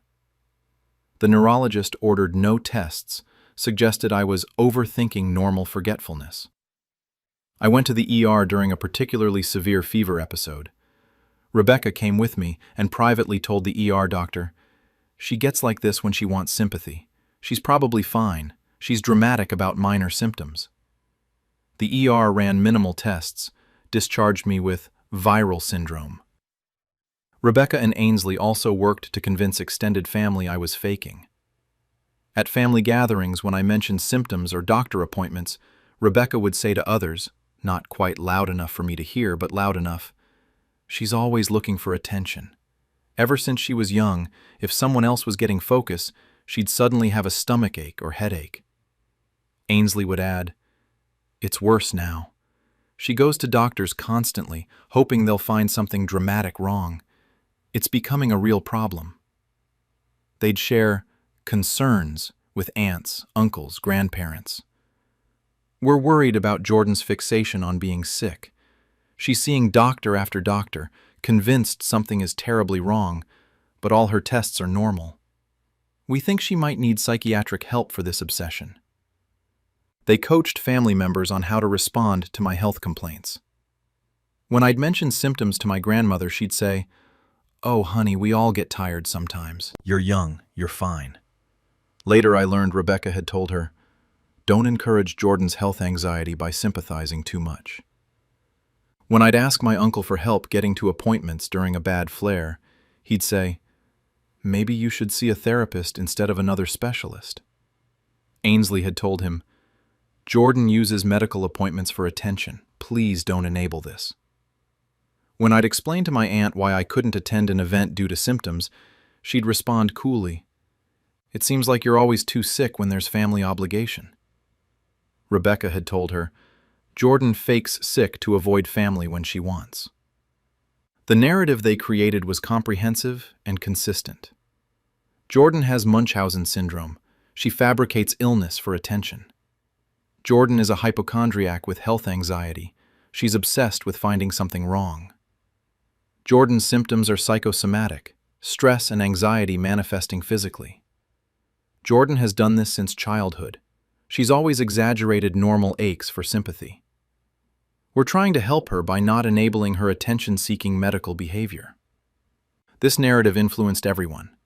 Doctors who dismissed my symptoms after Rebecca, Ainsley's warnings, family who refused to take my health seriously, friends who drifted away thinking I was dramatic. Meanwhile, my actual autoimmune condition, lupus, progressed untreated. Year 1, age 19 to 20, mild symptoms, joint pain, fatigue, occasional fevers, still functional but struggling. Could have been treated with hydroxychloroquine and NSAIDs if diagnosed early. Year 2, age 20 to 21, moderate progression.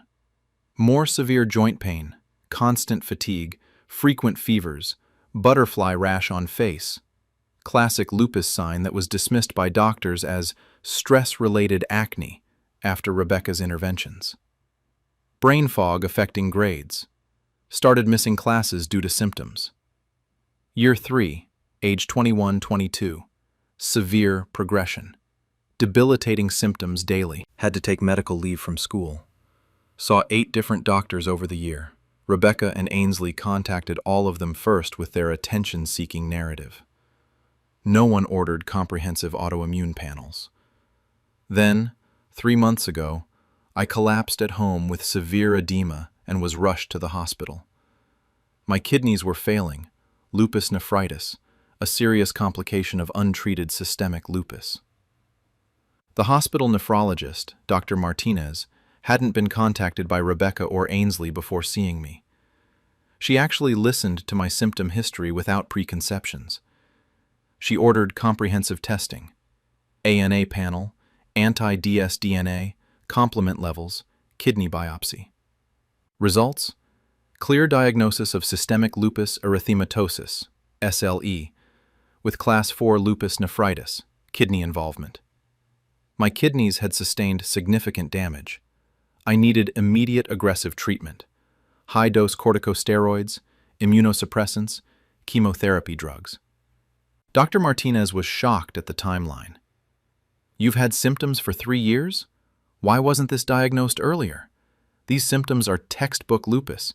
Any rheumatologist should have caught this.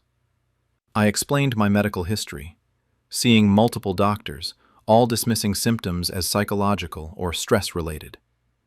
Dr. Martinez reviewed my records from previous doctors. She was disturbed. None of these doctors ordered basic autoimmune screening. Several specifically noted, patient may be exaggerating symptoms. That's unusual to document unless someone influenced them. Did anyone contact these doctors on your behalf? That's when I started questioning. I asked Rebecca and Ainsley, "Did you ever talk to my doctors about my appointments?" They admitted it casually. "Of course. We were concerned about your health anxiety, so we made sure your doctors knew about your tendency to exaggerate. We were trying to help you avoid becoming a hypochondriac." I was stunned. "You told my doctors I was faking?" Rebecca, "We told them you have a pattern of attention-seeking through medical complaints. Which is true. You've always been dramatic about symptoms." I realized they'd systematically sabotaged 3 years of medical care, causing my lupus to progress untreated to the point of organ damage. When I confronted them about the consequences, kidney damage, potentially lifelong complications, 3 years of preventable suffering, they doubled down. "Rebecca, we couldn't have known you actually had something serious. You were seeing doctor after doctor and none found anything wrong. It seemed like health anxiety." Ainsley, "You have to admit you were kind of obsessed with finding a diagnosis. That's not normal behavior. We were trying to stop you from becoming one of those people who makes being sick their whole identity." I said, "I was seeking diagnosis for real symptoms of real disease. You told doctors I was faking. They didn't investigate properly, and now I have permanent kidney damage." Rebecca, "Don't be dramatic. The doctors could have tested you anyway if they thought it was necessary. We just provided context." They didn't see their actions as harmful. They genuinely believed they'd been protecting me from health anxiety.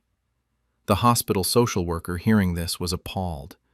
She explained that what Rebecca and Ainsley had done, contacting my doctors with false information about my mental health and symptom fabrication, had directly interfered with medical care and potentially constituted medical neglect. But now, with my lupus diagnosis confirmed and treatment beginning, Rebecca and Ainsley shifted narratives again. They organized a family fundraiser to support Jordan's medical expenses and raise lupus awareness, positioning themselves as devoted, supportive mother and sister who'd been there for me throughout my illness. The fundraiser announcement to extended family. Join us in supporting Jordan through her lupus diagnosis. As her mother and sister, we've watched her struggle for years, and we're so relieved she finally has answers and treatment. Let's rally around her as a family. The irony was sickening. They were hosting a fundraiser for the medical condition they'd prevented me from getting diagnosed and treated for 3 years. I spent 9 weeks gathering evidence. Medical records from all doctors I'd seen, with documented notes showing how Rebecca and Ainsley's warnings influenced care. Mother reports patient has history of exaggerating symptoms. Family concerned about health anxiety. Patient may be fabricating symptoms for attention. Phone logs and emails from Rebecca and Ainsley to doctors' offices. Some offices kept records of family communications. Timeline of symptom progression, showing how early treatment could have prevented kidney damage, confirmed by Dr. Martinez's expert opinion. Testimony from Dr. Martinez, stating, "This patient's lupus was diagnosable 3 years ago based on symptoms reported. Failure to test for autoimmune conditions despite classic presentations suggests medical providers were influenced to dismiss symptoms. The kidney damage could have been prevented with timely diagnosis and treatment." Rebecca and Ainsley's own admissions. I'd recorded our confrontation conversation where they admitted contacting my doctors to warn about attention-seeking. Evidence of the narrative they spread to family members. I contacted aunts, uncles, and cousins asking what Rebecca and Ainsley had told them about my health. Multiple family members confirmed. They said you were faking symptoms for attention. They told us you had Munchausen syndrome. They asked us not to encourage your health anxiety by taking your complaints seriously. Expert testimony from a medical ethicist explaining how family interference in doctor-patient relationships constitutes medical neglect when it prevents appropriate care. The fundraiser was tonight, a backyard gathering with 60-plus extended family members, friends, and community members who donated to support my lupus treatment. Rebecca and Ainsley had organized everything: decorations in purple, lupus awareness color, informational posters about lupus, donation collection, raffle prizes. They'd positioned themselves as the caring family members who'd been by my side throughout my illness. The event began with Rebecca giving a speech. "Thank you all for coming to support our beloved Jordan. Lupus is a challenging autoimmune disease, and watching my daughter suffer has been heartbreaking. Ainsley and I are so grateful for this community rallying around her. Jordan, we love you, and we're here for you every step of this journey." Applause from 60 attendees. Many approached me with sympathy. "We're so sorry you've been going through this. It must have been hard dealing with mysterious symptoms for so long." Then I asked to speak. I stood in front of everyone and said, "Thank you all for being here and for your generous support. I want to share my lupus journey honestly, because there's something you should know. For 3 years, I experienced debilitating symptoms: joint pain, fatigue, fevers, cognitive issues. I saw over a dozen doctors seeking diagnosis, but I was repeatedly told my symptoms were psychological, stress-related, or exaggerated. No doctor ordered comprehensive autoimmune testing despite textbook lupus symptoms.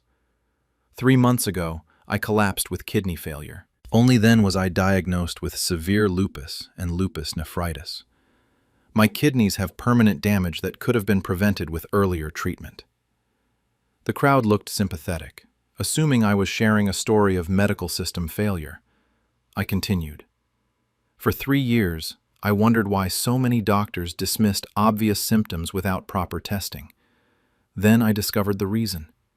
Before each appointment, Rebecca and Ainsley contacted my doctors, calling ahead, sending emails, telling them I was faking symptoms for attention, that I had Munchausen syndrome, that I was exaggerating for sympathy. They convinced my doctors I wasn't really sick." Silence. People looked confused, glancing at Rebecca and Ainsley. I displayed evidence on a projector. Medical records showing doctor's notes. Mother reports patient exaggerates symptoms. Family concerned about attention-seeking behavior. Sister indicates pattern of fabricating illness. Timeline showing symptom progression and kidney damage that could have been prevented with earlier treatment. Dr. Martinez's written statement. Patient's lupus was diagnosable 3 years prior. Delay in diagnosis resulted from medical providers being influenced to dismiss symptoms as psychological. Kidney damage was preventable with timely treatment. Phone logs showing Rebecca and Ainsley contacting doctors' offices before my appointments. Audio recording of Rebecca and Ainsley admitting, "We told your doctors about your attention-seeking patterns. We were protecting you from becoming a hypochondriac." Statements from family members confirming Rebecca and Ainsley told them, "Jordan fakes illness for attention. Don't encourage her health anxiety. She has Munchausen syndrome." The crowd's expression shifted from confusion to horror. I said, "For 3 years, while I desperately sought diagnosis and treatment for real, debilitating symptoms of serious autoimmune disease, Rebecca and Ainsley ran a campaign to convince my doctors, my family, and my community that I was faking. They told doctors I had Munchausen syndrome. They coached family members to dismiss my complaints. They spread a narrative that I was mentally unstable and attention-seeking. As a result, I went 3 years without proper diagnosis. My lupus progressed untreated. My kidneys sustained permanent damage. I now face lifelong complications that could have been prevented." Rebecca tried to interrupt. "We were trying to help." My Aunt Sarah cut her off. "Help? You told doctors your daughter was faking serious symptoms? You prevented her from getting diagnosed?" Ainsley attempted justification. "She was seeing doctor after doctor. It seemed like health anxiety." My Uncle James spoke. "She was seeing doctors because she had undiagnosed lupus. Instead of supporting her, you convinced medical professionals she was lying." Dr. Martinez, whom I'd invited as a guest, spoke. "I'm Jordan's nephrologist. Her kidney damage resulted directly from delayed diagnosis. Based on symptom timeline, she should have been diagnosed 3 years ago. Family interference with medical care by spreading false information about symptom fabrication constitutes medical neglect. This isn't a misunderstanding. This is serious harm." The fundraiser attendees, many of whom had believed Rebecca and Ainsley's attention-seeking narrative for years, realized they'd been manipulated into dismissing real illness. My grandmother spoke with tears. 3 years ago, you told me Jordan was being dramatic about symptoms. You said not to encourage her health anxiety. I didn't take her seriously when she talked about pain and fatigue. She actually had lupus that whole time? And I dismissed her because you lied to me?" Multiple family members echoed similar realizations. Rebecca and Ainsley had coached them to dismiss my symptoms, and they'd complied, abandoning me when I needed support. The community response was immediate. The fundraiser continued, but Rebecca and Ainsley were asked to leave. "You don't get to host a fundraiser for the disease you prevented from being diagnosed." Family members who donated demanded their donations go to my medical care, not to Rebecca and Ainsley's control. A trust was established with my aunt as trustee. Dr. Martinez reported the case to medical ethics boards, noting that family interference with medical care had caused patient harm. Social services investigated for medical neglect, though I chose not to pursue criminal charges. Extended family cut contact with Rebecca and Ainsley, expressing betrayal at being manipulated into dismissing real illness. My grandmother sobbed apologies for not taking my symptoms seriously, explaining she'd trusted Rebecca's warnings about enabling health anxiety. Community members who'd believed the attention-seeking narrative expressed shock and remorse. My relationship with Rebecca and Ainsley is destroyed. They destroyed it 3 years ago when they chose to sabotage my medical care rather than support me seeking diagnosis. I'm 22 years old with permanent kidney damage and lifelong lupus management ahead. I spent 3 years suffering with debilitating symptoms while being told by family and doctors that I was faking. Rebecca and Ainsley decided that preventing me from becoming a hypochondriac was worth interfering with medical care, spreading false narratives to doctors, and coaching family to dismiss real suffering. Now everyone knows. Jordan had real illness. Rebecca and Ainsley prevented real diagnosis. The kidney damage was preventable. The fundraiser they organized to position themselves as devoted caregivers became the venue for exposing 3 years of medical gaslighting. My health is being properly managed now with treatment. My family believes me now.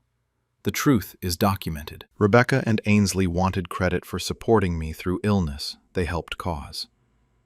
They got a fundraiser, just not the kind they planned. I wanted diagnosis and treatment for real symptoms. I got it, 3 years late, with permanent damage after family sabotage was exposed. Better late than never. Truth always surfaces. Kidney damage is permanent, but so is the record of what they did. 3 years of gaslighting, 9 weeks of evidence gathering, one fundraiser exposing everything. Perfect ironic venue, perfect justice. They convinced doctors I was faking. Doctors now know they were interfering. Both medical documentation exists, only one is accurate.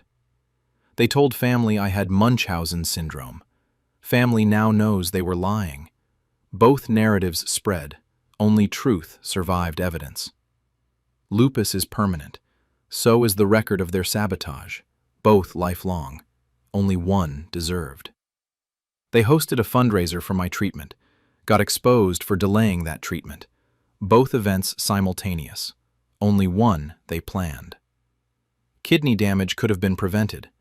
Their reputation damage can't be. Both consequences permanent, only one preventable. They chose wrong one. Dr. Martinez documented everything. Medical ethics boards are reviewing. Both professional responses appropriate. 3 years I was told I was faking. 3 months I've had proper treatment.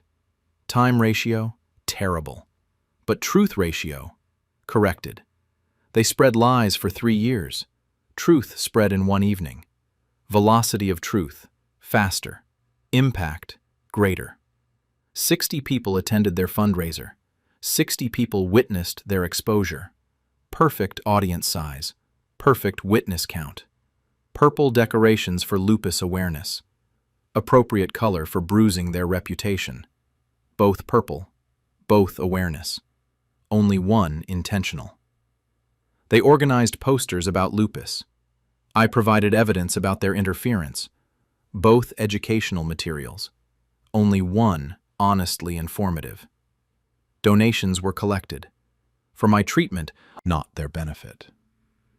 Financial justice. Served. Family members apologized for dismissing symptoms. Rebecca and Ainsley offered no apologies. Remorse distribution. Appropriate. Grandmother cried about enabling their lies. Rebecca and Ainsley cried about being exposed. Different tears. Different causes. Different sympathy levels. I have lupus nephritis. They have destroyed credibility. Both chronic conditions. Only one medical. Both permanent. Treatment manages my lupus. Nothing manages their reputation damage. One treatable, one not. Both deserved. The fundraiser raised $12,000, all going to my medical trust. Financial goal exceeded. Their control, 0. Dr. Martinez's statement destroyed their narrative. Medical expertise beats family lies. Professional opinion, definitive. Audio recording proved their admissions. They said it themselves. Best evidence, self-incrimination.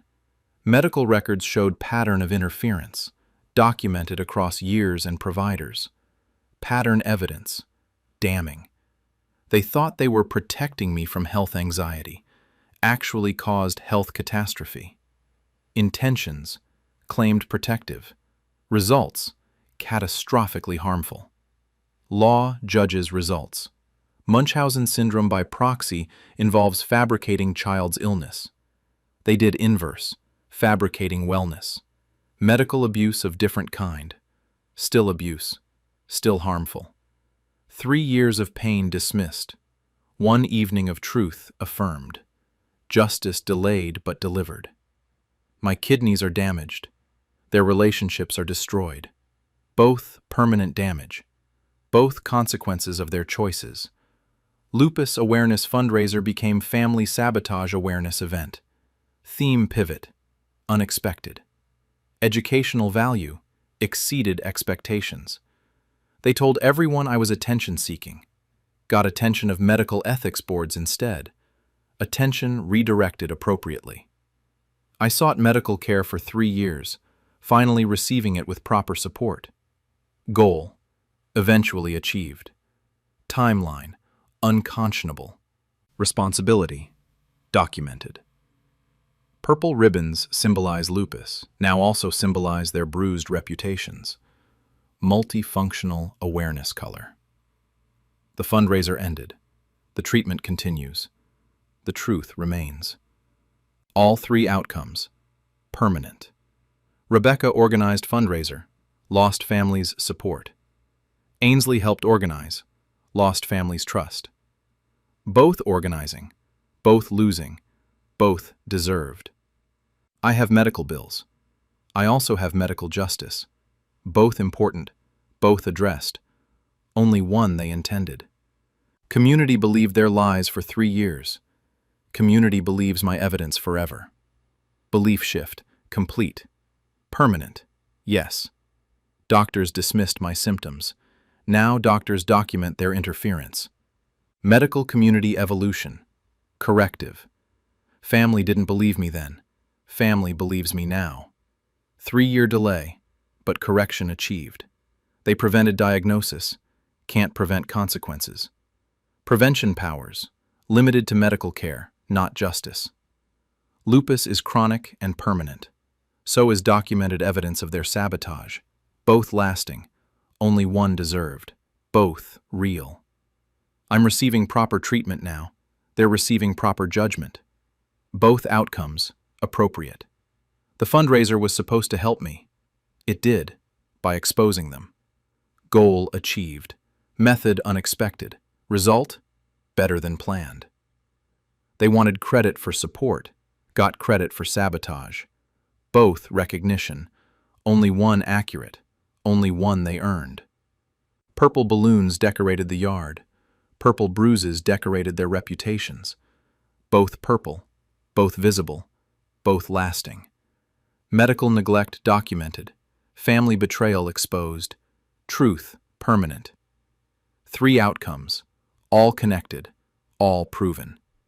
I'm 22 with lupus and kidney damage, managing both now with proper treatment. Medical reality, facing it honestly.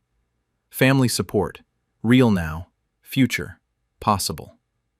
They're 48 and 25 with destroyed family relationships, managing consequences now.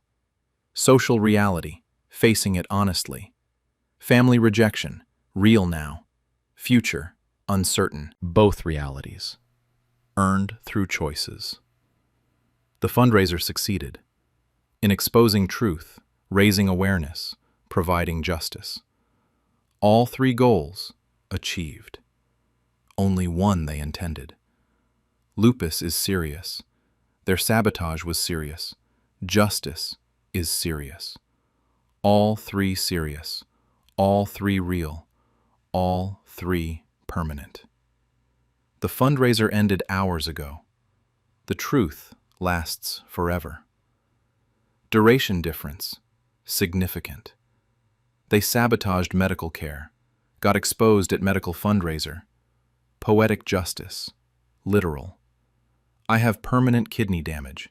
They have permanent record of causing it. Both permanent, both consequences. Only one criminal.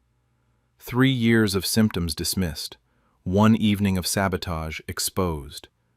Time investment. Theirs longer, mine more effective. Medical community knows now.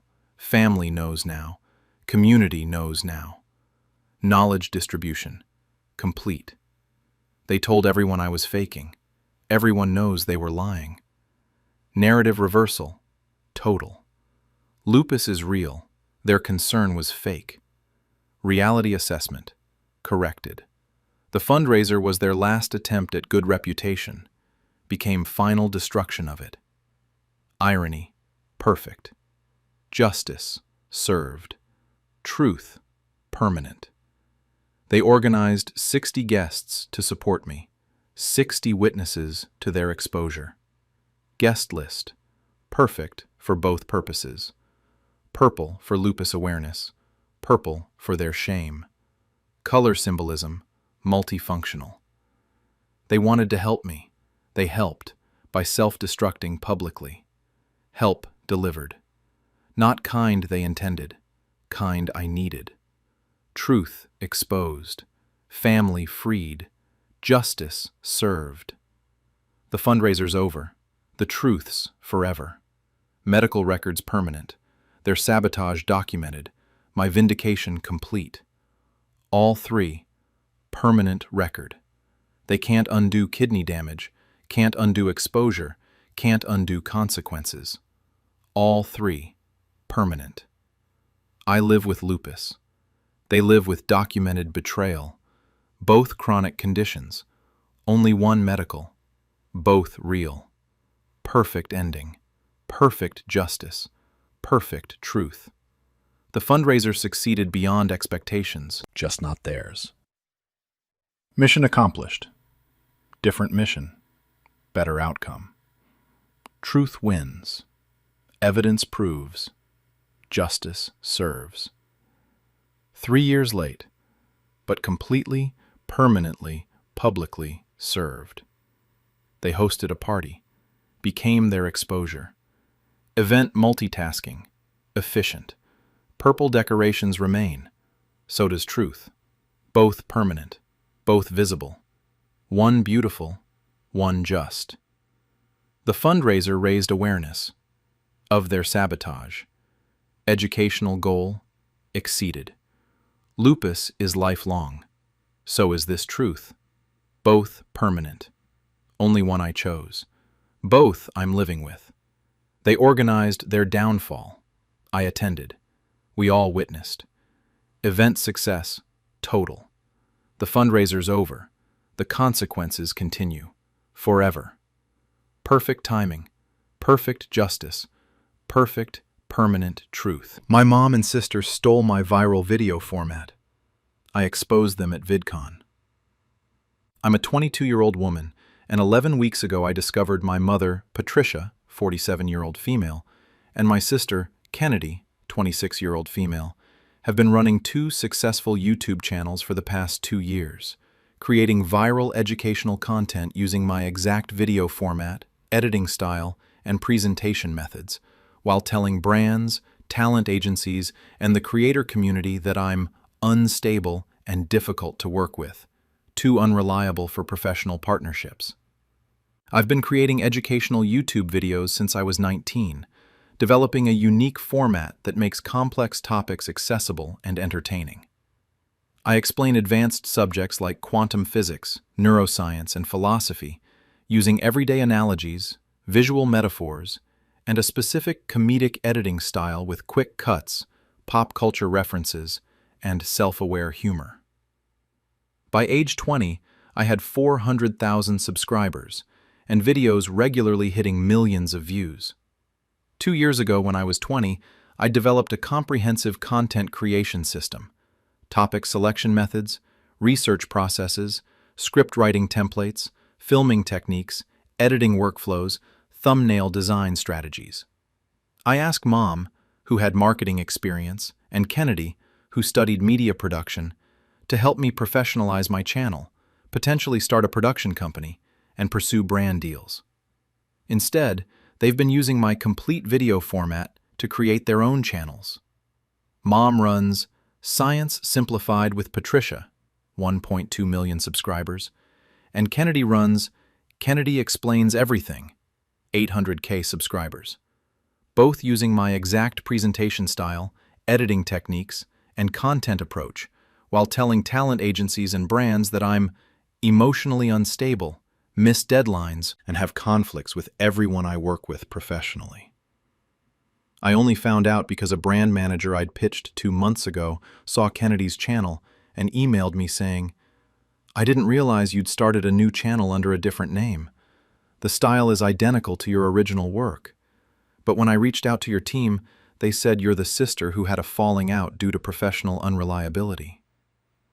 That's when I discovered Mom and Kennedy have been creating content in my style for 2 years, building massive audiences, securing six-figure brand deals, and destroying my reputation. They're both featured creators at VidCon next week, and I've spent 11 weeks preparing to expose them. I started making YouTube videos at 19 because I loved learning complex topics and wanted to make them accessible to everyone. I'd spend hours researching advanced subjects: quantum mechanics, cognitive neuroscience, existential philosophy, behavioral economics. Then figure out how to explain them in ways anyone could understand. My unique approach combined several elements. Content approach: taking genuinely complex academic-level topics and explaining them through unexpected everyday analogies. Explaining quantum superposition using Schrödinger's cat was too common. I'd explain it through the experience of texting someone you're dating and existing in superposition between "they like me" and "they don't like me" until you get a response.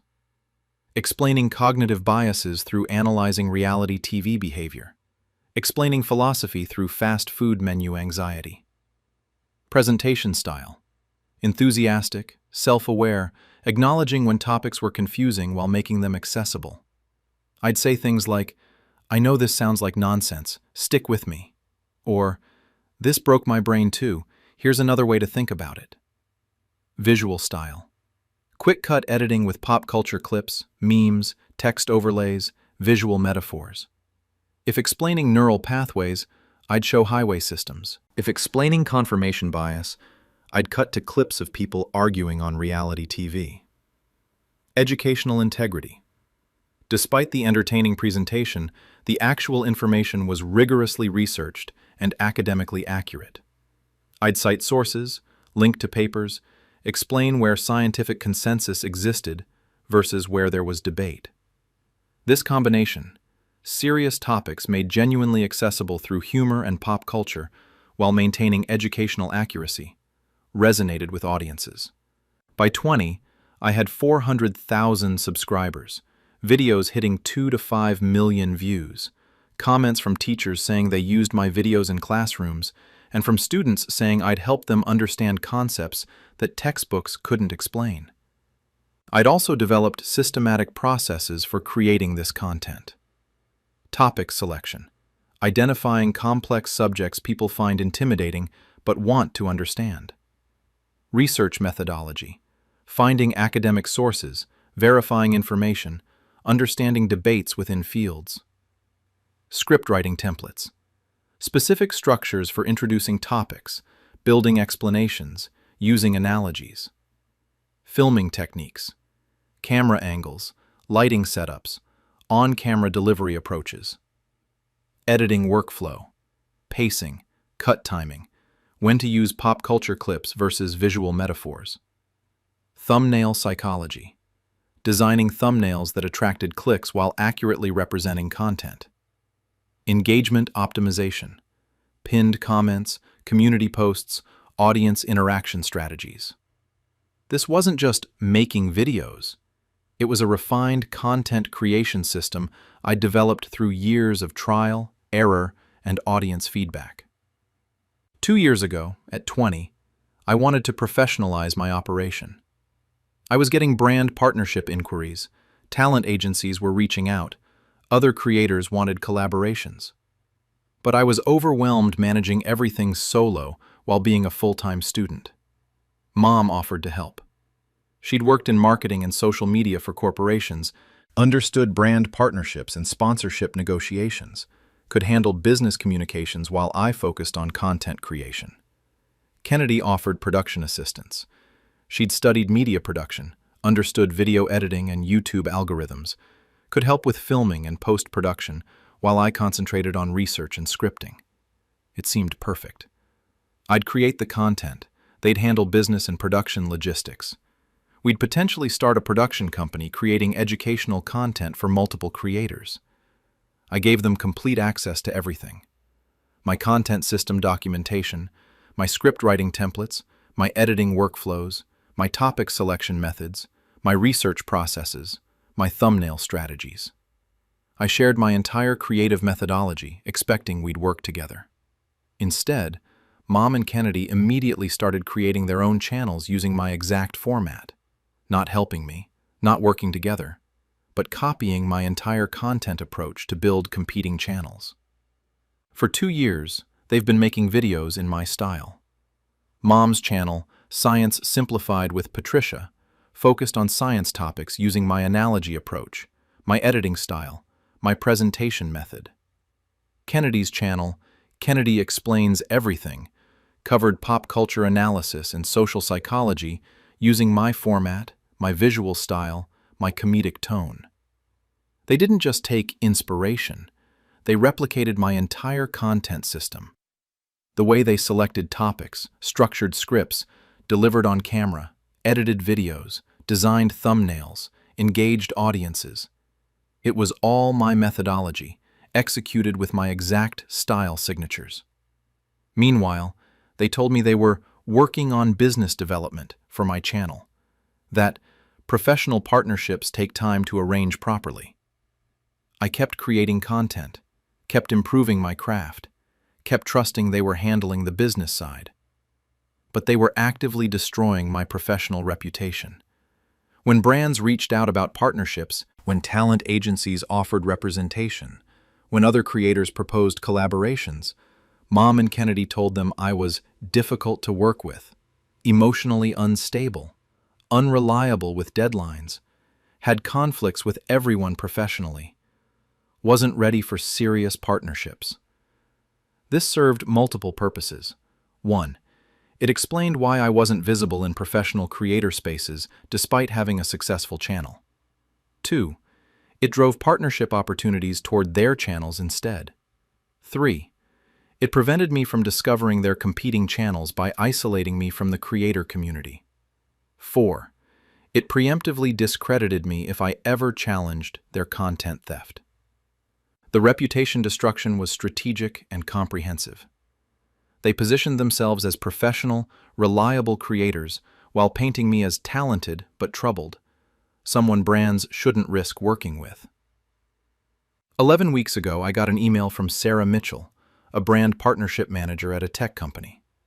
I'd pitched them 6 months earlier about a sponsored video explaining quantum computing through everyday analogies. Sarah wrote, "Hi, I didn't realize you'd rebranded under Kennedy Explains Everything. The content style is identical to your original channel. We're definitely interested in the quantum computing sponsorship.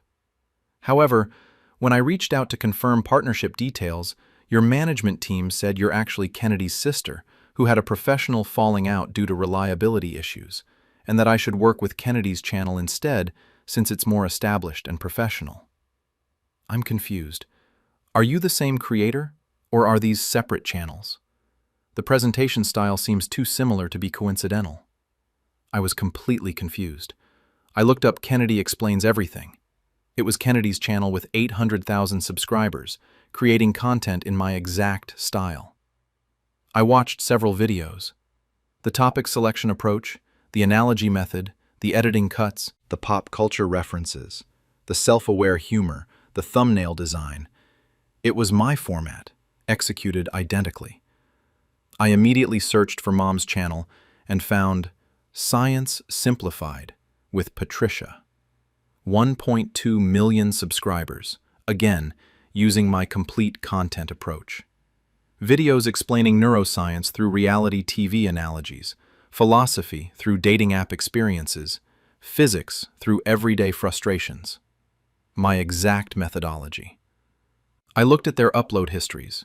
Both channels started 2 years ago, exactly when they'd offered to help professionalize my channel. Both had grown massive audiences using my format while I'd been creating my original content alone, wondering why my business team wasn't securing the partnerships they'd promised. I watched dozens of their videos.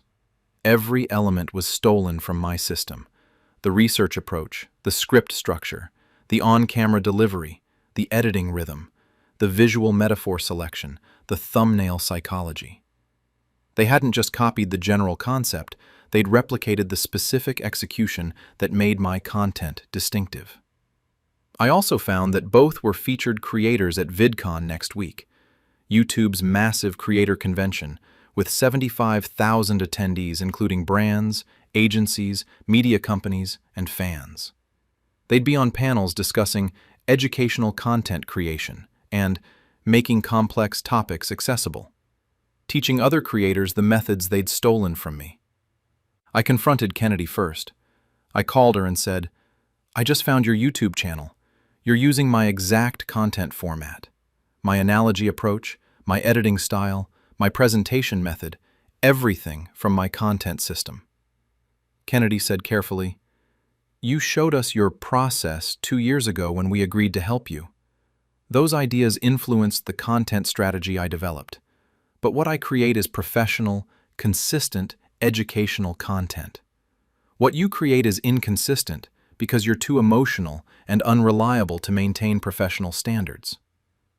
I said, "I have documented content methodology from before your channel existed. You're using my specific techniques I developed, not general educational YouTube concepts, but my distinct approach to topics, analogies, and editing." Kennedy's voice hardened. "I have 800,000 subscribers, major brand deals, and professional credibility as an educational creator. You have a channel that's stagnated because you can't handle the business side professionally. If you try to claim you invented educational YouTube methods, you'll just prove what we've told brands, that you're unstable and create conflicts instead of focusing on content. And the creator community trusts established channels with track records over someone who's known for being difficult and unreliable." I called Mom next. She was even more dismissive. "Kennedy told me you called. Sweetheart, you're creative, but you're not business-minded. We took your rough ideas and built them into professional content brands, and we've spent 2 years establishing credibility while protecting brands from your unprofessional behavior. If you try to challenge our success, you'll just confirm everything we've told people about your instability. You have some documentation and hurt feelings. We have millions of subscribers, 6-figure deals, and professional reputations. Who do you think the industry will believe?" They believed their 2 years of channel growth and industry credibility protected their theft. They'd positioned me as professionally unreliable, making any challenge seem to confirm their narrative about my supposed instability.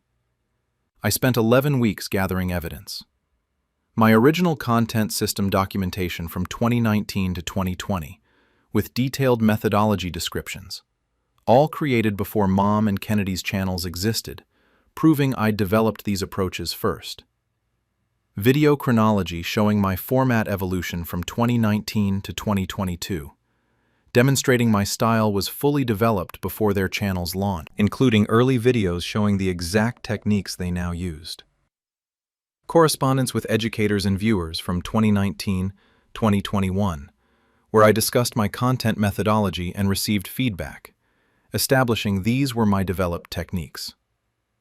Brand pitch decks and partnership proposals I'd created in 2020-2021, showing I'd articulated this content approach in professional contexts before their channels existed. Side-by-side content analysis prepared by a digital media analyst showing specific identical elements in topic selection, analogy construction, editing patterns, and visual metaphors, proving they'd copied my system, not just made similar educational content. Testimony from early collaborators and fellow creators who'd known my format since 2019-2020 and could confirm these techniques were my innovations. Evidence disproving their unreliable and difficult claims. Screenshots of professional correspondence with brands, timely deliveries, positive collaborations, testimonials from people I'd worked with, contradicting the reputation they'd fabricated. Most importantly, my current content creation ability. I'd recently made videos using advanced applications of my methodology that Mom and Kennedy didn't have access to, demonstrating I could create at the level they'd been claiming as theirs. VidCon began yesterday. 75,000 attendees, creators, fans, brands, talent agencies, media companies. Mom and Kennedy were both featured creators with panels, meet and greets, and brand booth appearances scheduled throughout the convention. Their big panel was this morning, Making Complex Topics Accessible, Educational Content Strategies. 2,000 attendees in the conference hall, plus live stream viewers. Mom and Kennedy were panelists alongside other educational creators, prepared to discuss their approaches to educational content, my stolen approaches. Before the panel began, the moderator made an unexpected announcement. Before we proceed, VidCon has been made aware of critical information regarding content methodology attribution. We need to address this matter before discussing educational content creation strategies. I walked onto the panel stage. Mom and Kennedy's confident panelist expressions dissolved into shock and panic. I said to the audience of 2,000 creators, brands, and industry professionals, "I'm Riley Hayes. I'm an educational content creator. The content methodology Mom and Kennedy plan to discuss today, the analogy approach, the editing style, the presentation techniques. I developed these methods. Every approach, every technique, every element of their content format came from my methodology that I created starting in 2019. Patricia Hayes is my mother, Kennedy Hayes is my sister. 2 years ago, they offered to help professionalize my channel. Instead, they used my complete content system to create competing channels while telling brands and agencies I was unstable and professionally unreliable. Screens displayed my evidence. My 2019-2020 content system documentation with detailed methodology descriptions, proving I developed these approaches before their channels existed. Video timeline comparison. My content evolution from 2019-2022 side by side with Mom and Kennedy's channels from 2022-2024, showing my format was fully developed before their first uploads, and their content replicated my specific style signatures. The brand email from Sarah Mitchell, showing how they'd intercepted partnership opportunities and spread false claims about my professional reliability.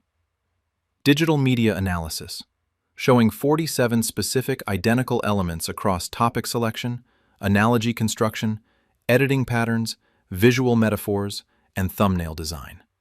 Statistical proof this wasn't coincidental similarity, but systematic copying. Testimony from creators and educators who'd known my format since 2019, confirming these were my innovations. Evidence disproving their reputation destruction, professional correspondence, positive collaborations, testimonials contradicting claims I was difficult and unreliable. Then I demonstrated my methodology by presenting a live content segment, explaining a complex neuroscience concept, synaptic pruning, using my analogy approach, comparing it to cleaning out a closet and getting rid of clothes you never wear.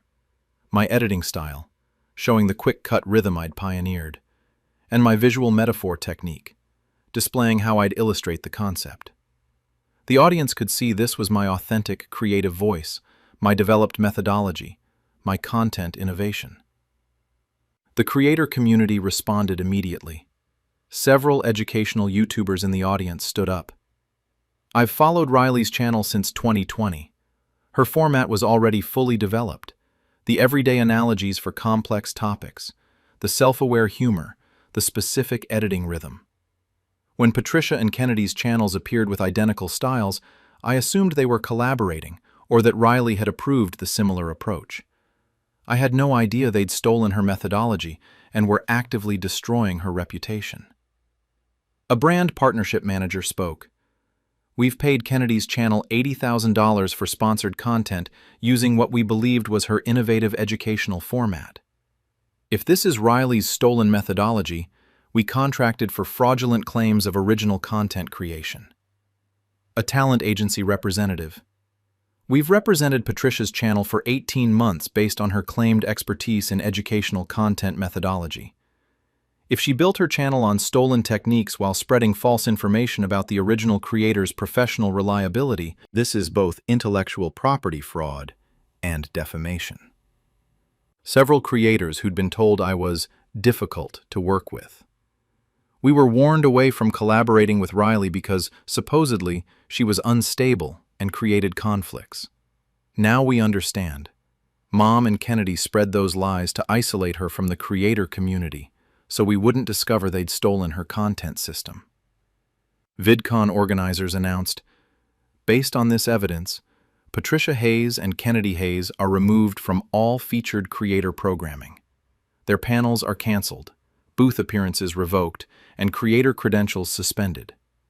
VidCon does not platform creators who build channels on stolen methodology while destroying the original creator's reputation. The digital creator industry's response was comprehensive and swift. Brand deals canceled. Companies terminated sponsorship contracts with both channels, demanding refunds for content created using fraudulent, original methodology claims. Talent agencies dropped representation. Agencies cut ties, not wanting association with creators who'd built success through theft and defamation. YouTube creator community rejection. Educational creators, commentary channels, and drama coverage all covered the story. Mom and Kennedy became examples of content theft and professional betrayal, losing credibility and subscriber trust. Platform scrutiny. YouTube's partner program investigated both channels for misrepresentation of original content creation. My reputation restoration. Brands, agencies, and creators who'd been told I was unprofessional learned the truth. The claims were fabricated lies by family members stealing my work.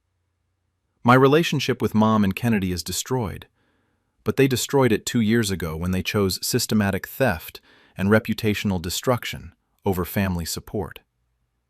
I'm 22 years old. I spent years developing educational content methodology that makes complex topics genuinely accessible through creativity, humor, and academic rigor. Mom and Kennedy decided my work was valuable enough to steal, but that I wasn't worthy of credit, professional opportunities, or basic reputation protection. Now everyone in the digital creator industry knows the truth.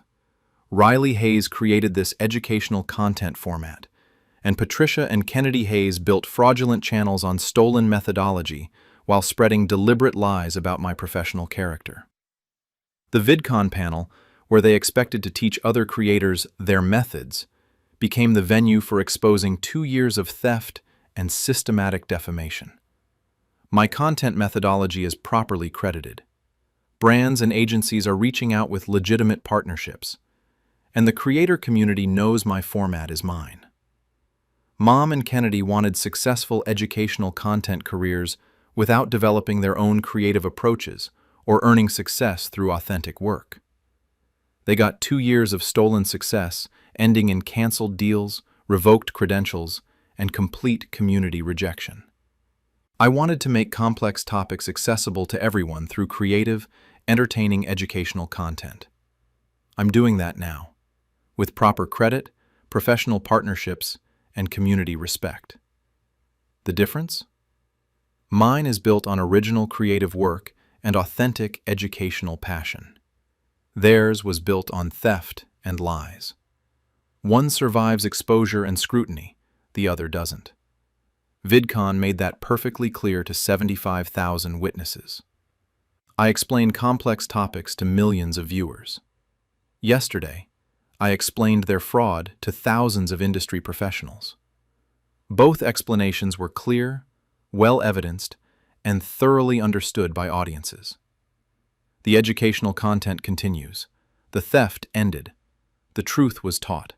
The industry learned. My methodology created viral videos explaining quantum physics and neuroscience. The evidence created viral exposure of their fraud. Both went viral for good reasons. Only one built a lasting career. I'm still creating educational content. They're still creating excuses for why their channels are collapsing. Only one creative output has value. The creator community has made that decision. Permanently. The algorithm amplified my content because it was genuinely valuable. The evidence amplified their fraud because it was thoroughly documented.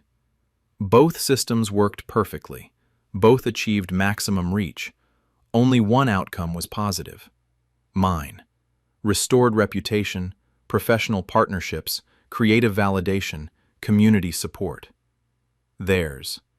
Canceled deals, revoked credentials, community rejection, permanent professional damage.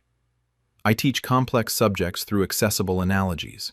Their fraud's complexity was exposed through accessible evidence. Both teaching methods were effective.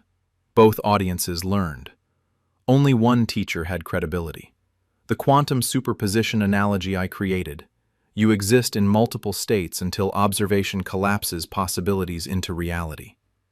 Their career superposition. Successful creators or exposed frauds. VidCon's observation collapsed that uncertainty. They existed in only one state after yesterday. Frauds. Permanently observed. Permanently collapsed. Permanently over. I explained neuroscience through everyday experiences. Their fraud was explained through everyday evidence, timestamps, documentation, testimony. Both explanations required clarity, accuracy, and audience understanding. Both succeeded completely. The content methodology I developed makes complex topics simple. The evidence methodology I compiled made their complex fraud simple. Both reduced confusion to clarity. Both transformed opacity to transparency. Both taught permanent lessons. They learned theirs yesterday. The industry learned theirs simultaneously.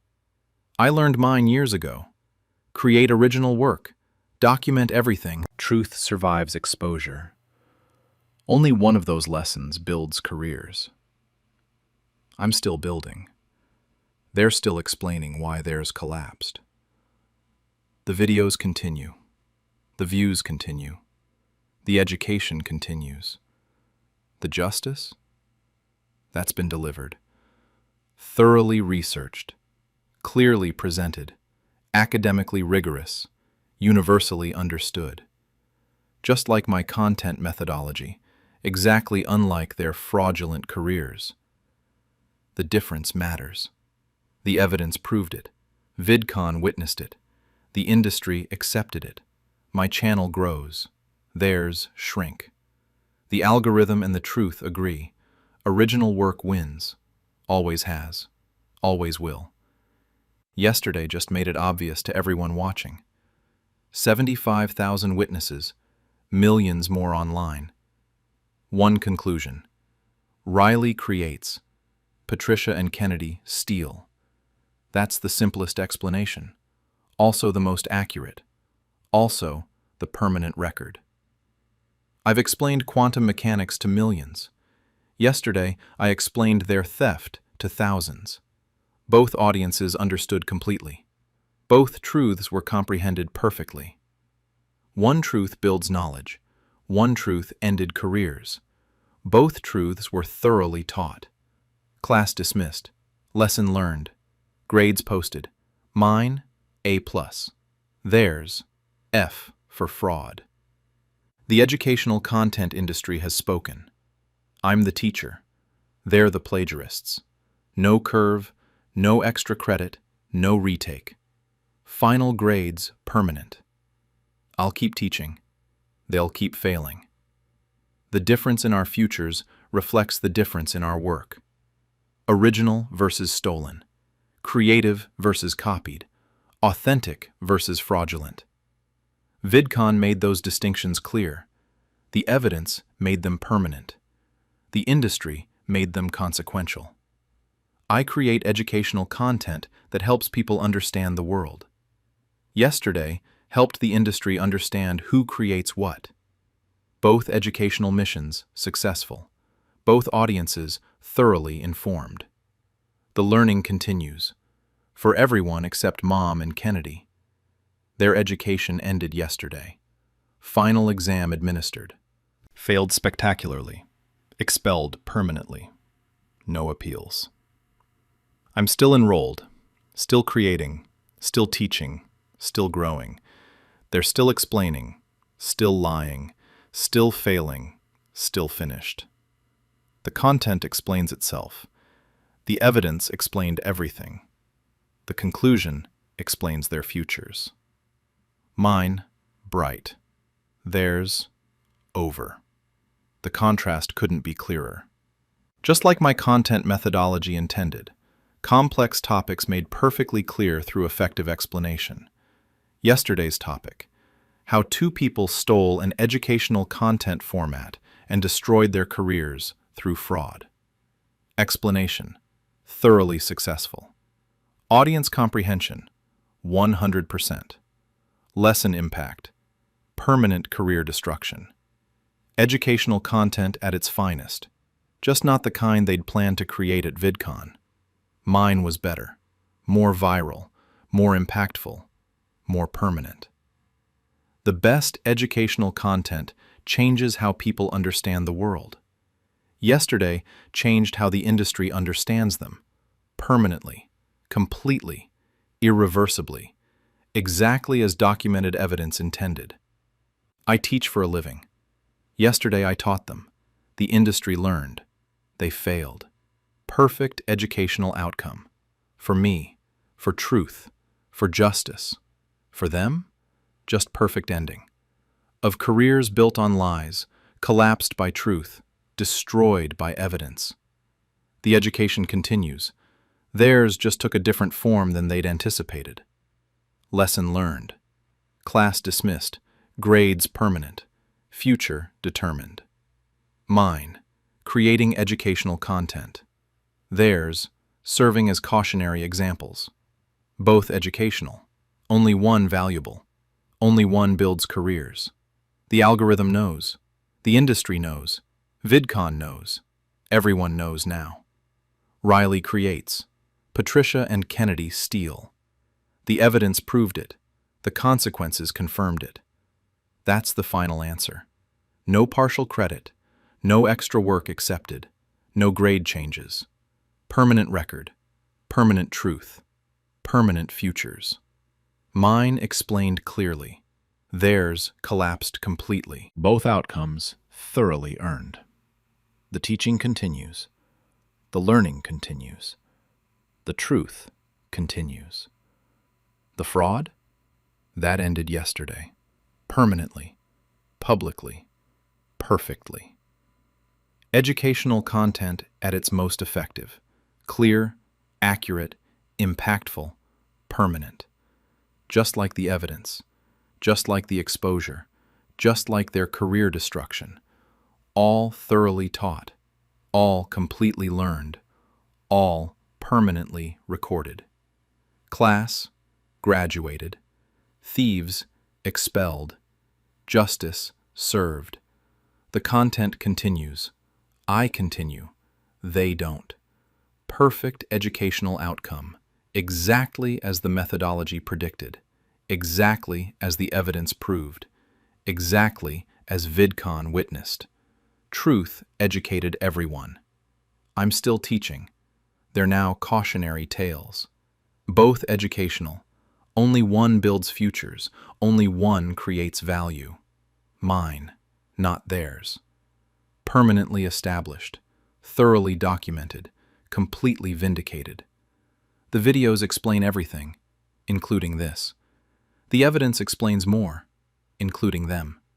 Both explanations successful. Both futures determined. Both outcomes perfect. Educational content creation continuing. Content theft careers concluded. The industry learned. VidCon witnessed. The evidence taught. The truth prevailed. Exactly as designed. Exactly as documented. Exactly as deserved. That's the lesson. That's the truth. That's the permanent record. Thoroughly researched, clearly presented, universally accepted, permanently archived. Just like my content. Exactly unlike their careers. The difference? Documented, explained, and permanent.